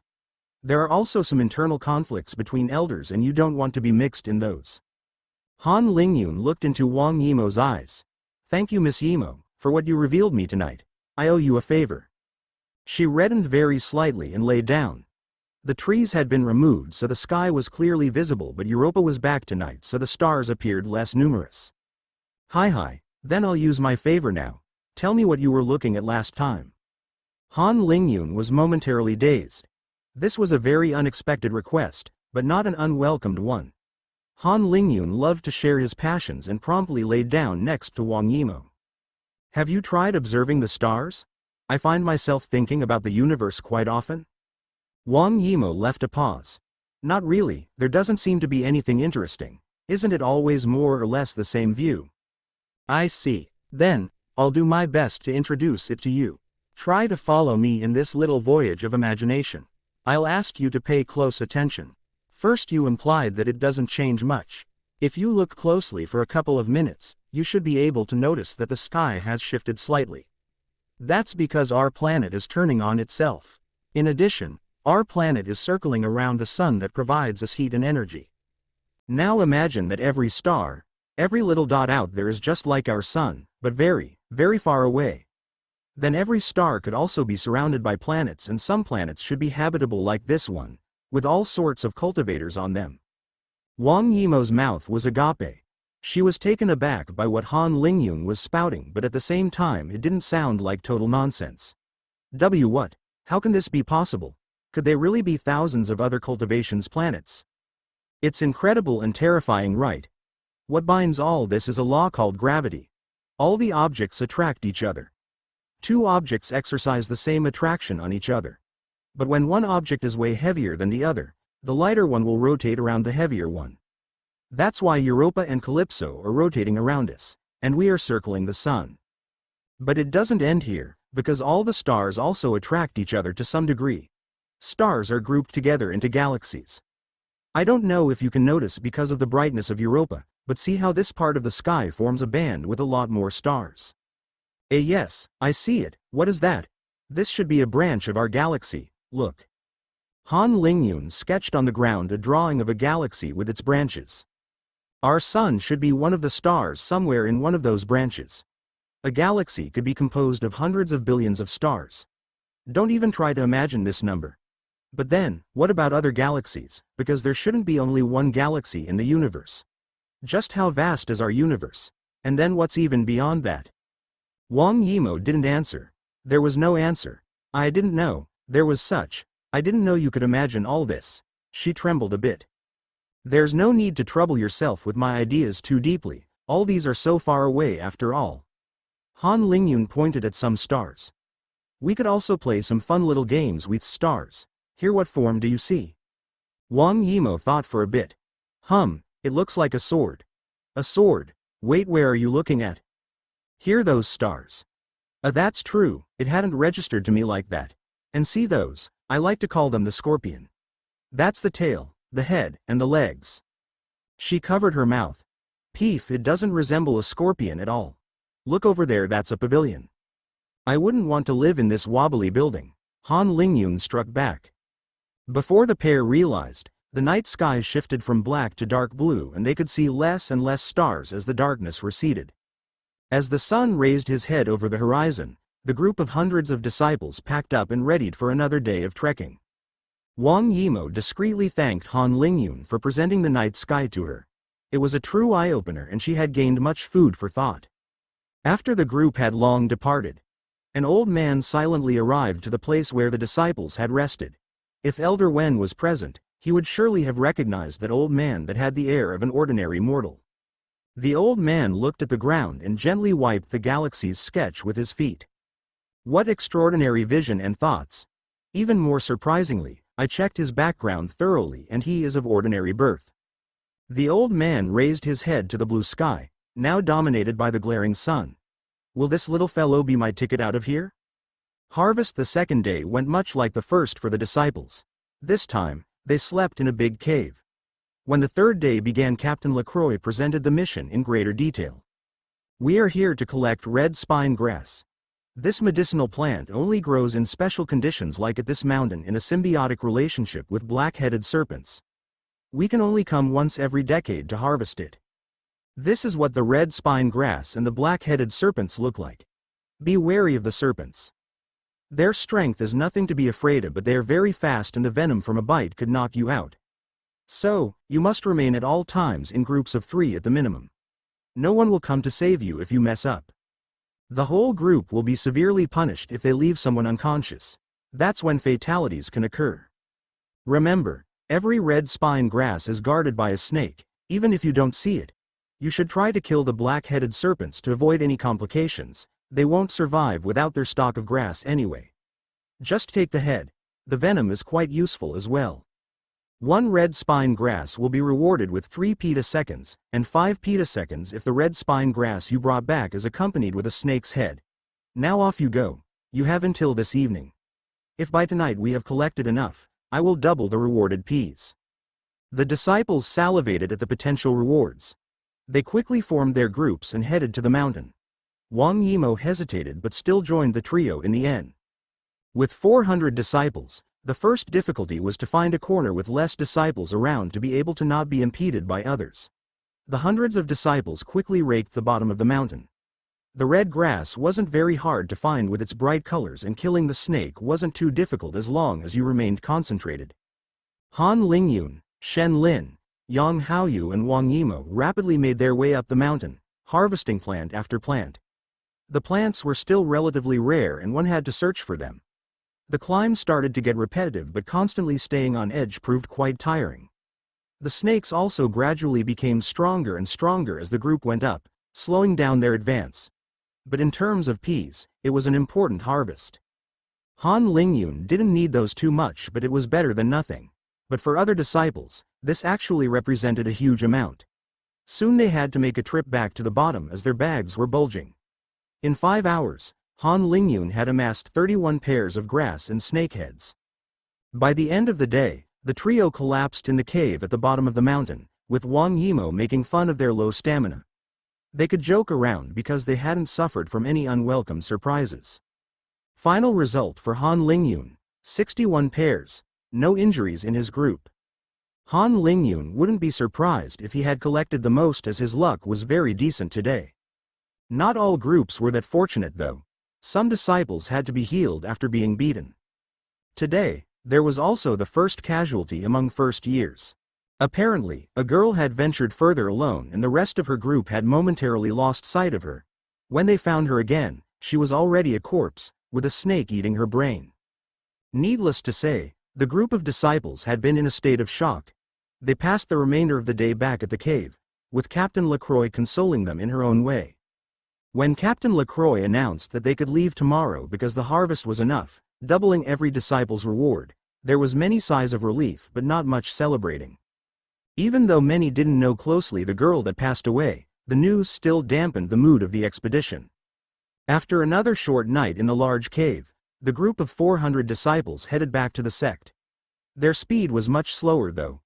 Each disciple had to carry either huge bulging bags of grass, or small barrels of liquid venom. Some had nothing to move, so the disciple changed roles every hour or so. Captain Lacroix suddenly warned the disciples to stay close to each other and not wander off on their own. The disciples soon understood the reason for this caution when howls began resonating in the forest. A pack of 100 giant wolves were rapidly approaching, attracted by the smell of the cut plants. Captain Lacroix took off in the air. A moment later, the disciples heard a loud explosion and wind brushed past. A faint smell of blood tainted the wind. They heard Captain Lacroix yell instructions from above the trees. Start running at full speed to the south, the smell of blood will attract other beasts. The disciples quickly ran at their top speed while staying in one big group. About 10 minutes later Captain Lacroix landed in front of the running disciples. That's enough. You can take it slower. The disciples carrying the heavy stuff had it rough, sweating and panting all over. That created quite the adrenaline rush. However, the disciples at the back of the group were surprised when they heard some startled cries from the front. Captain Lacroix was controlling 5 living giant wolves with her chi in the air. They had gray fur with stains of blood, piercing blue eyes, a huge mouth with threatening teeth, and were nearly as tall as Han Lingyun when they remained on their 4 legs. Those 5 wolves were furiously growling and gesticulating in the air. Lacroix was using this as an occasion to teach the disciples. These wolves are classified as magic beast. A magic beast, like a cultivator, uses chi to gain unimaginable strength for regular animals. Those wolves are only rank 1 magic beasts. They are taller, stronger and faster than regular wolves but cannot use chi outside their body. In a way, rank 1 magic beasts are comparable to body-strengthening cultivators in that they would never have the ability to control chi. However, the similarity mostly ends here as magic beast regroups a very large class of beings. Still, there are some common points between all the beasts. When breaking through to a higher rank, magic beasts will make important improvements. They don't follow the human cultivation system though. Some will continue to have a stronger and stronger body, others will learn chi attacks or gain special abilities. For example, the leader of that pack was a rank 3 magic beast. Most of its improvements went to its body, being a 3 meters high giant. He could imbue howls with chi that controlled the pack perfectly. That wolf should also have the ability to launch claw attacks with chi at a distance. All this would make it hard for a Foundation establishment cultivator to take him down. The cultivator could always fly up in the air to escape though. As a general rule, if you say that body strengthening is rank 1, chi condensation is rank 2, etc., a human would struggle heavily against a beast at the same rank. Those rank 1 wolves could create a small massacre if unleashed in the middle of your group. Now, is there someone volunteering for a one-on-one combat against a magical beast? The disciples remained silent. Many were terrified by the imposing beasts. When size is coupled with speed, dangerous claws and a terrifying mouth, the result could be quite deadly. Captain LaCroix began to lose her patience. How about you, disciple Wang Yimo, care for a demonstration? The female disciple silently walked forward, hair gently swaying. Wang Yimo unsheathed her sword. She didn't seem that concerned with the prospect of facing this imposing opponent. I am ready, Captain LaCroix. The disciples all increased their distance and Captain LaCroix lowered a wolf down. It eyed Wang Yimo with ravenous appetite and sprinted in her direction. The beast was letting harsh growls and its heavy steps was rocking the disciples' hearts. Wang Yimo remained steady, carefully reading the wolf's eyes and movements. She began to approach the wolf as well. As the shock was about to happen, the wolf abruptly jumped and clawed at the disciple. Her muscles tensed and she gracefully avoided the attack. Still facing the wolf passing by, Wang Yimo used her sword to cleave the wolf in two. Blood and organs were spilled as the wolf yelped and momentarily twitched before staying immobile forever. The other wolves let out cries of grief and pain seeing their brother being brutally murdered. Shortly after the disciples had registered what had just happened, Captain LaCroix used her chi to make a hole and buried the wolf within. Again, try to avoid the smell of blood from spreading out too much. Let's advance another kilometer or so before the next fight. In the wild especially, it's best to be very cautious. Wang Yimo cleaned her sword and regained her place among the group of disciples. She received many looks of admiration and fear. A while later, the group stopped again and Captain LaCroix asked for another volunteer. This time, Han Lingyun took a step forward. Facing the beast, Han Lingyun was now alone with only a giant wolf facing him. The wolf seemed to understand that it couldn't survive with Captain LaCroix behind, but perhaps it could at least take down a little human with him. Han Lingyun tried to look into the eyes of the beast. There was boundless hunger and some hatred. Surprisingly, Han Lingyun couldn't find much fear. This wasn't in line with the beast's instincts. Maybe seeing its entire pack getting slaughtered had led it to desperation. Maybe this magic beast was more intelligent than the typical wolf Han Lingyun knew. This would be a huge test for himself and a great way to put in use his blackbird art. Even if such a combat would most likely never happen in the wild as wolves stayed in packs, this would be his first fight to the death. Well, he still hoped that he would be saved if his life was threatened, but he couldn't rely on it. The wolf didn't immediately sprint forward like the previous one but slowly approached its prey. It could sense Han Lingyun's faint nervousness and inexperience. And that boy looked so delicious. Han Lingyun calmed his heart and entered the mindset of the blackbird art. He would be the one toying with the wolf, not the other way round. The wolf, probably sensing an increasing danger from the boy, or losing itself to its hunger, couldn't stay collected anymore and accelerated toward its prey, coughing up saliva at every furious growl. Han Lingyun coldly eyed the wolf and ducked behind a tree as the wolf's head brushed by. He slashed his sword at the wolf's back as its momentum brought it forward. The wolf wasn't seriously injured. Its flesh was surprisingly tough to cut through. It stopped in its tracks and briefly turned around to try to bite off that child again, but another attack cut cleanly its leg as it moved. The cry of pain it let out didn't distract it from leaping to the side to avoid the sword and jump forward another time. This round, Han Lingyun saw the teeth from up close. He dodged to land another big cut in the wolf's neck, but a paw managed to scratch his right hip. Han Lingyun was caught off guard and his heart tensed.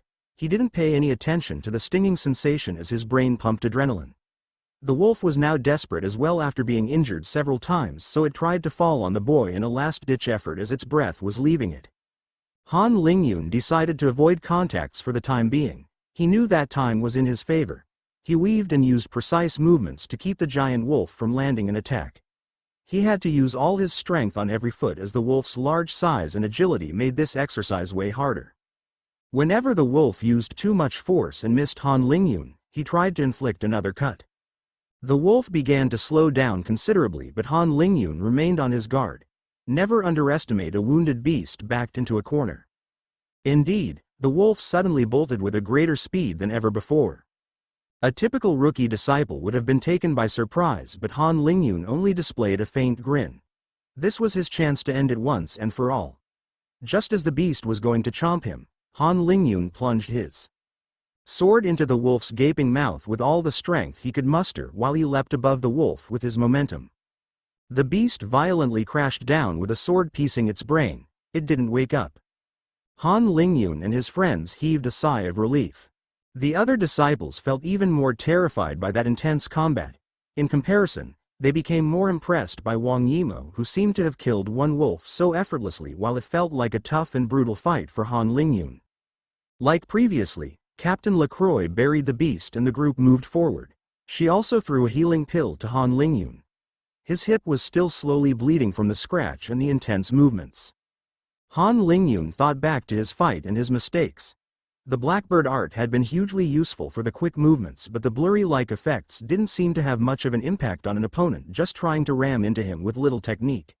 He had to keep that in mind going forward. I should probably also find a way to train my ability for surprise attacks. That would be the best way to kill a stronger opponent than me. The next one to fight a wolf was Liao Junzhen of the Sword Maidens. She managed to kill her magical beast as well, but had been quite severely injured in the process, having to exchange a paw to the shoulder for the killing blow. Captain LaCroix examined her injury, poured some unknown liquid on her gaping wound showing the bone and gave her a couple pills. Liao Junzhen's shoulder was still painful, but soon it miraculously healed. That injury came as a cold shower to the few disciples that fancied their chances. Captain LaCroix proposed that more than one could challenge a wolf together. At her word, Shen Lin and Yang Haoyu decided to step up, as did the 5 remaining sword maidens. They both moved some distance away, and Captain LaCroix let loose one wolf in front of each group. The wolf in front of the sword maidens tried to run away, but it found itself frozen when it wanted to head to the other direction. Of course, this was Captain LaCroix restricting its escape. On the other hand, the wolf facing the 2 friends didn't hesitate and bolted forward. Shen Lin tried to face the charge with his shield, but he had underestimated the wolf's momentum though, and he was launched back with the wolf still in front of his shield. He contorted himself in the air to throw his dragon fist. With precise timing, Yang Haoyu used that distraction to plunge his sword deep into the wolf's flesh from the side. Shen Lin rolled on the ground after landing heavily. He wasn't out of danger though, as the wolf was already right on him again. His shield wouldn't be enough to defend against the wolf's teeth and paws, so he decided to whack it with all his strength and abandon his shield against the wolf's head.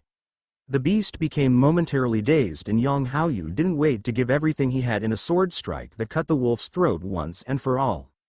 This all happened very quickly, and the 2 friends bumped fists and congratulated themselves for their teamwork. It was still a terrifying experience though.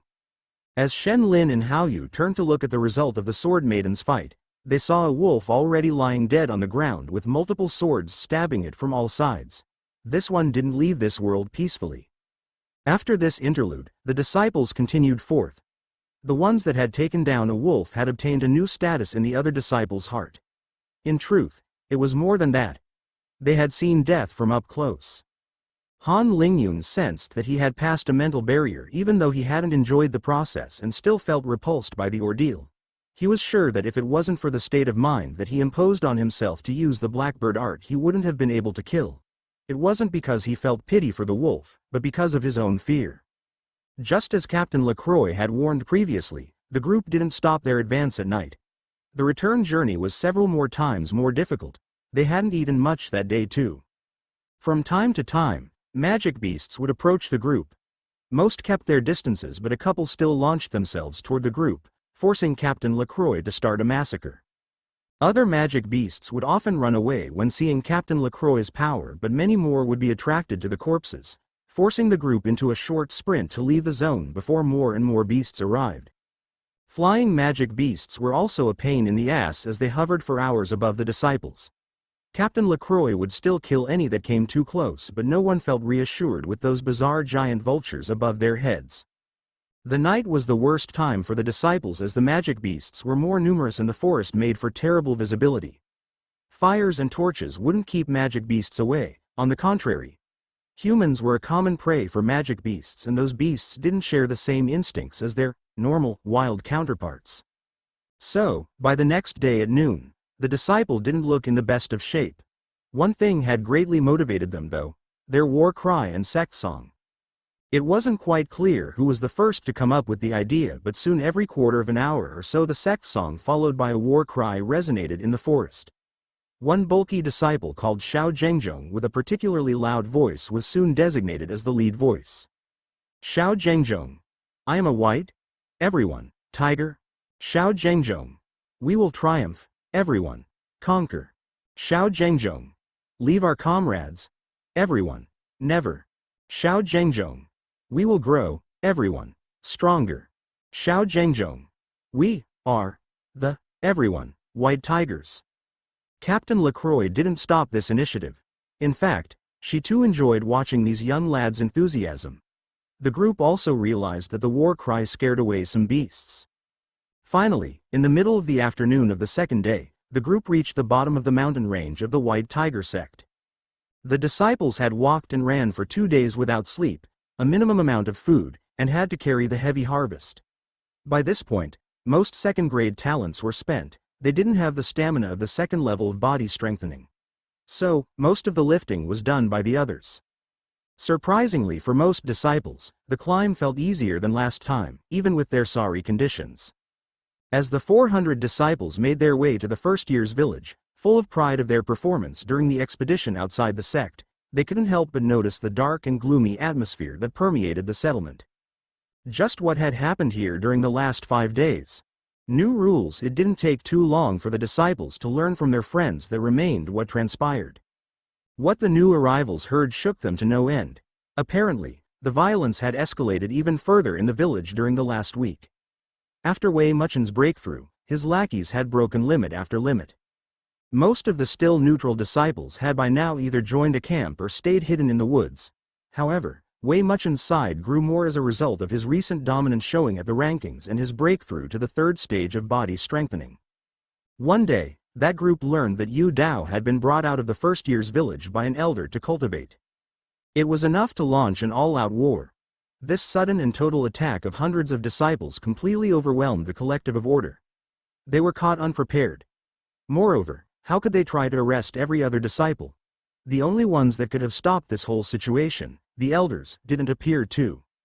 As a result, hundreds of disciples fought each other, houses were robbed and burned down, many were beaten down and badly injured. 7 died. Those that had killed, be it knowingly or by accident, had disappeared. Rumor had it that they were used as test subjects in some secret part of the sect. Yu Dao's protectors' militia had mostly crumbled. Some of its leaders had been made captive for a time before the collective of order found the site and punished those found at the place. The protectors' members, now an outmatched minority, laid low since the big fight. Nearly all the resources they had accumulated had been lost. Now the group of Muchen supporters changed their name from the New Fighters to the New Rulers. They paraded the streets with their head high and tried to sweep the forest for other disciples. They imposed a new rule: pay 10 crystals every month or be beaten every day. They had soon faced a problem though. Most of the disciples still at the village were of the same group, their own. The new rulers thus separated themselves into different ranks of different privileges. However, because Wei Muchen only stayed in contact with a couple of his lackeys, the group soon had some intense internal conflicts. And now 400 disciples just came back.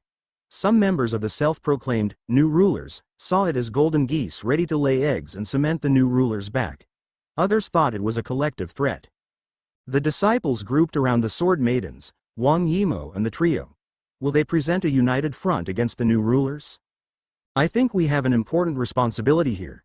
We can't cultivate with those punks bossing everyone around, Yang Haoyu stated. It seems that our warnings have been forgotten, Qin Mei added. I can't believe some went so far. It's disturbing to think back at how some harmless brothers transformed so rapidly. This madness can't go on.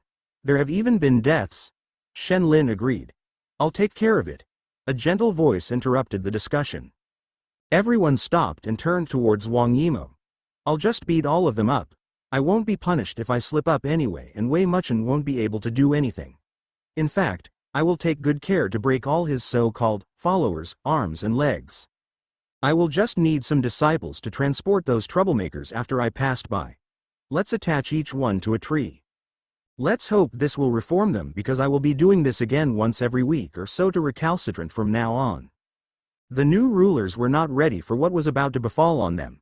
Maybe they had forgotten that Wei Muchen wasn't the only fifth-grade talent. Perhaps they weren't clever enough to realize that Wei Muchen never spoke about Wang Yimo because he feared her to some extent.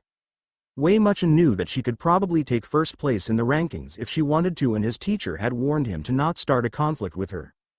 Wang Yimo's teacher had a greater voice in the sect than Wei Muchen's own, and it was her that demanded to only rank Wang Yimo in second on the day of the sect entrance.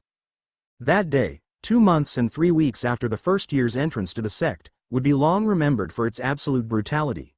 The cries of anguish still resonating through the village to this day. One cute-looking disciple had morphed into a vicious monster and had broken the bones of 100, then ordered others to tie them up to some trees.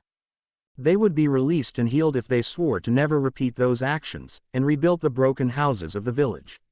Only a handful had managed to escape into the woods with their bones still intact. Wang Yimo was still only one person after all. It was an impossible task to catch every one of them if they focused on fleeing.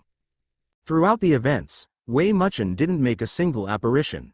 In fact, remnants from the militia and unbridled members of the collective were not spared either. As the sun was setting, tens of disciples were rebuilding houses, others were celebrating the end of the dark times, and Wang Yimo was starting a cultivation session. She sat in a lotus position at the edge of the forest, eyes closed. In front of her, hundreds of disciples were attached to one tree each, crying and sobbing through the pain. They didn't dare to look at the monster. She couldn't be beautiful. She was an ice or death goddess perhaps. From afar, Liao Xiao was observing this spectacle. He wanted to take a step forward, but his foot was hesitating. The hand of Teacher Xian stopped him in place. Teacher, there is no need to oppose this. Remember well, when common sense and rules are not enough, only absolute strength will do the job. Liao Xiao nodded slowly, a bit dazed. So, teacher, are you saying that the missions of the punishment hall are useless? Teacher Xian shook his head. No, you failed because you were too weak. Be stronger, be smarter, and there won't be another time where you lose control. I understand, teacher. I will focus on cultivation even more from now on. Teacher Xian nodded. Do you know why we, the elders, have permitted this chaos? Liao Xiao thought for a moment but still shook his head in the end. Because that's how the cultivation world works. The strong don't want to waste resources protecting the ones at the bottom of the cultivation world, and everyone is preying on the weaker ones. Now work hard, little one, perhaps one day you will have a say. Liao Xiao clenched his fists. I will. 2 days later, all disciples were summoned through their badge to the plaza. The elders even picked up some still cowering in the woods. From now on, playtime is over.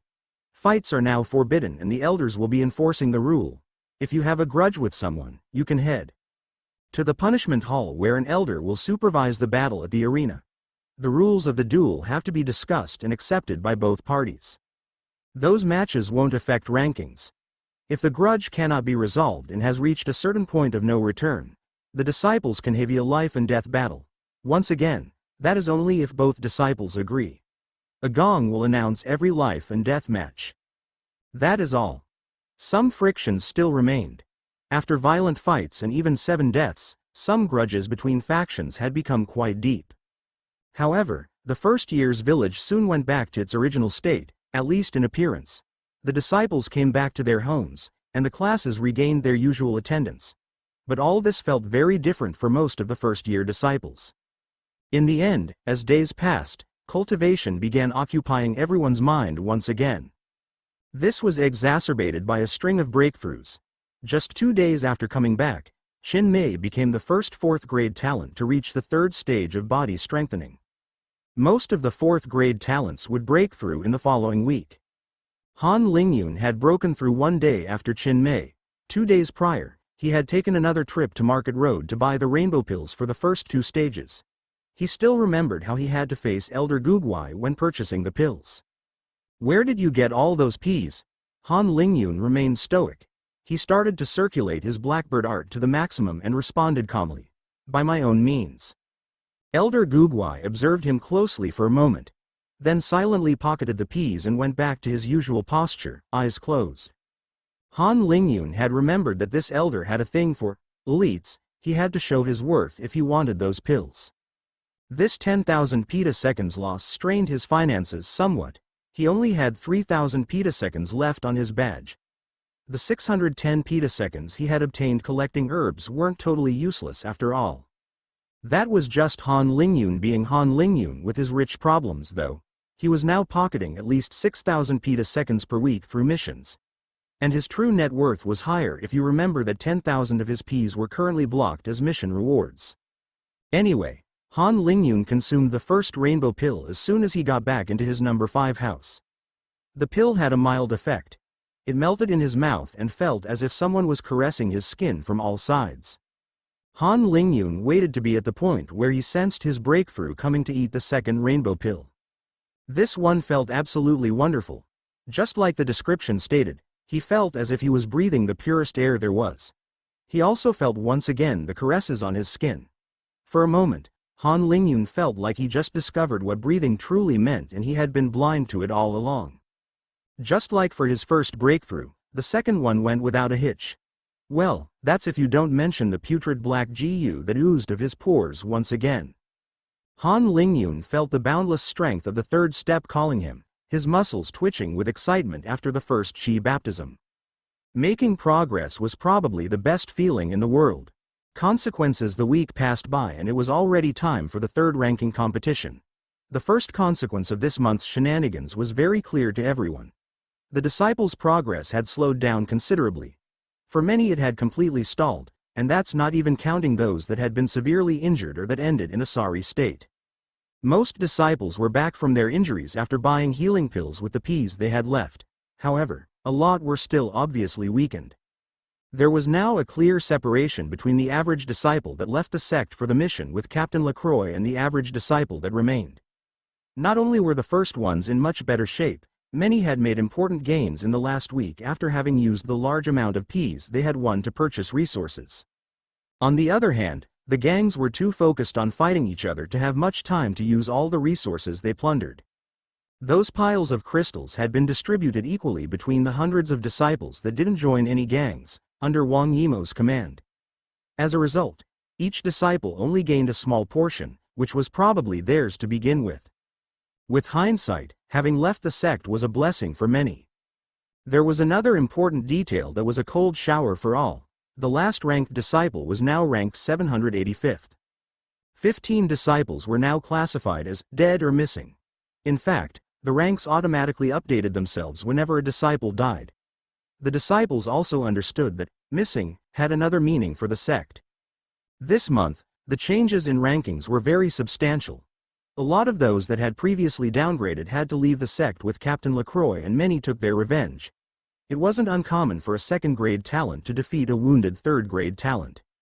Chong Sil, the disciple that entered the sect at the 800th rank, was one of this month's big winners. He had lost a bracket last time round but this time he advanced by 2 brackets and reached the 378th rank. He clenched his fists with pride as he felt that the worst had passed. The 4th-grade talents also overtook nearly all the 3rd-grade talents that had beaten them the month prior. The gap between each step of body strengthening increased with every new stage. There was less movement at the very top. Everyone had now reached the third step, except for Yu Dao, and many had remained low-key during the month, focusing mainly on cultivation. In fact, no one new made an appearance in the second bracket, but there were still some changes in positions. Li Yan also had to face challenges from Qin Tengfi, Liao Junzhen and Ma Zhang, but he never flinched and managed to disarm his opponents with jaw-dropping ease. Yu Dao didn't challenge Wei Mucheng this time. He had to make a significant breakthrough with his lightning body if he fancied another chance. For now, he would bide his time. Wang Yimo took a good glance at Wei Mucheng as well. He tried to remain as composed and detached as possible. Her message clear, Wang Yimo didn't challenge him as well. She didn't want the golden badge for number 1.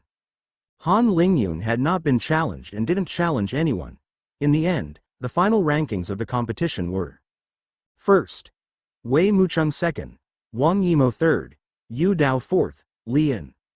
And in the second bracket fifth, Han Lingyun sixth, Liao Junzhen seventh, Qin Tengfi eighth, Qin Mei ninth, Ma Zhang 10th, Liao Xiao 11th.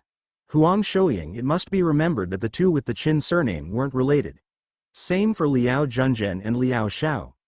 It just so happened that these surnames were widespread in the Sun Empire and on the continent in general. However, that was enough for disciples to try to ship those two pairs together. They might have to work a bit harder for anything to happen though, because the disciples in question all ignored those comments. A new rhythm settled on the village of first years. There was another change at the mission hall. New missions outside the sect started to pop up. However, those missions were restricted for third-step body-strengthening disciples and higher for now. This effectively only allowed fourth-grade talents to leave the sect for the moment. At the third stage of body strengthening, the disciples should be able to dominate all mortal opponents. In consequence, the sect was keener on letting them explore the outside world and gain experience. Their only risks would be when encountering other cultivators or coming face to face with a magic beast. These possibilities still remained unlikely. The missions proposed were of the protecting or safeguarding type. Protect a village, a caravan, a bigwig. The opponents could be some beasts or bandits. The disciple that picked up such a mission would be transported by chi condensation disciples that had taken another mission nearby. The distances were too big without flying otherwise. It must be said that the school itself was really in the middle of nowhere. Or perhaps the elders didn't allow for settlements to pop up in the sect's vicinity. Because the outside missions only allowed fourth-grade disciples for now, this change didn't affect Han Lingyun's business much. Those were only a minority. Weeks passed by as Han Lingyun continued to cultivate diligently, staying in the sect. Every now and then he would check if a mission could take him near the city of Semwon, where his parents still lived, but the odds were very low of that ever happening. By now, Han Lingyun had read several times Elder Wen's proof for his math problem. He was amazed by the similarities with the proof from the mathematician of his previous world. He still remembered some vague ideas of that last one. He would definitely further research these links between math and runes later on. From time to time, Han Lingyun would scratch his head on another math problem that Elder Wen provided him. More and more, those touched on abstract concepts, and he loved it. This was also a period where Han Lingyun had more time to ponder. For example, a question he had left unanswered for some time was, what are the 5 elements? Funnily enough, this concept was present in some form or another in a couple of cultures of his previous world. Han Lingyun's understanding was that humans like to classify and rationalize most things, and imagining those 5, or 6 or 7 depending on the culture, elements as building blocks of everything around us had a nice appeal. However, there were obviously some more profound intricacies to the 5 elements here, as they were correlated to Qi and the spirit. Perhaps the 5 elements were natural states of Qi. Perhaps their rune transcription was building blocks in the runic world. Han Lingyun tried to use his understanding of the element's significance in his previous world for his hypothesis. He liked the first hypothesis quite a lot though. If it was a natural state of Qi, it wouldn't be surprising that the affinities with the elements were quite widespread. One just had to have a body with a special resonating capacity with one state of Qi. Perhaps this happened in the spirit root? Or was it due to the Dantian or the Qi pathways? Sadly, Han Lingyun couldn't just experiment on his fellow disciples. A concept of an element was also extremely complex. For example, when Han Ling thought about it, fire encompassed warmth, life, destruction, anger, movement, temperature, smelting, cooking, pill creation, burning, combustion and chemical reactions, and the list went on. Two people will have a different idea of the concept of fire, so how can two people inscribe the same rune? That was another question that Han Lingyun had for Elder Wen. When he visited Elder Wen again, the response he got enlightened him significantly. The symbol of the rune is the true form that enables the user to inscribe his meaning. You can think of it as a support. If you want to paint, you need a canvas. When inscribing a rune, the symbol is the canvas and you are painting with your spirit. Elder Wen and Han Lingyun had another passionate discussion regarding the math problems that Han Lingyun had worked on, and on the various questions about cultivation Han Lingyun had. At the end of their afternoon tea, Han Lingyun mentioned he had bought the clear liquid from the cub's den in order to see better in darkness. Elder Wen agreed it was a sensible purchase and insisted on staying by Han Lingyun's side when he would use the drops on himself, to be sure no complications happened. As a result, Han Lingyun proposed to use the 2 drops of clear liquid right away, and Elder Wen watched on attentively. Han Lingyun knew it could be painful, but he wasn't ready for that amount of pain. It literally felt as though spikes were continuously rammed into his eyes. He literally cried tears of blood and finished on the ground rolling and convulsing. There wasn't much Elder Wen could do to alleviate the pain, as everything involving Qi also had a link to the spirit. The elder used his spirit sense to check that Han Lingyun didn't receive any physical damage from the liquid and that everything looked all right. His main task was to make sure Han Lingyun didn't commit any mistakes and that his heart didn't stop from the intense pain. Elder Wen tried awkwardly to recomfort the disciple in intense agony, but this was definitely not his forte. "You are doing great, Lingyun. You just need to endure the pain a bit more." After a couple of minutes, the atrocious stabbing sensation finally died down enough for Han Lingyun to open his eyes. They still felt terribly itchy, though. Elder Wen comforted him again, made him drink some tea that helped with sleep, and prepared a hot bath with medicinal herbs to relax the body. Han Lingyun still had a throbbing headache as he walked into the bath, but he soon fell asleep, completely exhausted by the experience. When he woke up several hours later, the pain was completely gone. His eyesight only felt a bit strange. The clear liquid didn't give Han Lingyun a thermal vision, it enabled him to accentuate the brightness in environments with low luminosity. It is similar to what a cat vision during nighttime, but even more effective. The drawback is that in absolute darkness, Han Lingyun would not see any better than previously. That would never be the case in the outside but could happen in a cave, for example. Han Lingyun smiled. He was still very content with this improvement. It was good now that the tortuous process was over. Han Lingyun hoped he would never have to relive this again. Thankfully the eyes were probably the worst part of the body, so the worst had been done, right? Meeting in the blink of an eye, another month had passed and the 4th ranking competition came and went. The main highlight this time was that half of the 2nd grade talents had finally broken through to level 2. Yu Dao had also become the only talent below 4th grade at the 3rd level of body strengthening. He was faster than the 3rd grade talents. Of course, that was only possible due to the special attention he had received. Still, he didn't dare to challenge Wei Muchen yet. Liao Xiao had challenged Han Lingyun and he didn't contest.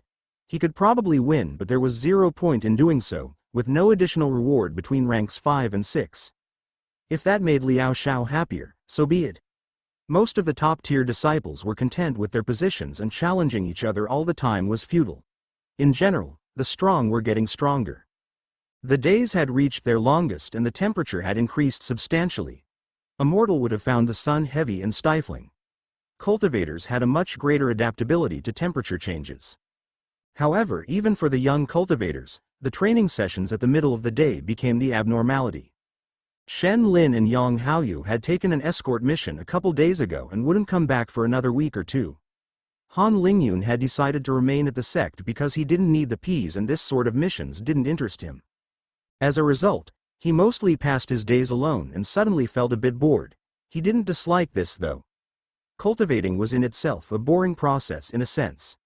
Sitting alone for hours. Frequent introspection was a beneficial habit to keep between sessions. Still, Han Lingyun and his fellow disciples remained new to all this. And humans are social creatures after all. Han Lingyun felt that he needed some interactions with other disciples and used an evening training lesson to do so. As if some superior entity had listened to his thoughts, on that night, as Han Lingyun arrived back to his new number 6 house, a familiar face was waiting for him. Han Lingyun immediately lit up. Major Lan Ruoxi, how have you been? Lan Ruoxi hopped to her minor. I've been great, my little minor. What about you, minor Lingyun? I've heard there was quite a commotion among the first years this time, but your rank is very impressive too. Han Lingyun laughed because of his excitement of seeing his major again. Then he remembered the events and calmed down fast. Yay, it's been a real mess. So I've heard. It wasn't that bad during my year.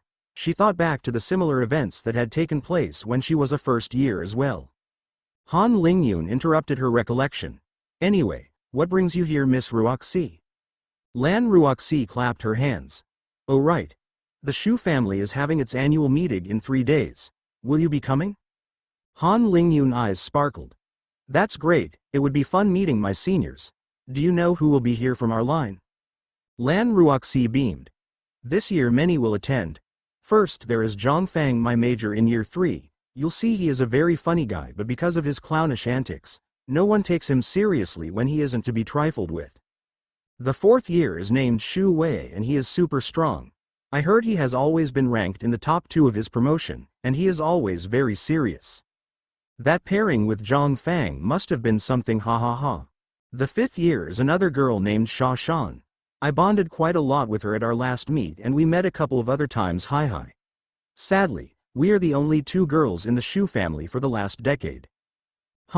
Back to the topic, the 6th year is a pill alchemist called Gao Feng. Apparently, he really follows the classic pill alchemist stereotypes. Nothing perks his ears except pills, medicinal plants and flames. He also has this thing that every time a fragrance wafts by, he has to verbally dissect all the ingredients that compose it. Oh, and as a little surprise, 2 inner disciples will be coming as well. Han Lingyun was excited to meet everyone. No way. I've never seen an inner disciple before. Well, me neither. How lucky you are to meet them on your first year. Remember, only the very best out of those that stay after 16 years of age can become inner disciples. And they remain at their own dedicated cultivation peak to cultivate for weeks or months on end. When they are not cultivating, they are hunting super strong magic beasts or evil cultivators as training. Han Ling pointed a problem. Then why don't we see a lot more older disciples? I mean, disciples can live up to 150 years at least, so where do all the others go? The market road is still dominated by younger ones not older than 30. Ran Luoxi toyed with her hair. I am not sure. Perhaps the inner disciples will know. Han Lingyun rejoiced again at the realization. Do you know anything about the 2 inner disciples coming? Ran Luoxi nodded excitedly. Yes. The youngest one is Gao Fengyi's great major, so he should be 18 years old. The others should know him from before he became an inner disciple. Apparently, he was a cultivation genius and had the opportunity to leave the sect but still preferred to stay. I haven't asked for his name though, and that was all my major told me. As for the older one, maybe only Gao Feng has seen him before. Even my major didn't know anything about him, so I guess he should be at least 20 years old. Perhaps they came to reminisce of their times as young disciples. Oh, if he is old enough, maybe he could be a she. Ran Luoxi began to have some hope. I'm truly curious. I wonder what cultivation they're at. Han Lingyun also began to daydream. All right, don't run out of the sect. I'll pick you up at 9 p.m. in 3 days. Be all ready for one of the most luxurious restaurants of the sect. The prospect revitalized Han Lingyun and the 3 days passed in a flash. That evening, the sun was setting as Han Lingyun waited in front of his house, having taken a good bath prior and making sure his gray robe was spotless. Sadly, he didn't have the white robe with black stripes to wear yet. Surprisingly, Lan Ruoxi didn't arrive alone. A tall young man was flying on a sword besides her. He immediately jumped up and gave a passing disciple a big pat on the shoulder. Haha, little brother Lingyun, I'm glad to meet you, he boomed. The poor disciple stammered as he was caught completely off guard. Lan Ruoxi broke into a laugh at the whole situation. Han Li Lin Win isn't him. She managed to squeeze out between breaths and bursts of laughter. Zhang Fang abruptly turned over to face Han Lingyun, who hurriedly presented himself. Hello senior, I am Junior Lingyun. Zhang Fang was unfazed by his little error. He acted as if he just reunited with his trusted friend. Ah, disciple Lingyun, it's great to meet you. Brother Weeman has mentioned you a couple times to me. Apparently, he became your personal porter whenever you need to get to Market Road. Haha, do you know Big Brother Weeman? Of course, but he always has something to do over there as well, Han Lingyun remarked. He's one of my best buddies. Then you should call me Big Brother as well. How do you like the sound of that minor ruoxi? Zhang Fang patted Lan Ruoxi with his other hand. I feel super left out, she pouted. Haha, you'll never change. Ah, Brother Weeman. Of course, he always has something to do at Market Road, but it's never for cultivation. He knows everyone here, so he goes to check out his friends that are selling the crap they found. Come on now, let's go, we shouldn't make the old ones wait for us. Han Lingyun hopped on the sword. He still had a vivid memory of Ruoxi's flying skills, even if she had improved since then. The trio arrived at the gate in front of Market Road. Some disciples were packing what remained of their stands. It was very clear that the activity had slowed down at that time of the day and there were less customers in the evening. Some would stay here all night though, as cultivators could come out at every hour they fancied. Still, more cultivators liked to keep mortal habits, it felt more natural. The restaurants were far from empty though, this was the peak hour for them. The three made their way to the highly rated palace named Soberly Chiang's restaurant. Han Lingyun, Lan Ruoxi and Zhang Fang didn't even have to present themselves when several valets led them to the top floor. They had been briefed beforehand on the guests attending this private dinner. All tables had been moved away except for the largest one. Two disciples were already seated and enjoying the view of some dancers of breathtaking beauty accompanied by a serene zither music. Bouquets of flowers had been placed on the sides of the room, which enveloped the room in a sweet fragrance while giving it a rich air. A couple attendants were standing on the side ready to respond at any demand. Han Lingyun wondered why the reception was this exaggerated. Turning to see Lan Ruoxi's puzzlement, he surmised that the previous Shu family meet hadn't been that ostentatious. The two disciples that had already arrived stood up to greet the newcomers. They were the 4th and 5th years, Shu Wei and Sha Shan. Shu Wei formally presented himself and shook hands with the three. Meanwhile Sha Shan was already hugging Lan Ruoxi and patting her little sister. After everyone acquainted themselves, Zhang Fang raised the important question. Major Shu Wei, why all the pump? It's not your style to reserve an entire floor with dancers and musicians, hee. Shu Wei's perfect appearance was altered by a faint grimace. It was Shang Wei, the oldest of our two inner disciples, that took care of everything. He continued in a whisper. I heard that he isn't exactly the discreet type. As Han Lingyun made small talk with his seniors and the others exchanged news, a disciple wearing glasses burst out of the door, nearly out of breath, and a thick aroma wafting from him. I hope I am not late. I couldn't interrupt my latest concoction and waste so many ingredients. Shu Wei took the role to introduce everyone.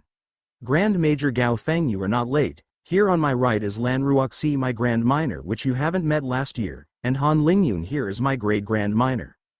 It was also Lan Ruoxi's first time seeing Gao Feng, as he was occupied with a mission during the previous year's meet, but she had heard quite a lot from Sha Shan as Gao Feng was her own major. Han Lingyun wondered if those glasses had a use in pill-making. Cultivators definitely didn't need glasses to see well. This was his opening to get closer with Gao Feng, and indeed, once he started on the alchemy topic, he was unstoppable. About half an hour later, two huge white eagles, tens of meters long, appeared in the sky above Market Road, letting out powerful cries. Hundreds of cultivators rushed out of their restaurants to check out the spectacle. Those that were not forced to walk on Market Road had to be highly important people. In front of Chiang's restaurant, 2 rows of valets and maids kowtowed on the ground on each side of a red carpet adorned with petals. The 2 white eagles gracefully landed in front of Chiang's restaurant, creating large gusts of winds that blew the hair of the onlookers. Their size was even more terrifying from up close. 2 disciples in black robes with white stripes jumped down and gently hovered to the ground. Meanwhile, at the top floor, the Shu family members were looking at each other's faces. Wasn't this entrance a little bit too grand? Shu line, not many lines could boast having an inner disciple attending an annual meet, let alone two. And they arrived in such a grandiose fashion, everyone in the sect would hear word of it. Don't look at me. All this was his idea. The youngest of the two inner disciples defended himself as they stepped on the top floor and faced the young Shu family members. Ha ha ha, little brother Dai Chao, inner disciples shouldn't act low-key. It's important to honor the Shu family ancestors by impressing the young ones. Take a seat everyone, I am Shang Wei, a member of the Shu family for 11 years now. Oh, it's great that our line hasn't been interrupted, I'm in a fine mood today. You there with the zither, play something more exciting, will you? With a glance, Dai Chao and Shang Wei knew what year each disciple was from, and that was not just by their appearance. In fact, all of the members of the Shu line had slightly different robes. That was because the number of stripes on the left shoulder corresponded to their time in the school. Second years only had 2 parallel stripes. Third years had 3, etc. Of course, first years didn't even have a white robe yet. Everyone started presenting themselves shortly to the inner disciples and the atmosphere turned cheerful, and Shang Wei played an important role in that. Rather than acting bossy, he was extremely approachable and encouraging to his younger fellow disciples. Lan Ruoxi didn't show her inner disappointment that Shang Wei was indeed another man. She would still have to wait to meet a third girl in the Shu family. What she noticed first was that he had the altitude and the makings of a leader. Dai Chao, the youngest inner disciple of the family, sat on the opposite side of the table of Shang Wei to discuss with his new members rather than have to listen to this old guy about himself. His comment caused another explosive laugh from Shang Hu. When Lan Ruoxi compared the two, Dai Chao appeared a lot milder and slightly introverted. Wonderful and exotic dishes were brought one after the other, accompanied by fine wine for those older than 16, which meant the inner disciples. The younger ones still had a sip though, which was enough to relax considerably the atmosphere as they had previously remained relatively restrained in front of those inner disciples. Without a doubt, an entire glass would be enough to render them completely drunk. Only those at the foundation establishment stage could enjoy a lot more of this wine fermented with various medicinal plants. Gao Feng had dutifully described all the medicinal herbs he sensed in the wine. Around the table, only the two inner disciples had reached foundation establishment, but it was expected that Shu Wei would soon break through as well. Amazingly, Han Lingyun could feel his own cultivation make great strides by just eating some of the delicious fruits and that magic beast's meat of such tenderness that it melted in one's mouth. This night, he would eat more than he ever had in 3 days. Everyone started to exchange their own stories. The young were especially curious about the inner disciples, and the inner disciples enjoyed to remember and compare their own experiences with their young friends. Apparently, inner disciples could be in seclusion for months or even years to cultivate. When they came out, they would either exchange pointers with each other, leave the sect to adventure, or train with other disciples. Han Lingyun learned what happened after reaching 16. Apparently, those under 16 were only considered as members of the White Tiger School and not the sect. The sect organizes a grand recruitment event for all young disciples that are 16 years old that attracts thousands of young cultivators. Some even come from the other side of the continent to participate in the selection. As long as you are decent in your year and have reached the Qi condensation stage, the disciples of the White Tiger School enter the true White Tiger sect, where they will undergo training in regiments based out of their specialties. Those that haven't reached Qi condensation at 16 remain at the school to fill in one of the many tasks and chores. A good portion at the Qi condensation realm also prefer to remain at the school rather than joining the more battle-oriented sect, even if there are, like at the school, many non-fighting jobs to do. The oldest ones then get transferred to the sect and their previous functions at the schools by the newcomers, on so on. It was a well-oiled machine. Some of the inner disciples received some training as commanders and went to train with the other disciples from time to time. This was Shang Hu's case, for example. Apparently, 2 decades ago, the sect worked differently, with a lot more freedom for the disciples above 16 years old. However, the new sect master had gradually changed the policy by promoting more cooperation between disciples and opening the sect's doors to a greater number of outsiders. The sect was now largely recruiting the best disciples from its sister sects too, basically the weaker sects of this region of the Sun Empire. Like every reform, this was met by a large resistance from some elders. As for the White Tiger School, The objective was to prepare the disciples as best as possible for the life in the White Tiger sect's regiments, while ensuring their loyalty and gaining new inner disciples, which would be the future leaders. On the other hand, the sect didn't wish for its best talents to be poached away. That's why it focused its training more on the whole promotion of disciples rather than their best talents, but still favored the best of the bunch and insisted greatly on having a solid foundation.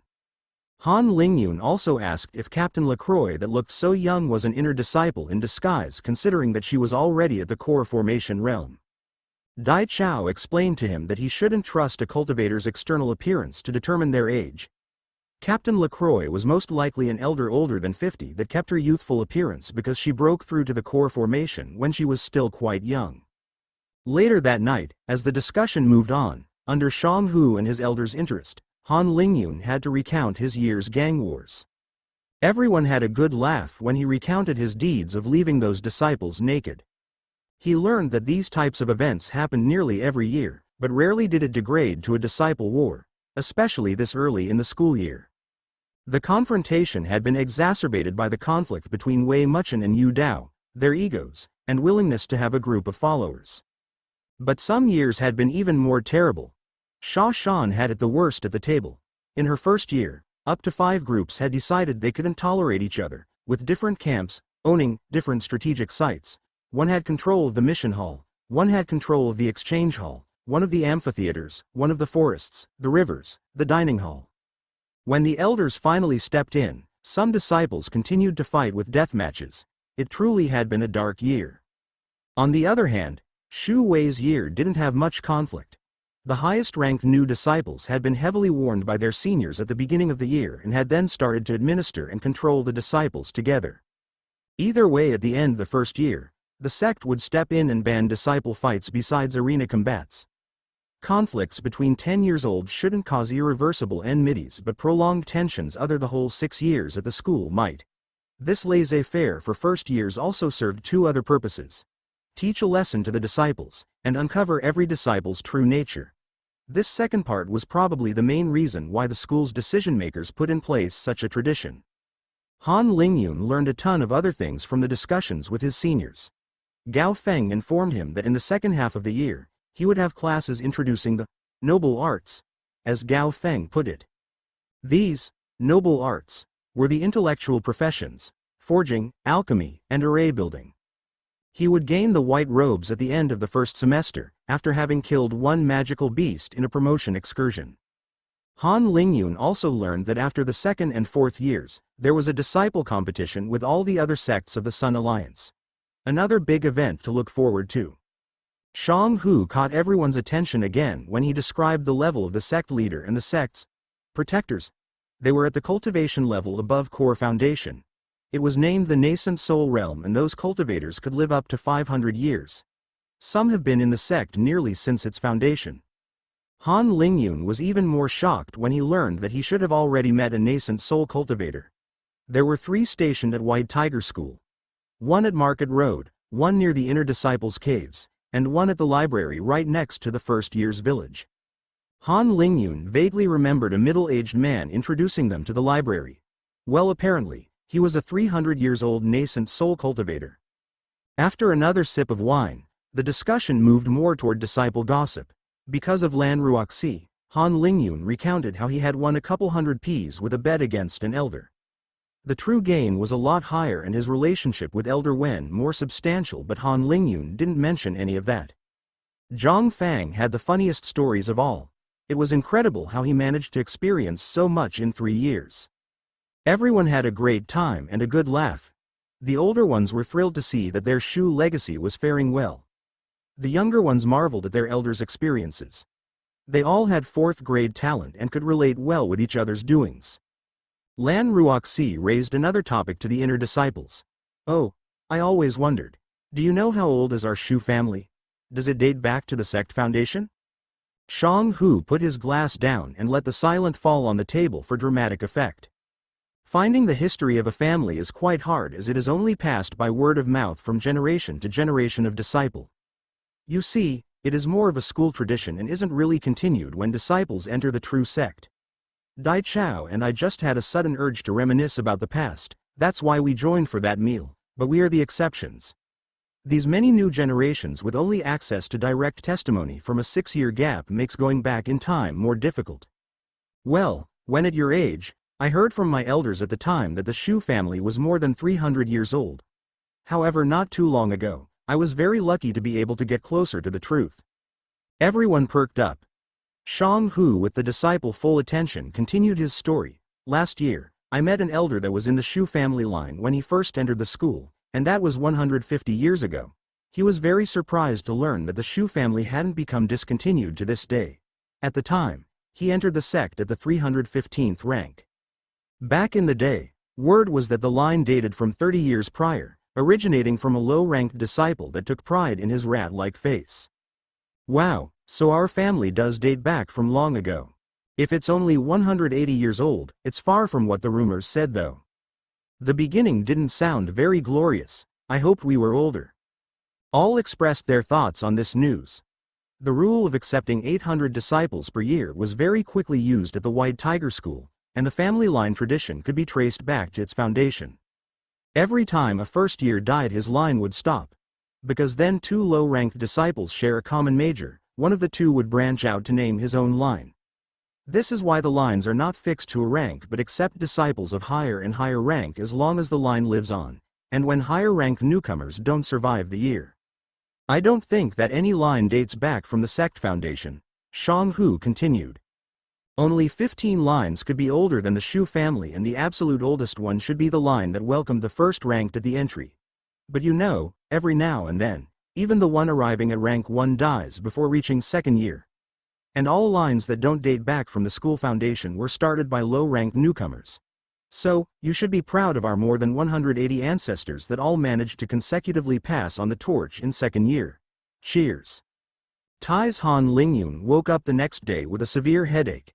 Thankfully, it was all gone after a round of cultivation. What a night that was. By now the sun had nearly reached the zenith, and with the huge quantity of food he had eaten yesterday, he didn't feel any hunger. Han Lingyun just passed by the dining hall and grabbed a bite. Today he decided he could go to class. Ever since the chaos had died down, the classes had regained in popularity.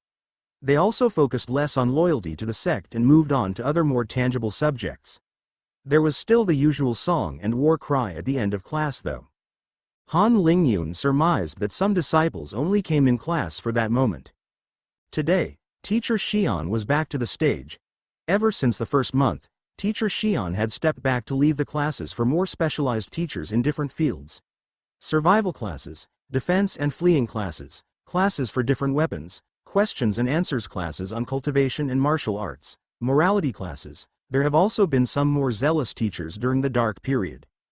Even though Teacher Xian often talked about some broad subjects, Han Lingyun enjoyed attending his classes because under every class, he taught an important cultivation principle.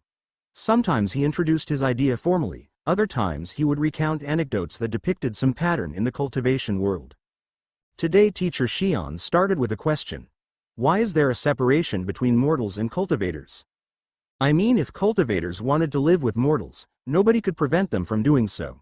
They themselves are imposing this constraint on themselves. Then why do cultivators cut ties with mortals? Raise hands. Any ideas? Yes, you to the right.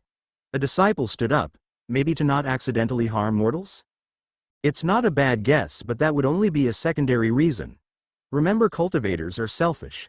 Other ideas? Is it to cultivate better? That's not wrong but too vague. Can anyone develop? To not be tainted by the trivialities of the mortal world, because they shouldn't mix up with weak people. The mortal human is a perverted being with all sorts of bad tendencies, like greed. To not muddle their Tao hearts. Teacher Xian, who had remained unresponsive, suddenly clapped after this last answer. Who said this? Oh, it's you, Disciple Leng. Here is 20 petaseconds for your answer.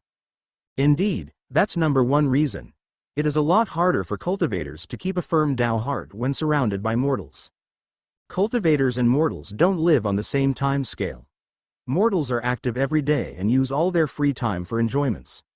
Once you reach qi condensation, you will be able to cultivate for days on end. Powerful cultivators could stay in seclusion for decades. Could you imagine? You leave seclusion and everything has changed around you? The roads are different, new people surround you, those that you knew have aged or died. It's much easier to live with people that function on similar rhythms, because even cultivators at that level are not immune to loneliness and solitude, and those would gnaw at your Tao heart until you don't see the point of cultivating. On a second note, a cultivator among mortals is like a crane among chickens. He won't fit. More importantly, he might develop a sense of superiority and of absolute power over everyone. There would be nothing left, no motivation, to make him strive to pursue on the harsh martial path, and he won't progress anymore. I think it's important to start raising this topic now because recently some disciples have used missions outside the sect to go back to see their families.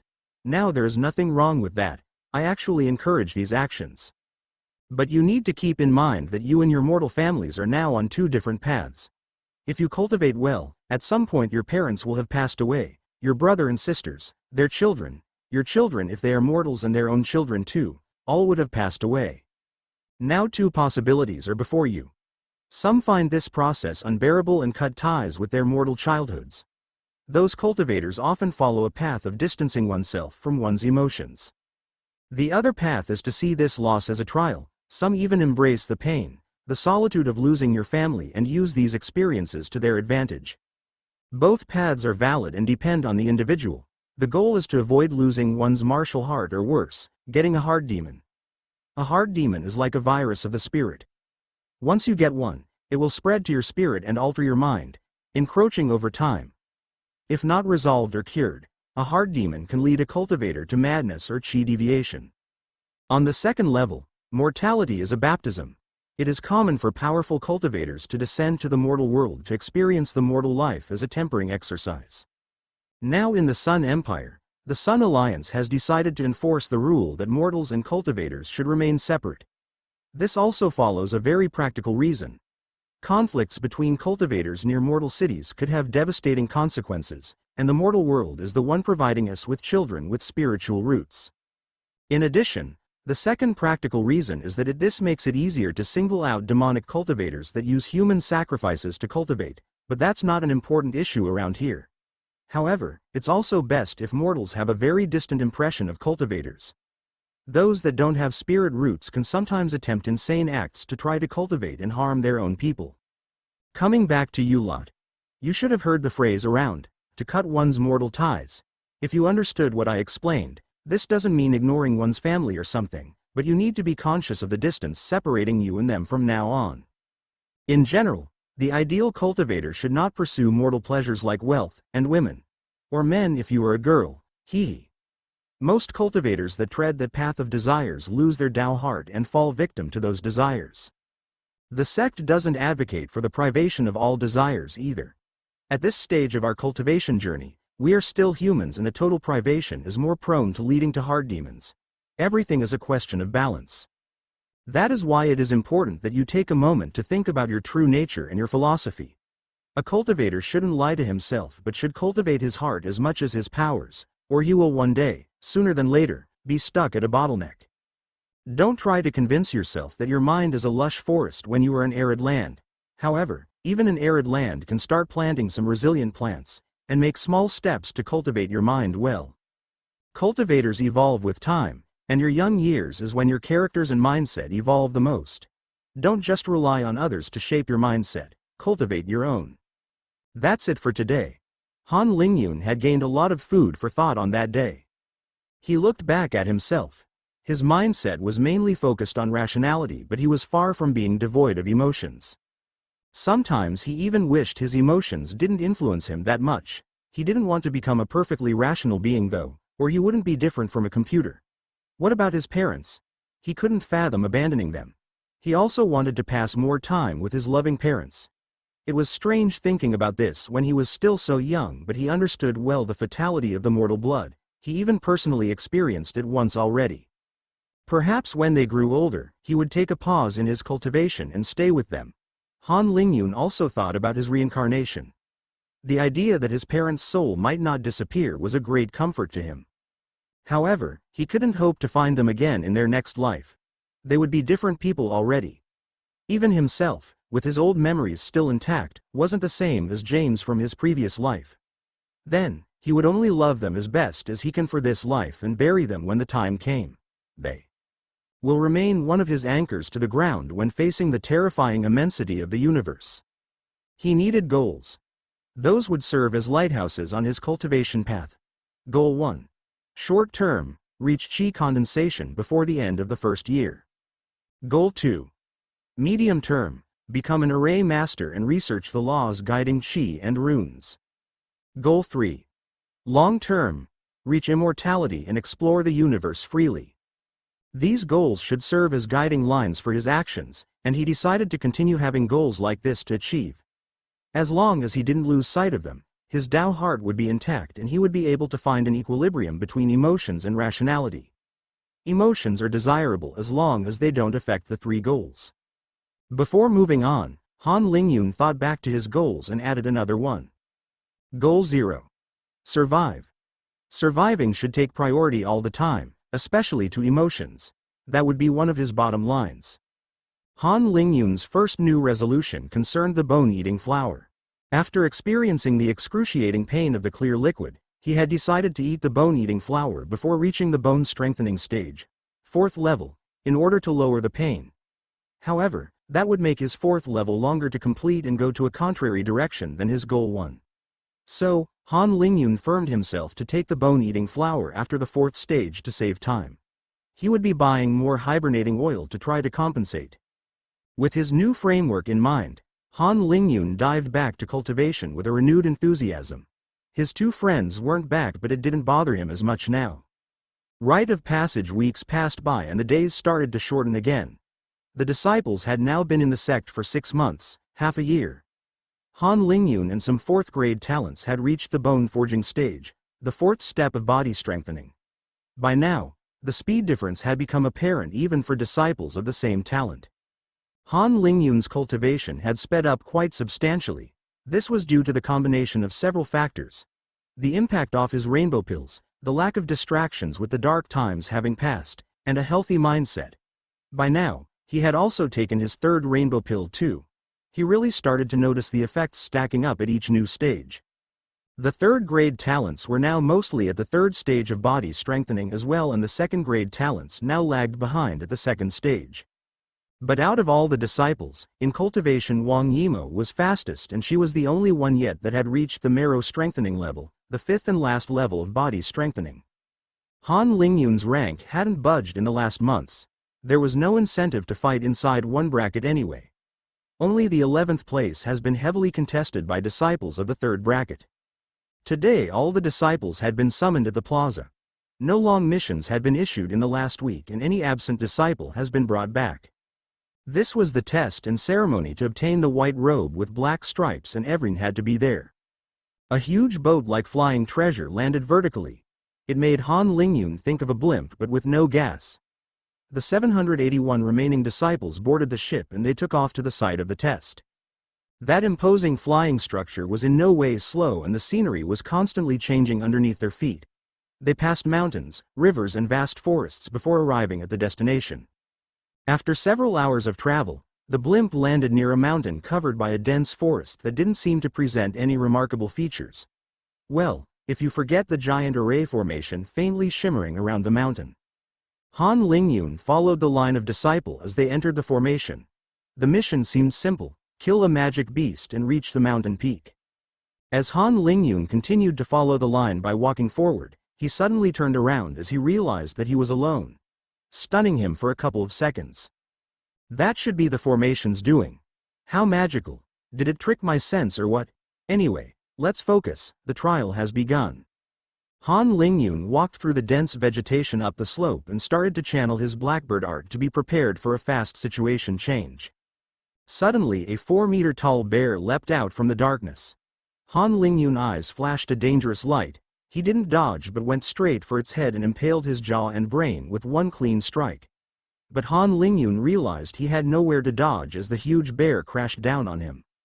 He found himself in the awkward situation of being flattened by the beast he had just killed. A normal human might have been squashed to death by the way of Th bear. Han Lingyun shivered as he thought of this tragic ending. Anyway, Han Lingyun escaped unharmed from underneath the dead body. With his reinforced body, the weight only felt like a light burden. He just had to brush off the dirt. The climb continued and Han Lingyun had to kill a rank 1 magical beast that jumped on him from time to time.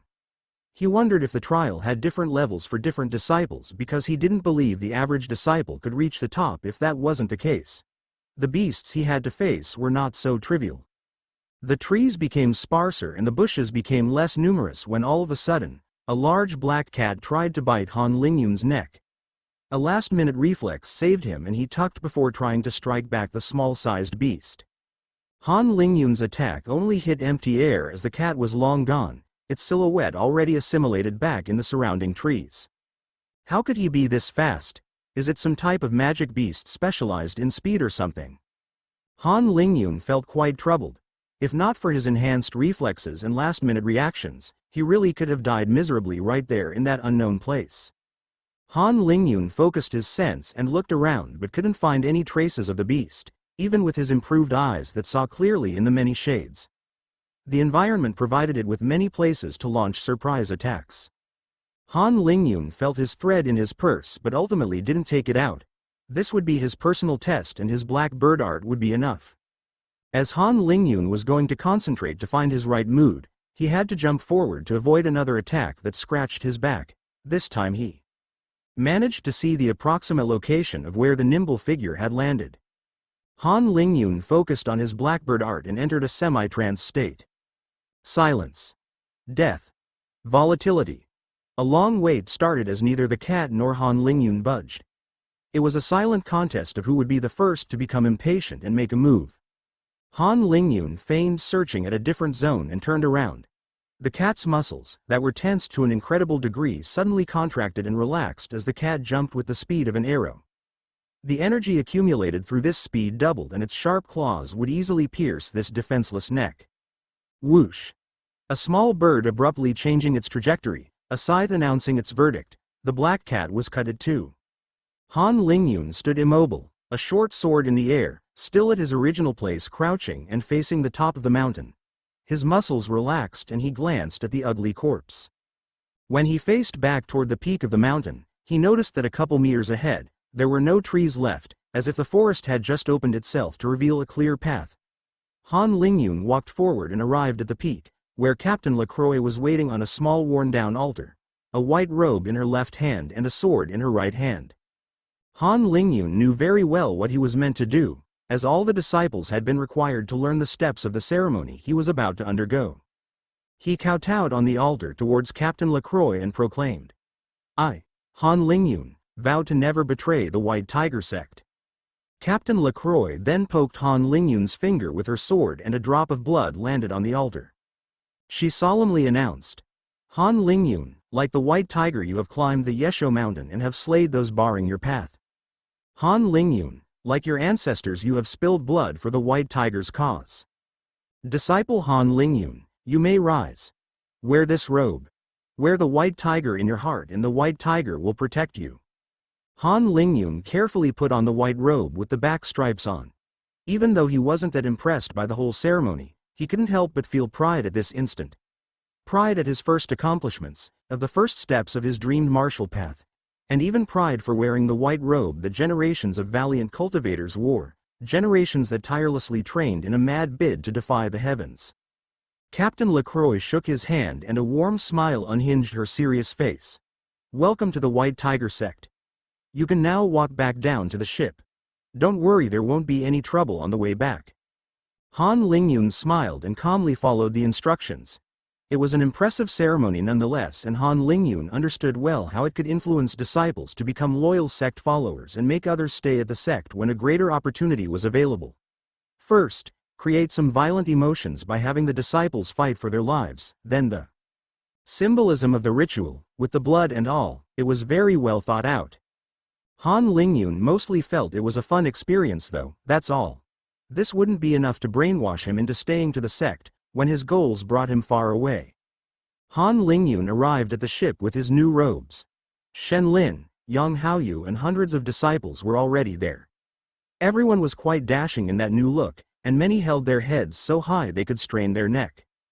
"Hey brother Lingyun, what took you so long out there?" Shen Lin put an arm behind his back. I don't know, the climb just wouldn't end. I had to kill dozens of magic beasts and all. Yang Haoyu was also complaining. Right. It was unending for me too. And Brother Lin was non-stop boasting because he was one of the first to finish. He was just lucky to only have to kill 2 beasts, that's why. How is that possible? Han Lingyun faced his bro. I don't know, man. I thought it was the same for everyone. Maybe it's to have 1 disciple at a time at the top or something. Shen Lin proposed. Han Lingyun shrugged. Then 1 beast could be enough. Just make the disciples unable to find their way for a time and you were good. I had to kill some really nasty cat at the end. Yang Haoyu also grumbled. Maybe it's because we were too good, Brother Lingyun. That mountain wanted us to have a difficult fight, but we easily took care of those beasts. They looked back at Shen Lin with a smirk, who didn't like that hypothesis at all. If those that had to stay longer had to face stronger beasts, and the level of difficulty was in ad equation with the one taking the test in order for everyone to have a brush with death, didn't that mean that he was the weakest among the 3? Shen Lin cleared his throat and tried to brush it off. Who cares? That formation was weird, that's all. As the disciple came back to the sect, a new sense of unity and belonging had permeated the group. Many feuds had been swept under the rug and the remaining disciples were excited to progress together once again. Not all were celebrating though, because some had lost good friends. 83 never made it to the altar at the top of the mountain. For the average disciple, this has been a trial by blood. Those that lost their means in the critical situation, the weakest mentally and physically, had been rooted out. And so, time continued its inexorable advance. Ever since the day of the trial for the white robe, Han Lingyun's missions had found less and less volunteers. The missions outside the sect had become available for all the disciples, and many preferred those missions to hone their skills and gain real combat experience.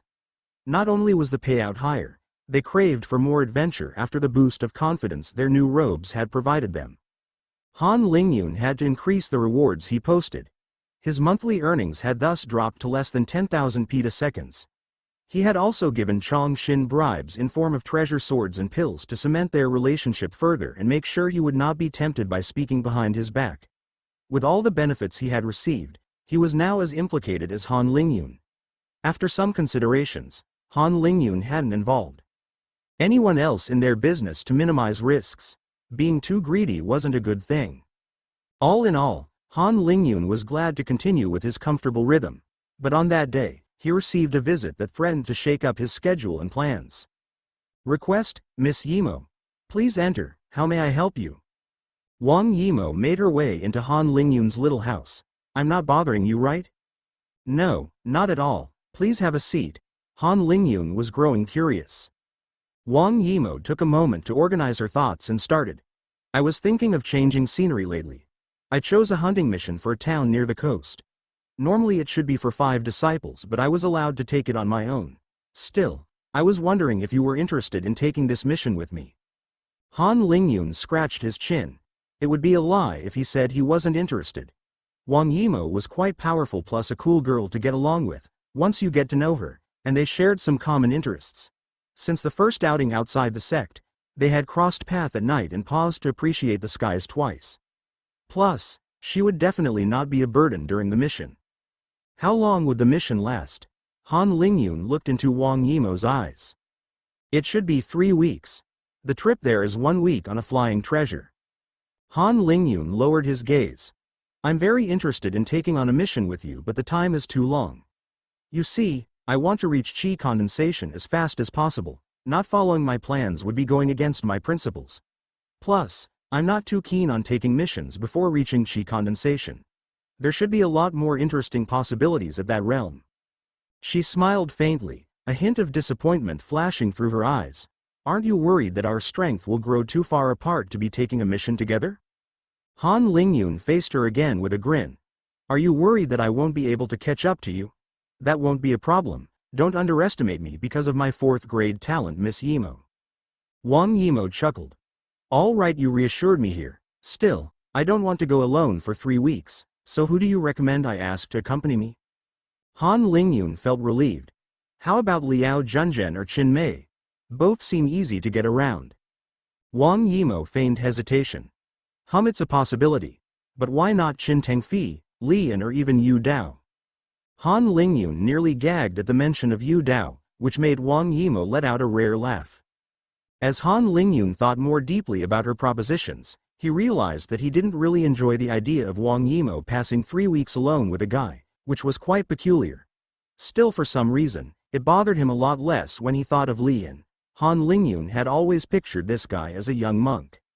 Would you seriously want to bear with Yu Dao's obnoxious behavior for 3 weeks? And with Li Yin, if it's some company you were after, it would probably be the same as going alone. What about Qin Tengfi then?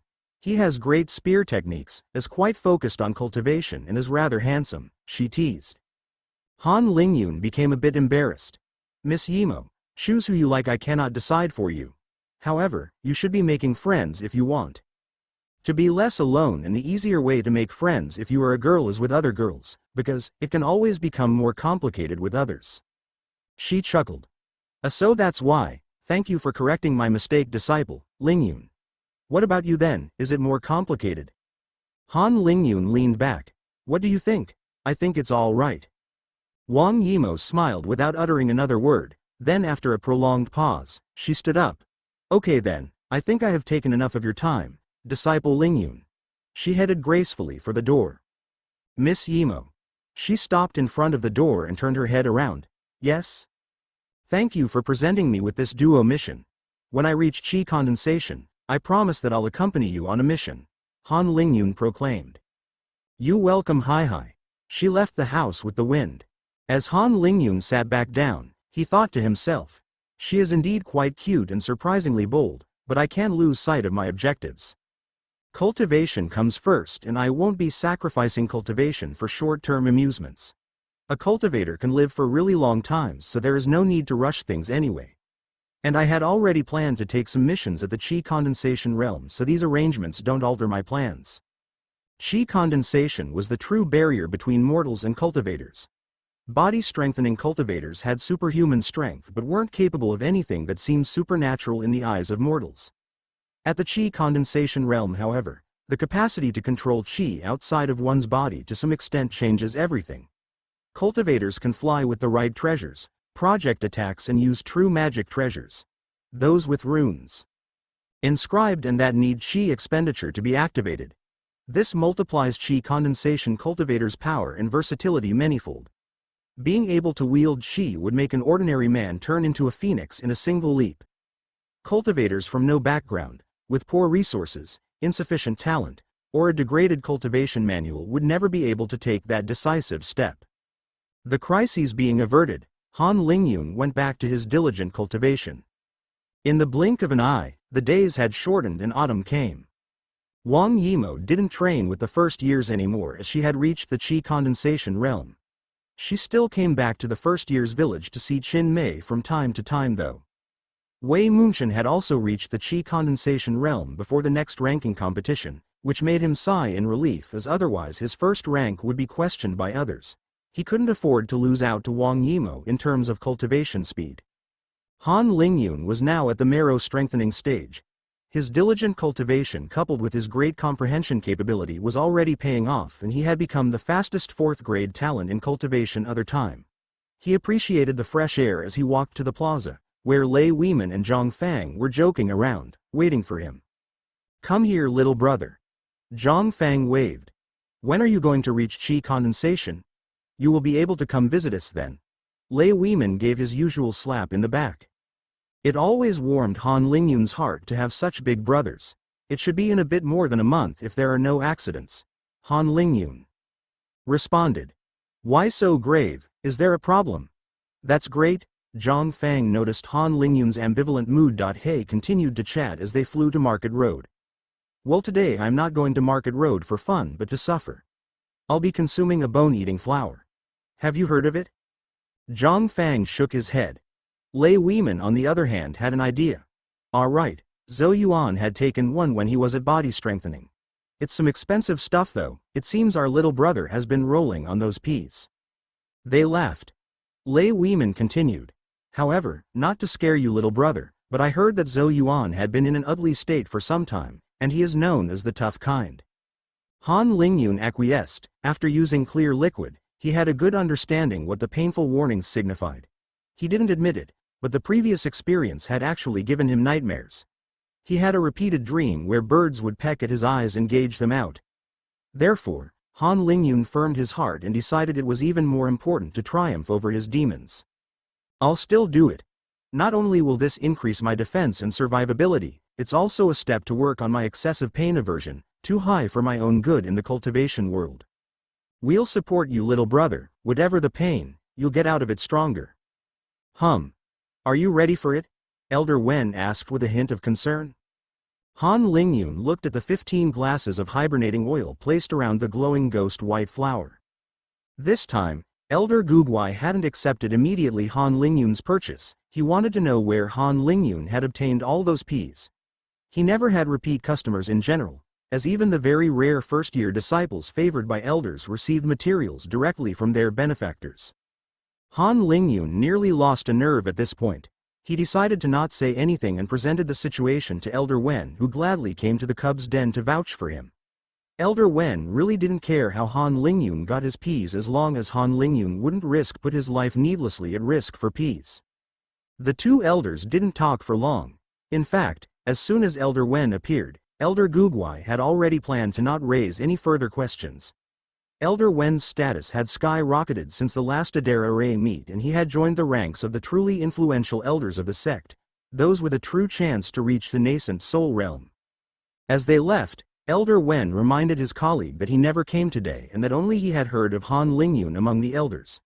That was even more important now that Elder Wen had some political power.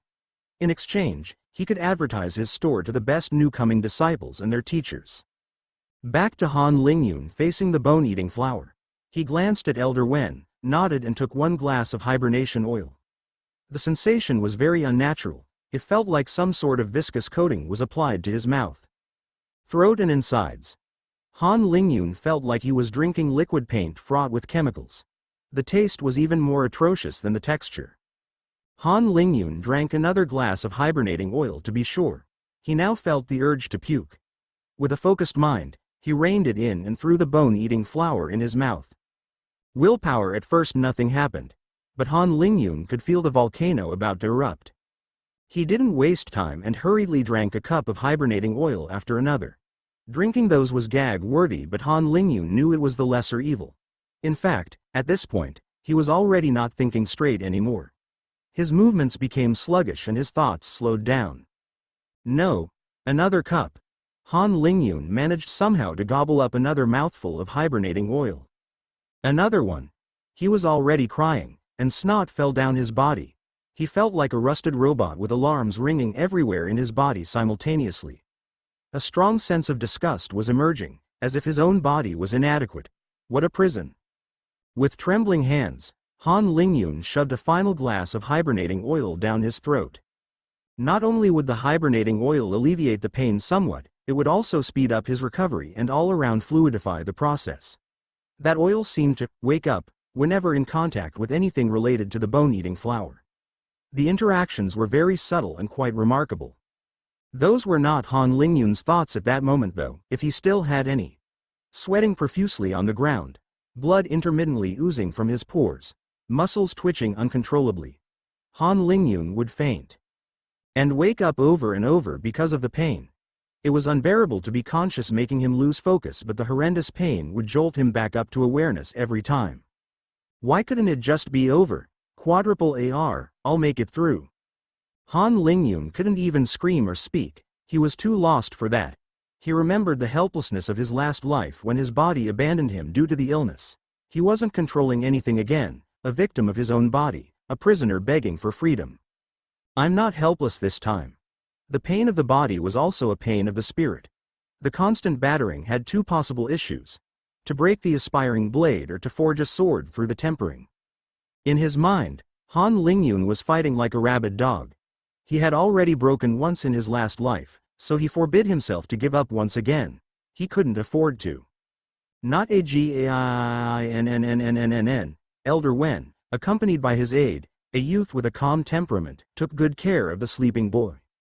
He tilted the boy's head to make sure the kid didn't choke on his medicinal tea while the youth pressed towels of hot water and massaged the sleeping boy softly with precise hands. At some point, the boy slowly opened his eyes but realized he couldn't move nor speak. He could only blink as he stared at the ceiling that seemed rather hazy and vague at first. Time passed by at snail's pace and the boy managed to slightly move his fingers after a couple of hours. Then he became able to make some groaning sounds. By nightfall, he could move his arms and speak in whispers. "Did I do well, Elder Wen? You passed it like a champ. I must say, I was hugely surprised by your willpower and willingness to maintain consciousness. It seems that a spark had lit up inside you or something. That massively sped up the process and probably increased the plant's effectiveness. You can be proud. And most unexpectedly, your spirit has gained a faint substance, something I never witnessed for a practitioner before the qi condensation stage." Han Lingyun forced a smile through his difficult movements. This time he had won against himself. He was glad. It took Han Lingyun another 3 days to completely adapt to his new body, and it felt great. It was as if he had undergone bone strengthening a second time. More than that, he felt very comfortable. Like a pilot controlling the right plane, but being both the pilot and the plane, if that made sense. His agility had increased and he could now contort himself in ways he wasn't able to before. On the other hand, he knew that his bones were now extremely tough. Perhaps a mortal would have felt that way with an exoskeleton. This improvement benefited him on multiple levels. He had also crossed a mental barrier. Now that he had done it once, he would be able to do it again. Next, I just need to cultivate a bit further and I will reach the qi condensation realm. Han Lingyun remained very careful though. The easiest way to make a mistake was to try to rush in cultivation. The first year's village seemed to have gone to sleep. The training grounds were deserted. Even classes didn't reach half attendance. An empty mood had swept the school. Many disciples had started to take on exterior missions while the others were using all their time to cultivate. As such, much of the excitement and bustling activity from the beginning of the year had died down. At the later stages of body strengthening, one could cultivate for multiple cycles, one more per stage in fact. If the cycles had shortened, the cultivation sessions had lengthened substantially and disciples went out less often. It's in that envier.